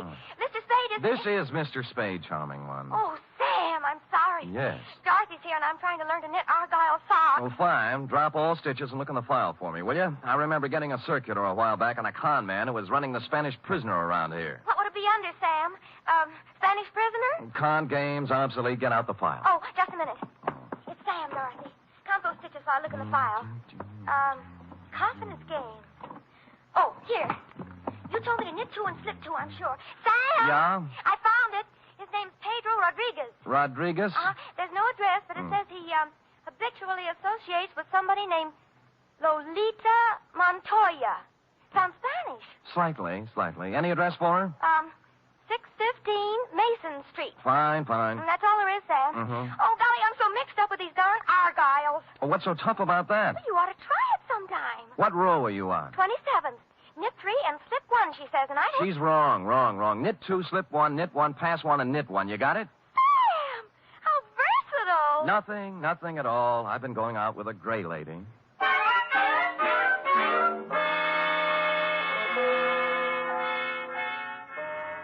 .615 Mason Street was a very large apartment building with the usual brass plate in the entry listing the inhabitants, among which I was happy to note was Lolita Montoya, apartment 408. I picked up the house phone and pressed the button. Yeah? Telegram for Lolita Montoya. Lolita isn't here. Lolita? My Lolita? Who is calling? Just a telegram, Pop. Stick it in the box, eh? Money order. Somebody has to sign for it. But it may be important. I will take care of it, understand? Yes, I understand. Sonny? Yeah? Climb back into that cab I saw you get out of. Hustle over to Western Union and tell the president Lolita's on a vacation. Get it? Score for you now. Hello? Well.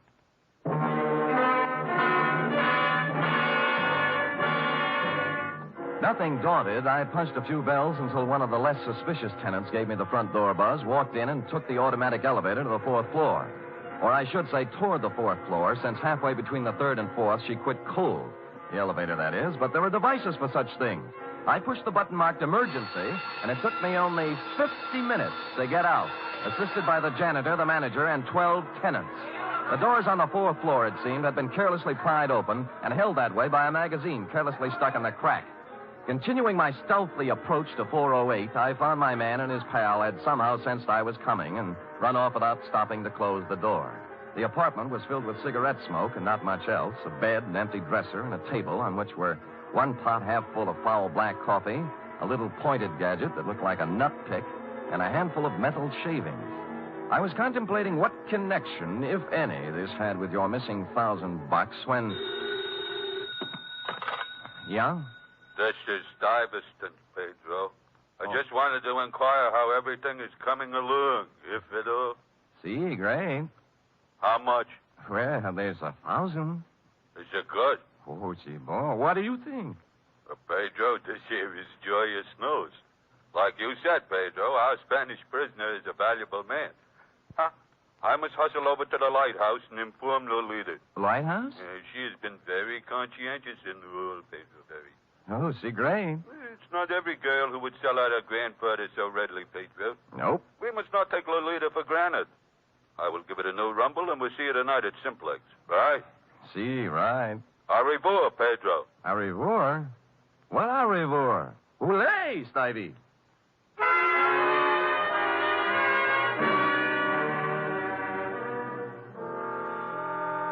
The only lighthouse I knew was a gin mill perched midway down the Embarcadero south of Market, surrounded by shoals strewn with human wrecks of all descriptions. A place you might find shell game men and carny grifters, but hardly a habitat for a con man smooth enough to work the Spanish prisoner. The lighthouse keeper, who looked like he'd retired from the sea after a losing battle with Moby Dick, was bent over a pinball machine next to the door. As far as I could see by the one light in the joint, it was empty. Get up, get up. Yeah, get up, get up, get up, get up. Oh. Too bad, lighthouse keeper. Yeah, what do you have? Well, beer when you're ready. Do you know Pedro Rodriguez? Yeah, worked for me once, a couple of years ago. I canned him. Why? He's a swab. Only honest nickel he ever made was when he was here. All right, get up, get up, get up, get up.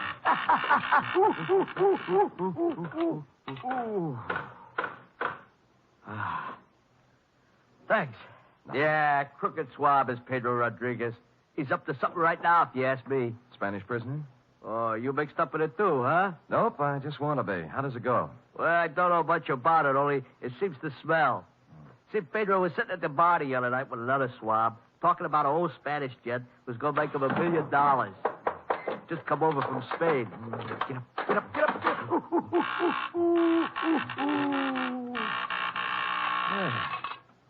Nice shot.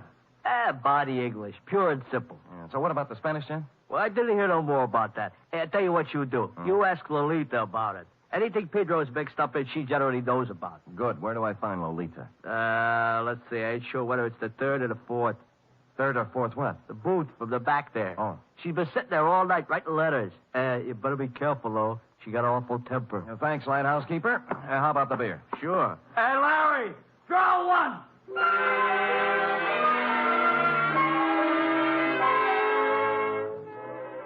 So Larry drew one, and I took it down to the bar to a point opposite booth number 4, which indeed contained Lolita, a fragile little thing wearing a turtleneck sweater marked Stillman's Gym. The table was covered with writing paper, and her alabaster brow was a mass of unsightly wrinkles as she chewed the end of her fountain pen. I'd no sooner settled down when the front door opened and what appeared to be the reincarnation of Gargantua the gorilla, only with clothes, steamed down the aisle and slid in next to Lolita, who was not alarmed at all. Lolita, I bear tidings. Listen to this. I am making progress. Grandfather dear, you cannot know how dire is the peril into which I have been thrust. Okay? Possibilities. Or maybe, Grandfather beloved. As I take up my pen in hand, I am overcome with fear. Things look very black indeed. I have fallen into the clutches of a... Stuyvesant, what are you grinning at? I have just conversed with Pedro on the telephone. We are in. Really? Yeah. Hey, you mean no more letters? No more. Pedro is exalted. He says that... What's the matter? Are we interfering with your train of thought, Buster? No. Go right ahead. I'll just sit here and drink my beer. Wait a minute. Now, look, George, there is plenty of bar down near the front door. Leave him be, Lolita. He's just a schmuck. I'm not so sure. He's got an honest look about him I do not like. What is on your mind, George? Pedro.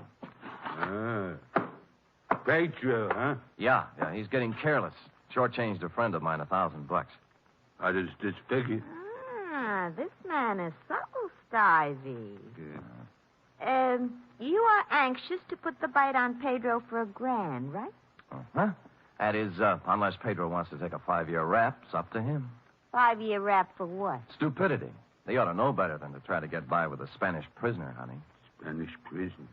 He knows. What'd I tell you? It's a shakedown. Well, you... Relax, Stuyvesant. Violence will get you nowhere. Out of my way, Stuyvesant. I'll show this tin horn. Lay off, Lolita, not the gun. I said get out of my way. You better let me have it, baby. Lolita, temper. I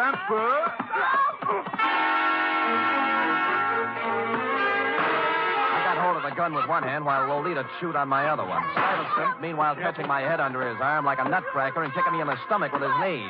This went on for some time, then I became vaguely aware of Stuyves's fist, as big as a ham, coming up from the floor. He caught me on the side of the head, and I skidded down the marble floor, past the row of booths like a ball in a bowling alley, scoring a 10-strike on the pinball machine, which leaned drunkenly over me, stuck out its coin drawer, and flashed a red light in my face, reading, "Foul ball, try again." Stupid me, I did.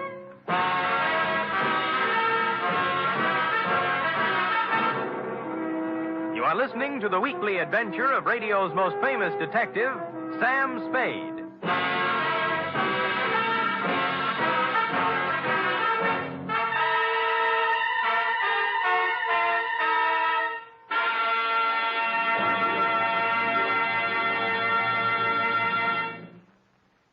Three chimes mean good times on NBC.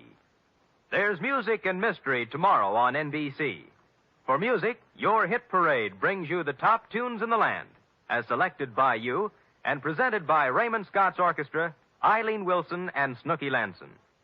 For mystery, Herbert Marshall stars as the Man Called X, an intrepid adventurer in international intrigue who travels to all corners of the world. Wherever there is danger, romance, and mystery, there you will find the Man Called X.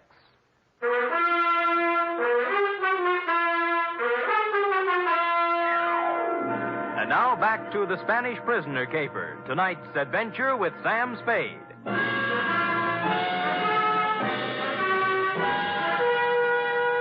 I came to with my head jammed between the brass rail and the bar next to what proved to be the lighthouse keeper's left shoe, parked as always in front of the pinball machine. Larry, that's up front. Oh.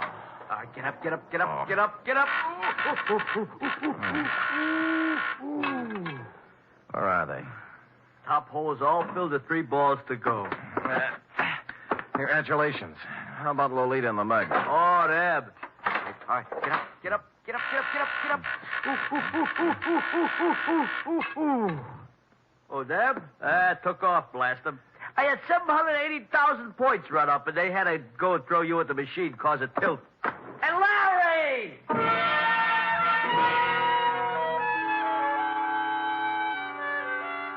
I sat until the buzzing in my ears quieted down and tried to hark back to the phone conversation with Stivey in the apartment. It came eventually, and I pried mine host, the lighthouse keeper, away from the pinball machine and sat him down next to me with the yellow and standard sections of the telephone book. Simplex Bar Supply? Nope. Simplex, Easy Do Garden Furniture, nope. How about Simplex Printing Company, 509 Sansom Street? Nope. Simplex Office Files. Simplex Service Station, 12th and... Nope. Well, how do you know, mate? There's 42 Simplexes in this book alone. You find one that sounds like the front for a con operation, I'll buy it. Let's see. Simplex Cleaners, nope. Simplex Associates, nope. What's that? Nothing suspicious. Simplex Associates. Business opportunities, investments, gold, oil, and mining securities, marked cards, loaded dice, and Las Vegas real estate. Nothing. Well, that just sounds like it might be a possibility, though. Yeah, real estate midday.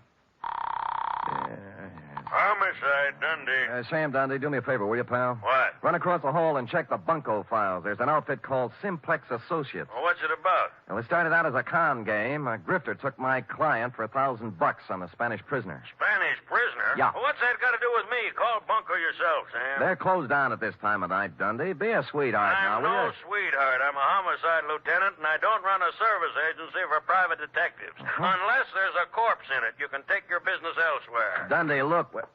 Hold it, will you? I can't hold it. I got to get it. Lolita, where is she? Where is my... I got him. Put him down on the floor. The couch at the back. No, don't move. Easy. There. That's it. Lolita, I know she is here. They must free her. You must call the police and... Free her? Why was Pedro holding her? To make me do this thing, this terrible thing. And I have done it.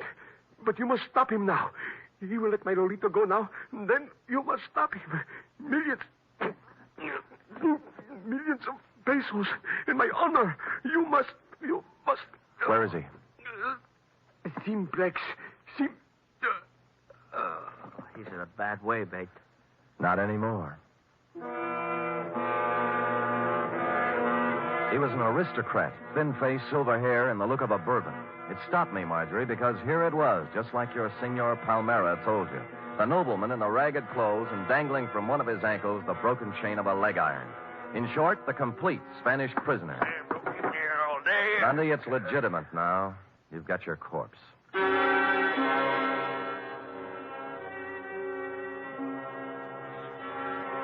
There was nothing on him to indicate who he was or where he came from, but I had a feeling I'd seen him before. After making the lighthouse keeper promise me he'd lay off the pinball game until Dundee arrived, I took off for my office on a very practical errand. Sam! Oh, Sam!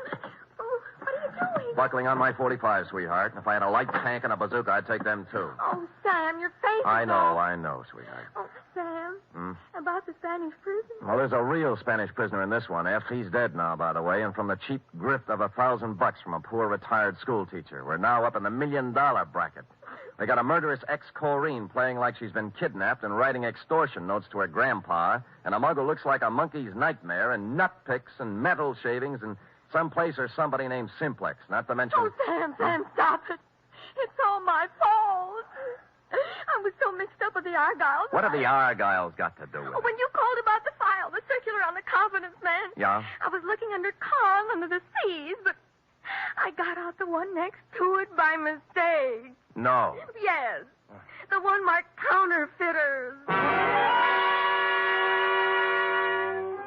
Only then did I remember where I'd seen the old man before. The paper was still on my desk, and his picture was still on the front page over an article that ran something like this. Search on for ex-Spanish Treasury official. Police today were still without definite leads in the search for Ramon Montoya, former chief engraver of the Spanish Mint. Montoya, who arrived in San Francisco 3 weeks ago to visit his granddaughter, vanished from his hotel room shortly after checking in, etc., etc., etc.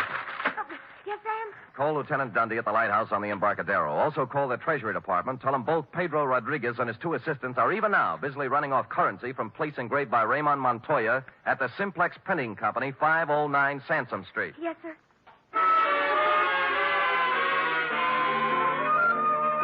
Mexican pesos it was, by the basketful. And the Treasury dicks agreed it was a happy thing for Mexico that Ramon had kept his engraver's tool on the right side of the law up to now. As to the matter of your Senor Palmera and his Spanish prisoner, I had excusably, I hope, lost my enthusiasm. And so it was, Marjorie, that I walked into the Palace Hotel lobby a couple of hours later to call you. Yes, sir? I'd like some nickels to phone, please. Why, sir. See here, okay? Shall I? No. They're phony Mexican bills. Oh, dear. Dear me. Oh, good heavens. You shouldn't show money around like that. I just stuck them in my pockets for evidence. Forgot to turn them over to the Treasury. Here we are. Here's the dime. Yes, sir. And here you are. Thank you. Hey, senor. You dropped some big money. Keep it. Huh? Yeah. Put these back in my pocket.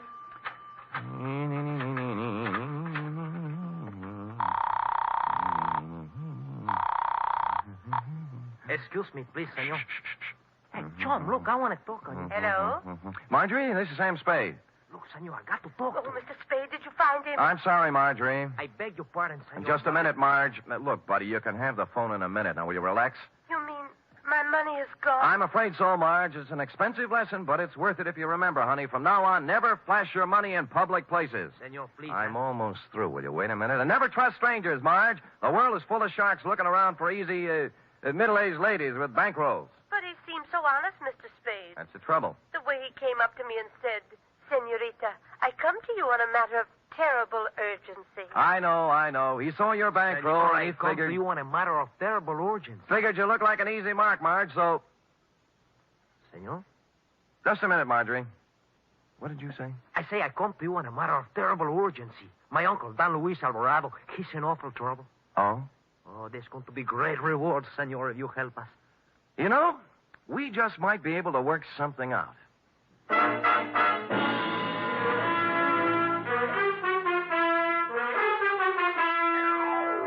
Well, Marjorie, he had $1,358, from which I deducted your $1,000 enclosed herewith, plus $58 representing my standard retainer.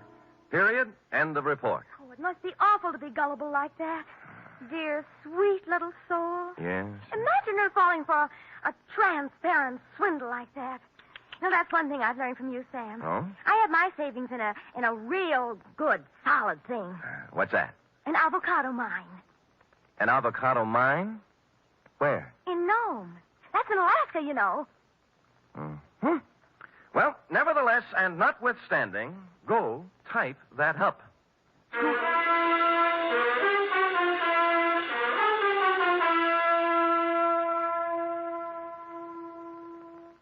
Three chimes mean good times on NBC. For something new about the Army, hear the Phil Regan Show every Sunday on NBC. Coming from a different service base every week, Phil Regan brings you songs and fun and brings prizes to talented GIs. It's an exciting newcomer in your Sunday chime lineup on NBC. And Sunday also means Cary Grant and Betsy Drake as Mr. and Mrs. Blandings.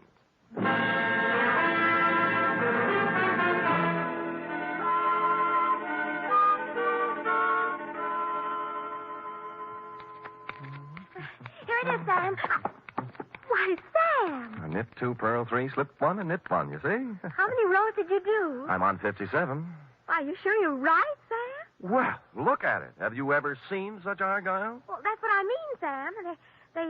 They sort of billow out, don't they? Well, who cares? That guy you're making them for probably won't appreciate him anyway. But they have to fit, Sam. Well, look at that. It'll make a perfect sleeping bag for a fat cat. Now, tell him your boss lost them up. But, Sam... Oh, dear. What's the matter? Well, it was going to be a surprise. Therefore, No. Yes? Well, I'll treasure him, sweetheart. That's a beautiful. Just what I wanted. That's my boss. Good night, Sam. Good night, sweetheart.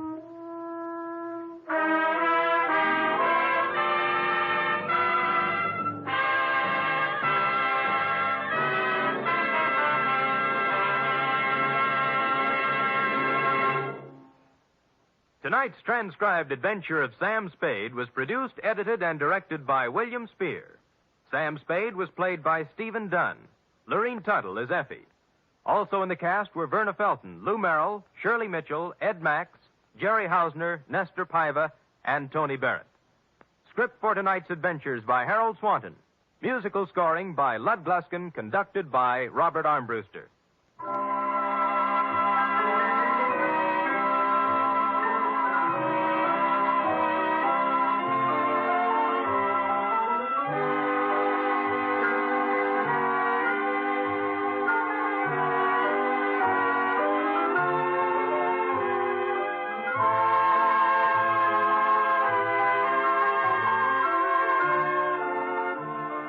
Join us again next week, same time, for another adventure with Sam Spade. For more mystery excitement tomorrow, it's The Man Called X on NBC. Dollar, I understand you're probably the best private eye in the business. Well, I try to make a living as an insurance investigator, if that's what you mean. Well, what I have in mind does not exactly come under the heading of insurance investigation. Oh, then if you'd like me to recommend somebody to you. But then again, it might. What? Does the name of Sarah Balderston Barling mean anything to you? Yeah, wait a minute. The old Dollar dealer who owns about half of the Southern Connecticut Water and Power Company? That's right. She's a very important client of ours. I thought you said this matter doesn't involve insurance. It doesn't. Yet. I hope you can keep it from doing so.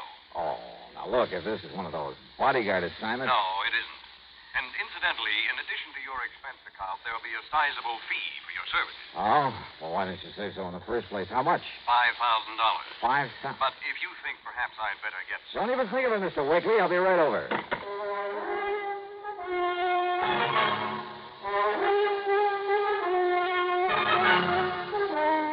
Bob Bailey in the exciting adventures of the man with the action-packed expense account. America's fabulous freelance insurance investigator. Yours truly, Johnny Dollar.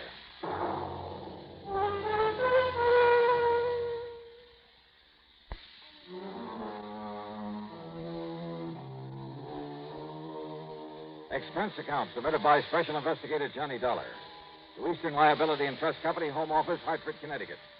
Following is an account of expenses incurred during my investigation of the only one but matter.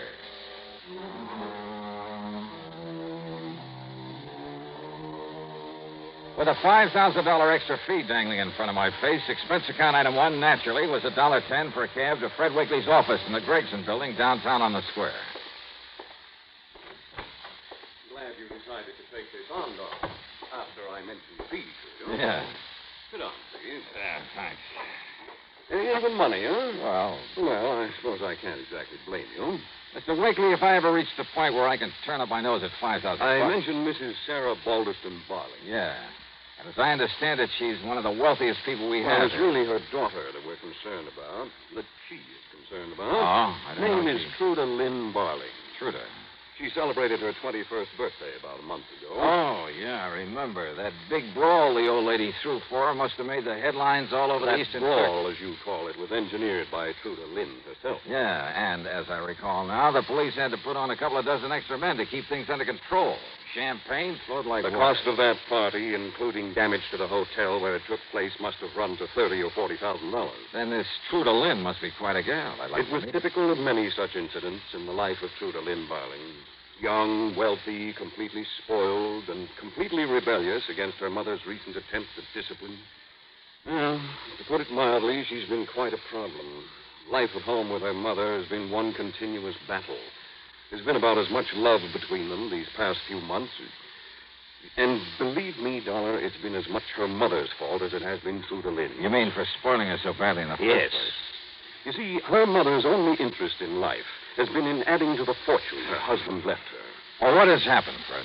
5 days ago, Truda Lynn simply packed up and left for parts unknown. Oh? And I'm certain it was more than mere coincidence that young Harvey Howard also left. Who's Harvey Howard? Harvey is a worthless young playboy who's been trying for some time to marry her, and very obviously only to get his hands on her money. Also... Yeah? Also, Lucy Taylor left town about that same time. Who is she? One of Truda Lynn's playmates. A young social climber who's been practically living off her for the past 2 years. Over Mrs. Barling's strenuous objections, of course. So the three of them have just cut loose to run off and have a fling, huh? Any idea where they might have Dollar, you've got to find the girl. Somehow bring her back here. Yeah, well, now, Mr. Wakely, if she's 21. Otherwise, my company stands a good chance of losing the literally millions of dollars worth of insurance policies of her mother's. Yeah, but look, even for a $5,000 fee. We'll make it 10. And must I remind you that it's hardly your place to question the reasons for an assignment given you by one of the companies you agreed to serve? 10,000, huh? Yes. Okay, I'll see what I can do.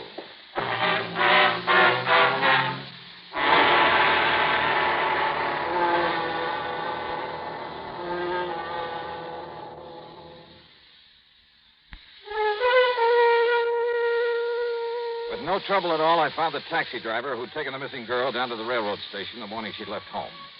Item 2 on the expense account, a $5 tip to him for the information that she'd been met there by young Lucy Taylor and Harvey Howard. Loaded with luggage, they'd all climbed aboard a train for New York. Item 3, 45 cents for a phone call to my old pal, Lieutenant Randy Singer at the 18th Precinct, New York Police Department. What do you mean, do I know who Truda Lynn Barling is? Well, do you, Randy? Listen, she and a couple of her little buddies blew into town less than a week ago. And they've been raising so much cane around the nightclub circuit, who Well, for a while there, we were thinking of putting on a flock of extra men. Well, do you know where she's staying? Yeah, Johnny. An expensive little apartment house over at 727 East 51st Street. Thanks, Randy. When I get down there, I'll buy you a drink.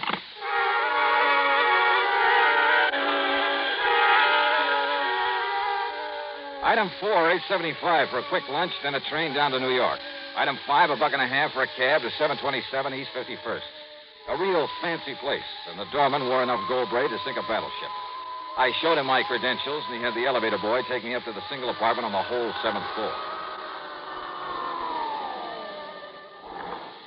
Straight ahead, sir. Okay, thanks. I see the door's open like it usually is, but maybe you better ring, sir. Yeah, sure.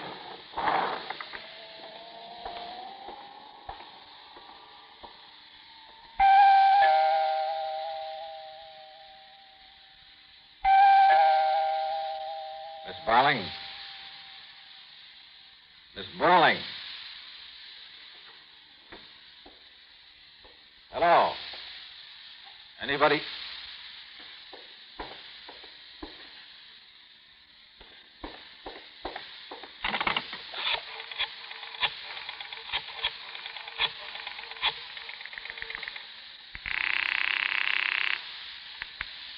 Precinct. Sergeant Warren. Give me Lieutenant Randy Singer in homicide.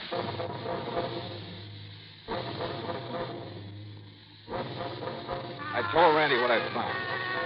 Yeah, it was the body of Trudel Lynn Barling, lying there in the middle of the floor. She may have been very pretty once, but the blows from a heavy bronze candlestick had changed all that. A half-finished cigarette with a touch of lipstick on it was still smoking in an ashtray, so it must have happened within the past few minutes. Quickly, I searched the apartment. I found nothing. Then, purely on a hunch, hoping he hadn't yet left headquarters, I made another call to Randy Singer. I was just about to grab Doc Winters and hop into a prowl car. Now, be sure you don't touch anything, Yeah, Johnny. sure. Now, listen, Randy. Yeah? Trudel Lynn came down here from Hartford with a couple of playmates. Yeah, Harvey Howard and a washed-out blonde named Lucy Taylor. You know where they're staying? Yeah? Then if I were you, I'd pick them up and bring them along with you.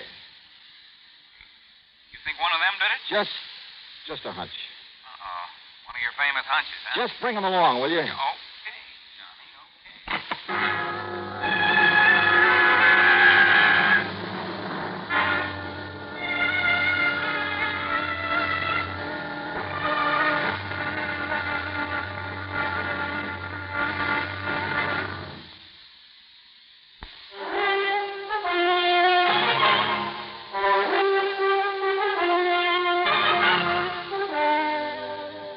After another careful look around the apartment of the murdered girl, I questioned the elevator operator and doorman.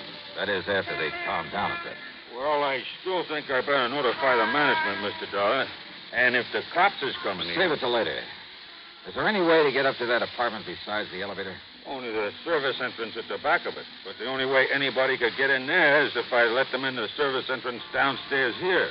Ain't that right, Willie? That's right. Did anybody come here to see Miss Barling today? Yes, sir. 2 people. Yes, sir. Who? Well, you see, about 2 hours ago, Miss Barling went over to see a doctor in that building across the street. Ain't that right, Willie? That's right. Dr. Thorson. Been seeing him a couple of times every day. I see. Ain't that right, Willie? That's right. Then she come back here not more than a half hour ago.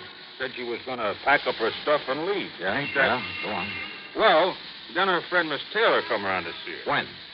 Only a little while before you come. Ain't that right, Willie? Yeah, that's right. Not more than maybe 10 or 15 minutes before you come.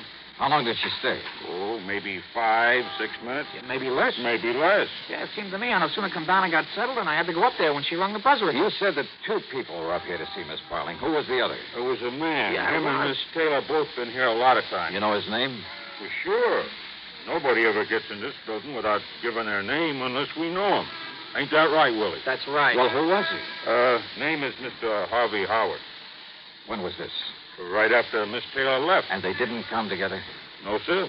About the time her cab got down the street, his come rolling up. How long did he stay? Well, not any longer than the lady had. Ain't that... That's right. Then listen. I'm going across the street to see this Dr. Thorson. If I'm not back by the time the police get here, tell them where to reach me. Send for me. Yes, sir. Yes, sir.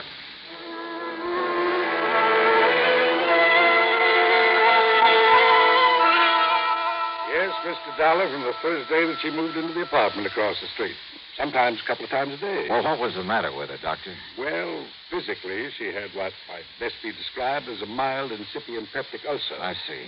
And with all her nightclub drinking and smoking. Strangely enough, despite Miss Barling's party-going proclivities, habits, she was quite the hypochondriac. Oh? Of course, all her tearing around, late hours during the first 3 days and nights here in the city did her no good. Only the first few days? Yes. Hypochondriac, you said? Yes. And as is often the case, Mr. Dollar, to someone like that, the doctor suddenly finds himself a close confidant, even on rather short acquaintance. Go on, Doctor. Well, in spite of telling me it was only to say goodbye and thanks, I think her visit today was more than anything else to boost her morale, self-confidence. Why? She'd suffered a considerable change of heart since running away from her mother. Well, that's so. Apparently, this was the first chance she'd ever had to really be by herself, think things out for herself. And she was getting ready to telephone and renounce the two leeches, the best word I can think of. The two who came down here with her? Yes, she was going to telephone them, tell them that she was through with them. And then go back to Hartford, square things with her mother, and then possibly get a job, do something to make up for all the time she'd wasted just playing around. Maybe you don't know it, Doctor, but what you just told me indicates that if she did suddenly throw them over, either Harvey Howard or Lucy Taylor, either one of them may have killed her. Mr. Dollar, I believe you're right. But which one? And how to prove it?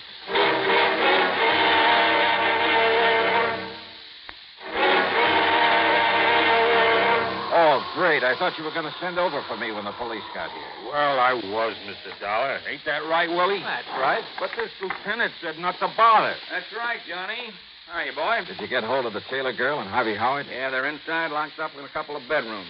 Okay. You two can go on back downstairs now. Yes, sir. Yes, sir. Well, have you found out anything? Well, as for your hunch that this Taylor broad or this fishy-eyed Howard did it, well, it's probably a pretty good one, Johnny, but I'd like to see some proof. Yeah, I thought you were bringing over a medical. Well, the doc and one of the boys from the lab just left. Meat wagon will be along in a little while to take this to the morgue. Did they find anything? Any prints? Well, whoever did it must have worn gloves. Where'd you find these two kids? Well, it's Miss Taylor. Say, she's quite a dish, Johnny. Oh? Yeah, the kind you'd expect to pick up at the back door of a cheap stripper joint. Why a girl with money like Truda Lynn Barling would ever let somebody like that get their hooks? Where did you find her? In her hotel room at the Lex, packing up and getting ready to leave. To go back to Hartford, she said. And Harvey Howard? In his room there at the Lex, also packing to leave. They're the only ones known to have been up here today. Yeah, I checked it out real good with that dumb doorman and the elevator boy. And I'm sure that nobody could have gotten up here without their knowing about it. So we've got to show up to one of these two that murdered Truda Lynn. It proves they both did it. When they came up here separately? Oh? I didn't know that. Yeah, let's talk to them. Yeah. Just unlock that door beside you. Right. Oh, no police? All right, well, I'd baby, like to come see on. you prove I killed Maybe Truda I will, Lynn. Harvey. You think you are keeping me cooped up like this?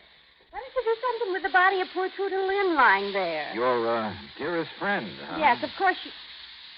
Who are you? This is Johnny Dollar, you two. He's a special investigator. Oh? Well, go ahead and investigate, Mr. Dollar. Just keep me out of it. All right, Harvey. Aren't you going to serve cocktails? It's cocktail time, I you know. said all right. Lucy, you came up here to see Miss Barling a little while ago. That's right. Why? I've been seeing her every day since we all came down here to New York. Anything wrong with that? You were pretty mad at her for bringing you down here and then suddenly telling you she was going to leave and go back to Hartford, weren't you? What? Or do you want to pretend she didn't call you and tell you that? All right. Maybe she did. But I thought that if I could see her and talk to her, I could sort of straighten things out, you know. Only when I got here, she wouldn't let me in. She didn't let you in? Just slammed the door in my face, so I left. Did she, Lucy? Then why is it I found the door ajar when I got here? So maybe she opened it again after You were here? Of course. She telephoned to me, told me the same thing. The door was ajar. Yes. So you came on in? No, of course not. It wouldn't have been possible. Oh, now, wait. I rang the bell and knocked, but I got no answer. And I decided she'd already left, so I went back to my hotel and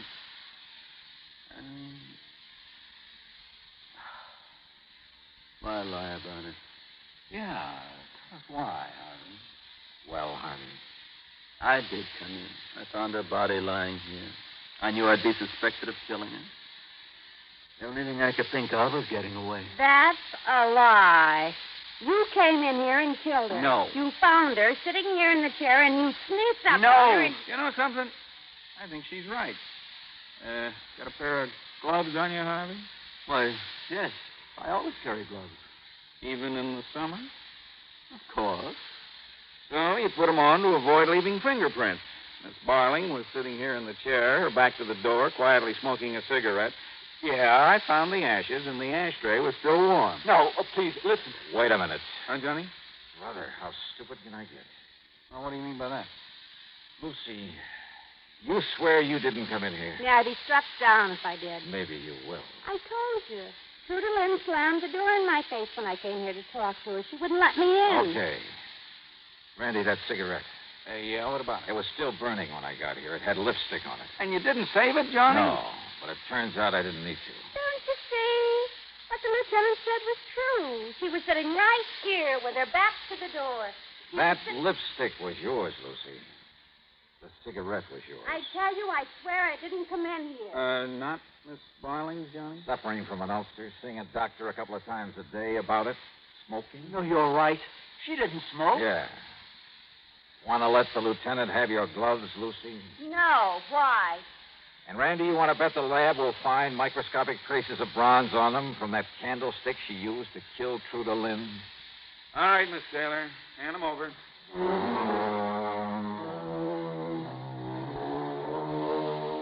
Yeah, guilty as sin.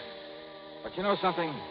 If that pretty boy Harvey had found her alive when he'd arrived, I'm not so sure he wouldn't have done her in.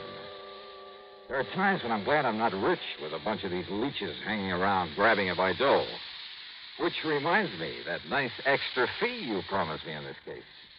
Expense account total, including transportation back to Hartford, $25.55. Yours truly, Johnny Dollar.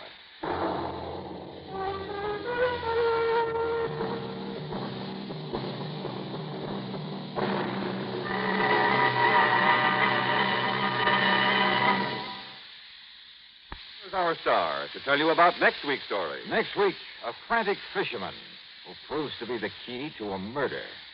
Join us, won't you? Yours truly, Johnny Dollar.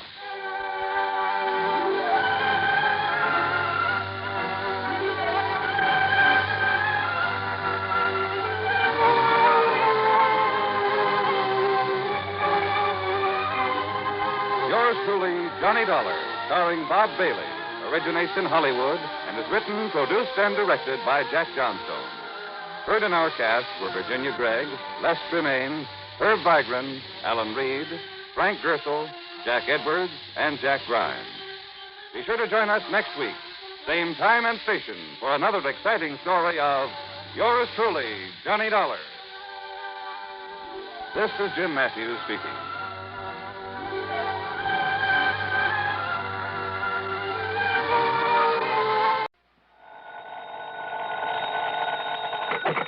Johnny Dollar. Pat McCracken, Johnny, at Universal Adjustment Bureau. Greetings, Master. No, don't give me that. Johnny, I believe you spent a couple of weekends down in Sarasota, Florida early this month. Pat, you know darn well I did. Have a chance to get in some fishing? You know darn well I didn't. That's why I've been sitting here dreaming about those lunker bass at the Lake Mojave Resort out in Arizona. Oh, what's the matter with Lake Mead? Huh? You know, the huge man-made lake that's backed up by Hoover Dam? Yeah, I know. A few miles this side of Las Vegas, Nevada? A lot of big ones in that water, I understand. Okay, Pat, you got me all excited. Now, what's it all about? I told you, fishing. Yeah, and? That's all. Except... Yeah, except what? Slight case of murder.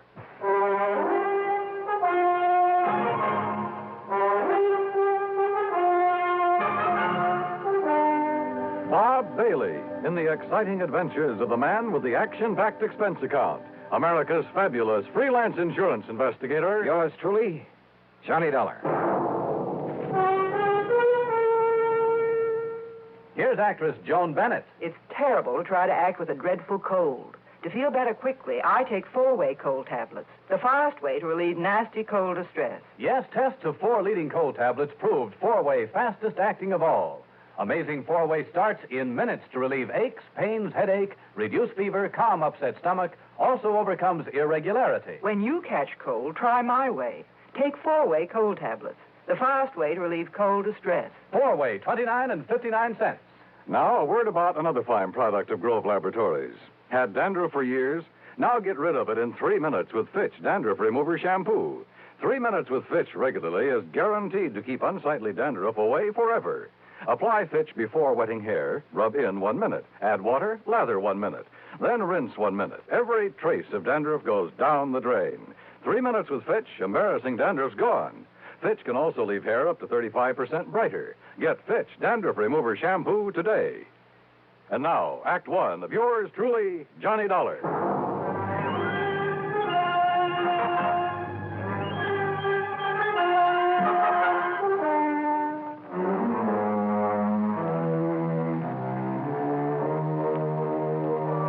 Expense account submitted by Special Investigator Johnny Dollar to the Universal Adjustment Bureau, Home Office, Hartford, Connecticut. Following is an account of expenses incurred during my investigation of the Lake Mead mystery matter. All right, now, Johnny, your contact will be Mr. Roscoe Trimmer. He's head of the local office of Greater Southwest Insurance and Liability right there in Las Vegas. You said murder. Can you give me any details? No, you'll have to get everything from Trimmer. All I know is there's a $20,000 policy involved and double indemnity. So the sooner you get out there, the better. Okay, Pat. I'll grab the first plane I can. Expense account item 1, $2 even for a fast taxi to the airport. Item 2, $6.70 plane fare to New York. Item 3, $145.05, another plane ticket. And I barely made the 12 o'clock noon mainliner, which promptly took off and headed west to Las Vegas, Nevada.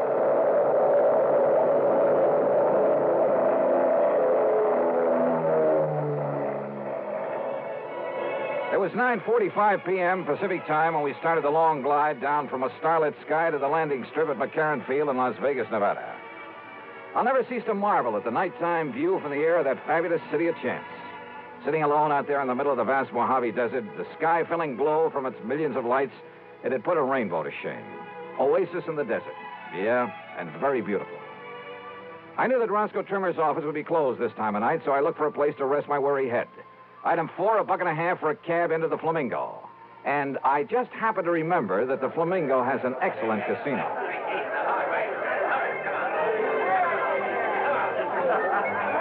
Now, I'm really not a gambling man in the usual sense of the word, but who can resist the lure of the dice and roulette tables, the blackjack, even the slot machines in a setting like this?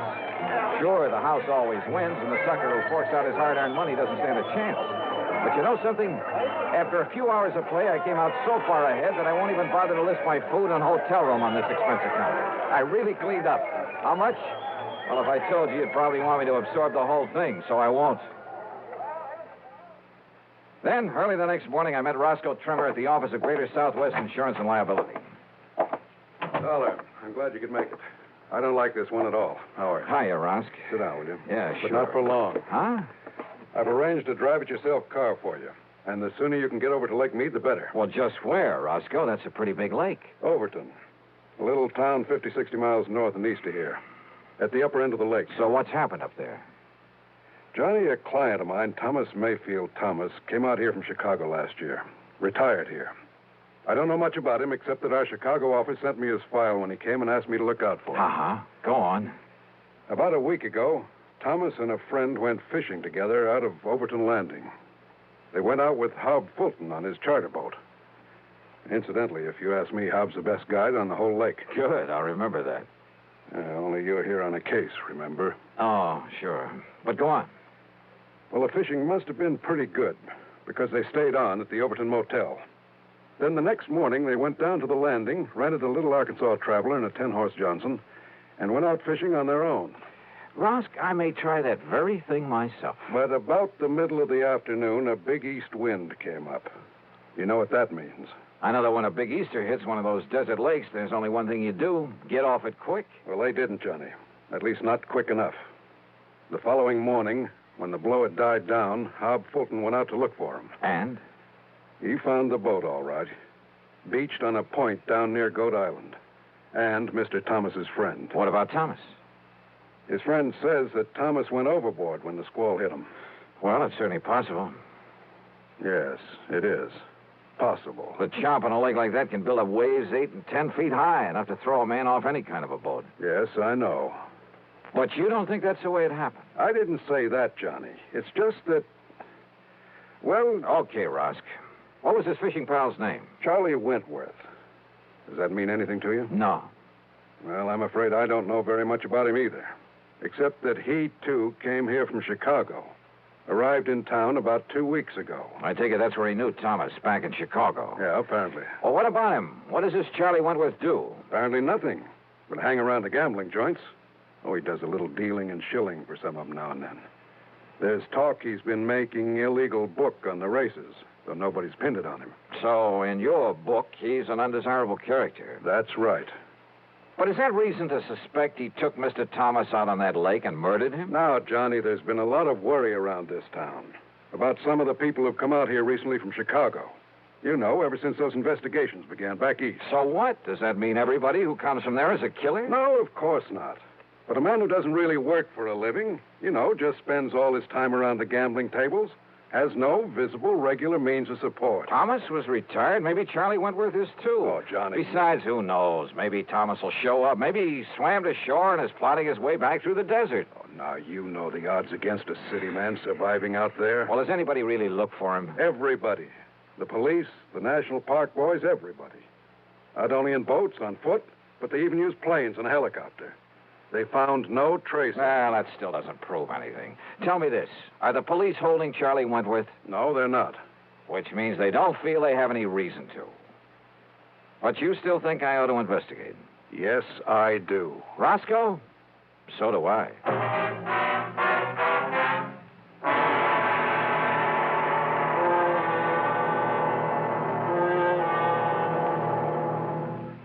Act 2 of yours truly, Johnny Dollar, in a moment. Hey, Dad, did you check your car filters today? No, son, I didn't. Why? Because it might pay you $1,000. $1,000 for a car filter? That's right, folks. You may have a filter under the hood of your car worth $1,000 and not even know it. A Fram filter worth 1,000 silver dollars. A regular filter change is important to today's cars. So important that Fram Corporation is paying $60,000 to get you to check your filters now. Last year, in preparation for Fram's silver anniversary, 10,000 secretly numbered Fram filter cartridges were distributed all over the United States and installed in cars during regular servicing. These filters are worth from $1 to $1,000. You may have one in your car right now and not even know it. Check your oil filter and air filter now. If there's a specially numbered Fram filter in your car, you will win up to 1,000 silver dollars, and your dealer will win the same amount. Get in on Fram's big silver treasure hunt. Check your car filters now. And now, Act 2 of yours truly, Johnny Dollar, and the Lake Mead Mystery Matter.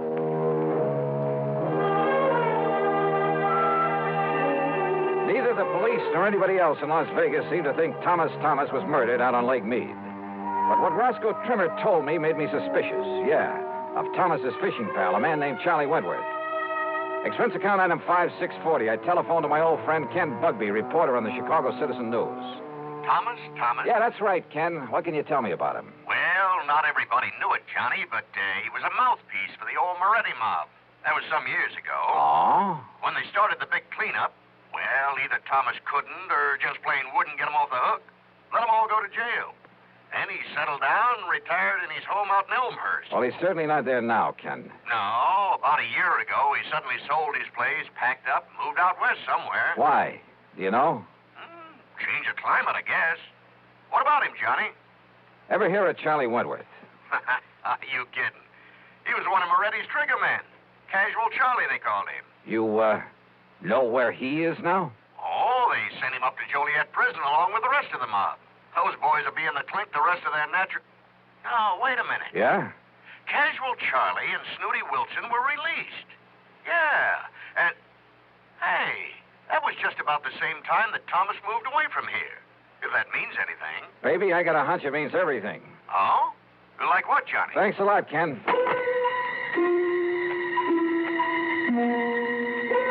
Next stop was the public library, the old newspaper files. Getting some info on the almost forgotten Moretti mob was a lead pipe cinch, especially about the time when the gang was broken up. And apparently, when Lawyer Thomas saw the jig was up for his boys, having made his pile, and to keep himself out of trouble, he left them flat. He'd let them get sent to the pen without raising a finger in their defense. So don't tell me that a mobster wouldn't want to get even with the guy who'd let him down. Sure, Charlie had killed Thomas. I was sure of it without even seeing him. But to prove it, without the corpus delicti, I spent item $6, $32 even on some equipment at a sporting goods store. Then I drove north on Highway 91 to the quiet little town of Overton. There I learned that for once, Hob Fulton, the fishing guide, had a free day on his hands, that he was down at the lake some 12 miles east of the town. I met him at the dock, and within a few minutes, we were on board as Higgins runabout and heading south. Lake Mead is a tremendous thing, something like a 550-mile shoreline, the biggest man-made body of water in the world, I believe. Just thinking about the record-breaking largemouth bass that have come out of that lake fairly made my mouth water. I carefully checked out the equipment I'd brought along. So you spent a lot of good money renting that stuff from Shelby's Port and got down to Vegas, huh? Yep. Well, where's the spear? Bob, I don't think I'm going to need a spear. I don't think you're going to need any of that stuff. You ask me, Dollar, if you want to catch fish. Borrow one of those rigs I brought along. Bob, I just want you to take me to the same spot you took Mr. Thomas and Charlie Wentworth. Too bad about that, Mr. Thomas. I got him a lot of nice bass, though. You know, fishing only the real deep holes. That's where they are this time of year. That's what I figured. If only they'd had sense enough to come back in that next day when the wind started to blow. Did they seem to get along all right, Hob? I told the police about that, Mr. Dollar, but I guess it didn't mean anything. Told them about what? Well, you ask me. Mr. Thomas wasn't any too happy fishing with Charlie Wentworth. But Charlie kept saying, let bygones be bygones, and let's enjoy the fishing, so... When you found Charlie in the boat the next morning, was there tackle still in it? Have you ever seen this lake when there's a big blow from the east, Mr. Dollar? I've seen Lake Mojave when it's been that way, but you haven't answered my question. No, sir. Their tackle boxes got thrown overboard along with everything else. Even that big one of Charlie's. Dollar, he had enough stuff in that thing to sink the Queen Mary. He did, huh? Like what, Hob? Well, I didn't poke around in it. When I heisted on board. Oh, look. There's the glory hole. First place to stop for him. So if that's what you want, that's where we'll start. How deep is it? Oh, I'd say about a 3.5. A 3.5? Well, you know how high a fair-sized tree is. Glory hole's about a 3.5. Oh, I see. Johnny, if you're going to use that rig you brought along... I'll just pull up to the same spot you showed them where to fish.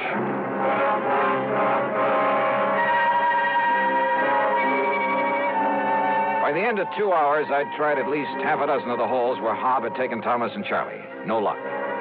Then we went 4 or 5 miles further down the lake and pulled up just below Goat Island, just below the big rock slide. Deepest hole in this part of the lake, Dollar. Must be near the 5 trees. A lot of ledges down there on the sides of it, so you better go kind of easy. I covered every inch of that hole, and with the aid of a powerful waterproof headlamp I brought along. Then finally I came back up to the surface. That's right, I said came back up to the surface. Here, Johnny, let me give you a hand back in the boat. No, thanks. I'll rest you in the water for a minute. That's a pretty deep hole. Yeah, but how you ever expect to catch bass in that skin diving rig without even a spear? Hand me a long rope, Hob. I found it down there. Huh? Yeah, on a ledge about 50 feet down, lashed onto that heavy tackle box you were talking about. That's what made it sink. Wait, what are you talking about, Johnny? The body of Thomas. What? Yeah, and there's a bullet hole right between the eyes.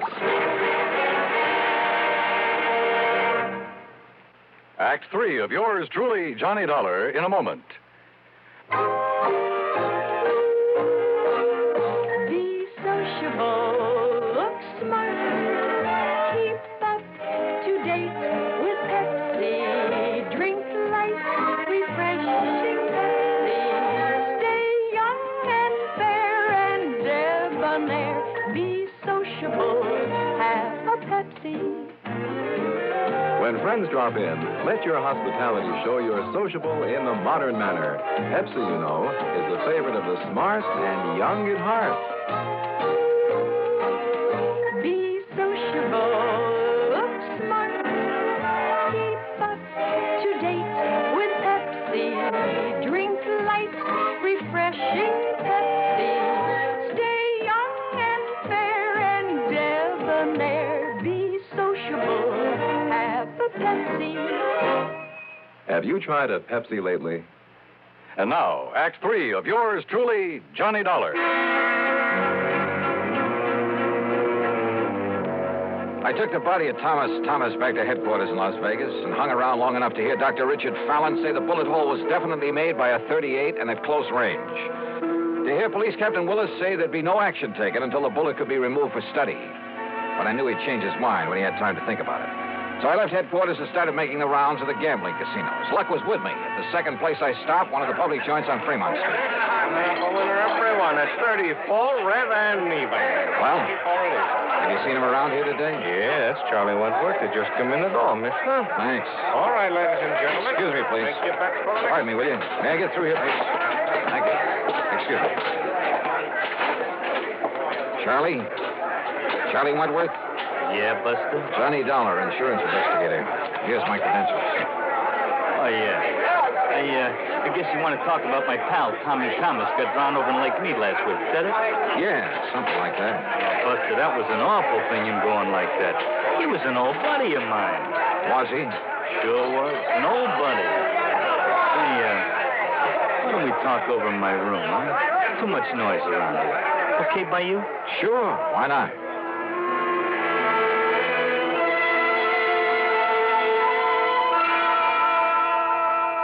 Are you kidding? I'm not kidding. No. Listen, Dollar, I haven't packed a rod since the old days of the Moretti mob back in Chi. I'll bet. That's a fact. It's a truth. You think I want to get in trouble again? Well, you're wrong, see? Maybe. Look, I did my stretch, and it learned me a lesson. I'm all through with that kind of stuff. I'm all through with it. Oh, sure. It's a fact. It's the truth. I'm strictly legit now. You understand? What about making book around town without a license? Who said that? Well? You can't prove it. You or nobody else. And what's that got to do with Tommy Thomas and the poor guy getting drowned? Tell me that, huh? What is this Dollar anyhow? You really hated his guts, didn't you? Well, sure, wouldn't you if... Well... Sure. Because when the chips were down, he didn't give you a hand. He let you and the rest of the mob take the rap.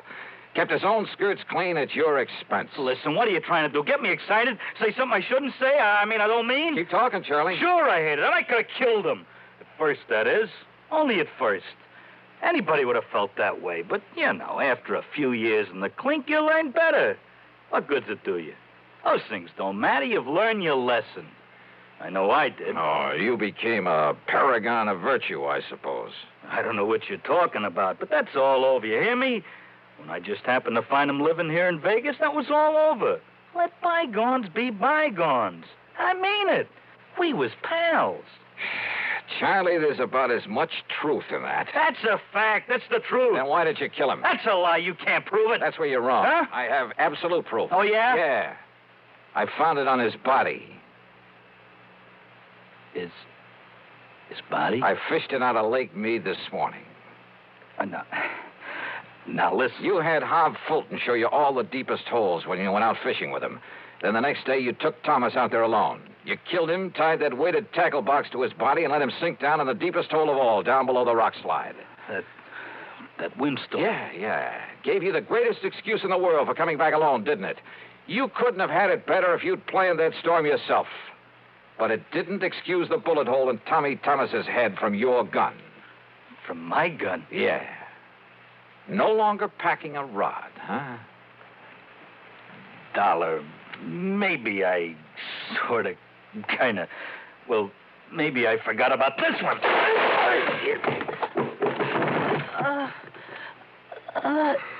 Trigger man, huh? You're a lousy shot. And pretty slow draw, thank heaven. You know something? Now I think I have got proof. Yeah, this gun of yours.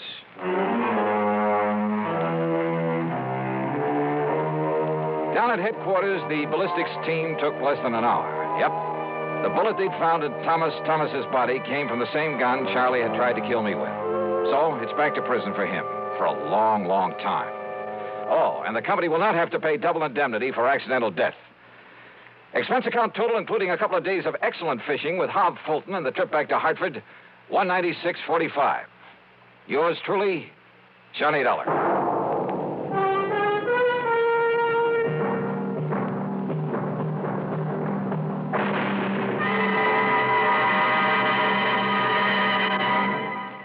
Our star will return in just a moment. I'm used to medium-priced cars, but most of them raise prices way up for 59. Now what do? Come test our best, the Ambassador V8 by Rambler, the luxury car that did not raise prices. I've always bought medium-priced cars, but now they're just too long to handle, too hard to park, too big for my garage. Come test our best, the luxurious Ambassador. So compact, it outturns, outhandles, and out-economizes other medium-priced cars. Just what is the Ambassador? It's the compact luxury car, finest product of American Motors.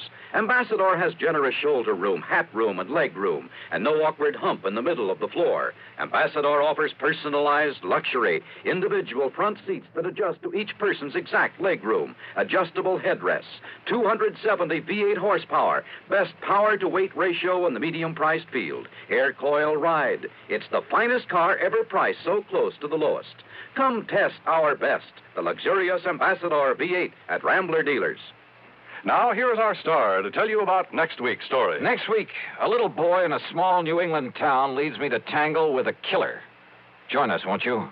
Yours truly, Johnny Dollar.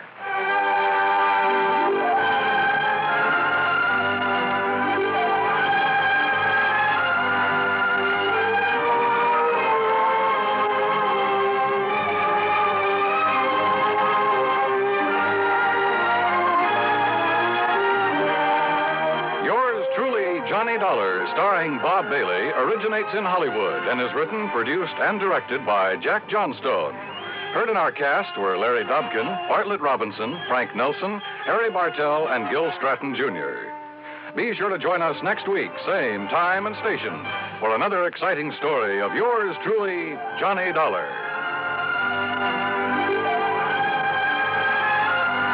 This is Dan Coverly speaking. By far, radio's outstanding theater of thrills, Suspense, next on the CBS Radio Network. 59 on your dial, WROW Albany.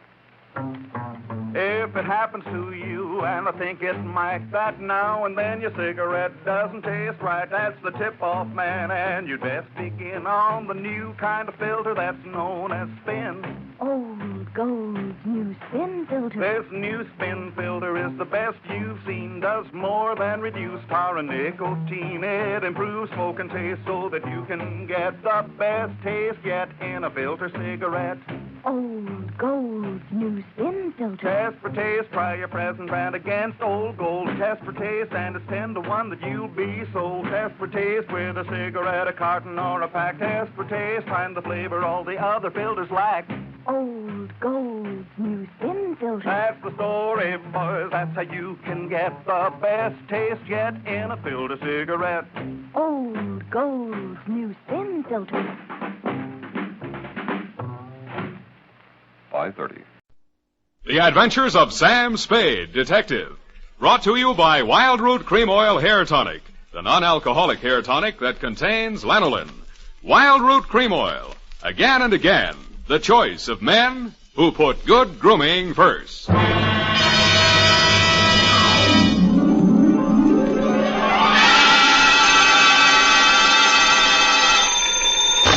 Sam Spade Detective Agency. They offered me a cool $1.5 million, but I couldn't be bought. Oh, Sam, all the time fooling. Straight good, Savvy. Oh, really, Sam? Why didn't you take it? Oh, but you couldn't, of course. That's right, Angel. Taxes. Oh, you mean it would put you in a bracket? The girl's name, in case you were going to ask, was Sugar Kane. Was she sweet? Oh, Effie, you made a joke. Oh, not much of one, though. That is true, but even though you do seem to be, as you would say, in a jugular vein, I shall be right down, serious and frowning, to dictate a chronicle steeped in the bitter tea of general confusion, brewed in a witch's cauldron of murder, greed, and avarice. That's what gives it that nutty flavor. What, Sam? Silly girl, I refer to the Sugar Cane Caper, on which I will forthwith my report be down to dictate on, goodbye.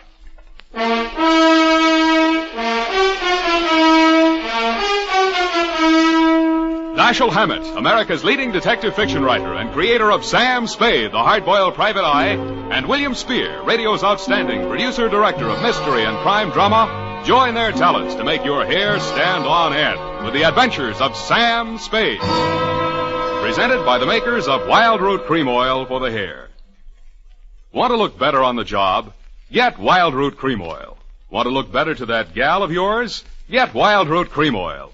Wild Root Cream Oil Hair Tonic improves your entire appearance by grooming your hair neatly and naturally, relieving dryness, removing loose dandruff. If your family hasn't yet enjoyed the benefits of America's leading hair tonic, here's what to do about it.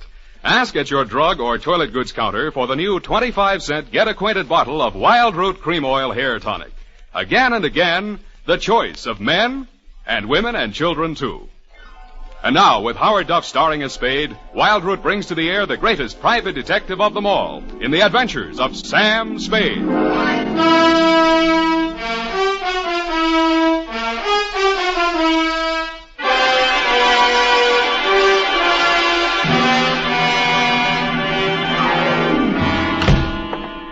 Hello, Sam. How are you, Sam? You were so lugubrious over the phone. Sometimes you're so bucolic, but tonight... What am I? When? Lugubrious tonight. Just bubbling over. Do you possibly mean I'm being lush with my verbiage? There, you see? Well, that's because I've been at work in the environs of Snob Hill, where they never use one word if 12 will do. Are you ready for the dictation, I guess it is? I plan to be most amusing tonight. Already I am, yet. Look, I haven't even started. Oh. Really, I haven't. All right. Now, pencil. Date. Alan should have such an audience. Date. October 3rd, 1948, to Clifton Cavanaugh, Esquire. Down, Effie. From Samuel Spade, license number 137596. Subject, the Sugar Cane Caper. On Thursday last, at 11 a.m., as I waited for the traffic signal so that I might legally cross Powell Street in order to board a cable car, a cat rubbed up against my leg. I leaned over to stroke it and noticed that it had 6 toes. I wondered if that meant anything. It didn't. Most Snob Hill addresses don't mean much anymore, but yours still does. The house was big, hideous, and reassuring. Oh. Are you from Pepper Snow? No, I'm in business for myself. Mr. Cavanaugh in? Oh. Well, come on in. I can't understand what happened to that boy from Pepper Snow. Oh, pardon me if I seem a little hungover. Gladly, but can you ever forgive yourself? I like you. You got a sense of humor. You'll need it. You trying to tell me you don't approve of Mr. Cavanaugh? That perfume pothead. What did he do to you? He married my mother. Oh. Stepfather? Yeah. Oh, I'm Fred Blair. Spade's my name. Where do I find him? Detective? Check. I'll give you a clue. Look behind you. I did. I turned and found myself looking straight into your handsome face. You look several years younger than your stepson, with regular aquiline features, dark, widely spaced eyes, and blue-black hair. Well, so you're the notorious Sam Spade. Well, I don't want to seem modest. Come into the conservatory. There's just the barest chance that we'll not be overheard. Good. There. Sit down. What's your problem, Mr. Cavanaugh? Problem indeed. Problems, plural. Starting with that junior grade lush that collared you at the door. He's very fond of you, too. Well, you can't imagine what a trial that boy's been to me. Both the children. For some reason, neither Fred nor his sister Eunice ever quite accepted me as their father. You don't say. I suppose my youth counted against me. I think they misinterpreted my motives. When any man marries a wealthy widow twice his age... Yeah. Why did you send for me, Mr. Cavanaugh? Well, it all started several months back, before my wife, their mother, where was I? Oh, died. The scandal quite literally killed her. You're sure that's what did the trick? Fred, who, among other talents, was a positive genius for knowing the wrong sort of people, struck up an acquaintance with a hoodlum named Johnny Verona. Nice, clean-cut gangster type, runs a joint on Pacific Street. Precisely. With the positively hysterical name of the Subtropico. Mm-hmm. Well, there was a sordid brawl of some sort. A man shot. Obviously, this Johnny Verona shot him. Fred had to give testimony before the grand jury. It was all we could do to keep it out of the paper. But you did. No, and old Eleanor, my wife, that is, dropped dead when the butler brought in the Chronicle. But the worst was yet to come, Sam. Well, don't keep me hanging, Cliff. Well, Fred continued to frequent this bistro, this dive of Verona's. I understand. I believe the bait is a toothsome little teaser with the unlikely name of Sugar Kane. She likes Fred. No woman in her right mind would look twice at that idiot, even if he were twice as rich and only half as sodden. Where was I? Oh, yes, this Verona person came here several times on the pretext of pouring Fred through the front door and thereby met my stepdaughter, Eunice. Well, that's a very interesting story, Mr. Cavanaugh. Now, maybe you'll tell me what you want a detective for. Because my stepdaughter has brazenly informed me that she intends to marry this gangster. I want you to help me prevent that marriage. I don't see. Don't see what? I don't see how I can. Well, perhaps I didn't make myself clear. When Verona was arrested for that shooting in his club, Fred didn't tell the grand jury all he knew. Now, if you could prove that Verona is guilty, then we'd be rid of him for good. Is it Verona you want to get rid of or your stepson? Good Lord, you don't think Fred did it? Do you? Why, no, of course not. Okay, supposing Verona did it, then Fred goes up on a perjury rap, maybe accessory. Oh. Well, I have no overwhelming desire to injure Fred. Look, why don't you tell me what you have an overwhelming desire for? Well, under the terms of her mother's will, Eunice will inherit $3 million as soon as she marries. When? When what? When do I meet her? Be serious, man. Now, I will pay Verona $50,000 in cash if he'll stay away from her. Would you take $50,000 as the payoff in a $3 million caper? In this instance, yes.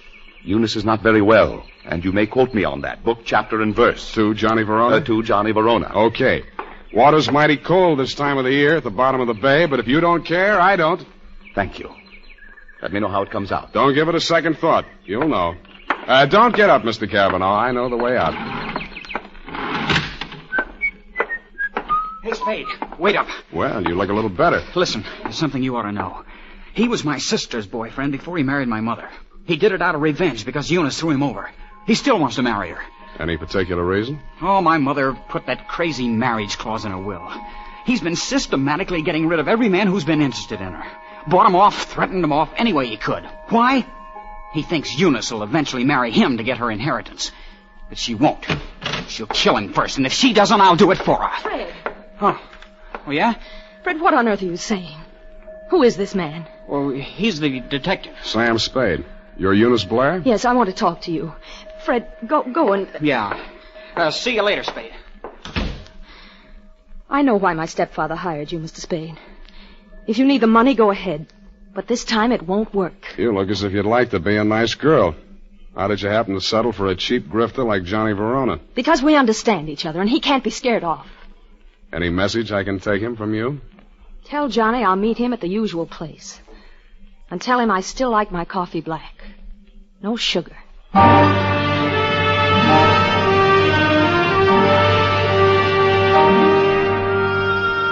I didn't ask her what kind of sugar she didn't want any of. I thought I knew.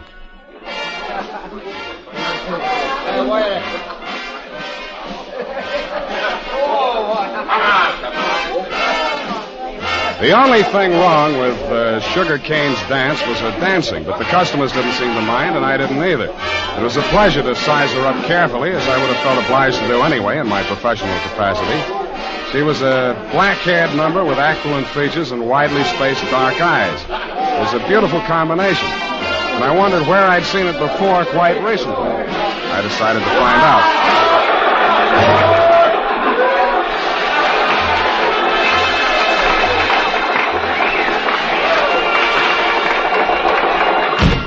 Hey, what's the idea of barging in here after me? Can't you see the sign on the door? No customers in the dressing rooms. Then let's go someplace else. I want to talk to you. Beat it. Take it easy. This is on business. Good. I'll fix it up with the boss. Johnny! Yeah, sugar? What's the matter? Is Joe giving you trouble? He trailed in here after me, the cheap masher, on the pretext of discussing business affairs. Okay, out you go. Hey, now, wait a minute. Come on, move. And don't come back. Well? Sorry I had to give that bum's rush routine. I don't want to get her excited. She's a nice kid, and she doesn't know why you're here. I take it you do. Yeah. Eunice called me and told me you'd be down. Okay, Johnny, I'll give it to you fast and get out. Clifton Cavanaugh will pay you $50,000 to leave Eunice alone. He also made a few idle or not so idle threats about what might happen to her if you don't take his money. For example? He said she hasn't been feeling well, might not live long enough to get married. I don't have to tell you what I think about that kind of talk, and I wouldn't be peddling it if my office rent wasn't due. That's why when you started giving me that bum's rush, I made only, shall we say, a token resistance? Yeah. Now, about me marrying Eunice, you can tell Clifton to stop worrying. Hmm? Yeah, Eunice and I got married 3 weeks ago. You what? Married. You want to see the papers? Why the secrecy? I don't want her to get hurt. You're scared of Clifton? Nah. Sugar. She's got a very low boiling point. She's a... pardon me. Yeah. Yeah, Nick. What is? Go ahead. Yeah, I heard you. No, don't touch anything. Don't let anybody in. I'll be right over. Bad news? Yeah, Eunice. She's dead. How? One of my boys found her in my apartment. She was supposed to wait for me there. How did it happen? He's not sure. He thinks she took poison. I had to give Johnny Verona one thing. He didn't make any pretense about being grief-stricken. But after all, he just inherited $3 million. Sugar Kane took it standing up, too, but she just lost a rival and got her man back $3 million richer. I wasn't with you when you got the news, Mr. Cavanaugh. But the one I really wondered about was Eunice's brother, Fred. What brought that on was something I picked up in Johnny Verona's apartment where we found Eunice's body sprawled out over a tray of coffee things. It was a medicine bottle with a doctor's prescription number on the label. The name of the druggist that had put it up was Pfefferschnau. I remembered what Fred had said to me when he admitted me to your house that afternoon. Quote, "Are you the man from Pfefferschnau's?" I wondered if I'd answered yes, would Eunice still be alive?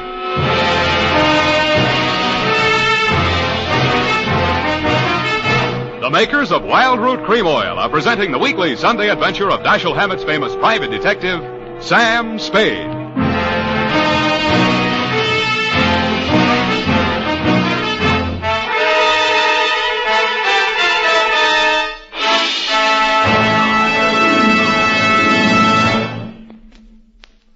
Now, here's important news on good grooming. If you want the well-groomed look that helps you get ahead, socially and on the job, listen. Recently, thousands of people from coast to coast who bought Wild Root Cream Oil for the first time were asked, how does Wild Root Cream Oil compare with the hair tonic you previously used? The results were amazing. Better than 4 out of 5 who replied said they preferred Wild Root Cream Oil. Remember, non-alcoholic Wild Root Cream Oil contains lanolin. It grooms the hair naturally, relieves dryness, and removes loose, ugly dandruff. So if you want your hair to be more attractive than ever before, get the generous new 25-cent size of Wild Root Cream Oil, America's leading hair tonic, on sale at all drug and toilet goods counters. It's also available in larger economy bottles and the handy new tube. Get Wild Root Cream Oil. Again and again, the choice of men who put good grooming first. By the way, smart girls use Wild Root Cream Oil, too, and mothers say it's grand for training children's hair.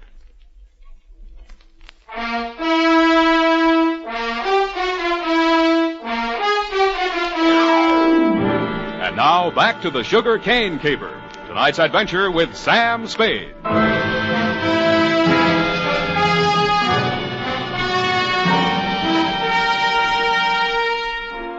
The morning papers didn't carry anything new on Eunice's death.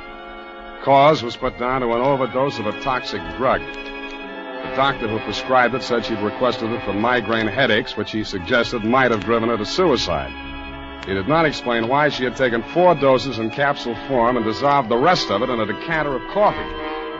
I thought somebody else had dosed the coffee, and so did you, Mr. Cavanaugh.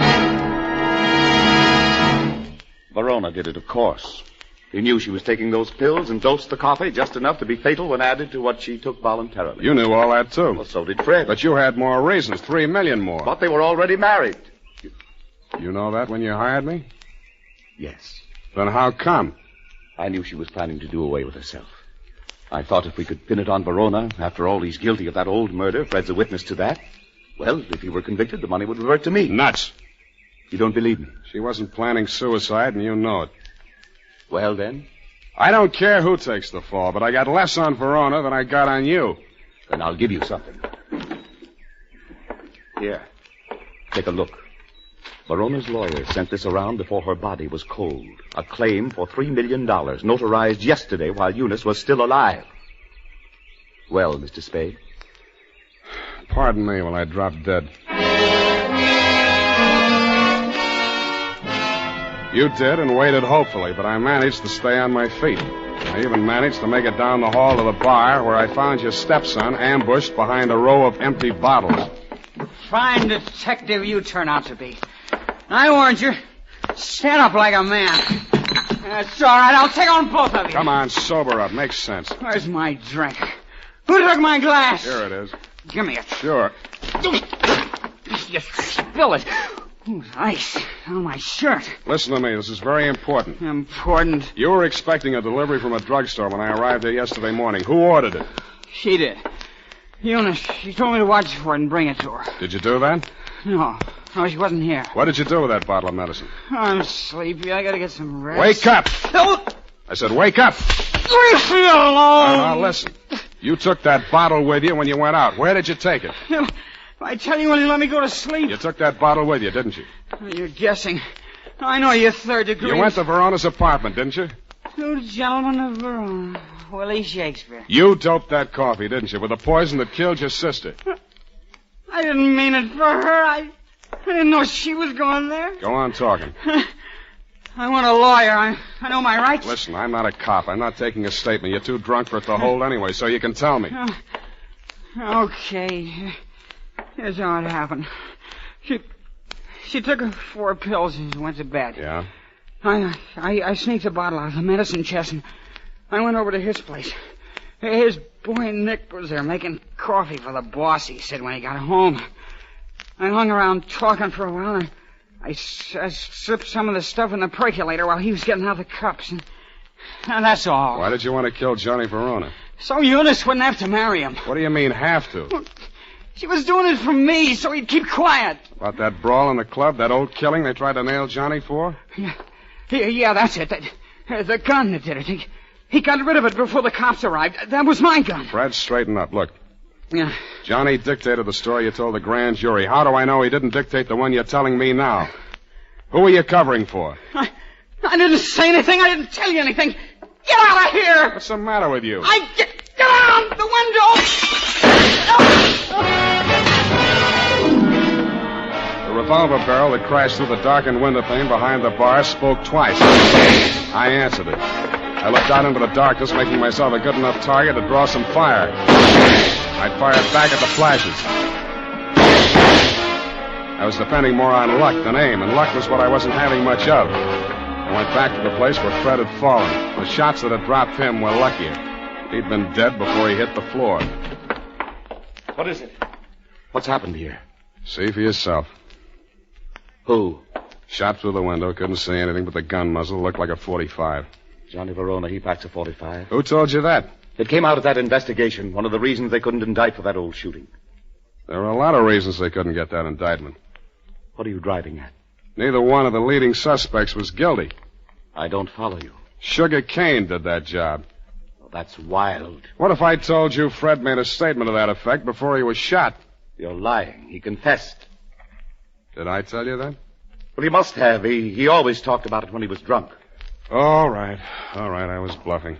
Why? Just a crazy hunch. I thought there might be something between you and Sugar. Now I'm sure there isn't. Of course not. Should have spotted it before. You're too much the same type. Even look alike. I can't make you out. Well, don't try. It's not worth it. You better call homicide about Fred here. Tell Lieutenant Dundee if he wants my statement, I'll be at my apartment.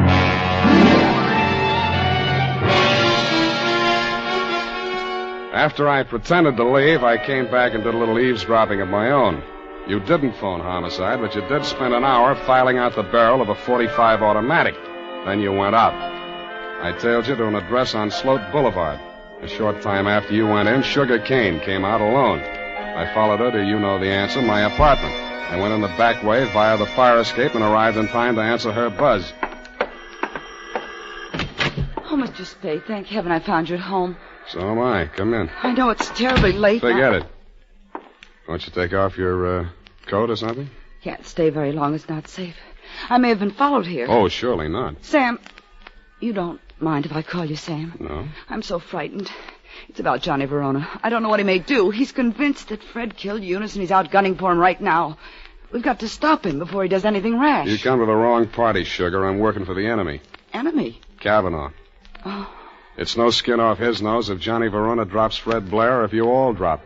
All he does is sit back and collect. Oh, he can't be as cynical as that. You ought to know. Has he told you anything about me? I'd rather hear it from you. Maybe sit down. Well, there's not much to tell.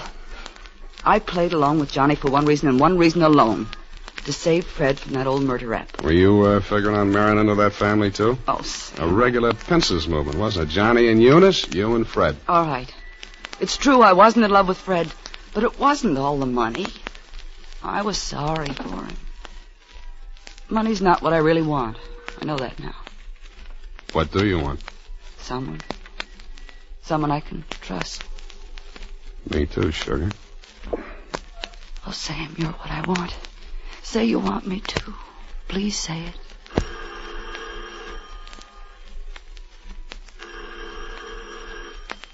Don't answer it, Sam. Why not? Johnny may have followed me here. He's insanely jealous. Well, I gotta face it out with him sooner or later. Might as well be now. Sam, be careful. Stand out of the way, Sugar. No, Sam. No, please. Don't reach, Johnny. I'm not gunning for you, Spade. In that case, come on in. Well, Sugar.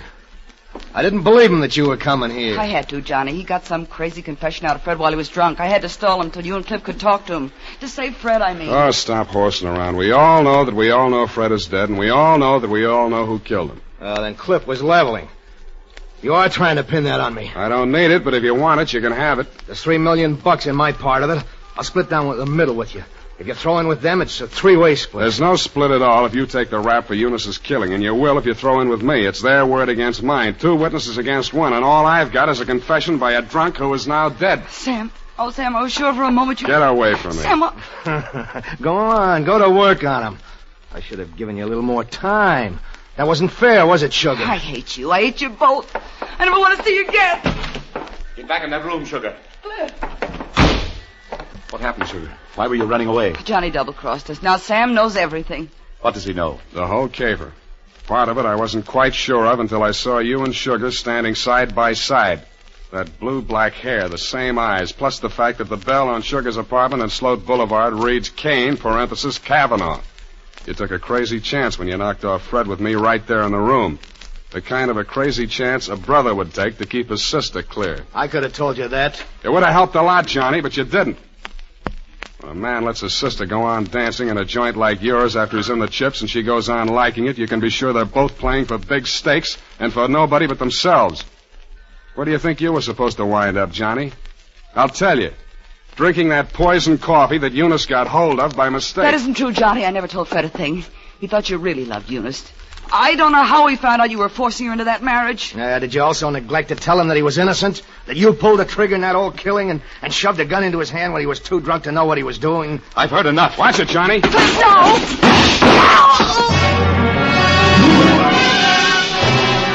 I winged you a split second before you fired. Your aim went wild. All I saw at first was that it missed Johnny. Then I saw him move forward in her direction. She was leaning against the wall, a puzzled expression on her face, her hand plucking nervously at a spot of red that was spreading against the white of her dress. He caught her as she pitched forward and carried her over to a couch. She didn't speak again. You and Johnny knelt beside her until the cops arrived. If you were aware of each other's presence, neither of you showed it. Period. End of report. That was a sad ending, Sam. Yes, it is. I'm sorry it ended so sadly. Well, it was bound to, one way or the other. There wasn't anybody in the whole gallery that thought about anybody but himself. Except poor Fred, I guess, and his only friends arrived in bottles and left in the ash can. All those millions and millions. We'll get the money now, Sam. I'm glad you asked that. It leaves me cold. Go type that up while I knit myself a sweater. And now, listen to this. It's the smart mother who sees to it that Wild Root Cream Oil is always kept handy around the house. For she knows that Wild Root Cream Oil grooms her family's hair neatly and naturally, relieves dryness, removes loose dandruff. Get acquainted by asking for the new 25-cent bottle. Also, ask your barber for a professional application of Wild Root Cream Oil Hair Tonic. Again and again, the choice of men and women and children, too. Well,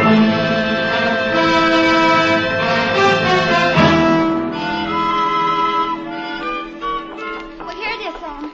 Goodness, what a terrible group of unfortunates. Hmm?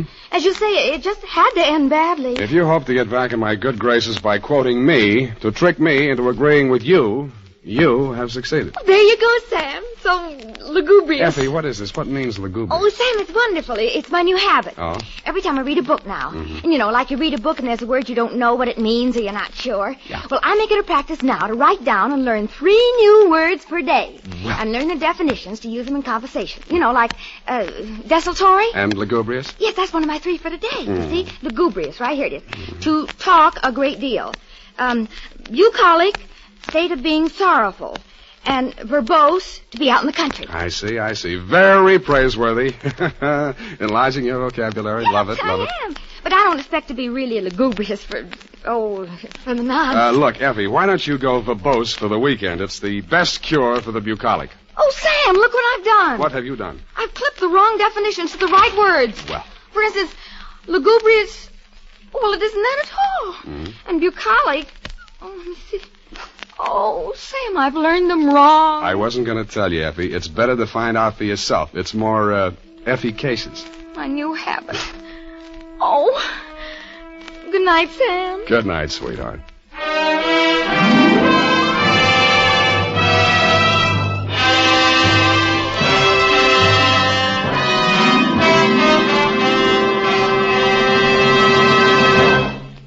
The Adventures of Sam Spade, Dashiell Hammett's famous private detective, are produced and directed by William Spear. Sam Spade is played by Howard Duff. Lorene Tuttle is Effie. The Adventures of Sam Spade are written for radio by Bob Tallman and Gil Dowd. Musical direction by Lud Gluskin with score composed by Rene Garrigan. Join us again next Sunday when author Dashiell Hammett and producer William Spear join forces for another adventure with Sam Spade. Brought to you by Wild Root Cream Oil. Again and again, the choice of men who put good grooming first. This is Dick Joy reminding you to get Wild Root Cream Oil, Charlie. It keeps your hair in trim. You see, it's non-alcoholic, Charlie. It's made with soothing lanolin. You better get Wild Root Cream Oil, Charlie. Start using it today. You'll find that you will have a tough time, Charlie, keeping all the gals away. Are you baldy? Get Wild Root right away.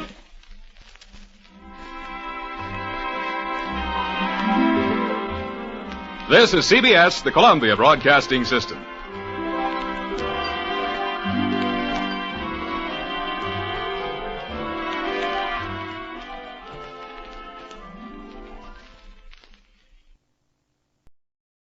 From Hollywood, it's time now for Johnny Dollar. This is Barry Winters at Masters Insurance and Trust. Oh, hi, Barry. It's been years. Sure, Johnny, because we don't usually have trouble with our accounts. You mean you didn't? Huh? Until now. Well, yeah, I'm afraid that's about the size of it. And this time it's bad trouble. Tell me all. Simplex Tackle Company, Johnny, over in Danbury. Fishing tackle? That's right. Well, how come I never heard of them? Well, they're a small outfit, a kind of glorified partnership. What's that mean? Well, it's owned by 9 men. One of them, Hanley Thomas, is president. The others are secretary, treasurer, and a flock of vice presidents. So what's happened? Well, the 9 of them, plus the 20 or 30 workers at the plant, are all covered by a group life insurance deal. And listen. Yeah? We've just had to pay off on 3 policies in a row. Well, that's too bad, but why call on me? Because, Johnny. Why? Those 3 deaths were all murders.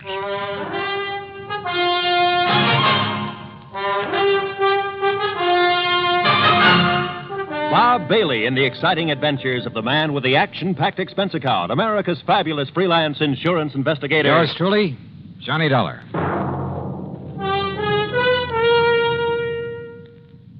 And now, Act One of yours truly, Johnny Dollar.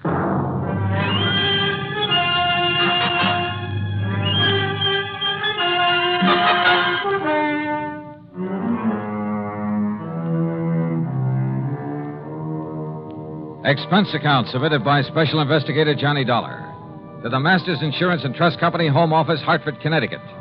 Following is an account of expenses incurred during my investigation of the ugly pattern matter.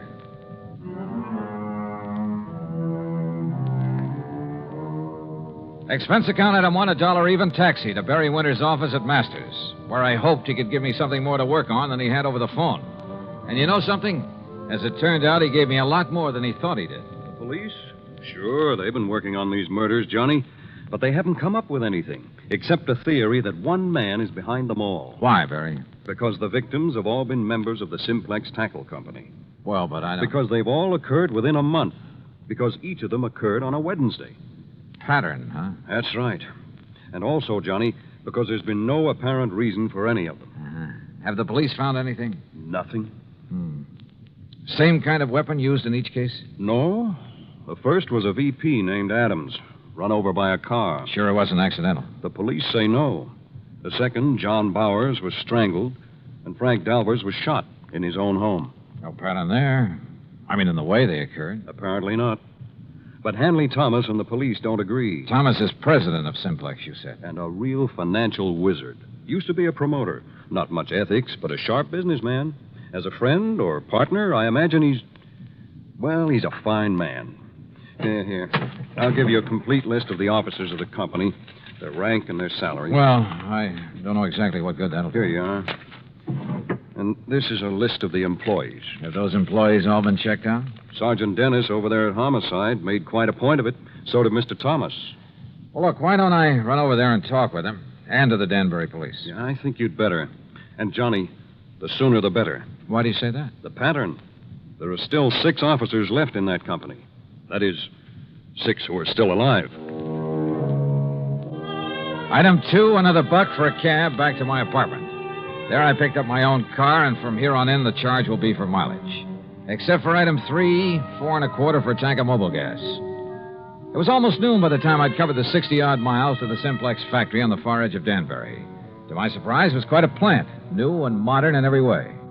A receptionist took my card, and a few minutes later, I was ushered into the office of Hanley Thomas, president. Oh, this is a terrible thing. Adams, Bowers, Frank Dalvers, all within a few weeks. Barry Winters back in Hartford seems to think these murders have all been the work of one man. Police and I concur in that theory. There's been a sort of pattern followed by the crazy killer. But not an actual method, Mr. Thomas. No, I'll grant you that's true. Car accident, strangling, pistol shot. But they were done by someone who must have been very familiar with his victims. How do you mean? Well, someone who knew, for instance, that Ben Adams took a long walk alone each night. He knew the route that he took. Same thing applied to the second victim? John Bowers always drove to work through a little woods. It was there he was stopped and strangled. Frank Dalvers always stayed at home alone on Wednesday nights while his wife was out playing bridge. Someone broke in on him, huh? Have the police checked that? Well, it was someone he must have let in. In other words, someone he knew. That's a possibility, I suppose. I understand you've checked on all your employees. Yes, right off the bat, as much as the police could. Any particular reason to suspect one of them? Well, only because they were all in position to know these men pretty well, know their habits. We're a small company, Mr. Dollar. Our employees, including the girls in the office, only number 21. That was your only reason to think one of them may have done it? Oh, of course, we've had our share of labor troubles, a few dissidents in the ranks, so to speak. I suppose some of them resent the rather top-heavy management here. You mean the fact there are 9 executives to only 21 employees, huh? Yes, and I must confess the profits have been pretty good lately. Barry Winters gave me a list of, here it is. Now, according to this, all of these... What is it, Mr. Dollar? Well, I got thinking on the way over here. Yes? Part of the pattern you mentioned. The 3 men were killed in alphabetical order. What? Well, yes. Adams, Bowers, Dalvers. But now that I look at this list again... Of course. The pattern again. No, I think that was just coincidence. The pattern, if there is one, is based on their order of rank. That is, if these salary figures mean anything. I'm not sure I understand you. Well, look, first was Adams at the lowest salary among you officers. Well, yes. Adams received $12,000 a year. Yeah, look. Bowers came in next at $13,500. You're right. And Frank Dalvers earned $15,000. So, if this pattern should continue... You mean to say you think there might be more of these murders? If this pattern continues, the next to go would be... Good heavens. Would be James Williams or Charles Hart, both earning $16,500. Then a couple of more. Then you, Mr. Thomas. Mr. Dolly. Where'll I find James Williams? Why, Williams is on vacation, a little place not far from here, Parvin's Pond. When did he leave? Last week, on Monday. Have you heard from him? No, I haven't, but... Of course, if the alphabetical pattern is the right theory. Oh, excuse me. Yes? Sergeant Dennis, Mr. Thomas. Oh, it's the sergeant at homicide, Mr. Dollar. So I hear. I'll hold the phone so you can hear what he's Thomas. saying. Yes, Sergeant. I'm afraid I have some bad news for you. Oh? Another one of your partners, Williams. Mr. John Williams. Yes? Discovered his body over at Parvin's Pond this morning. He's been murdered. Good Lord.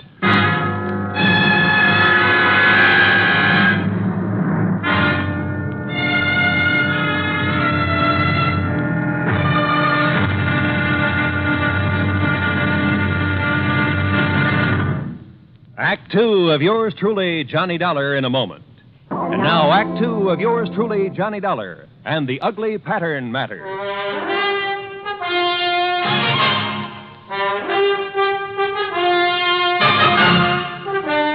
Another of the executives of the Simplex Tackle Company murdered, bludgeoned to death in his little vacation cabin on Parvin's Pond, some 40 miles north of Danbury. And again, it was according to pattern. How those carefree kids can fish and water ski out there when there's been a murder right under their noses. Yeah, Sergeant, I know what you mean. This the cabin Mr. Williams was using? Yes, sir. He came up here on his vacation Monday morning last week alone. There we are. Who knew he was coming to this particular spot, Sergeant? Why, everybody down at the plant, I guess. Now, the way the doc and I figured it out, Mr. Williams had just come in from fishing. Now, you see there, he just tossed his rod and stringer on the bed. Everything's just the way it was, huh? Yeah, except for his body. That's in Danbury at the coroner's. You said he was bludgeoned to death. Yeah, with that oar from his rowboat. You see it laying there on the floor? Yeah, I see. Who found his body? Little old lady from the cabin next door. She'd stopped by this morning to bring him some cookies. Knocked on the door swung open, and there he was. And the doc says the body was lying there ever since. Have you checked that oar for prints? The killer must have used gloves. What about footprints? Well, if there were any, the vacation crowd tramped them out long before we got here. Now, the way we figure is that he came in here Wednesday night, off the lake. Wednesday? Yes, Mr. Dollar, just like the other ones. It happened on Wednesday, a week ago tomorrow. The pattern again. Yes, sir. And if you ask me, it's the pattern of a madman. And this being a Tuesday again... But what possible motive could there be for it? When you ask me, it's one of the employees there at the plant. After all, for such a small company, 9 big money-making officers, at least there was 9. Yeah, I know what you mean. Are those 21 employees paid pretty well? Nope. In spite of the company making a lot of money. What with this recession we're in... I'll read the signs, man. Most of this so-called recession's a lot of bunk. Yeah, I agree with you. Everybody get out and dig instead of sitting around hoarding their money. Well, what I was going to say is that those executives took advantage and held down wages in spite of all the money they're making. So, just let one crazy hothead find out how good they're doing. How well have you checked those employees? The best we could. I talked with every one of them myself.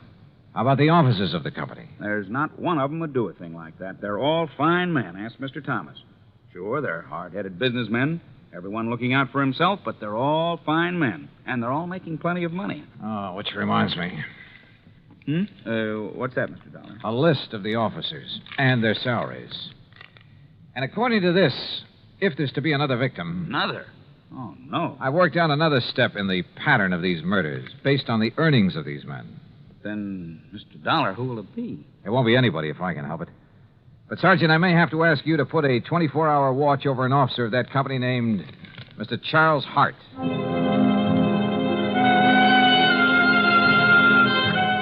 I didn't bother explaining my own idea of the pattern to Sergeant Dennis. After all, my theory could be wrong. But I drove back to the Simplex factory, to the office of Charles Hart. I found only a secretary there. No, he isn't here, Mr. Dollar. Well, where is he? To be perfectly honest about it, I don't know. Hasn't he been in at all today? No, sir. Hasn't been in since about last Wednesday. Look, Miss, whatever your name is, have you called his home, his wife?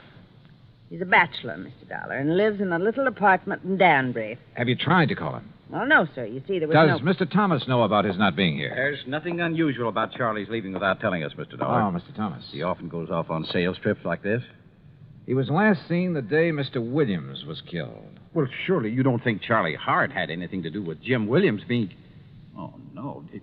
Did you find out anything over at Parvin's Pond? No, not much, I'm afraid. Of Could this Charlie Hart have had any reason for wanting Williams out of the organization? And Adams and Bowers and Dalvers? Of course not. Yes. Yes, he could. What? Miss Gregg. What do you mean by that? Mr. Hart was the one who built up this company, the one who developed the products, put all his money in it. Now, just a minute. He's the one who sold all the product that made all the money. He and Mr. Adams were the ones who started the business. Is that true, Mr. Thomas? Yes, of course. And when Mr. Thomas and his relatives came along... Miss Gregg. What she says is true, Mr. Dollar. Charlie Hart and Ben Adams did start this business. They took on a couple of partners, Al Bowers and Frank Dalvers. They were the ones who decided on the expansion program, who came to us for the financing. With the others gone, it should have been Mr. Hart's company. Wait, Miss Gregg. Our financing made this present operation possible. But to imply that Charlie could have been driven by jealousy or any other motive to commit these crimes, that's absurd. How could you suggest such a thing, Miss Gregg? I didn't say he did it. I only tried We know what you said, and you've said enough. Tell me one thing, Mr. Thomas. Yes?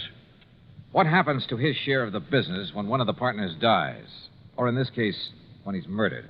Well, the other partners absorb his share. Then, if Charlie Hart eliminated one of you, it would add to his holdings. That's true. Okay, I'll see you later. But, Mr. Dollar, if you believe for one moment that Charlie Hart... Why, I've known him for years. Yeah? Well, I think I want to know him a little better.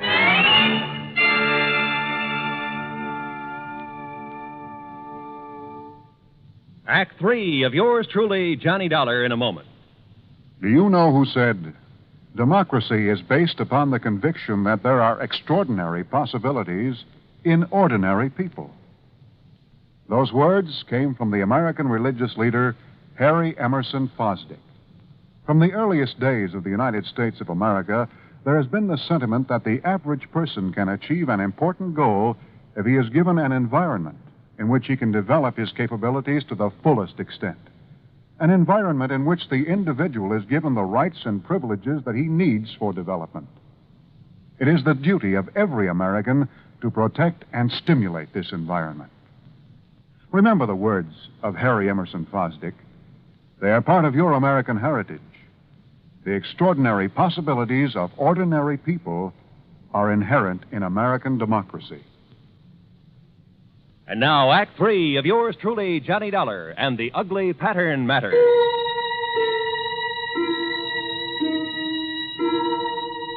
It was pretty plain that Charlie Hart, supposedly next on the list of victims, had plenty of motive for eliminating some of his partners in the Simplex Tackle Company. I guess the same applied to any other member of the company. But he, having started the business, knew all about the others, their plans, their habits. And he'd been last seen just prior to the murder of James Williams. I got his address, hopped into my car, and drove back to Danbury. But ringing his bell and pounding on his door got me nothing. Here, young man. You want Mr. Hart? You'll probably find him at the factory. Are you the building superintendent? That's right. Then I want you to let me into Mr. Hart's apartment. Well, now... All right, here are my credentials. I'm an insurance investigator. Investigator? Yeah, here, see? Johnny Dollar, special... And if that isn't enough, here's a 5-spot for your trouble. 10. Well, but now don't you let on that Okay, Dad, thanks.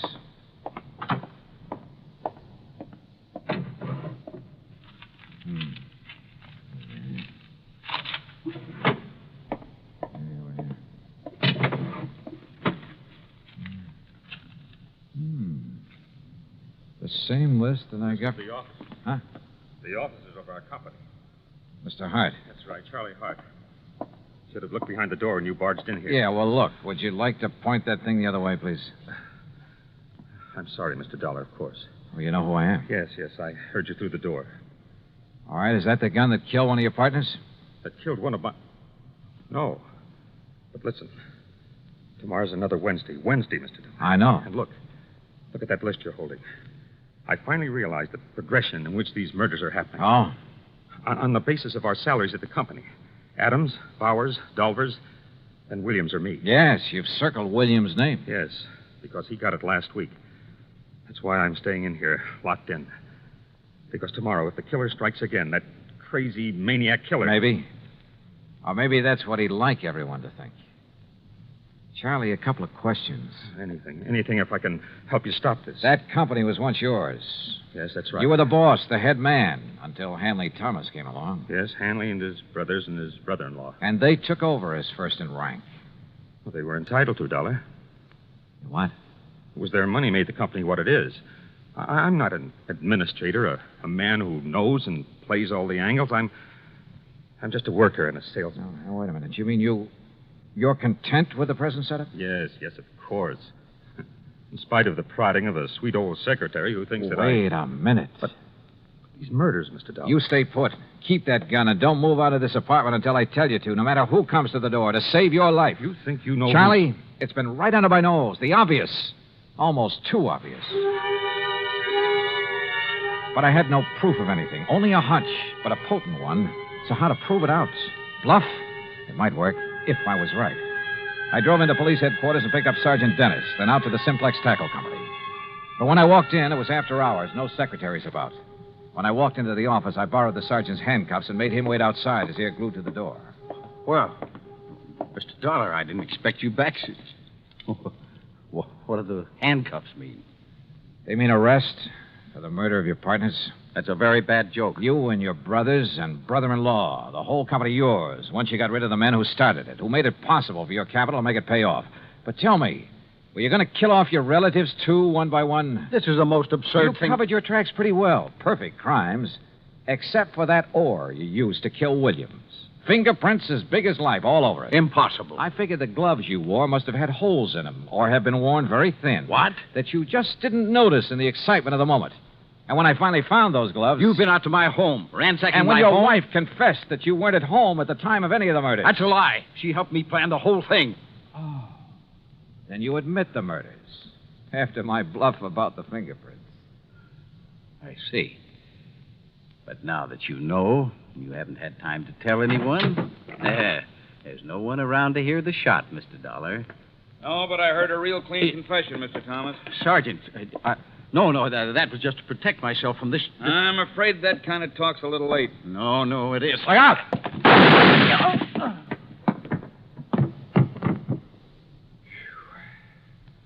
Sergeant, I haven't seen that fast a draw except on TV. That's where I learned it.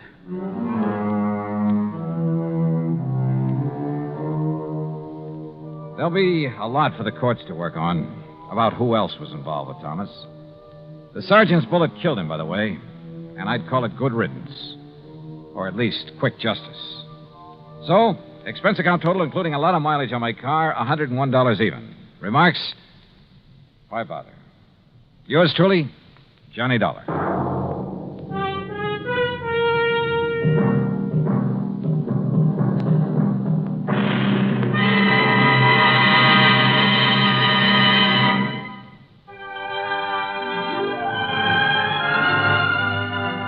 Yours truly, Johnny Dollar, starring Bob Bailey, originates in Hollywood and is produced and directed by Jack Johnstone, who also wrote today's story.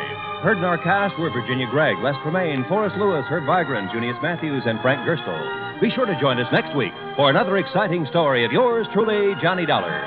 This is Roy Rowan speaking.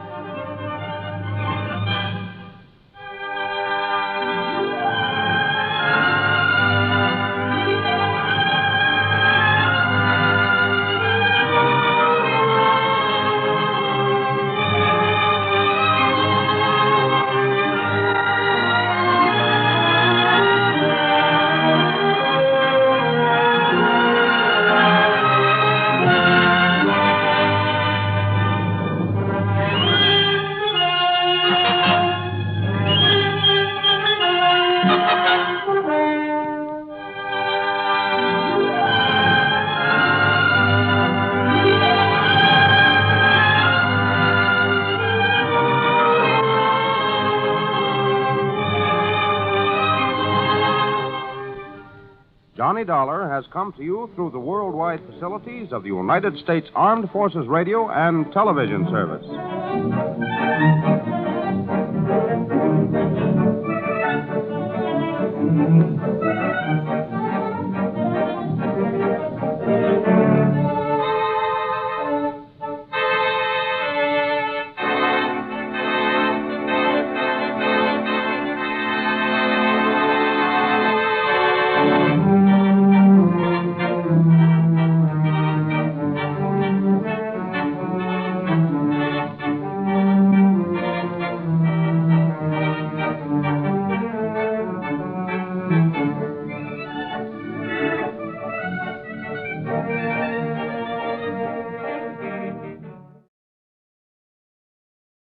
The Adventures of Sam Spade, Detective. Brought to you by Wild Root Cream Oil Hair Tonic, the non-alcoholic hair tonic that contains lanolin.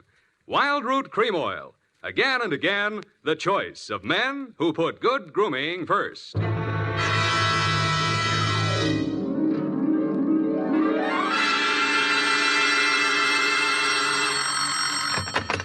Spade Detective Agency. It's me, sweetheart. Risen from not one, but 2 deathbeds. Oh, Sam, I bet not. You wouldn't take that lying down. Oh, Effie, you made a joke. Well, you did first, Sam. I did not. Oh, you mean you actually Now, weren't? don't pin me down. Anyway, I was present at 2 dying declarations. Would you believe, Effie, that a man could say something that wasn't true at a time like that? Oh, no. You mean a man would be lying on his deathbed? Oh, Effie, you made a joke. Oh, Sam, now stop it. I don't know It's what you all mean. right, Effie. I forgive you. You can atone by telling me how wonderful you think I am. I think you're... That you may do when I arrive in a trice to dictate my report on the deathbed caper.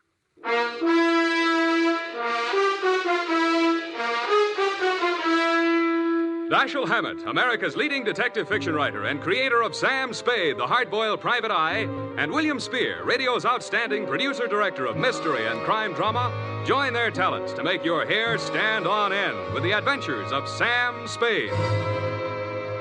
Presented by the makers of Wild Root Cream Oil for the hair.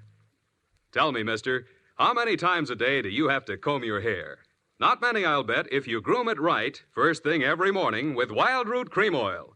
For this famous hair tonic grooms your hair neatly and naturally and helps it to stay that way throughout the day. Wild Root Cream Oil also relieves dryness and removes loose dandruff. With Wild Root Cream Oil, you don't have to keep combing your hair every 2 minutes. That is, unless your gal can't resist running her hands through it. Get Wild Root Cream Oil Hair Tonic. Again and again, the choice of men who put good grooming first. And now, with Howard Duff starring as Spade, Wild Root brings to the air the greatest private detective of them all in the adventures of Sam Spade.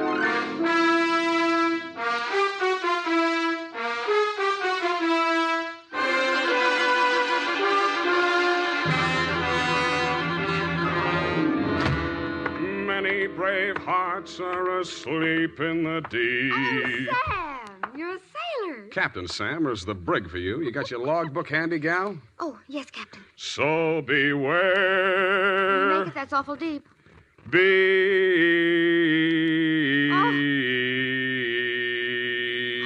Date, June 20th, 1948. Where? Oh, Sam. I have no shame.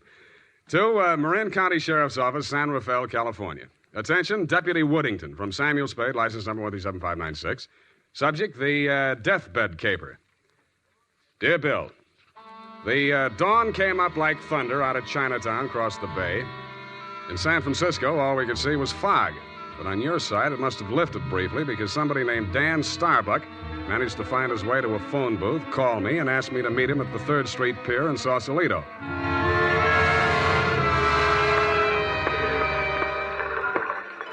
I didn't see him when I first got there. I didn't even see the pier. It was too foggy. But in the glow of the neon lights in front of the Viking Saloon, I saw a man who seemed to be waiting for somebody. He was a big guy with a good face, but plenty of worry on it. Mr. Spade? Yeah, Mr. Starbuck? Dan Starbuck. Come on down to the end of the pier. I'll explain as we go along. We gotta hurry. You act hot. You wanted for something? Well, not yet. What's the caper? Well, my brother's out there on his yacht, the Marguerite. He's dying. When he's dead, they may call it murder. I want to be there with a witness. That's you. In case he has anything to say about who did it. Who did? They think I did. Did you? Honestly, I don't know. It happened night before last. I went out there to see him. We've hated each other for years. We've both been drinking, and we drank some more. Then there was a fight. I drew a blank somewhere. Next thing I knew, it was around midnight. I pulled myself together, went into his cabin. Gordon was lying there with his head all kicked. I realized I was covered with blood, and I was holding something in my hand, big glass paperweight. I dropped it. I got out of there fast, swam ashore.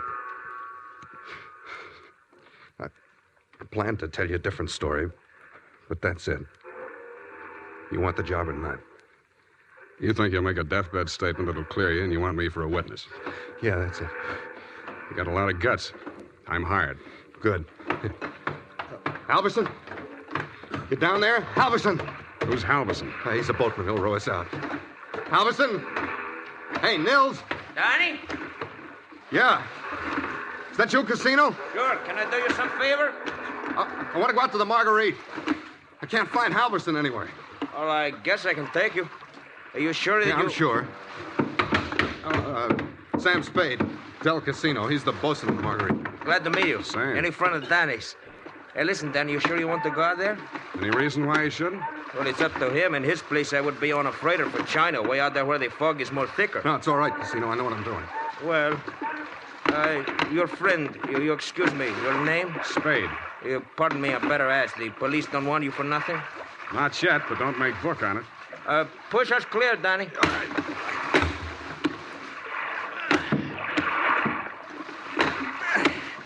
This fog is closing in, but I can still see the lights from the Marguerite. I wish we don't find her.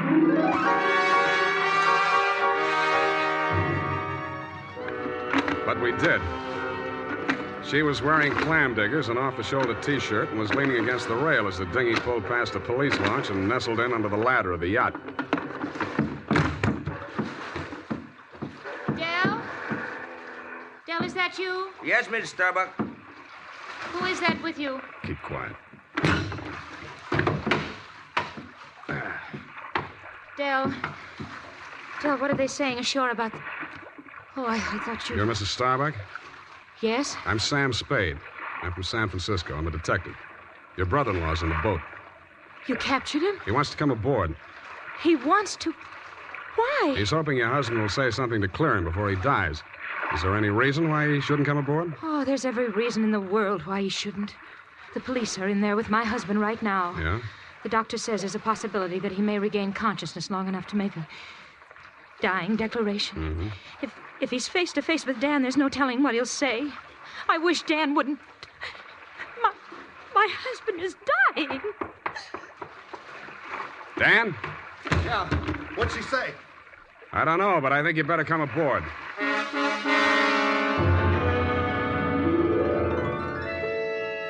He seemed almost delighted as he swung his weight up out of the dinghy and climbed the ladder. Del Casino, the bosun, followed, wearing a puzzled expression that turned to fear as we entered the cabin.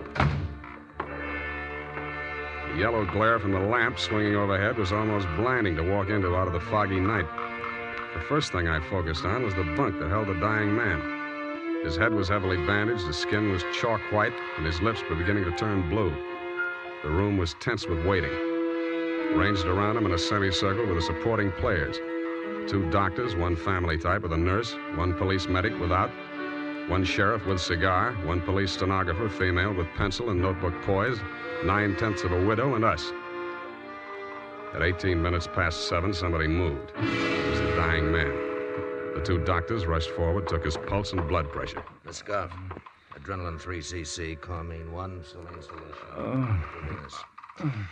All right, Sheriff, he's conscious now, but you'd better hurry. Margaret. Mr. Starbuck, you can hear me all right? Take that down. Can you hear me? Affirmative answer. Now, Mr. Starbuck, we have to ask these questions. 1, what is your name? Please try to answer. What is your name? Gordon M. Starr. You got that? What is your name? Gordon M. Starr? That's close enough. Fill it in later. Now, Mr. Starbuck, where do you live? Where do you live? I'm dead. You got that? 1277 Marymount, Pasadena. Hey. Now, Mr. Starbuck, let's try a little harder. This is a long one. Have you been injured, and what was the cause of your injury? Yes. Hurts my... You got that? Affirmative. Now, the second part. What was the cause of your injury? Head. Hit on head. Do you believe that you're about to die as a result of your injuries, and have you no hope of recovery? I know. No hope. Now let's get to the point. Who inflicted said injuries? Hey, Mr. Starbuck, please, you haven't much time, you know. Go away. Doc, is there anything you can do? I'm afraid not. Oh, this is ghastly. Can't you leave him alone? Can't you let him die in peace? What are you afraid of, Maggie? What are you afraid he'll say? All right. All right, tell them, Gordon. It was Dan that struck you, wasn't it? He was jealous. He always hated you for marrying me. It was Dan. Now, Mrs. Starbuck, I know how you feel, but we can't allow this sort of thing. Please step aside so we can finish up here. That's it. Mr. Starbuck. Doctor? Very low pulse. I'm not sure whether... Is Dan here? Here I am, Gordon. Tell him the truth. Do you identify this man, Mr. Starbuck? Yes. He's my brother. You got that, Brother Dan? He's the one. He's lying. Gordon, you know who did it. Why don't you tell the truth? What do you got to lose now? Nothing. I'm finished. You finished me. Gordon! Gordon, not yet. Now come back. Doctor, can't you... He's dead. Well... Okay, Doc. Dennis Starbuck, it is my duty as sheriff of this county to take you into custody on suspicion of murder. And I must tell you that anything you say may be held against you. You'd better come along too, Spade. Routine questioning, you know. Okay, Sheriff. And I don't think we'll need the handcuffs, will we, son? No, I'll go with you.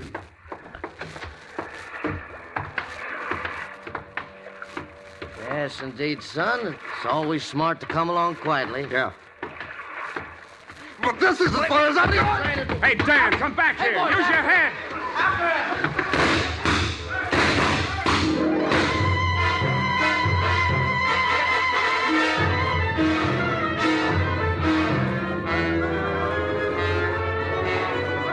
He only had one friend. He was the best friend in the world for a man on the land, the fog. The searchlights on the police launch spun frantically as the craft heeled around in a half circle to head him off.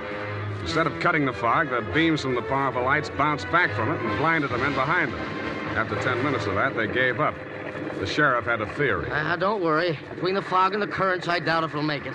We'll probably recover the body in the morning. And they did. But it wasn't Dan Starbuck's body. It was the bosun, Del Casino. And he was found in Richardson Bay, adrift in the dinghy from the Marguerite. Somebody had creased his skull with the same type blunt instrument that had been used on Gordon Starbuck. But Dell hadn't lived long enough to make a dying declaration.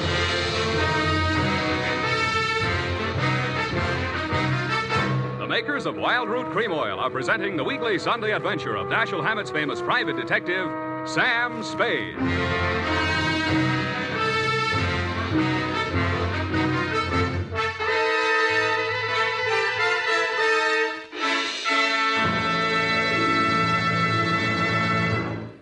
Now, here's important news on good grooming. If you want the well-groomed look that helps you get ahead, socially and on the job, listen. Recently, thousands of people from coast to coast who bought Wild Root Cream Oil for the first time were asked, how does Wild Root Cream Oil compare with the hair tonic you previously used? The results were amazing. Better than 4 out of 5 who replied said they preferred Wild Root Cream Oil. And no wonder. It gives you the advantages that men consider most important. Wild Root Cream Oil grooms your hair neatly and naturally, relieves annoying dryness, and removes loose dandruff.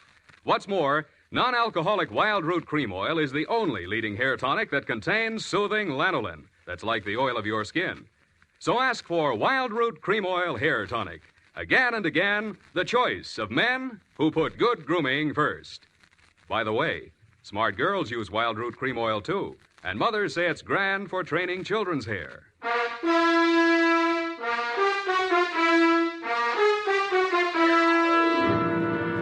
And now, back to Caper with 2 Deathbeds. Tonight's adventure with Sam Spade.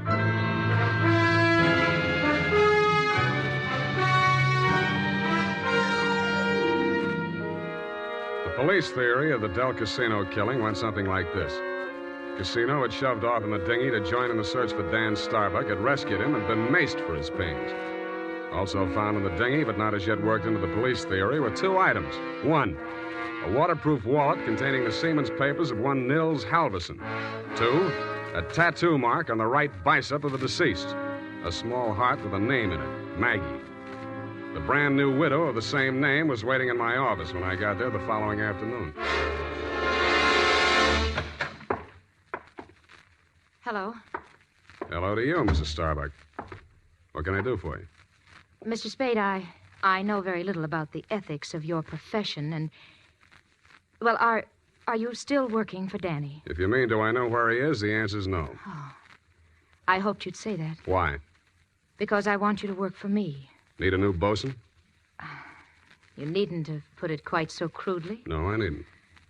Since your work is confidential, I'll admit I've done a few things that... Well, it's all too true. My first mistake was marrying Gordon Starbuck when I didn't love him. And I should never have let myself fall in love with Dan. I certainly should have known better than to let Dell fall in love with me. What about Nils Halverson? And me? Well, hardly. No. Nils Halverson was employed by my husband for various odd jobs whenever we put in at Sausalito. Mostly he'd row the guests out to the ship. He rowed Danny out the night my husband was killed. At least I think he did. I didn't actually see him. Where's Halverson now? I don't know. He goes off on drunks for days at a time, but I have a feeling that someone has paid him to disappear. He might have overheard something. Hold on a minute. You're going too fast. Are you, working up to a confession? Oh, no. It's just that I'm afraid a great injustice may have been done to Danny. After all, Mr. Spade, a man who's dying, I don't see how he could be altogether in his right mind. Do you? The law says he is if he knows his name and address. A deathbed accusation is the strongest evidence a lawyer can shove at a jury.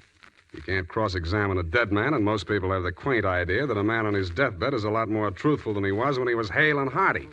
Then you think Gordon may have been lying? Could be, or wool gathering, or picking up some of the lines you were feeding him. Oh, I was just afraid he might die before he...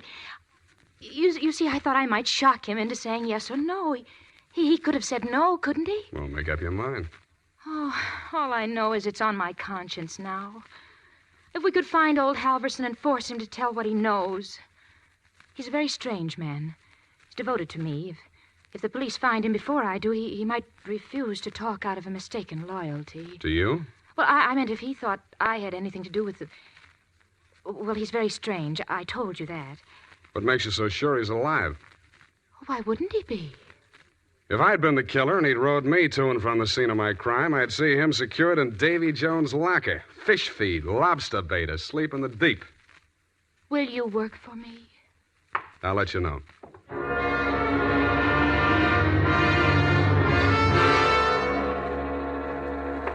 I didn't have time to get tattooed, but the rest of me was marinated enough.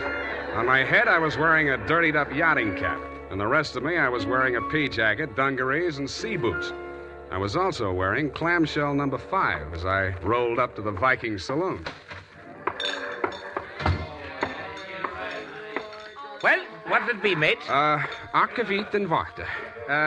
Have you seen my cousin? Your cousin? Who's your cousin, Prince Valiant? No, my cousin Niels Halverson. Niels Halverson. Oh, no. You're Neil's cousin, are you? Yeah. Well, coming from the old country? Yeah, Minnesota. By Yemeni. Well, now, he'll be right glad to see you there. Where fair is he? I don't want to say this too loud. Yeah. Bend over there. Yeah?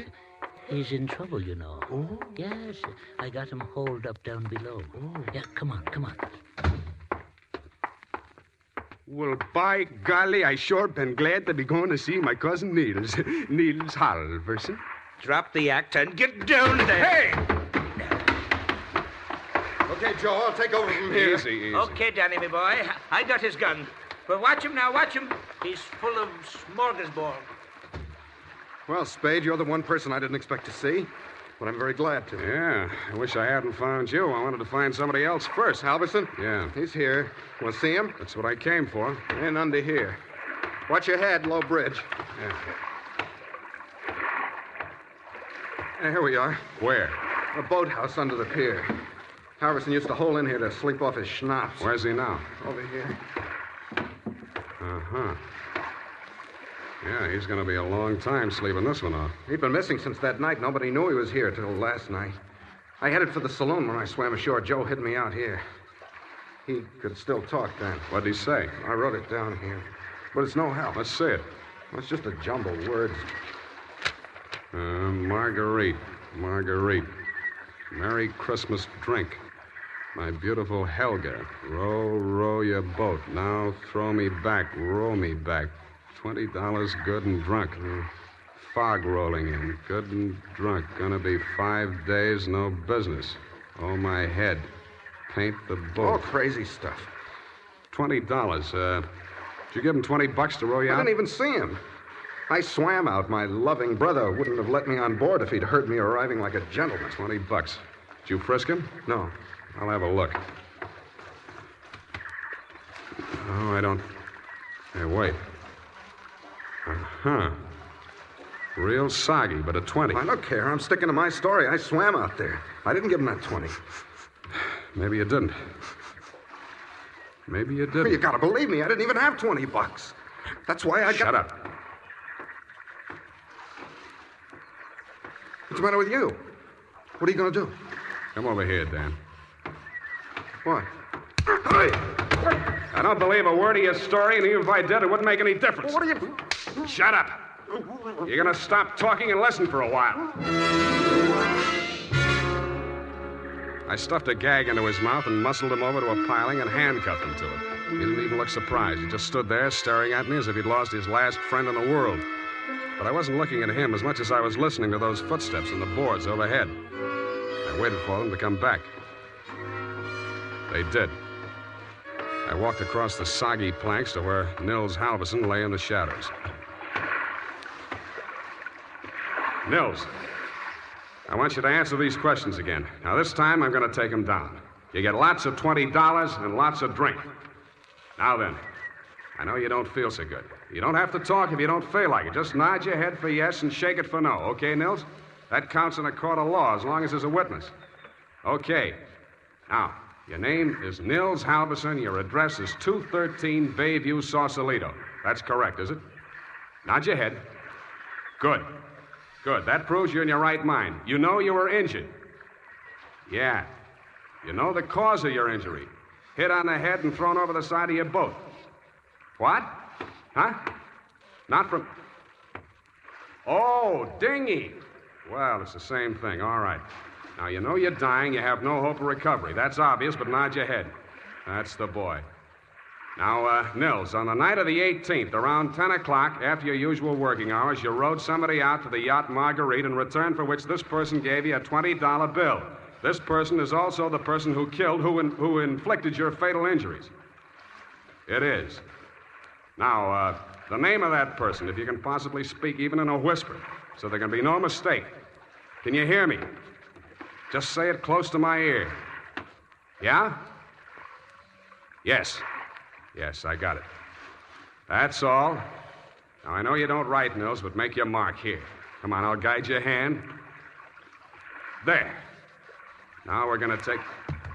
Nils. Nils. Well, anyway.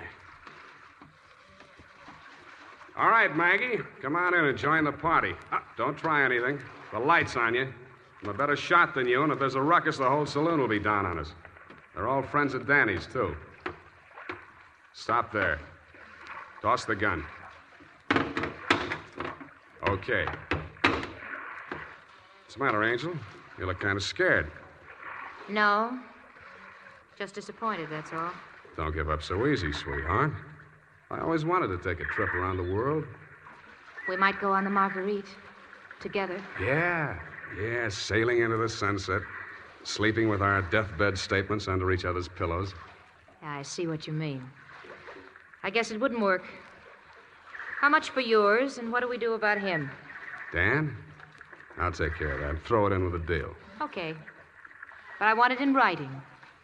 A little statement to the effect that I can keep under my pillow. Fair enough.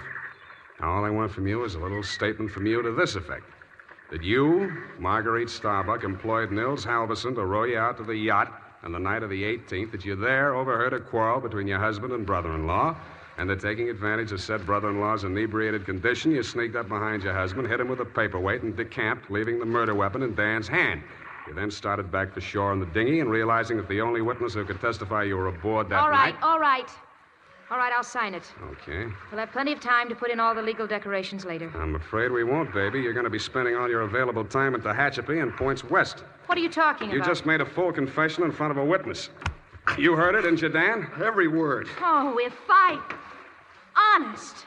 An honest man. Well, I did tell a fib. Now, this is really going to hurt, I'm afraid, Maggie. You see, we didn't actually have any deathbed statement to match yours. No? No. Nils Halverson was a good deal too dead to have made a deathbed statement just now. He's been stiff for 12 hours.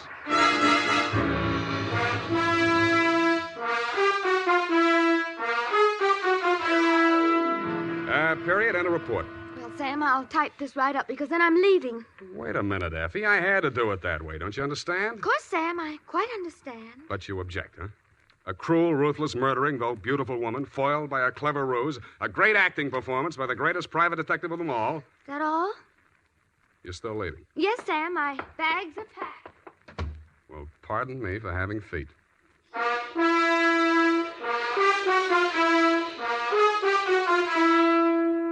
There's a reason, men. In fact, there are 5 big reasons why more men every day are turning to Wild Root Cream Oil for well-groomed hair.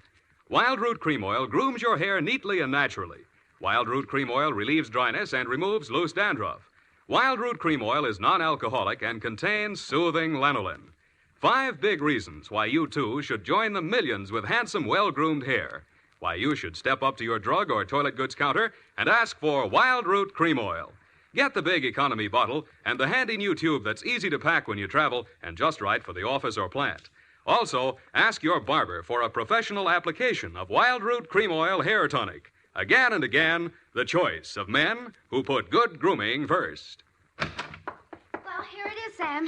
Goodbye. Now, wait a minute, Effie. You can't leave like this, not without... Oh, all right. I'll talk to you while I'm putting my hat on. Well, can't you at least look at me? After all, you should give me a chance to justify... Sam, apparently you're laboring under an apprehension. Of course I am. Oh, boy, am I glad I picked the last in June and the first in July. What are you talking about? My vacation. Vacation? You just had a vacation a few months back. 12, Sam. That's a year. Well, if you want to take advantage of the legal technicality... No, Sam, don't say goodbye, Mad. Well, it's customary, I suppose.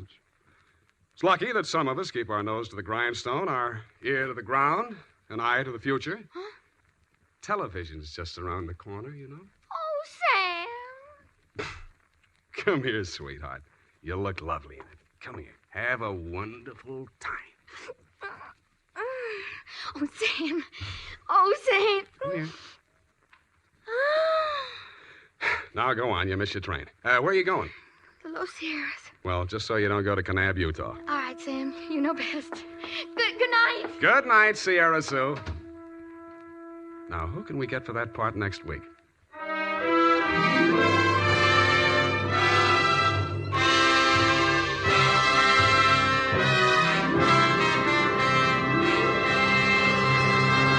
The Adventures of Sam Spade, Dashiell Hammett's famous private detective, are produced and directed by William Spear. Sam Spade is played by Howard Duff. Lorene Tuttle is Effie. The Adventures of Sam Spade are written for radio by Bob Tallman and Gil Dowd, with musical direction by Lud Gluskin. Join us again next Sunday when author Dashiell Hammett and producer William Spear join forces for another adventure with Sam Spade, brought to you by Wild Root Cream Oil. Again and again, the choice of men who put good grooming first. This is Dick Joy reminding you to... Get Wild Root Cream Oil, Charlie. It keeps your hair in trim. You see, it's non-alcoholic, Charlie. It's made with soothing lanolin. You better get Wild Root Cream Oil, Charlie. Start using it today. You'll find that you will have a tough time, Charlie. Keeping all the gals away. Hiya, Baldy. Get Wild Root right away. This is CBS, the Columbia Broadcasting System.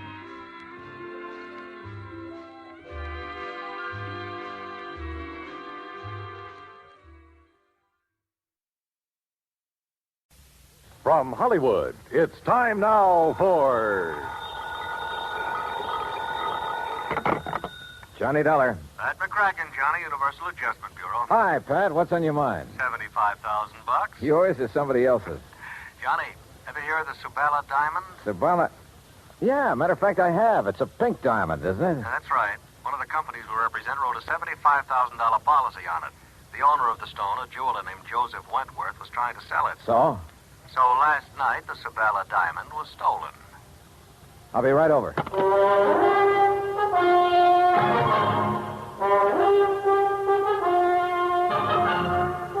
Bob Bailey in the exciting adventures of the man with the action-packed expense account.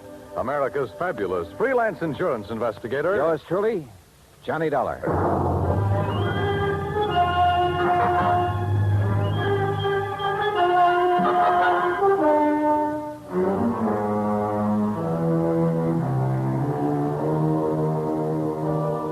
Expense account submitted by Special Investigator Johnny Dollar to the Universal Adjustment Bureau, Hartford, Connecticut.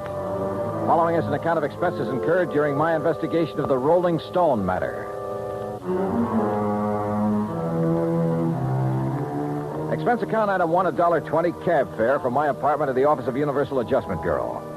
Pat McCracken gave me what additional dope he had, which wasn't much, and I headed for New York. That's item 2, $26.40, and the apartment of Joseph Wentworth. I was just released from the hospital an hour ago. They kept me overnight for observation. Nothing serious, I hope, Mr. Wentworth? No. I was hit on the back of the head. At first, they suspected a skull fracture, but it was only a slight concussion. Well, you're lucky. Practically my total assets stolen, and you call it lucky.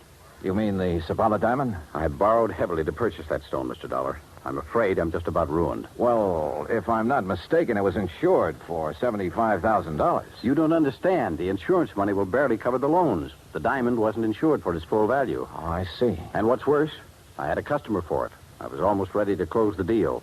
Could have gotten at least $100,000, maybe more. Try to tell me exactly what happened, Mr. Wentworth. Last evening, Eloise stopped by the shop at 6. We were going to have dinner together. Eloise? Eloise Barnes, my fiancée. I started to close up, and I remembered I'd forgotten to put some things in the safe.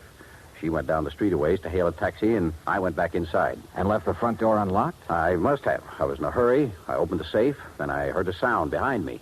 I started to turn, but too late. That's the last I remember. The police figure out what you were hit with? Yes, a heavy brass candlestick in my shop. Then when Eloise brought me to, the Sabella diamond was gone. Just a minute. You say Eloise brought you to? Yes. You see, when I didn't come right back outside, she started wondering what had happened. She came in and found me lying on the floor. Uh-huh. How long have you known Eloise, Mr. Wentworth? About a year. Why? Mind giving me her address? I think I'd like to talk to her. Expense account item 3, $1.80 cab fare to Eloise Barnes' apartment. Eloise looked, if anything, more expensive than the Sabella diamond. And I had the feeling that underneath that lovely surface, she was almost as hard. Her gray eyes never left my face as we talked, and I got the impression she had neatly weighed me, cataloged me, and put a price tag on me. Afraid I can't help you much, Johnny. Joe Wentworth apparently told you all there is to tell about it. You were out looking for a taxi at the time Wentworth got slugged. That's right. I feel sorry for Joe. That was a lot of diamond to lose. Must be quite a stone. If you go for those things. I don't know. I guess some people really have a thing about diamonds. But not you, huh? All right. Just happens there are a couple of things I prefer. Like what? Like money and mink. Huh? But now, according to your fiancé, you were... Just a minute. According to my what? Your fiancé, Wentworth. Well, Johnny, that may be his idea, but it's not mine. Well, you're not engaged. Joe's been very nice to me, and I like him. But we're just friends, so far as I'm concerned. Oh, yeah. I'm afraid I'm not the engaged type, Johnny. I've tried it once or twice, but it didn't work. Seems to interfere with my hobby. Your hobby? Yes. Having fun. What's your hobby, Johnny? Well, at the moment, trying to find the Sabella diamond. Then what? Well, I have been known to have fun now and then. Johnny, I hope you find the diamond real soon.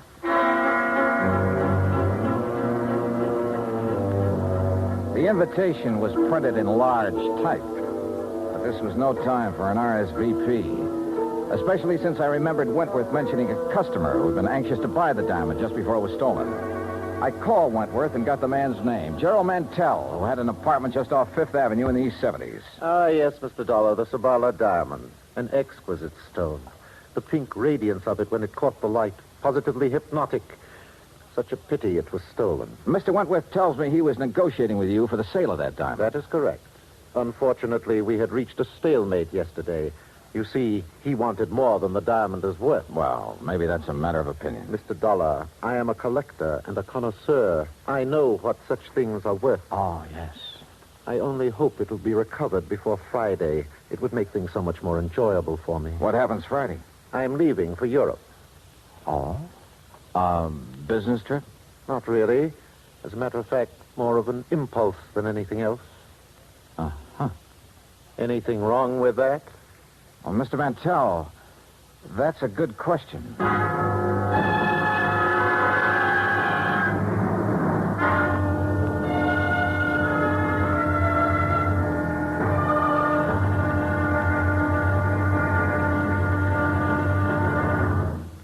Act two of yours truly, Johnny Dollar, in a moment.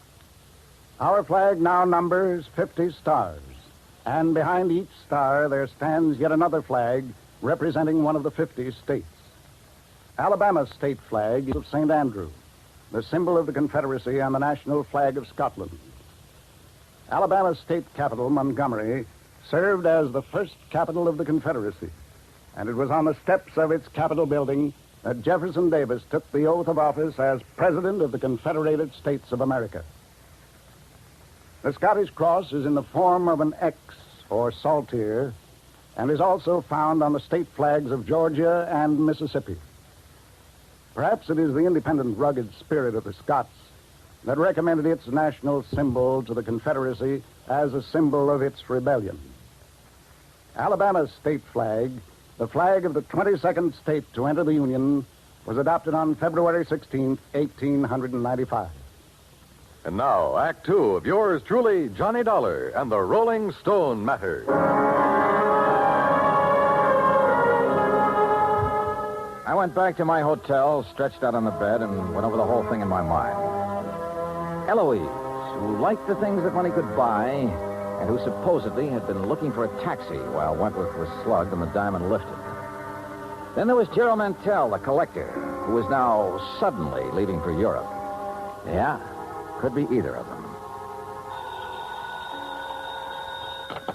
Johnny Dollar. You looking for the Sabala diamond, Mr. Dollar? Who's that? Well, that doesn't matter. I know where the diamond is. Oh, where? Not so fast, Dollar. I'm sure the insurance company you represent would pay quite a bit to get that stone back. The question is, how much? Oh, there's a bigger question than that, friend. Whether you're on the level or not. Suppose I can show you the case the diamond was kept in.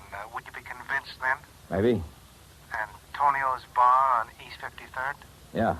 Maybe there in an hour. Now, wait a minute. How'll I know you? I'll know you. Hey, wait a minute.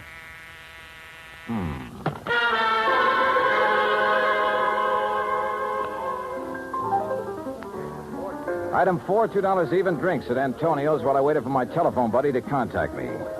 A half hour went by. Nothing happened. Then somebody came in and went to a corner booth. Not the person I'd been expecting, but just as interesting. So I went over. Hello, Eloise. Johnny. Sit down. Oh, thanks. Expecting someone? All sorts of people. But this is a pleasant surprise. What brings you around here? Business, I thought. You know, Johnny, you've got a one-track mind. Always business. With that attitude, you miss a lot. I don't doubt it. Oh, here you are, Eloise. Oh, why, it's Mr. Dollar. Well, Mr. Mantell. Sit down, Gerald. I didn't know you two knew each other. Oh, yes, we've been friends for years. As a matter of fact, it was Eloise who told me about the Sabala diamond. Oh, you didn't tell me that, Eloise. You didn't ask me, Johnny. Oh, Gerald, the head waiter seems to be signaling to you. And so I see. I'll be right back. Well, look, Eloise, I think I better be getting along. Don't leave, Johnny. Well, you've got a date with Mantell. He just wanted to have a drink with me before he left for Europe. I told him I was meeting Joe Wentworth here, so he said he'd stop by for a minute. Did Wentworth know that you and Mantell are old friends? I saw no reason to tell him, Johnny. Joe's very tiresome about things like that. You mean he's jealous? I wonder what happened to Gerald. This trip he's taking to Europe, I gather he got the idea rather suddenly. Gerald's very impulsive that way. Yeah. Well, I'll be getting along, Eloise. Looks like the man I came here to meet isn't going to show. I can't imagine what's keeping Joe. I say we've both been stood up, Johnny. Maybe we should do something about it, Well, as I told you right now, the only thing I have on my mind is... I know. That diamond. A girl could get tired of waiting, Johnny. Eloise, I don't think you've ever waited very long for anything. See you later. I'll count on it, Johnny. Dollar? What? Oh, Wentworth. We were wondering what has happened to you. Mr. Dollar, I'm certain you're a very efficient investigator, but it seems to me that you've questioned Eloise all you need to. Oh? Or have your conversations with her now reached the unofficial stage? Oh, now look, if Wentworth. that is the case, and I suspect it is, I'd better remind you that Eloise... Maybe I'd better remind you of a couple of things, Wentworth. In the first place, you... Mr. Johnny Dollar? Yeah, over here, wait. Dollar? Oh. Mr. Dollar, it's a note and a package for you, sir. Gentleman just left it with me. Did he give his name? Oh, no, sir, no. But he was a short man, stocky, and he wore a gray suit. Okay, thanks. Here you go. Oh, thank you. As I started to say, Hold Dollar... on, will you, Wentworth? Couldn't take a chance contacting you. Somebody was following me. Contents of the package will show you I know what I'm talking about. We'll contact you later. What's this all about, Dollar? It's from a man who phoned me a couple of hours ago. If it's what I think is, then his package... Yeah. Empty jewel case. Your name on it, Wentworth. What?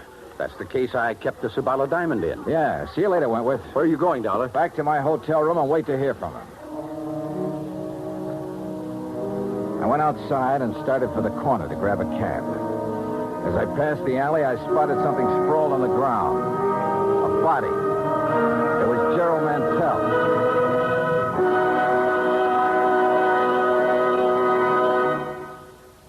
Act 3 of yours truly, Johnny Dollar, in a moment.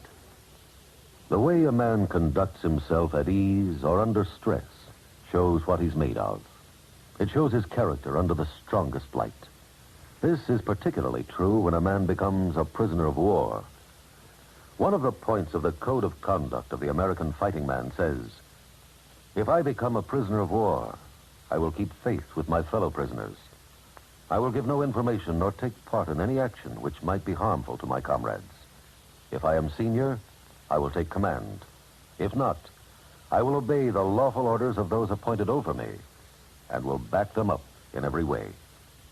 The very essence of the ideals set forth in those words were displayed by Commander, later Rear Admiral, Richard Antrim in April 1942, while a prisoner of war in Macassar, Dutch East Indies, during World War II.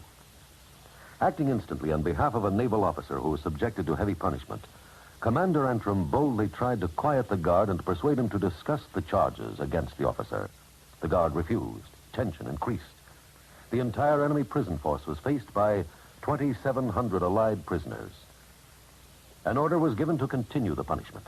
Suddenly, Commander Antrim, at the risk of his own life, stepped forward and volunteered to take the remainder of the punishment. This sudden move got a roar of acclaim from the inspired Allied troops and so amazed the enemy that both men were spared any further indignities or punishment. Commander Antrim's heroic and unselfish conduct brought about better conditions for the prisoners and earned new respect for American officers and men. Commander Richard Antrim upheld the highest ideals of an officer and earned for himself the Medal of Honor. And now, Act 3 of yours truly, Johnny Dollar and the Rolling Stone Matter.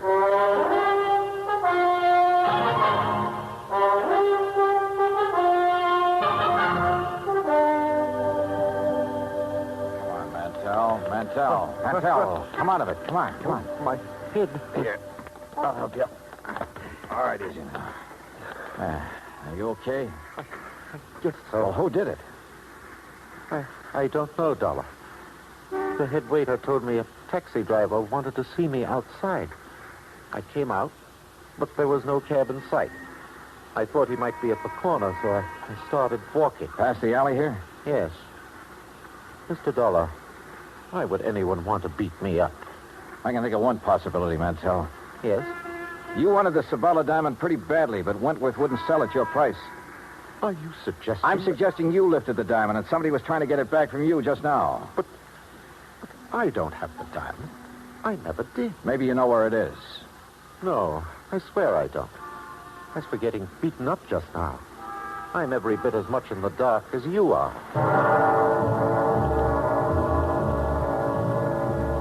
I didn't know whether he was telling the truth or not, but I had no proof he was lying. Item 5, $1 even, a pot of coffee in my hotel room while I tried to pull some threads together, but they didn't pull. If Mantell had the stone, who'd phoned me and sent the empty jewel case to convince me he had information? How did he Yeah, coming.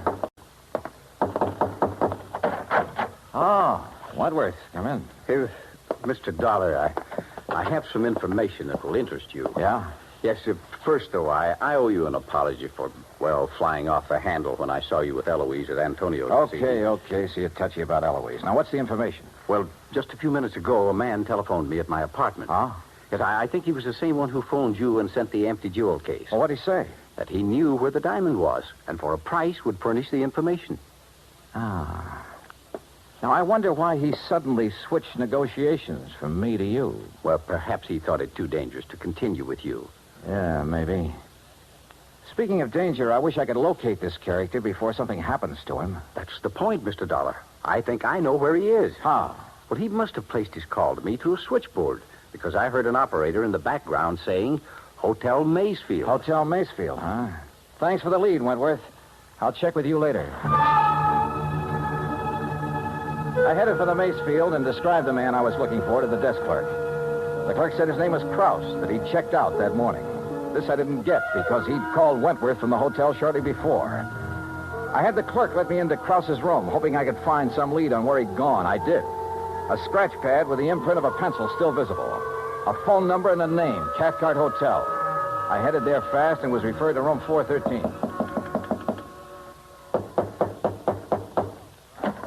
What? Hello, Krause.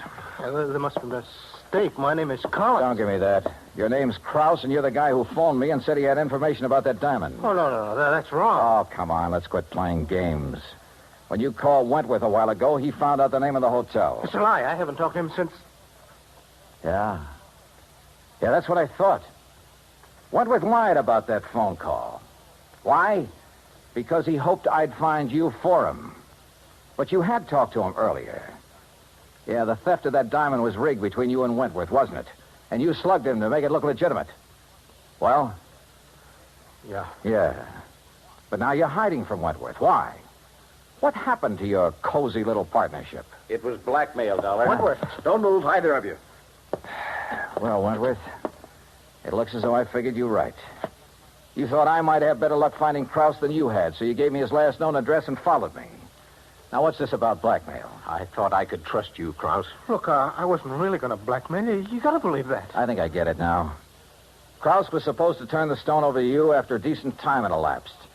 Instead, he held on to it and tried to blackmail you about your being involved in the fake robbery. That's why he pretended to open negotiations with me, to scare you into buying. Yes, but you made a big mistake, Krause, trying to blackmail a desperate man. I had no money to pay you. I needed every cent from the insurance and from what we'd get for the stone when it was cut and sold. Why, Wentworth? Why'd you need the money? For Eloise? For Eloise. Does she know about all this? No, she knows nothing about this. But she wants so many things, and I want to give them to her. I've got to hold on to her. Brother. Oh, you wouldn't understand. You don't know what it's like when a girl like that gets into your blood. You're willing to do anything. Like a couple of murders, Wentworth? You willing to add them to your list, too? Yes. Yes, I am. Oh, now, look, put that thing down. Why don't you stop kidding yourself about Eloise? She loves me, Dollar. I tell you, she loves me. Are you kidding? She told me what she loves. Mink and money. How long do you think she'd stick with you after the money ran out? Get back. Stay where you are. You're a thief and a fool, Wentworth, but you're not a killer. Stay away. So you just better give me that gun right now. Oh. Thanks.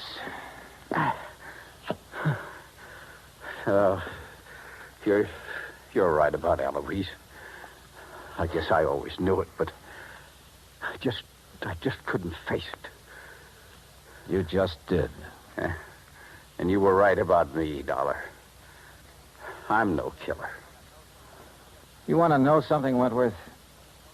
I wasn't sure about that at all.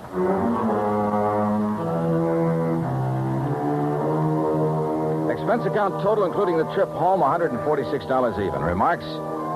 Krause handed over the diamond. He and Wentworth are both in custody. It was Wentworth who beat up Mantell for hanging around Eloise. And Eloise, last I heard, she was going her merry way, having fun, as she calls it. I never did accept her invitation to join her after the diamond had been recovered.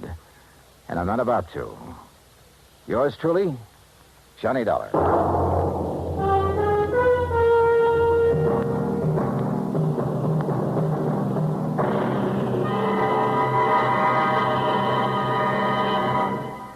Our star will return in just a moment. Our flag now numbers 50 stars, and behind each star there stands yet another flag representing one of the 50 states. The origin of Hawaii's state flag has been the subject of much debate. It is now believed that it was the work of foreign advisors to King Kamehameha. Legend also has it that it was designed at the request of King Kamehameha by George Beckley, an English sea captain. The flag consists of 8 horizontal and alternating stripes of white, red, and blue, representing the 8 major islands in the chain.